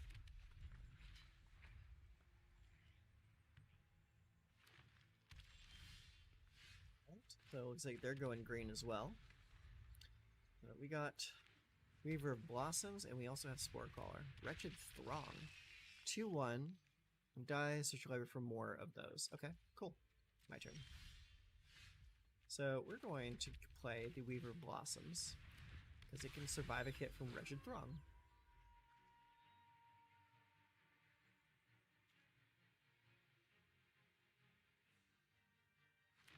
Now, I have absolutely no idea what to expect from this set. No! You're swinging into me! With green mana open. You're gonna use some kind of combat trick. I know you. Rolling Infestation, what does that do? Beginning of your upkeep, you may mill 2 cards. Whenever 1 or more creature cards are put into your graveyard from anywhere during your turn, create a 1/1 green insect creature token. Okay. That sounds interesting. Let's see, this adds mana of any color, but just 1 mana though. So let's go ahead and bring in the Spore Crawler. Next. I would attack, but I don't want to. Because I want to keep mana open for Sure Strike. Alright. What goes into the graveyard? It's going to mill 2 cards.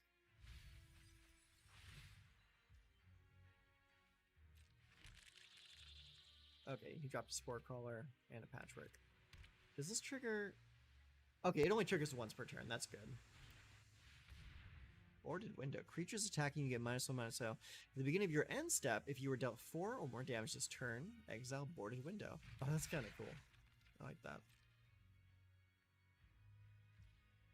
My turn, huh? Okay. I will take my turn. Next. Attack with the Spore Crawler.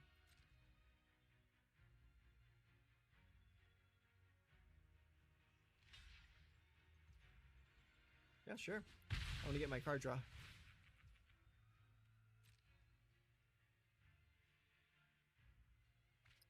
Hey, he does have more throngs. All right, cool. Got to land. Let's go with Flourishing Hunter. Gain some life. Now he's doing his thing. 2 land, not good.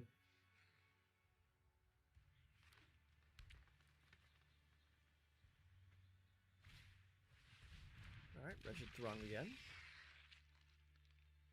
That's such a cool card. Oh god, it's vomiting more zombies. That's dope. Okay. Mountain. Is there haste at all? No, I don't see any haste, but I have combat tricks. So we're going to swing in. I'll attack.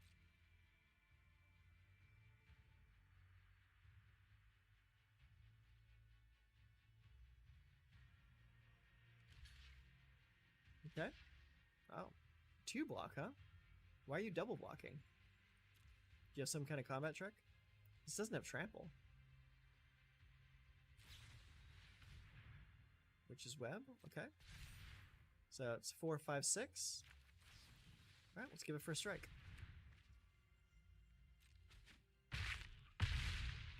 Bam, bam. Do you have any more Wretched Throngs to dig out? Probably not.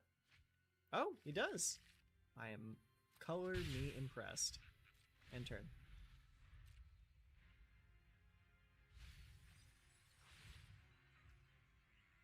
Uh-huh. Alright, he gets a little guy. Here's to see what's going to come out of his deck. Moldgraph Millipede. Oh my. That's going to be big.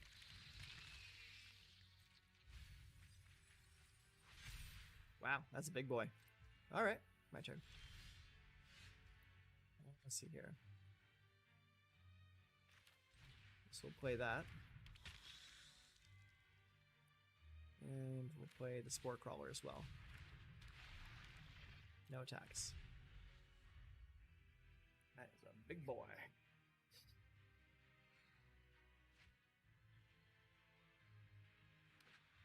Yeah, honestly, if he even attacks with the mold graph, I'll probably just let it through.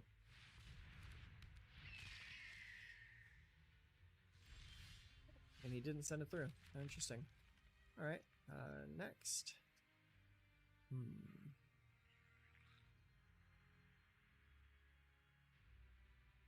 You know what? Let's go. Can't stop us all.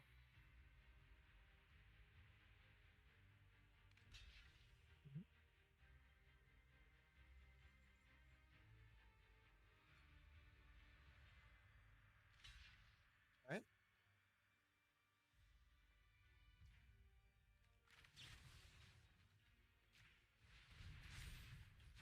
Bam. Alright, makes the blood token. And that makes the blood token. Alright, border window's gone, that's good.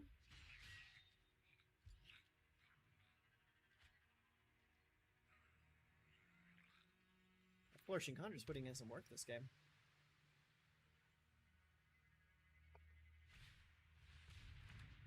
Wretched Throng is back.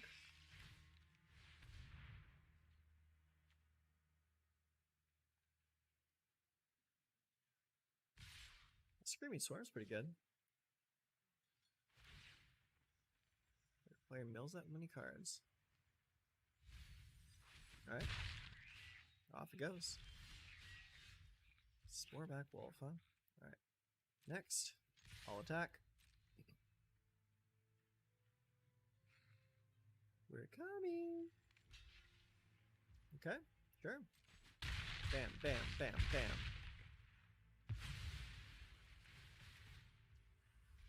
Resolve all.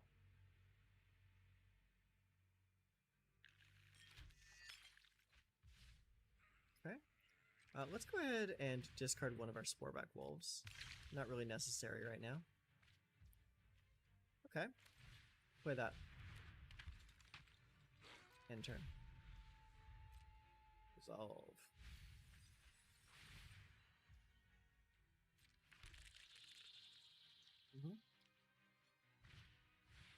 Laid Rest. Whenever a human you control dies, draw a card.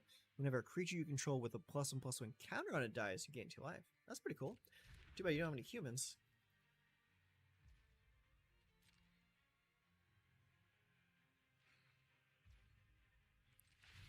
Alright, let's go ahead and discard this. Draw a card. Honeymoon Hearse. I'll keep it. Alright. Let's go ahead and get rid of that. Hopefully draw a combat trick. That's a combat trick. Next, I'll attack. Alright. Whatever doesn't get through gets big.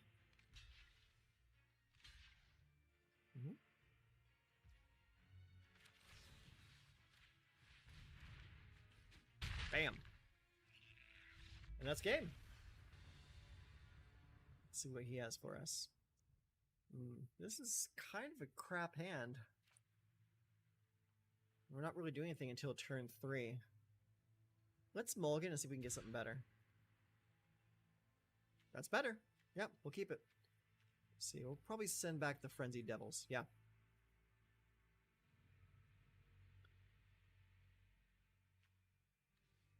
Yeah, in times past, I would have kept that hand just because it had enough land in it to play cards. But you learn over time that, like, if your opening hand doesn't have a strong enough game plan for, like, turns 1 through 3, you might as well just ship it because you're not going to do anything all game. Alright, send back the Frenzied Devils. Wow!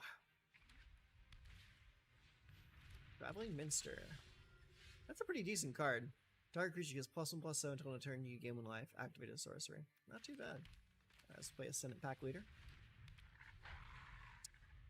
Whenever you're +1/+a counter if you control. Okay, so I have to play things that come into play as a +4. Oh, this is a humans deck. Okay. Let's see. Go green, green. Play that. Yeah, we're not attacking into that. I would like my my pack leader to at least do something this game.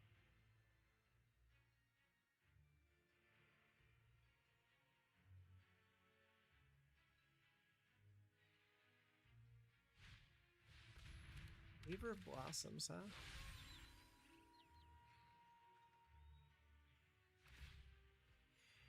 Okay. Yeah. Oh no? You don't want to come in? Alright, cool. Works for me.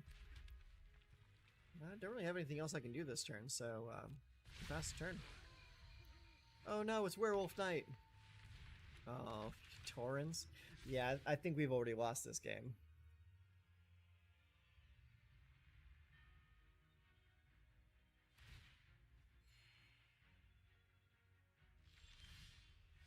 Okay, let's see what we got here.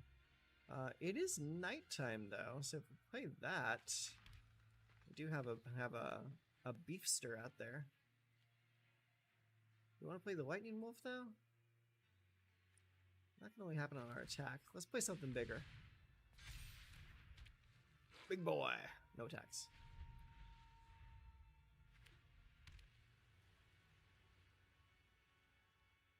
What is that last card in your hand, dude?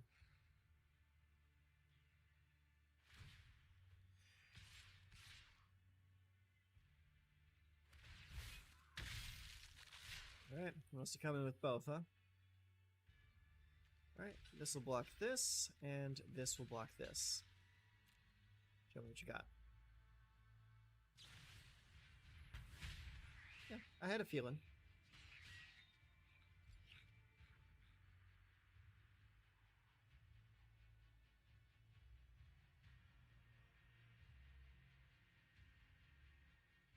I probably should have assigned the Sporeback Wolf. That's all good, though.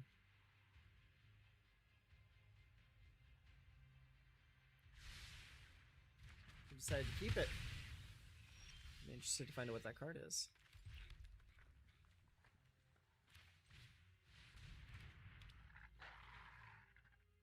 No attacks.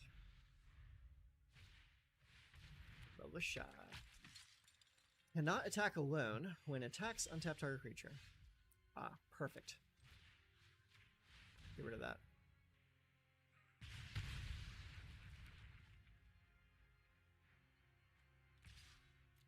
Attack with the lightning wolf. Goad him into blocking it.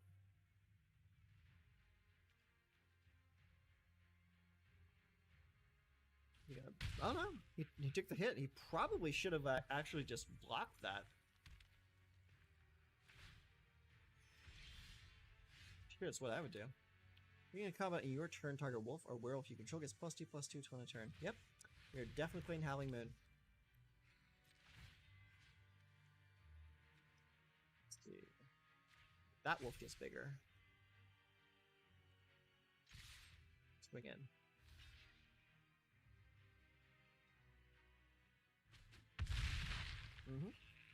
I had a feeling.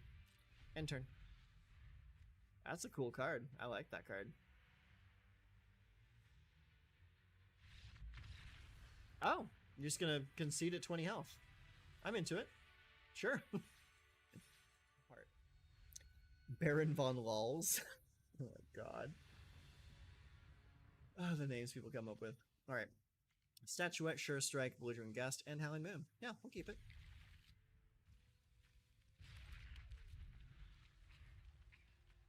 Hit him with a hello.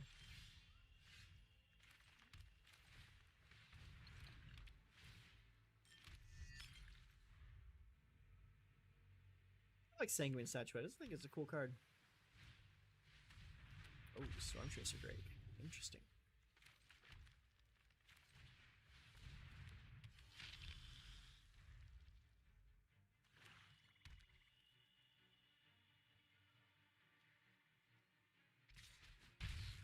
Ow!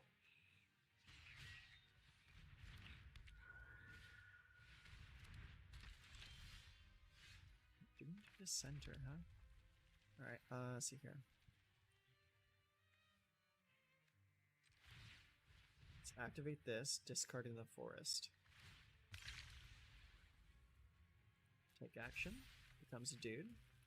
It comes on in. Alright. And next, I'll attack.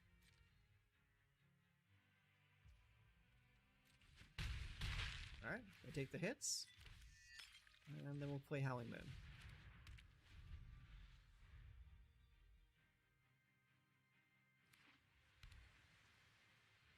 Now let's see if they meter how many things they're going to play. It's one. What's that? Whenever an enchantment enters the battlefield under your control, it can attack this turn. Okay. Let's see here. Let's go ahead and tap, get rid of Moldgraph Millipede. Becomes a good boy. Alright, cool. We got a land. Nice. I like that. Next, I'll attack. Okay. Sure Strike. Good old trample.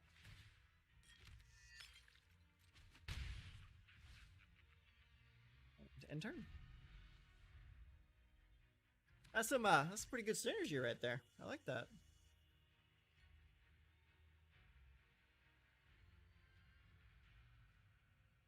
Hopefully they don't magically find some removal. Oh, they did. That sucks. Resolve.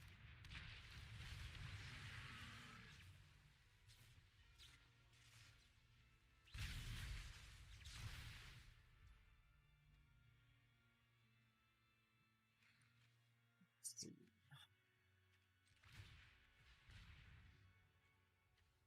Discard the Devils. Take action, becomes a creature. Sacrifice. Ow, ow!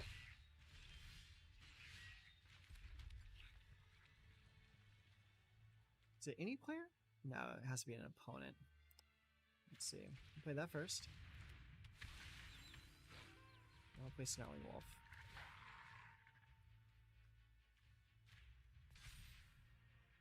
Yeah, no attacks. That would be Philly.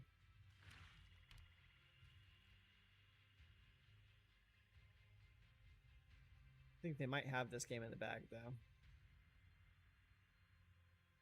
Well, it all depends on what they do, though. What's this? This is a 2/2 zombie. Does not have Decayed.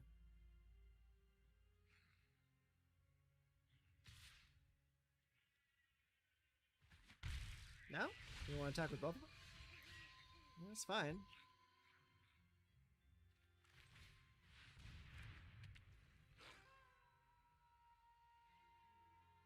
Alright. Yeah. Let's give it to... Let's give it to you. I'll attack. Next.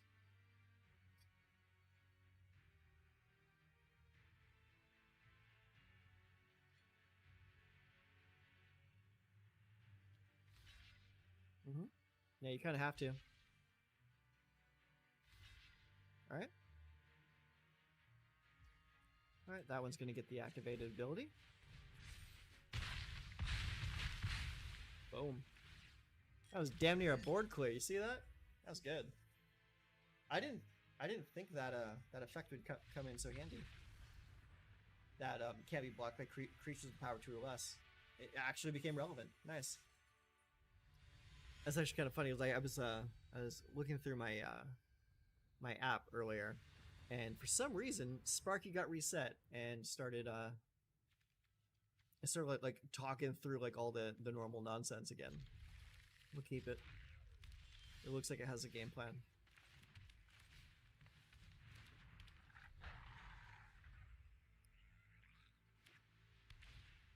Yeah, I was just talking through like the opening page as if I had never played before. Attack. You want to block? Hey, didn't want to block. Okay, I'm into it. I actually really like Parish Blade training. I think she's really good. Another human who's about to control. Plus 2 once one turn. Okay. Let's see. Let's go here. Let's play the Honeymoon Hearse, because we're not going to attack this turn. And let's see if they manage to like attack into this next turn. Next. No attacks. End turn. Let's see if they remember that I can crew that or not. Faithbound Judge. Oh, that is dying immediately. I'm glad I kept my Rending Flame.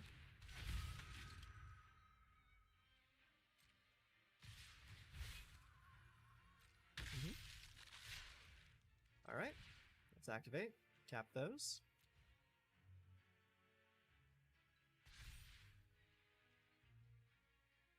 Alright. Choose blockers right here. We'll take that too.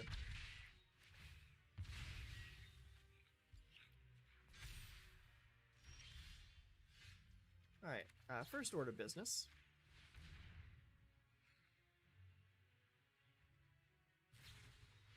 Oh no, you jerk. Alright. Well, at least it took 2 in the process. Attacks, end turn.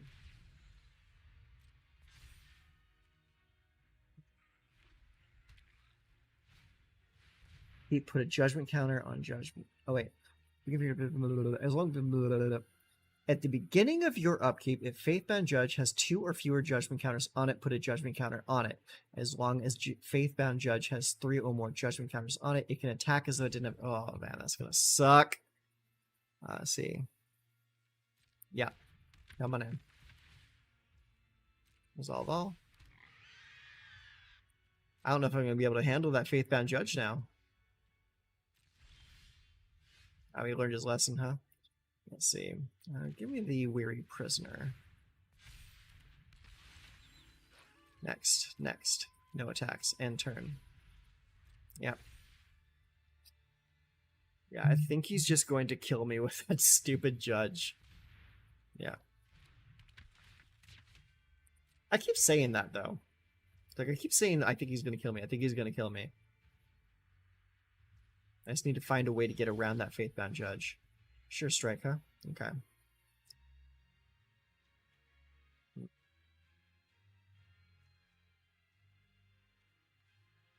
Damn it, it has fucking Vigilance too. That sucks.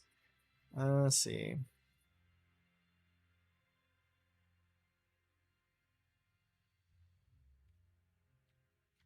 Yeah, let's activate. Tapping these two. Next. Next. Attack.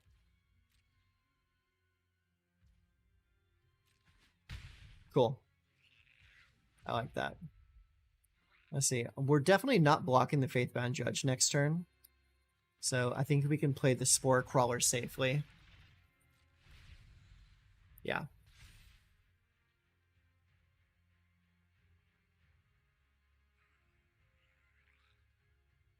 Am I playing against a gold ranked player? I am. I'm in bronze and I'm matched up against someone in gold. What the hell? Plus and plus out in vigilance when enchanted creature dies, return Radiant Grace to the battlefield transform. Okay, yeah, it becomes Kismet. Interesting card. Oh, you come with everything, huh? Resolve all. Alright. Let's go to blocks. Let's see here. We will block this to this and this to this so we can get that card draw.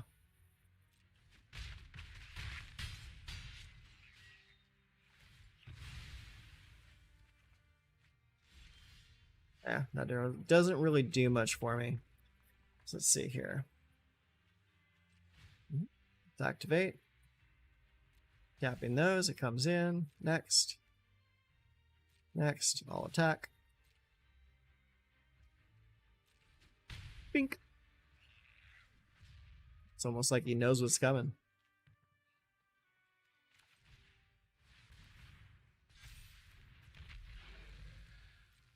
All right. So, this is your choice now. Let's see what you do.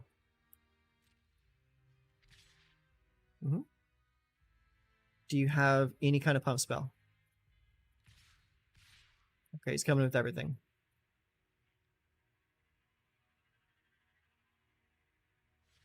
No? No? Just that? That's the smart play.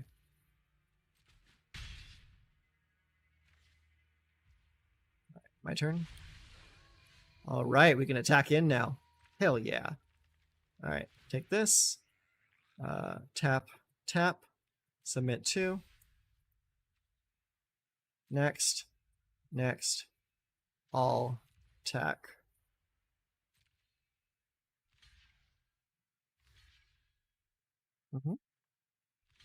Yep. Let's see. That's gonna kill that. That's gonna kill that. Sure strike.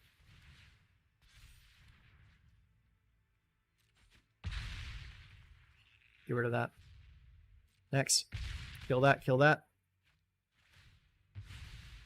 All right, we win. That's fine. You can enchant me. I don't care. The game's over now. Good game. Okay, so let's take a look here. So we're not playing anything until turn 3 at the very earliest, and our mana is not really set up right. So we're going to go ahead and mulligan this. Okay, so now we have 4 lands. Statuette, Sure Strike, and Lacerate Flash. This looks a little bit better, so we'll keep that. We'll keep 1 forest. All right, go mountain. Say go. Boldaran Epicure. Okay. Let's see. So we got a red. We'll play that. We'll play the Sanguine Statuette.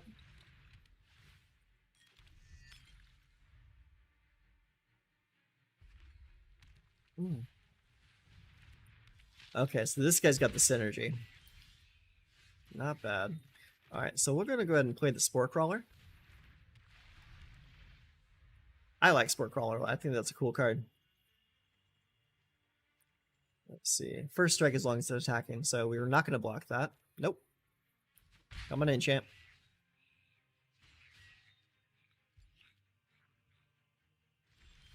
All right, he doesn't do anything else. All right.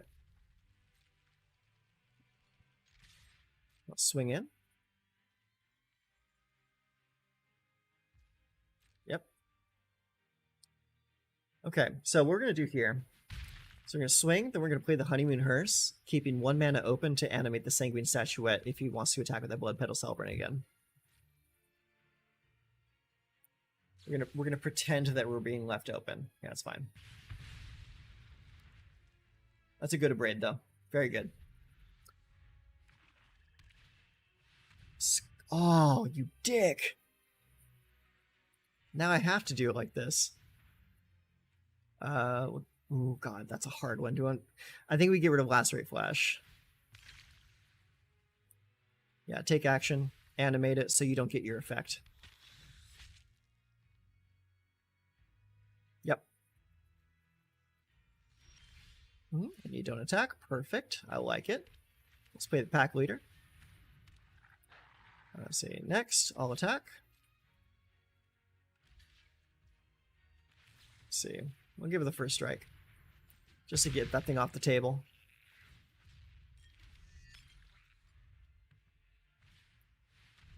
See ya uprising? What the fuck? Oh my god. I'm about to take a lot to the face. Yeah, block that.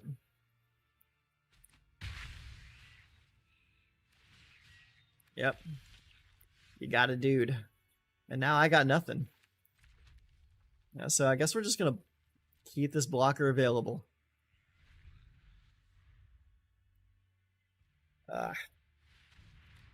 Oh, that's not good. That's not good.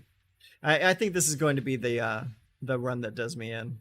Or the game that does me in, at least. Can't really do anything.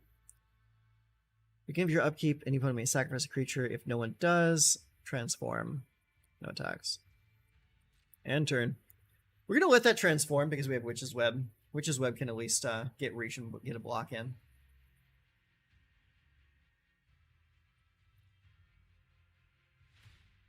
It's going to deal 7 damage to anything they want to.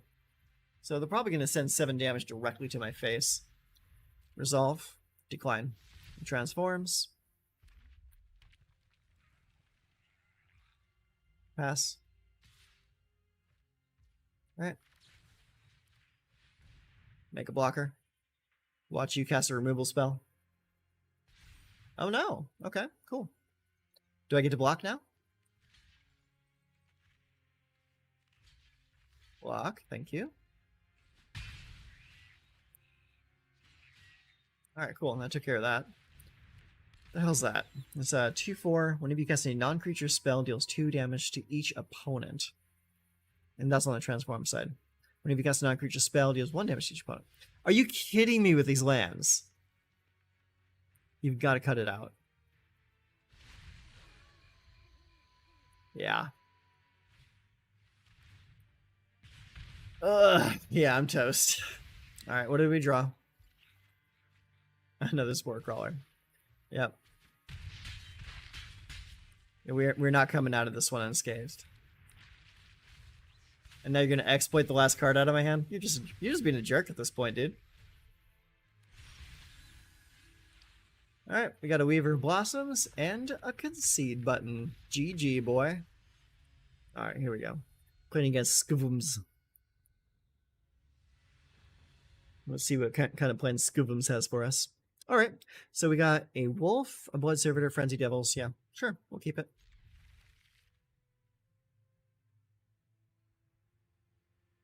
Sporeback Wolf was a good early turn play. By the Forest.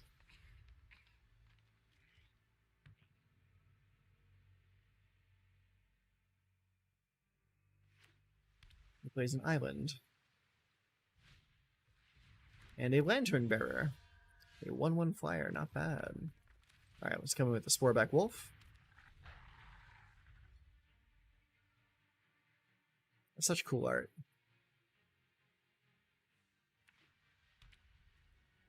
Alright, he's playing blue-white. Kind of expected that with the Lantern Bearer. Ooh, a Double Striker.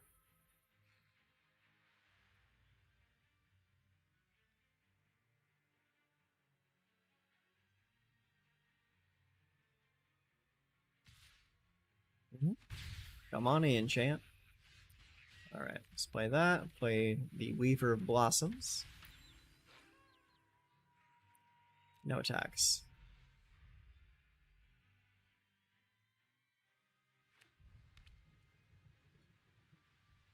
Okay, so we're playing Jeskai now. What kind of red toys does he have?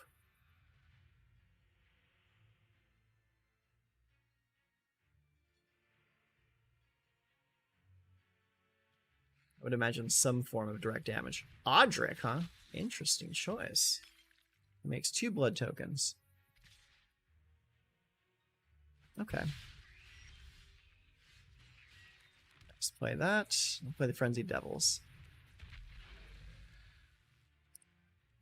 No attacks.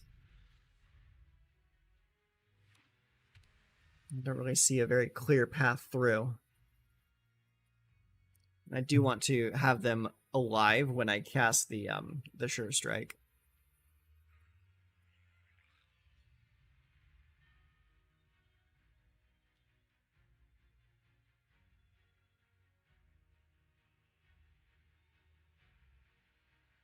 What you got, champ?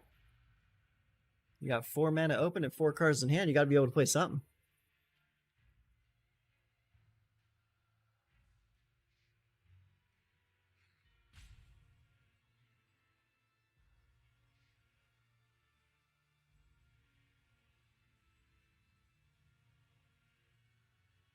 Anytime now.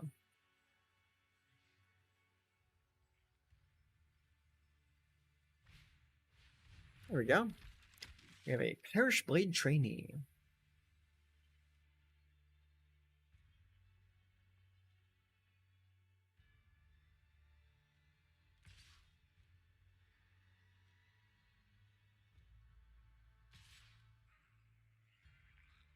Oh, was that all? No? Don't want to come in with the Twin Blade? Sure. Get that 1 damage in. Make it count. Let's see here.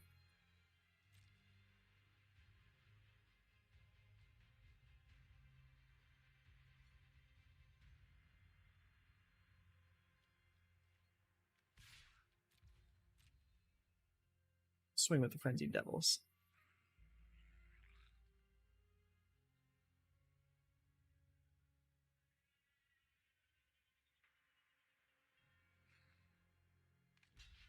I'll block with that. Okay.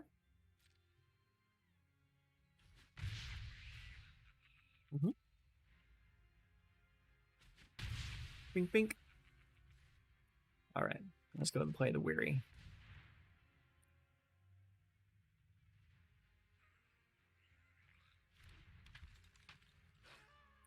End turn.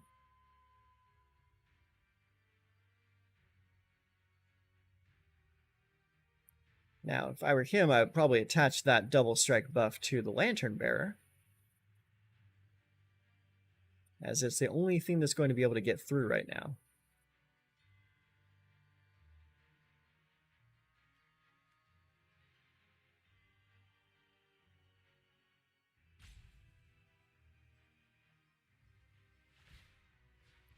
All right, drop some blood. I'm into it. I do love the blood tokens as a mechanic. I think it's really cool.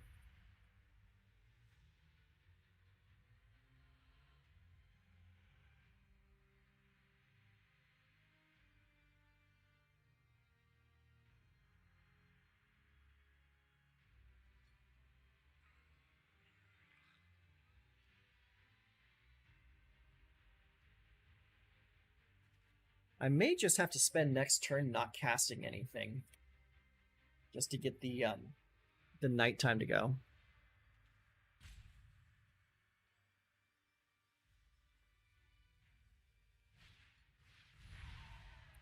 Oh, invocation on him, huh? Okay, cool.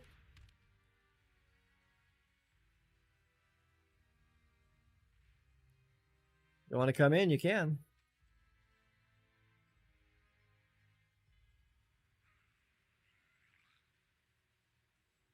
So, all Audric does is he makes a shit ton of blood counters. That's it. Or blood tokens, I mean. Yeah. Pass. You want to come in?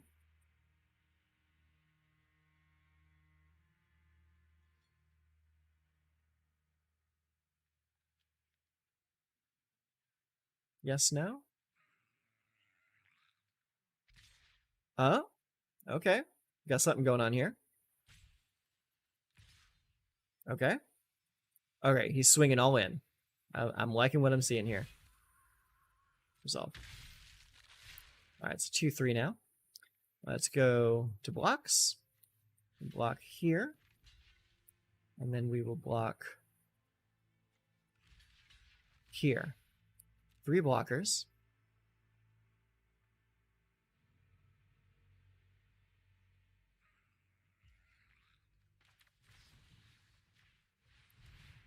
Get a little first strike action right there. Bam.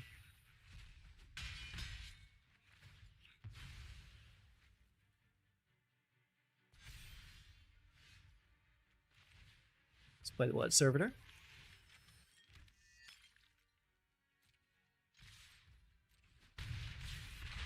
Bam, bam, bam. End turn.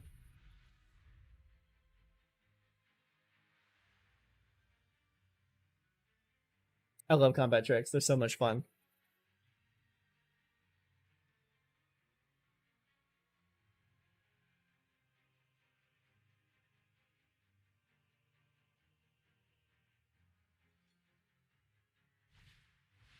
Consuming Tide. Each player chooses a non-land permanent they control. Return all non-land permanents not chosen this way to their owner's hands. Then you draw a card for each opponent who has more cards in hand than you. Okay. Let's see. What do we want to keep on the table? I think we will keep the Frenzied Devils on the table. Yeah, resolve.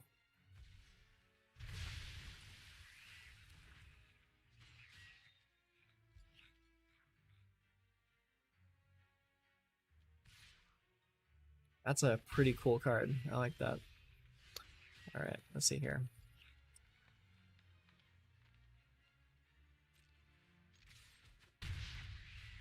All right, let's play Weary Prisoner and the Sporeback Wolf.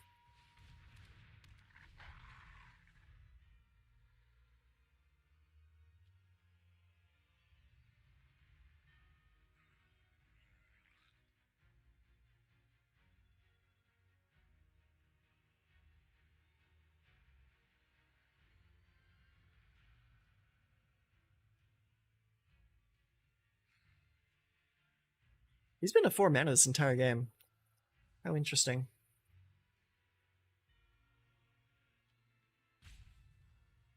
I dare you to not play a single spell this turn.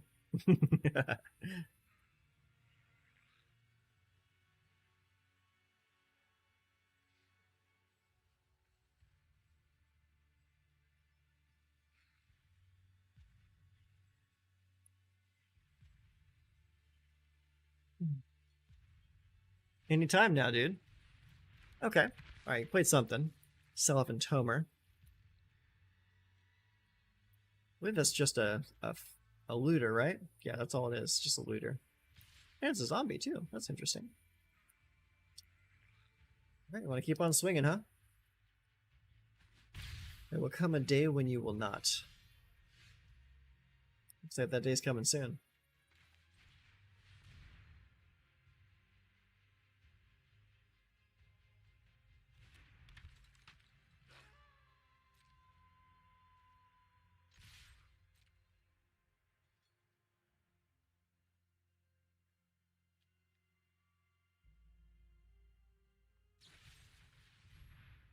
Oh, okay.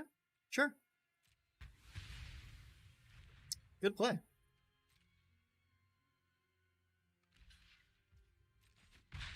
Bink.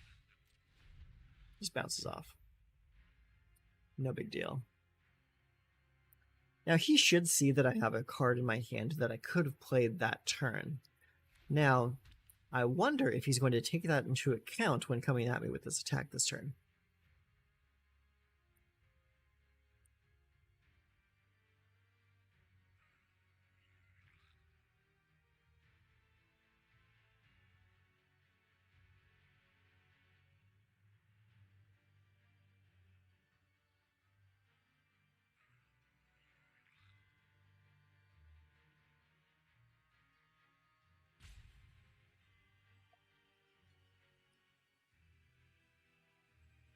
He's got 4 cards in hand and 5 mana. He should be able to cast something.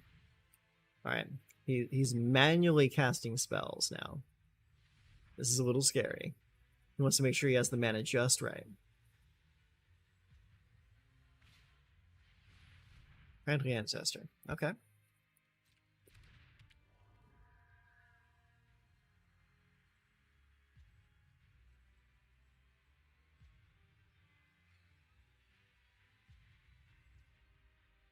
Pass.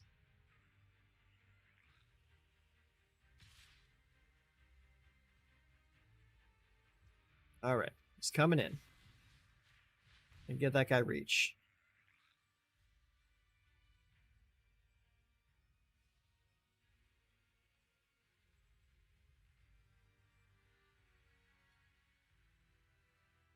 Watch him have like a random ass counter spell. Nope. Okay.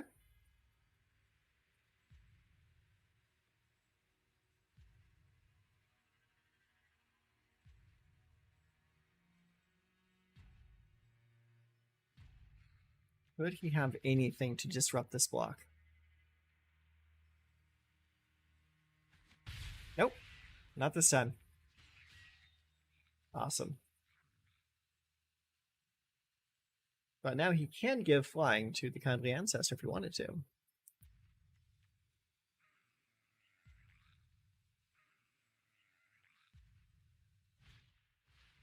Blood Petal Celebrant. Okay.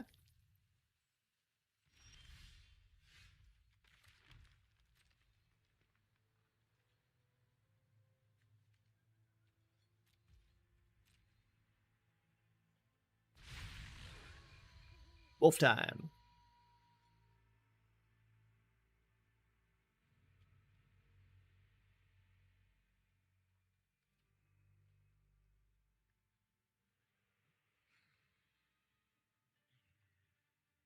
Let's see if Wolf time pays off, though.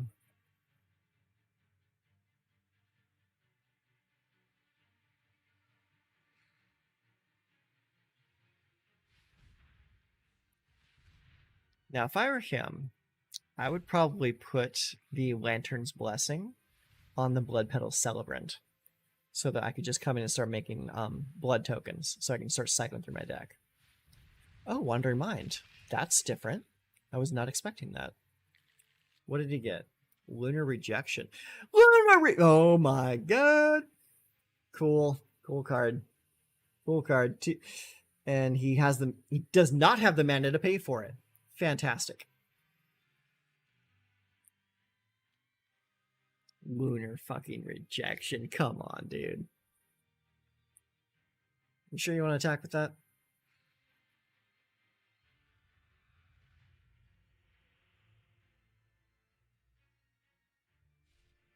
Yeah, I don't think so. Want to attack with that? Okay.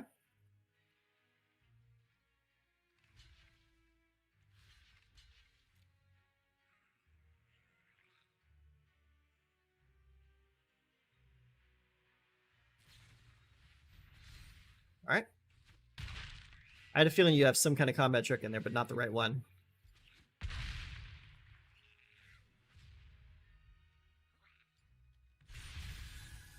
All right. Let's see here. You got Belligerent Guest.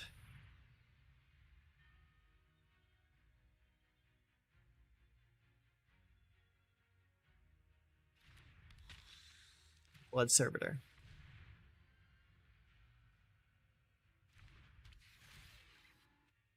Make a blood token. And we are still not in a good position to attack. So we're going to pass the turn now. No attacks. End turn. We're in a little bit of a stalemate. We need power. We need to be able to smash through.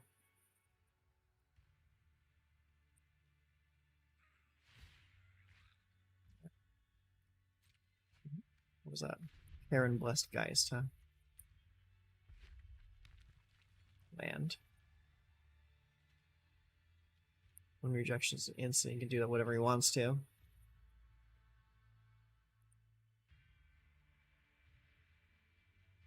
It's too bad that like the werewolf strategy isn't better in standard, because that could actually be a pretty decent card, like a good tech choice.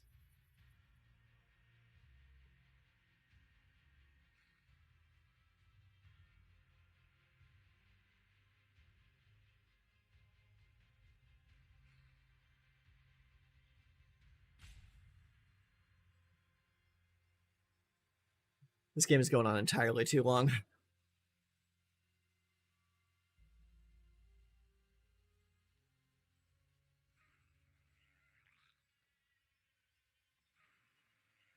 What could that last card in your hand be? Could it just be a land that you're bluffing with? Okay, uses Lunar Rejection. Dope.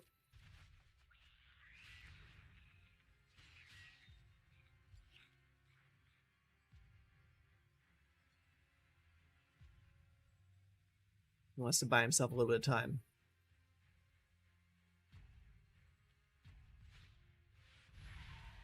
Lantern's Gift. All right. Or Lantern's Lift, I mean.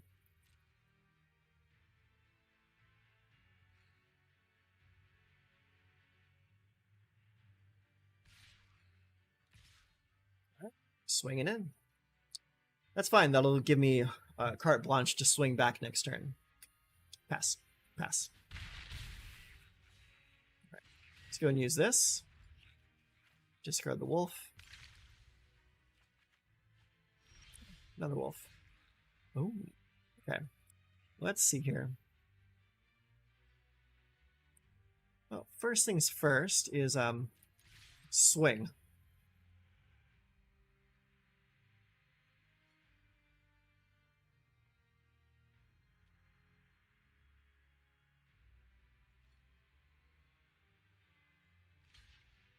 All right.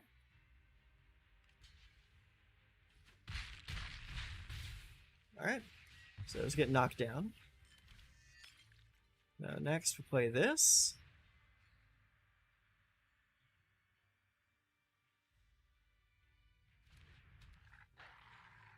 Into this.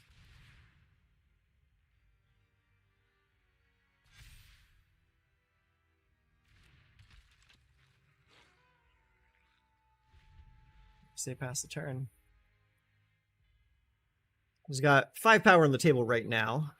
Find some way to bump that up by 2 points. That's game. We'll see. We will see. I could just draw like any of my my pump spells next turn and just clear the game. And he might be thinking about that as well, which would cause him to not attack. So we'll find out.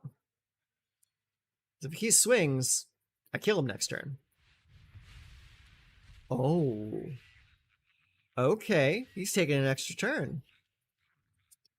Smart lad. Very smart. Yeah, that's game. Good job, man. Good job. An extra turn. Who could have seen that coming? Sure shit, not me. God damn. When he gets Cam the Man. Their name is Cam, and they're apparently a man. Alright, so we need to send this back. Alright, that's better. We'll send back the Flourishing Hunter or the Frenzied Devils. Keep 6. Send the Flourishing Hunter back.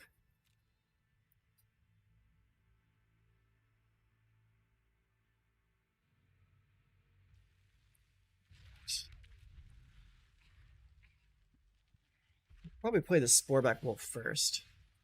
Yeah, we'll definitely play the Sporeback Wolf first.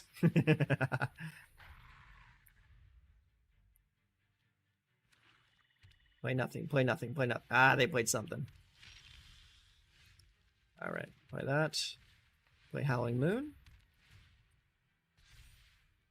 Swing. That's a pretty good turn 3. Bam! He's going to have to find some kind of kill spell this turn for the Sporeback Wolf. That's a dope sleeve. That's the original pacifism. Nice. All right. End for turn. We'll play the Sanguine Statuette.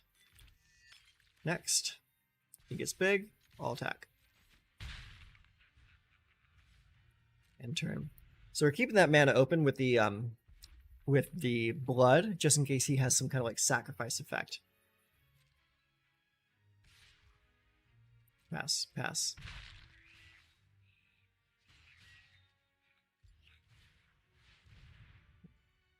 Okay, yep, sure. Resolve. My turn. All right. So, we could tap out, or we could just keep on swinging. We're just going to keep on swinging. Because I'm not comfortable tapping out just yet.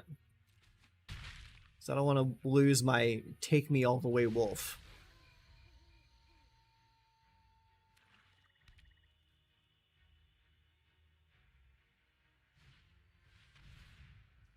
Oh, okay.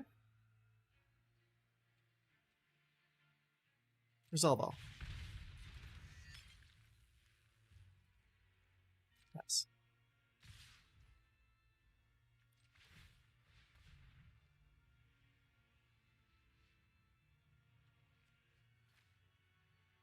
Actually, cancel. Yeah, he's not doing enough damage to kill me this turn.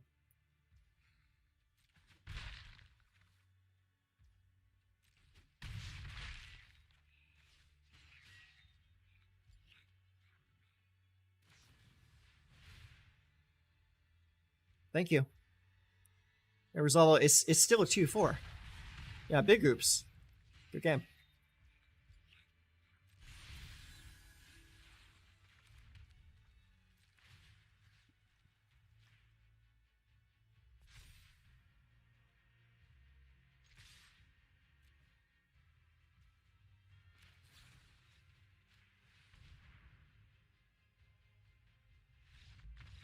Good game.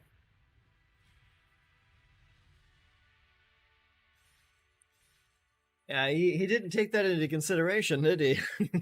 that +0/+2. Ding God. Okay. Alright, so we got 3 mana, a Honeymoon Hearse, a Rending Flame, a Pack Leader, and a Weaver Blossoms. This looks like a good hand to me. Do I get to go first? Hell yeah. Pack Leader is such a good card. Holy cow.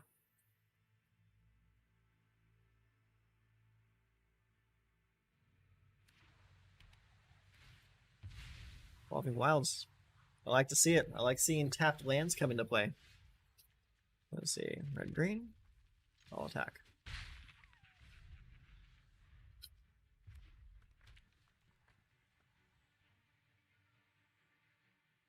So I'll probably play Weaver Blossoms next turn. Definitely play Weaver Blossoms next turn.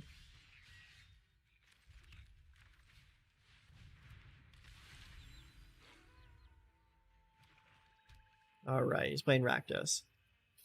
Rakdos Sakdos. Another Blood Petal Celebrant.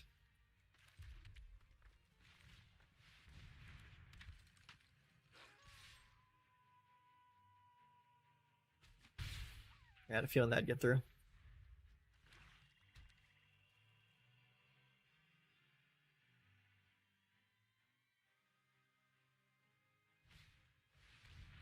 Blood Prey Socialite. Make a blood token.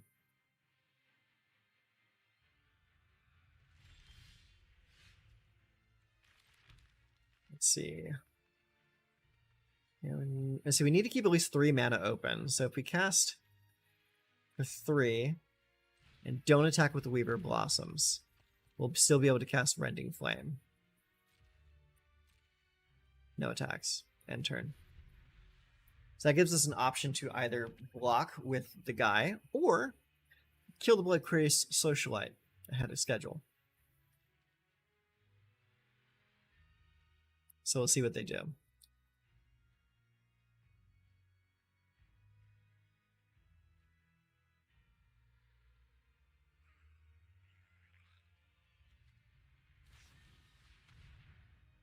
Sure, strike, huh? Okay. Resolve.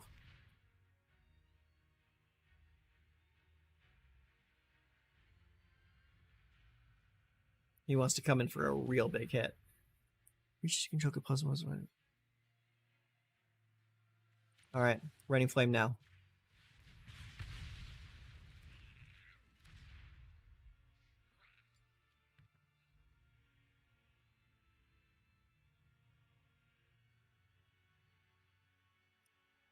Good card. Real good card. 5 damage off the rip.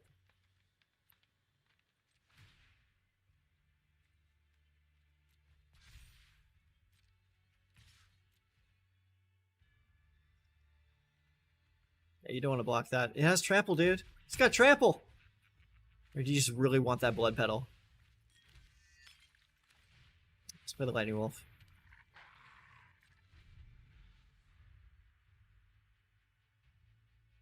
So silly. Undead Butler. What the hell does that do?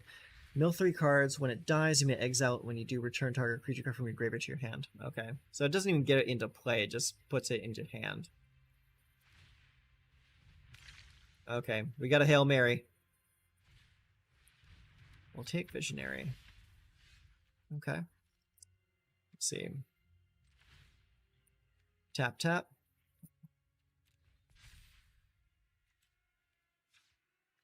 First strike. Next. Next. All attack.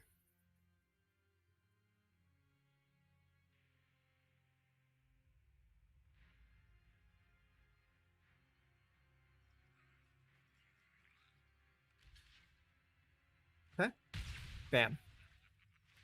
Alright, use his effect to get a card back from your graveyard. Who are you going to get back? What was it? Wedding security? Okay. Bam. Forest, go. Ooh, it's werewolf time. Yep. What does this even do? Deals 2 damage to you. Exile token your library. You may play that card. This. Yeah, you're not activating that. All right. Let's see. Activate. Okay. Next. Next. Attack. Attack. Attack.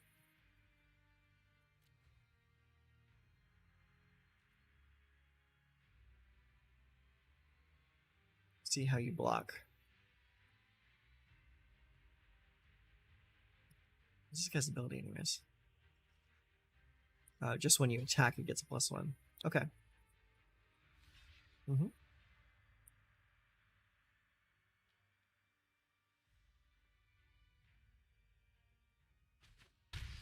Bam. Bam. Bam. Good. Took the bait.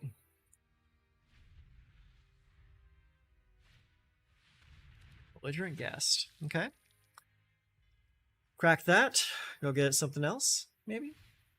Yeah, that's what I thought. Yeah. Throw away the swamp. Was it good? Probably wasn't good.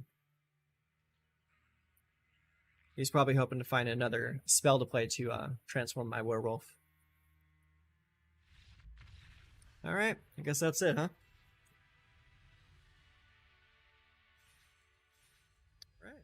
Alright. Jay Lawbury. Let's have a game. Alright, so we got 2 forests. And we can only play a Sporeback Wolf with our hand. So I think we're going to mulligan this. Alright, that's a little bit better. What to send back, though? We got Sure Strike, we got Sporeback Wolf, Raining Flame. We'll keep the 6. We're going to send back the Sure Strike. Just because we have, like, a curve-out hand here. Hit him with the hello. Alright. Turn 1. Go. Oh no! He had something to cast. Alright. Sporeback Wolf.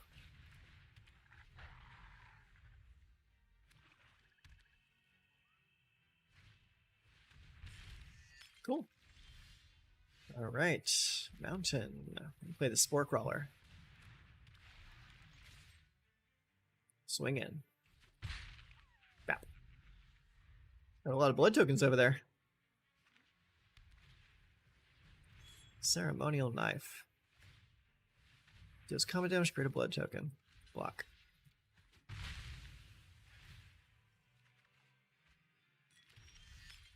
Right. Let's go. Another Sporeback Wolf.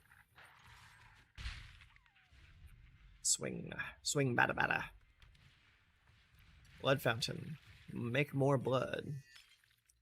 Sacrifice Blood Fountain, return up to 2 target creature crests from your hand. Oh, okay. That's no big deal. I'm not worried about that. My hook hand.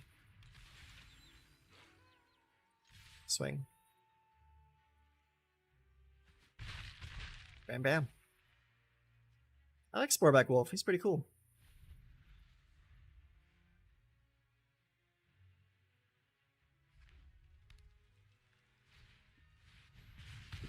Lacerate that flesh.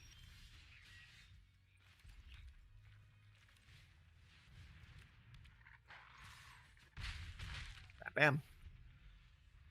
Running out of options over there, my guy. I still have a Rending Flame in my hand.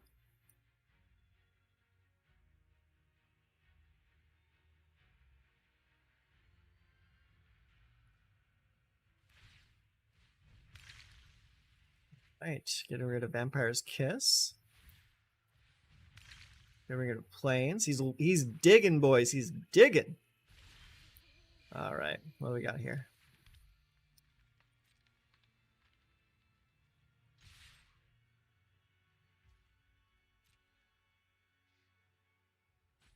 Bam, bam, bam. Play the Weary Prisoner. End turn.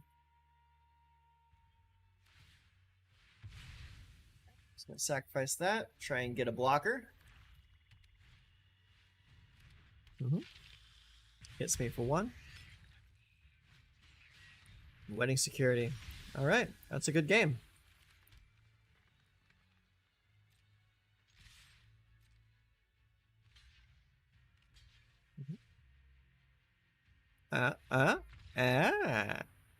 GG. All right, that worked out in my favor. Rank up. Digging through these silver ranks. Oh shit! Did we win? I think we won. I'm just gonna do a little print screen. That's my first ever like full win in a freaking draft. Hell yeah! Hell yeah! All right, I'm excited. I've never gone all the way in a draft before. Usually I scrub out after like three games. I'm pretty happy with that. Hell yeah! All right, cool. Well, let's see what we got. Claim it. 2,200 gems and 6 packs. Hell yes. I'm into it. That's 2,200 free gems and 6 packs. Nice. Nice. All right. I say that was a successful round of Magic the Gathering. Not too bad. Not too bad. All right. So I think I'm going to go ahead and call it right here because can't ride this high any higher, right? All right. Thank you very much for hanging out with me tonight. If you're still here, you know the drill. Like, comment, subscribe, all that nonsense. I'll see you next time. Take care.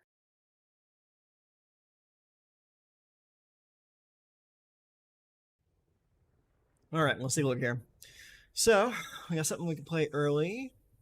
Yeah. Don't have any one drops, but we can curve it out. Go and keep it and see how this works out. Let's see. Let's start with a Plains. Make him think that we're just in mono white. Don't give him any information that he doesn't need. Let's go here. We'll hit him with the Invasion of Gobakon. See what he's playing. Okay, so he actually is playing mono white. So Dusk Legion. Let's go ahead and get rid of the Dusk Legion. Give him nothing to play next turn. Alright, keep an eye on that card. Okay, so it's very possible he did not draw a land this last turn. Well, let's just double check. Okay. Go Elspeth Smite, Siege Veteran, Brutal Cathar, Brutal Cathar. We're gonna say Brutal Cathar. Done.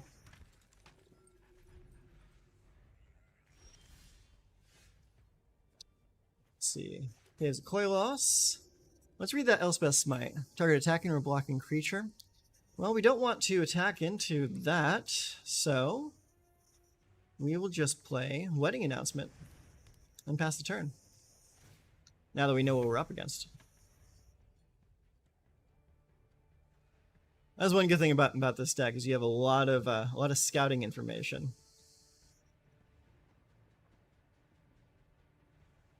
Okay, looks like he may be stuck on 2 lands, which is great for us.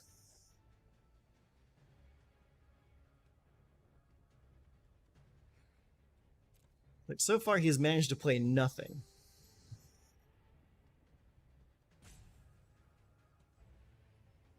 There is the rope. So he really can't play a single card in his hand except for Elspeth Smite. There is the 2 cards that we don't know about, though. It could be anything.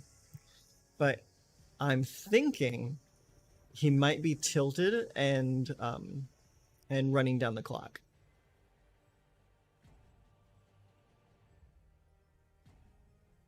Or, and this is entirely possible, his game could have crashed, or he could be on mobile and he just exited the game before forfeiting. Anything's possible here. So, for the time being, I guess we're just going to twiddle our thumbs. What could we do next turn? So, next turn, if there is a next turn, we will attack with just the tokens. Because we're not go. Oh, what's this? Is that another land right there? Discarded a land?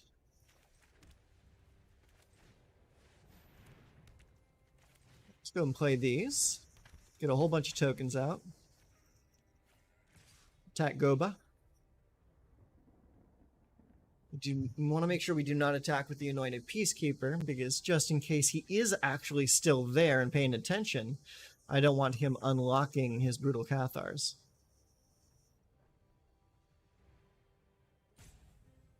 Oh, there goes the timer again.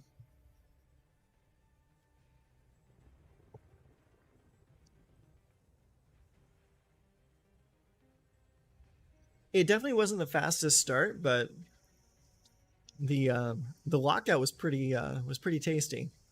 I'm a big fan of that.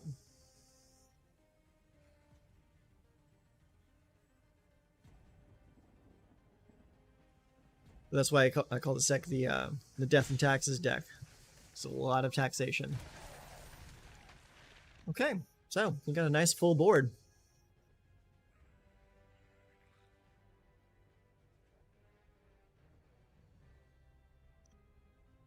Are you gonna do anything? I don't see him hovering his mouse over anything, so yeah, I think he may have just left the game rather than try to play this out. Which honestly, I don't blame him. I mean, after those first couple turns, I'd be pretty tilted too.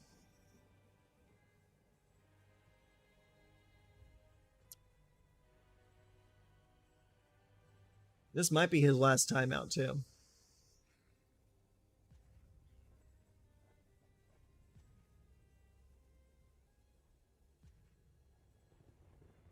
You gonna do anything, bud? Got any big ideas, big plans? Yeah, I don't think so. Yeah, he left after getting taxed to death. All right, so we got 3 lands: Crawling Chorus, Feryx and Missionary, Talia, and Jadar, Ghoul, Caller of Nephalia. All right, let's go for it. This looks like a decent hand. All right, first turn, Crawling.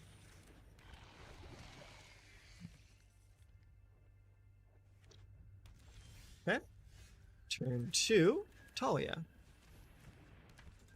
Attack for 1. That's a pretty cool card back right there. Very nice. Reminds me of like old tarot cards.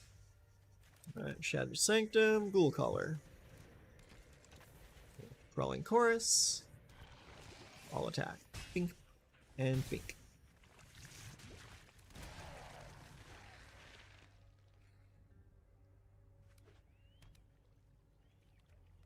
We're at 3 mana. He says go for the throat.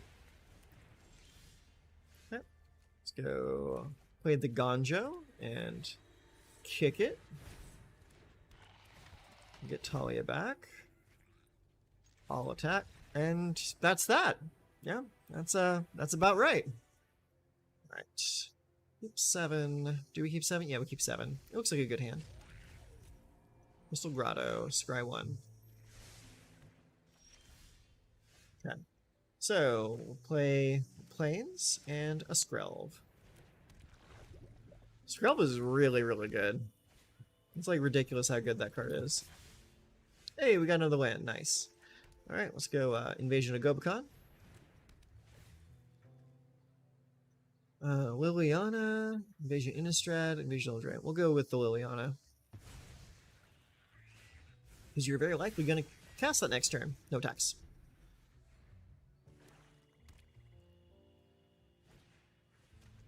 Oh no, it's a Duress.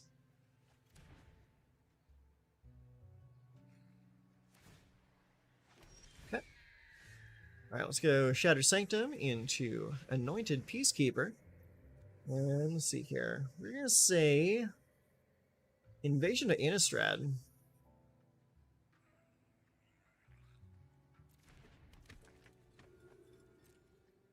No attacks. End turn.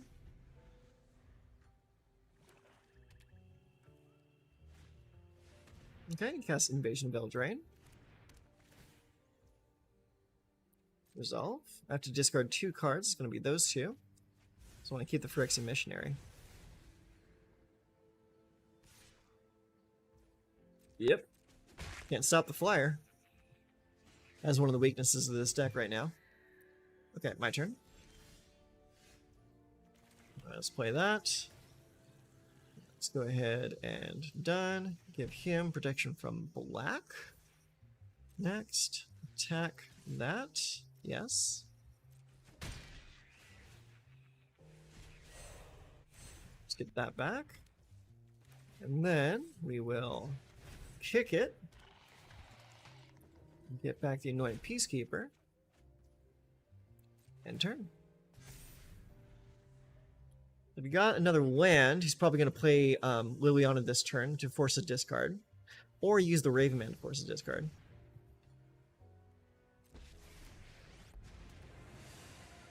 A fight? And you Yes. think you can win? That is precisely what I thought he was going to do. We all have things we'd rather forget. Yep, coming in, champ. Pink, pink.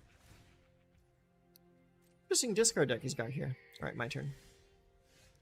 Alright, let's see here. Next, let's see here. Alright, so we're going to Skrelv up.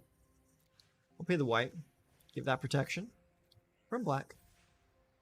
Next, this attacks this to guarantee the victory there. We'll attack like that. And bam. We'll play Talia. And end the turn. Boys get bigger. Getting those +1/+1 counters at the end of every attack phase is really, really stupid. I like it a lot. What is on the back side of that anyways? At the beginning of each opponent's upkeep, that player has 2 or fewer cards in hand, deals 2 damage. Oh, okay. That's fine. It does hardly anything. Yeah, sure. You take some damage. See, this is the bad part about discard decks, is once we get to a point where we're just emptying our hand every turn, the discard loses a lot of its punch. Yep. I take 2. Alright, let's play that. Next.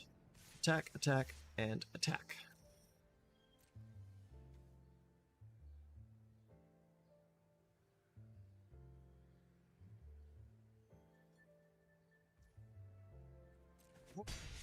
They all get in for some big damage. Bink, bink, bink. And then they all get a little bit bigger.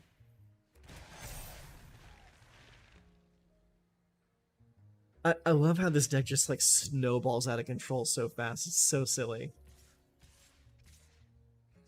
Alright, so you want to attack for 3 with birds? Not a problem.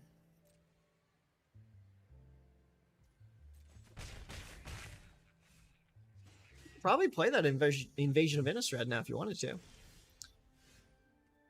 But it's not going to do you a whole lot of good. Alright. Land. Next. Attack, attack, attack, and attack. Let's go.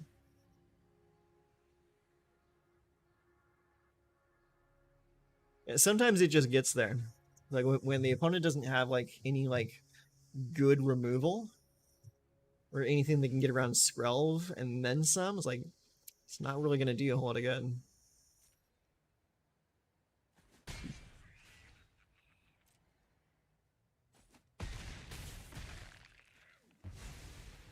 Okay. Gain a little bit of life. That goes bye-bye. And we end the turn. This is seriously a stupid card. I love every second of it. I love that this card is so dumb. Yeah, that's that.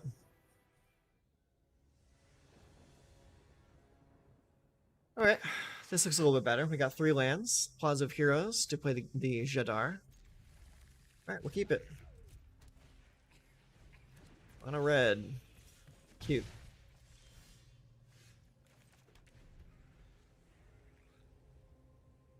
That's really nice looking. This is the problem with going second. You're always 2 steps behind.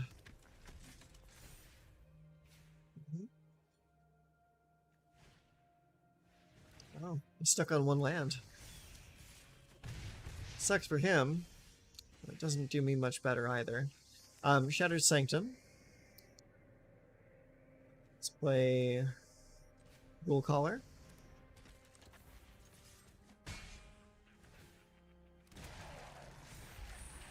Probably should have kept that open to block.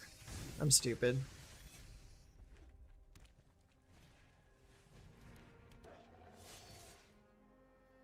No blocks. Okay. That helps out a little bit. Let's see. Attack with just that.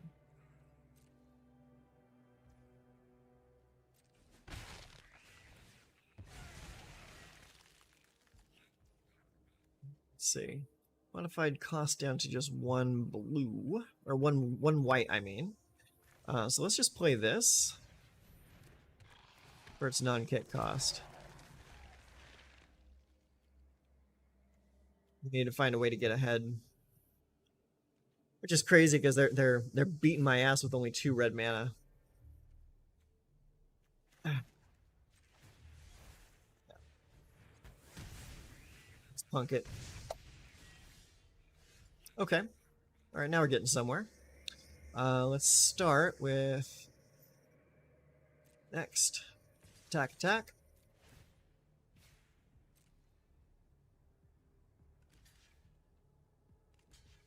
Okay. Wants to block both. Let's get rid of the Kenra Spell Spear.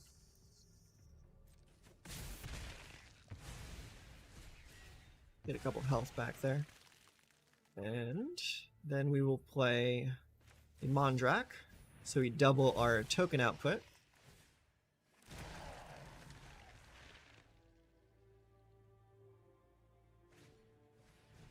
And the Festivities, 1 damage to each. Okay. That's fine. Come at me with the Phoenix check. Pass, pass. My turn. Okay. So let's bring in Braids. Next. And we will attack with the Mondrak. Hey, little buddy. How you doing? Goes down to 10. End turn. Sacrifice a zombie. Good girl.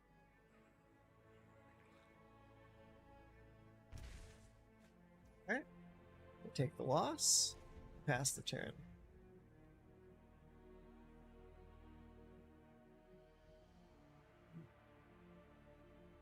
He still has not drawn a third land. That's pretty rough. Let's see here. Yeah.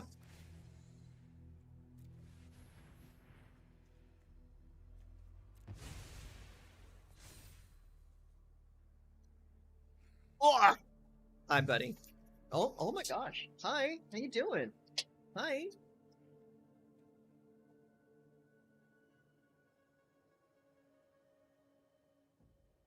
Now you have the choice to come at me for 3 damage, but also leave yourself open to 4 damage on the backswing. Okay. Next, we will attack. Bink. Right, and let's go ahead and play the Frick's Missionary. Kicked, of course. Get back Braids, the Arisen Nightmare. And we will sacrifice a land this time. Because I know you're not going to sacrifice lands. Nice. Alright. I think that might be game. Uh-oh. He's up 3 lands. What's he going to do? He's going to say good game. Yeah. Okay. Alright. So, I think that's going to be it. I'm going to go ahead and take care of my dogs real quick. We might do a little more recording later. I don't know. But yeah, that's the deck. I call it Death and Taxes. I'm sure you can see why. If you like what you saw of the deck, feel free to check out the deck listing. I'm gonna go ahead and put it on.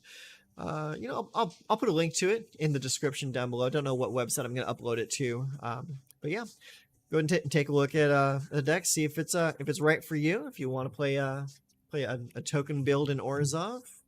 So it's pretty decent. I like it a lot. It's a lot of fun. So until next time, I'll catch you all later. Bye. Hi, how you doing? Welcome back to the channel. I'm doing a bulk recording session today of 3 different decks, and I'm going to be making deck techs for this coming week. And I ran a poll on Twitter and on this channel of which deck you guys wanted to see first, and overwhelmingly, Boros won out. So we're starting this week with a deck tech on my take on Boros aggro. What this deck does is it is a pretty basic, pretty straightforward aggro list, but with a slant of +1/+1 counters matter. This is a deck that I've had in my library for a long time, and I pull it out every now and then when I want to just get some easy wins. So let's go through it real quick. So first up in the one drop slots, we have 4 Hopeful Initiate.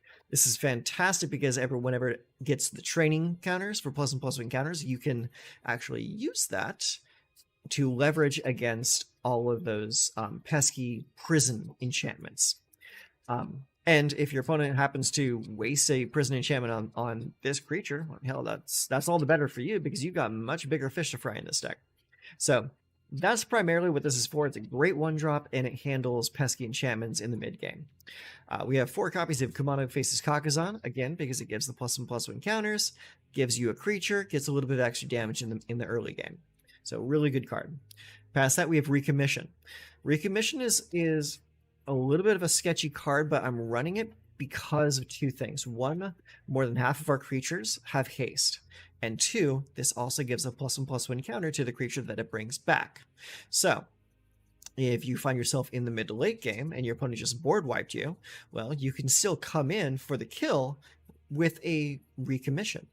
Bring a creature like, say, Sunrise Cavalier back, or Thundering Raiju back. Or actually, no, never mind. Can't bring that back. So like Reckless Stormseeker back. Or Feldon. It's like grab any of your haste creatures, put it back on the table, and keep on beating in with a +1/+1 counter on it. We have Talia, Guardian of Thraben. This is a little bit of a non-bow with a few of the spells in this deck, but we are not running that many spells. Spells-wise, we have Kumano, we have Lightning Strike. We have 1 copy of Bloody Betrayal, and we have 2 copies of Wandering Emperor. So it's not that much of a non-bow.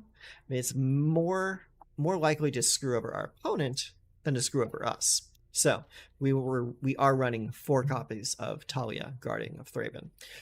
Next up, we have a few copies of Felden, because 1, it's another haste creature on 2. It keeps beating in, and if your opponent happens to block it, deal some damage to it to get it off the table, well, then you get a little bit of impulse draw off of that, so I'm into it. Next up, we have 3 copies of Lightning Strike, in case you need to get a little extra damage in at the end game. 3 copies of Adeline, because she's just that damn good. Again, 1 copy of Bloody Betrayal. We talked about this earlier. The 1 copy in here is mostly just as like a surprise trump card. Like if your opponent happens to drop a big beefy creature that you can't really deal with in any other way, well, steal it, beat them over the face with it. It's good. I've tried convincing people on this card many times before in the past, and some people are into it, other people not so much. But I personally really love this card. It's kind of a pet card of mine, and it wins me more games than not. I'll be honest with you. Reckless Stormseeker, we got 3 copies of those because it's good. It gives other creatures haste or itself haste, keeps the damage flowing. Then we have Sunrise Cavalier, again with the +1/+1 counters. Whenever night turns to day or day turns to night, you get to put a +1/+1 counter on target creature you control, not just the Cavalier. You can put it on other creatures if you want to. Then we have 2 copies of the Wandering Emperor because it's really good removal.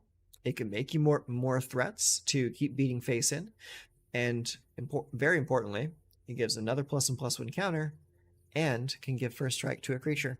Very, very good tech card in this list. And then we have 3 copies of Thundering Raiju. This is usually your top end play. It's usually going to be what you play to end the game. Because it comes in, it hastes, it deals extra damage off the top if you've got other creatures that already have +1/+1 counters on them, and it also gives +1/+1 counters to either itself or other creatures on the table. Pretty simple. I kind of figure it's a really good addition. Great top end for this list. And lands, we got a couple copies of Igonjo, we got the plains, we got the mountains, and we have 4 Battlefield Forge and 4 Sundown Pass. So, like I said before, really simple, really straightforward. Good times with this deck. So we're going to take this into ladder and see how we do tonight. So let's get going. This is a bit older of a deck for me. I think I originally built this deck close to 6 months ago, and I just can't bring myself to eliminate it from my collection. It's just such a fun deck. Okay, so we have a Hopeful Initiate, 2 Talia, and a Stormseeker. We don't have the red to cast the Stormseeker, but we might draw into it by turn 3, so let's find out. We're going to start with the Plains into the Hopeful. Karate Death Dog. That is a great name. That's a great name. Okay, he's also playing Plains into a Lunarch Veteran. Okay, so we got some kind of life gain system going on here. Let's go into Talia. Attack for 1.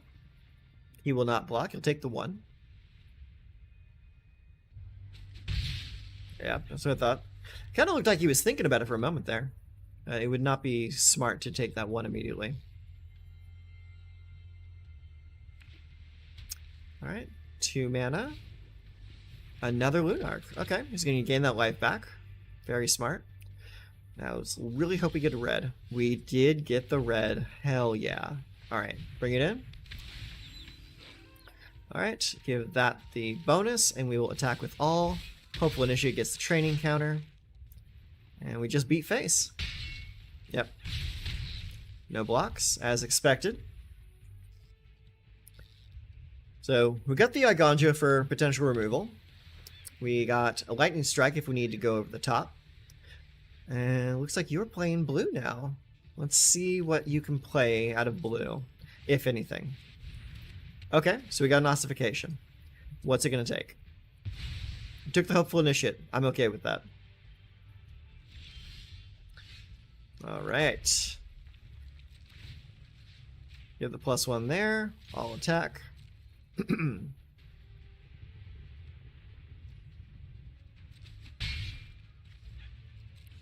Alright, we just keep on beating. End turn. Alright. No spells were cast, so the Storm Charged Storm Seeker becomes a Storm Charged Slasher. So now it's going to be giving +2. Flying lifelink protection from vampires. Sounds great to me. Alright. Pass. You got anything else for this turn? Doesn't have lifelink, does it? No, it does not. Okay. Pass. Pass. I'll be more than happy for you to do that, because I'm going to blast this. Now it's my turn. Give +2. All attack.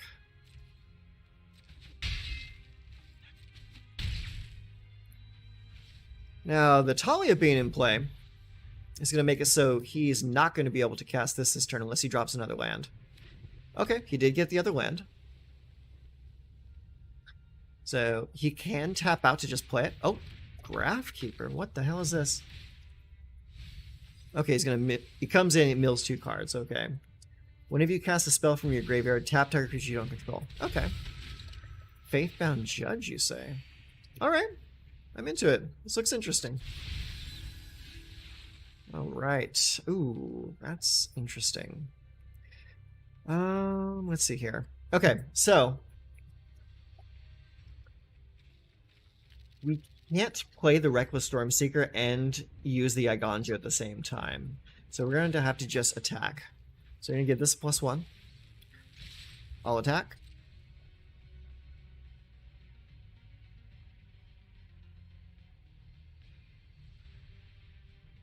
We're going to assume that he's going to use the Faithbound Judge to block the Stormseeker. Okay.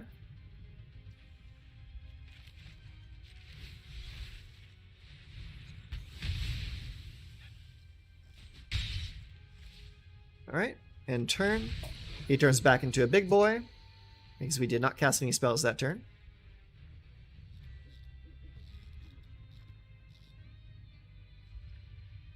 Okay. He's got enough mana to cast the Catilda on the backside. But the Catilda's not going to be doing them a whole lot of good this turn, because they only have one other enchantment in play. So they might want to be playing something else from their hand this turn.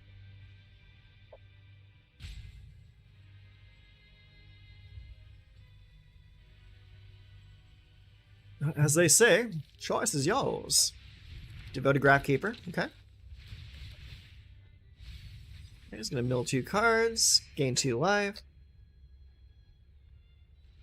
Do you have anything else you can play this turn?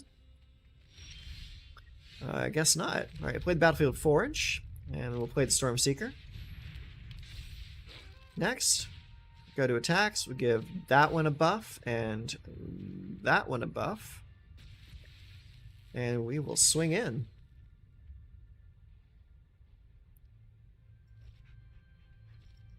See how you're going to react. Because now 2 of my boys have trample. Nope, just going to take it. Alright, that's game. That was a lot of Tullies in my hand, but that's the price you pay when you run 4 legends. Okay, so we're running Battlefield Forge and 2 mountains. We have a Recommission, a Wandering Emperor, a Feldon, and a Thundering Raiju. So we have enough red to play everything. We will need to get another white to get the Wandering Emperor, so we will keep this. And there's the white. Okay, so let's play the red. Unfortunately, not the fastest start, but it'll do. Alright, let's go double red into Feldon. Okay, he does have removal, and that's okay, because we have a recommission for next turn. Wedding announcement, okay. Alright, let's go. God, we have way too many lands. Okay, we'll go with Sundown Pass. We'll play Recommission to get Feldon back. Attack. Bink. I love Recommission, it's such a fun card. Okay, 2 wedding announcements. Right, let's go Battlefield Forge, Thundering Raiju. All attack. +1/+1 there. Bam, bam. All right, so he needs to play a mass removal right now. Probably has Sundown or Sunfall. Sunfall is definitely the one I would play in this moment. Ancient Imperiosaur, you say? Okay, it's Convoke, Trample, Ward. Enters the battlefield with 2+++ encounters on it for each creature that convoked it. That is honestly impressive. I cannot fault you for that. Let's see. Alright, let's play Odeline. Next, all attack. +1/+1 here.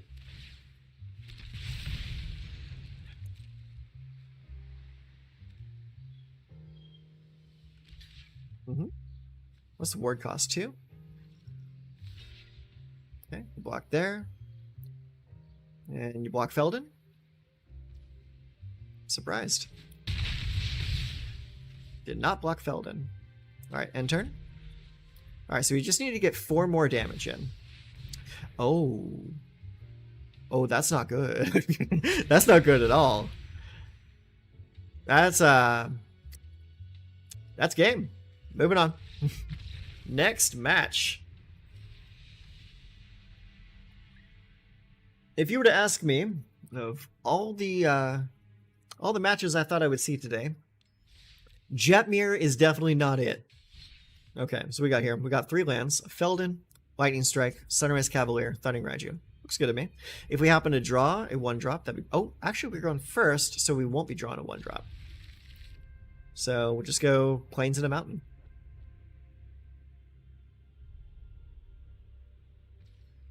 Okay, cool. We'll keep it.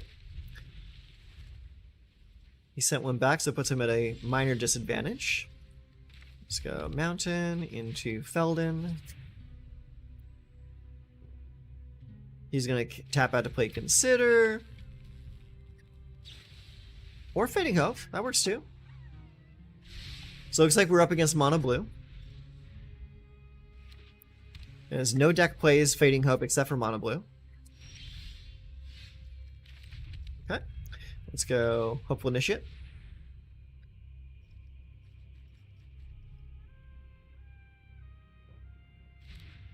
Okay. Then we will play Feldon.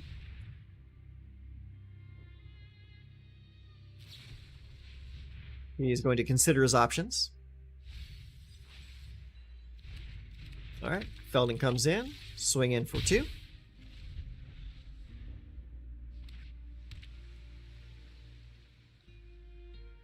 Is he going to tap out for a Haughty Djinn? He is. I'm honestly surprised. Okay. Let's go Mountain. Okay, so we can... If we play Thundering Raiju, we just swing in. Or we could swing in and hope to juke him out with the Lightning Bolt.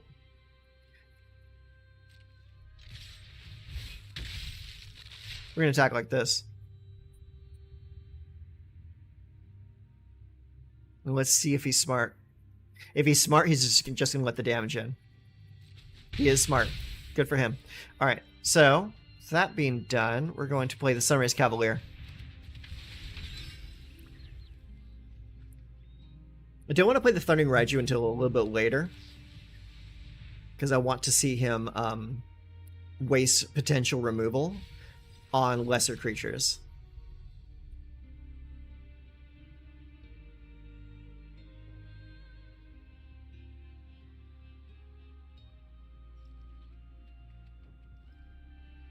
So he could attack this turn, or he could just hold up mana.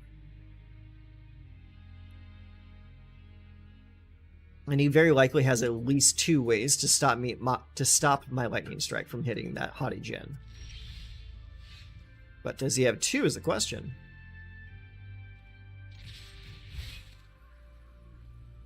Right, boys are getting bigger.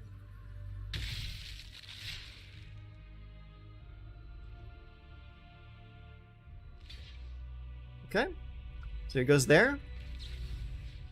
Hit the Lightning Strike.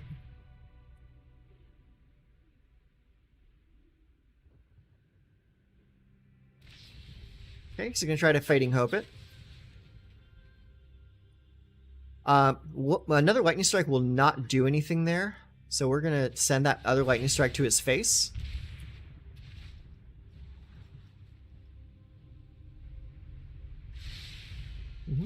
And the rest of the damage is gonna go right to his head. And let's see what he does this turn. Okay, he's gonna play the Haughty Djinn. That's it, huh? Okay. So, in that case, you could play the Thundering Raiju, or hold up for the Wandering Emperor. If he blocks this or blocks this, that's 5 damage getting through. We could play the Wandering Emperor to give a +1/+1 counter. Or we could play the Thundering Raiju to give +1/+1 counters and deal damage. So let's go ahead and all attack. Hi, how you doing, buddy?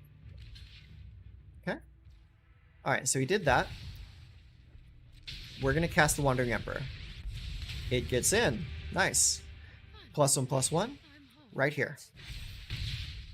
And he does not have a reaction. We win the game.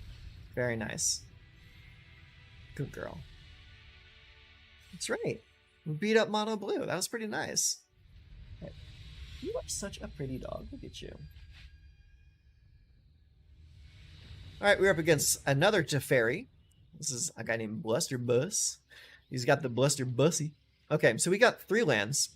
We got a Kamano into Sunrise Cavalier or Thundering Raiju. So our opponent goes first. So depending on if we draw a 1 or 2 drop, that's going to determine when we play Kamano. If we got a 1 or 2 drop, we'll play Kamano first turn. We did not. So what we're going to do is we're going to play the Battlefield Forge. And we're going to pass turn because I want to get that +1/+1 counter on the Sunrise Cavalier.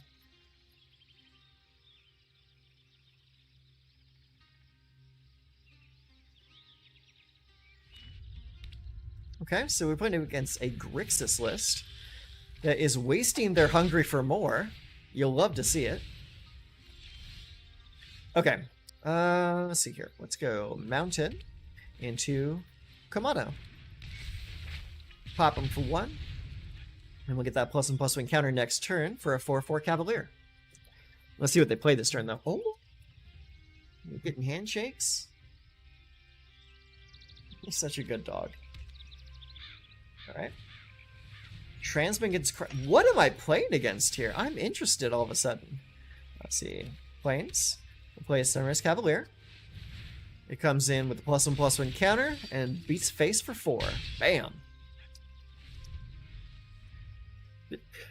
I'm playing against some pretty interesting decks tonight. I'm liking this a lot.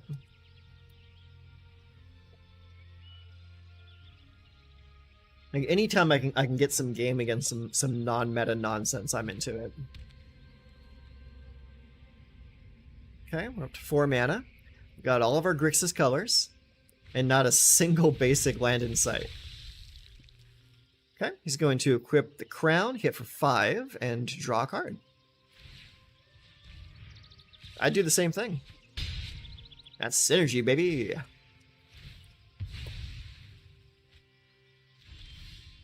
Okay.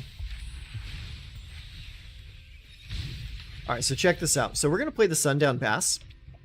And we're going to play a Reckless Stormseeker. Because we have the Kamano, which is going to make Thundering Raiju bigger next turn. We're going to give that a +1. And we're going to swing in.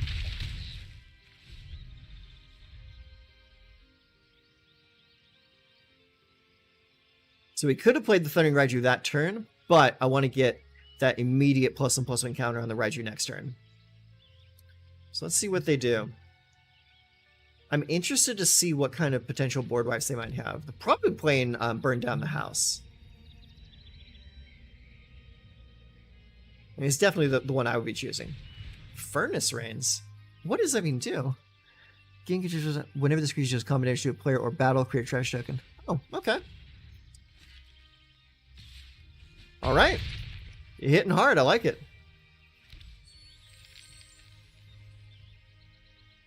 Do you have a sacrifice effect?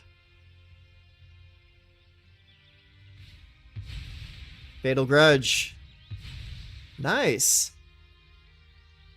Choose a permanent you control that shares a card type with the sacrifice permanent. I guess we'll choose that one. Alright, my turn. Let's go with the planes. We'll play the Thundering Raiju, get the +1/+1 counter on it. Get the +1 there, and swing in. +1/+1 counter here. This is a very interesting deck. I like it a lot. Well, let's see what they can do to stop me this turn. If anything. And they got a grip full of cards, full lands. They should be able to do something here. But this is a very weird deck. Fatal Grudge. I like that. That's a good choice.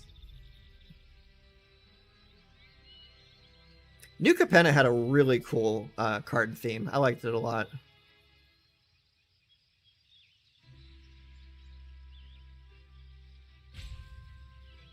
Uh-oh.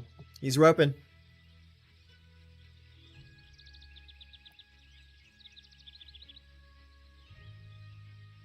What you gonna do, buddy? You got 6 lands.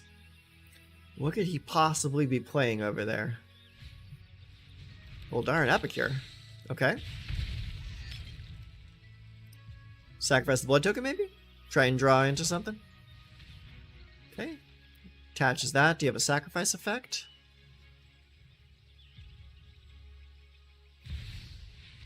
Bobby Nix? Should have seen that coming. I love me some Ob Nixilis. Finally, a new conquest. What you got, bud? Annihilating Glare. Alright, he's out.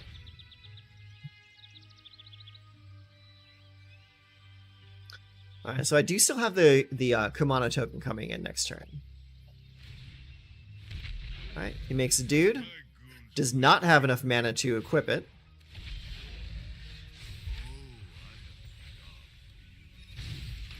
Alright, let's go Adeline. Next. Give that haste. All attack yo face. Face!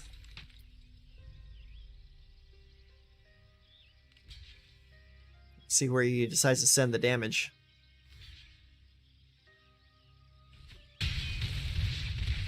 Alright, down to 1. And turn, I'm holding that in my hand because I don't want to die to random Ob Nixilis damage. Oh shoot, the Etching Kumano removed the token so he didn't get the damage from the tokens dying. I always forget about those little nuances. I like you, Etching of Kumano. You're a cool guy.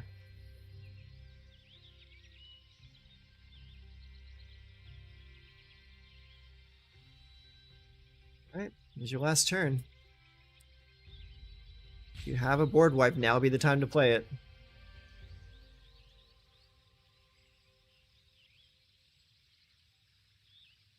He absolutely should be playing Burn Down the House in that deck. It would fit in perfectly with the Transmigrant's Crown.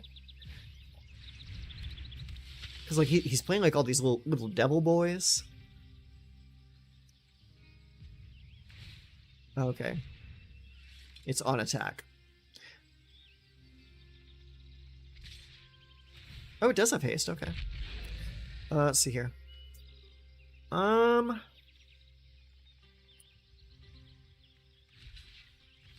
Like that.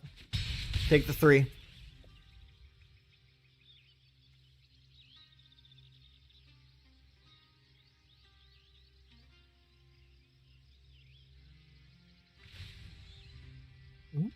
I will discard that card.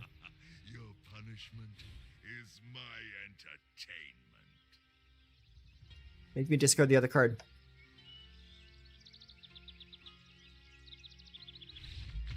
That's what I thought.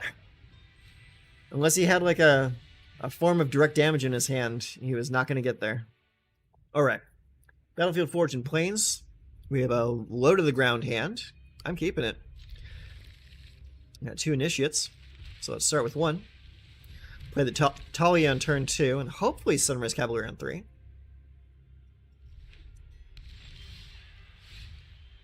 Hopefully, indeed. Alright, Talia. Swing in. We'll have the Cavalier on next turn. Auto pay. I'll attack. Gets the training +1 counter. Very nice. Now that's how you open a hand. That was nice. Ooh, I'm anticipating like Brother's End. Nope, okay. Just to go for the throat. I'm into it. Alright, let's play Reckless. +1. I'll attack. Bam. Bam, bam. This is feeling a little one-sided.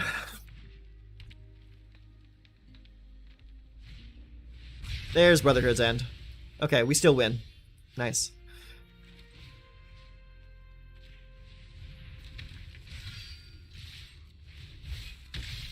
Bam, bam. I did not even need to play that recommission. I just wanted to for the flair. Okay, so we got 3 lands. We got a Hopeful Initiate, a Talia, and a Sunrise Cavalier. Looks good to me. Keep 7. Okay, Recruitment Officer. So, let's see here. Let's start with the Kamado, actually.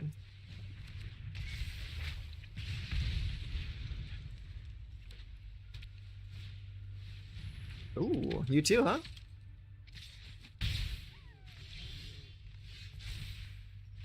Okay, let's go with the Plains. And do we play another Talia, or do we play Felden? I think we play Felden in this case. Because the Talia is not likely to cause them as much guff as it would me. He's very likely playing just a straight-up mono white aggro deck. Mm-hmm. Yep.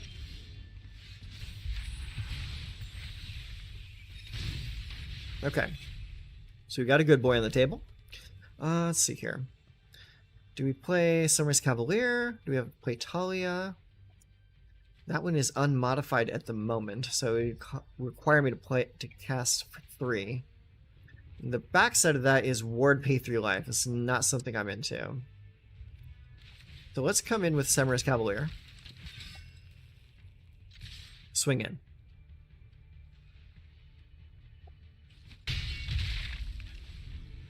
Bing bong.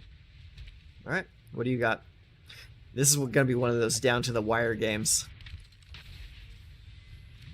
Definitely. Definitely a down to the wire game.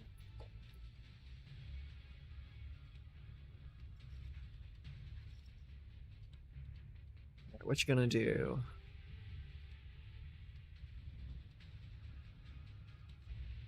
What you gonna do? You're down to 1 card in hand.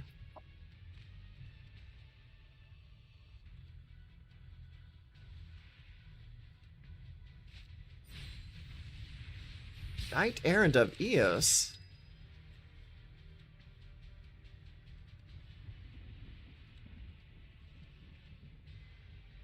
Interesting.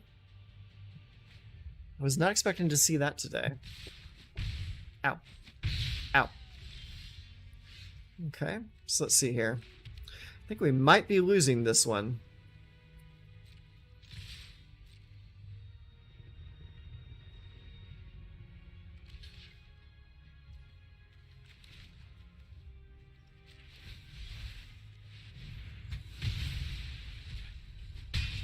Bink.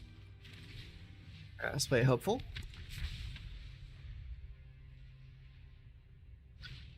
But because he has the second Brutal Cathar, we pretty much lose this. What? Why'd you take that? Oh, because there's the blocker, that's why you took it. That makes sense. Well, can't win them all. It doesn't look like a Pedro. Okay, we got 4 lands. Talia, Adeline, Wandering Emperor. Let's keep it. We got double Adeline. This is a legendary hand we got here. Oh. You kept a 1-land hand, did you? That's not good for you, buddy. I would not have done that. Okay, cool. You got a second land. Unless I'm reading this wrong and I actually went first. Battlefield Forge. Autoplay. Swing for the fences. Alright. So we got almost Emperor Mana next turn. Yeah, you're not going to attack. Do you have a second land to play? Oh no. He's dropping out. And dropping out quick too.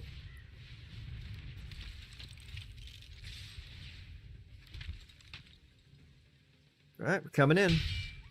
And this sucks. I hate seeing someone with land issues, but what can you say? That's the nature of Magic. Some games are just gonna be like that. Okay, so we got 2 lands. It looks keepable. Keep it. Okay. Play the Gonjo. Play the Hopeful Initiate. Turn 2 is going to be Guardian of Thraben. Ooh. Alright, let's go Battlefield Forge into Talia. No attacks this turn because he can double block and kill my guy. Adeline? That's silly. Okay. My turn. Let's go. Oh yeah, the Kamano. Let's play Feldon. An attack with Feldon.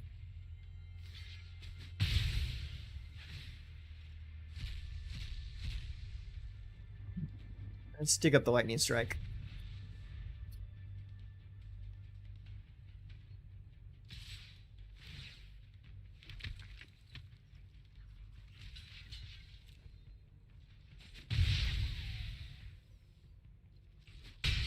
Ow.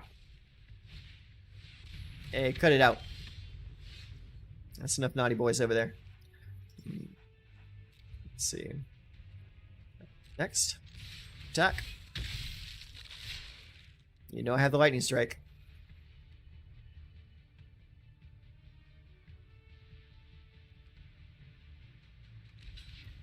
Did you really? Unless you have another Adeling in hand, that was a very silly block. I'm going to assume they have another Adeling in hand.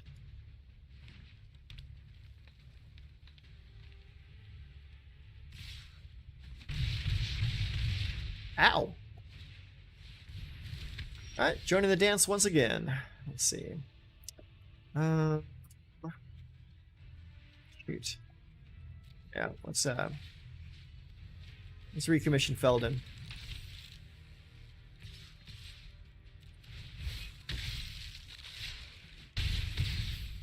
Bam bam.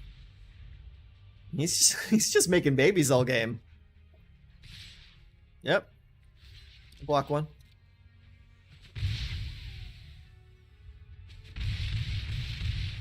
Take 5. That fucking hurts. Wedding announcement. That's just drawing cards now. There we go. There we go. Let's see, that's... If we can put the +1/+1 counter there, that's 3, 4, 5, 6, 7, 8, 9. Yeah, that's game. Math is for blockers. Okay, there you have it. That was Boros Aggro, at least my version of it.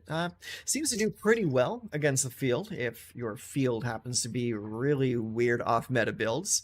We played against quite a few decks that were just really offbeat. Probably the one meta deck that we did run into was Mono Blue, and we had no problem dismantling that deck either. As far as things I might change, Sometimes we run into an issue where we have too many Talias in hand, and it can be a little detrimental to our game plan. However, I'm not sure I feel comfortable dropping the Talia count down, because I want to make sure that we draw Talia every single game. And because that is what really lends this deck to having a more favorable win rate, being able to put those mid-range decks on the back foot, the counterspell decks, the board wipe decks, putting them on the back foot helps us stay on the aggressive. So while having multiple Talias is an issue, I'd rather have multiples than none whatsoever. So I think we're going to keep the Talias. The recommissions usually come in pretty handy. For me, in this deck, they kind of serve the same place as a Lightning Strike, because they just bring back hasted creatures. So I do really like that. Cards that maybe underperformed today. Honestly, I don't think I cast the Wandering Emperor more than one time. So I'm wondering if the Wandering Emperor might need to get cut down to a one of, or just get dropped completely.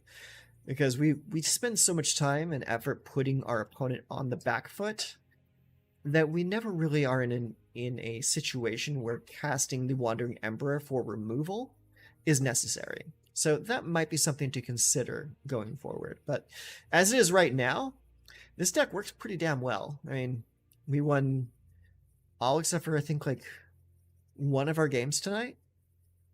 Yeah, I think we lost a total of like one game tonight out of like a total of like 5 or 6 played.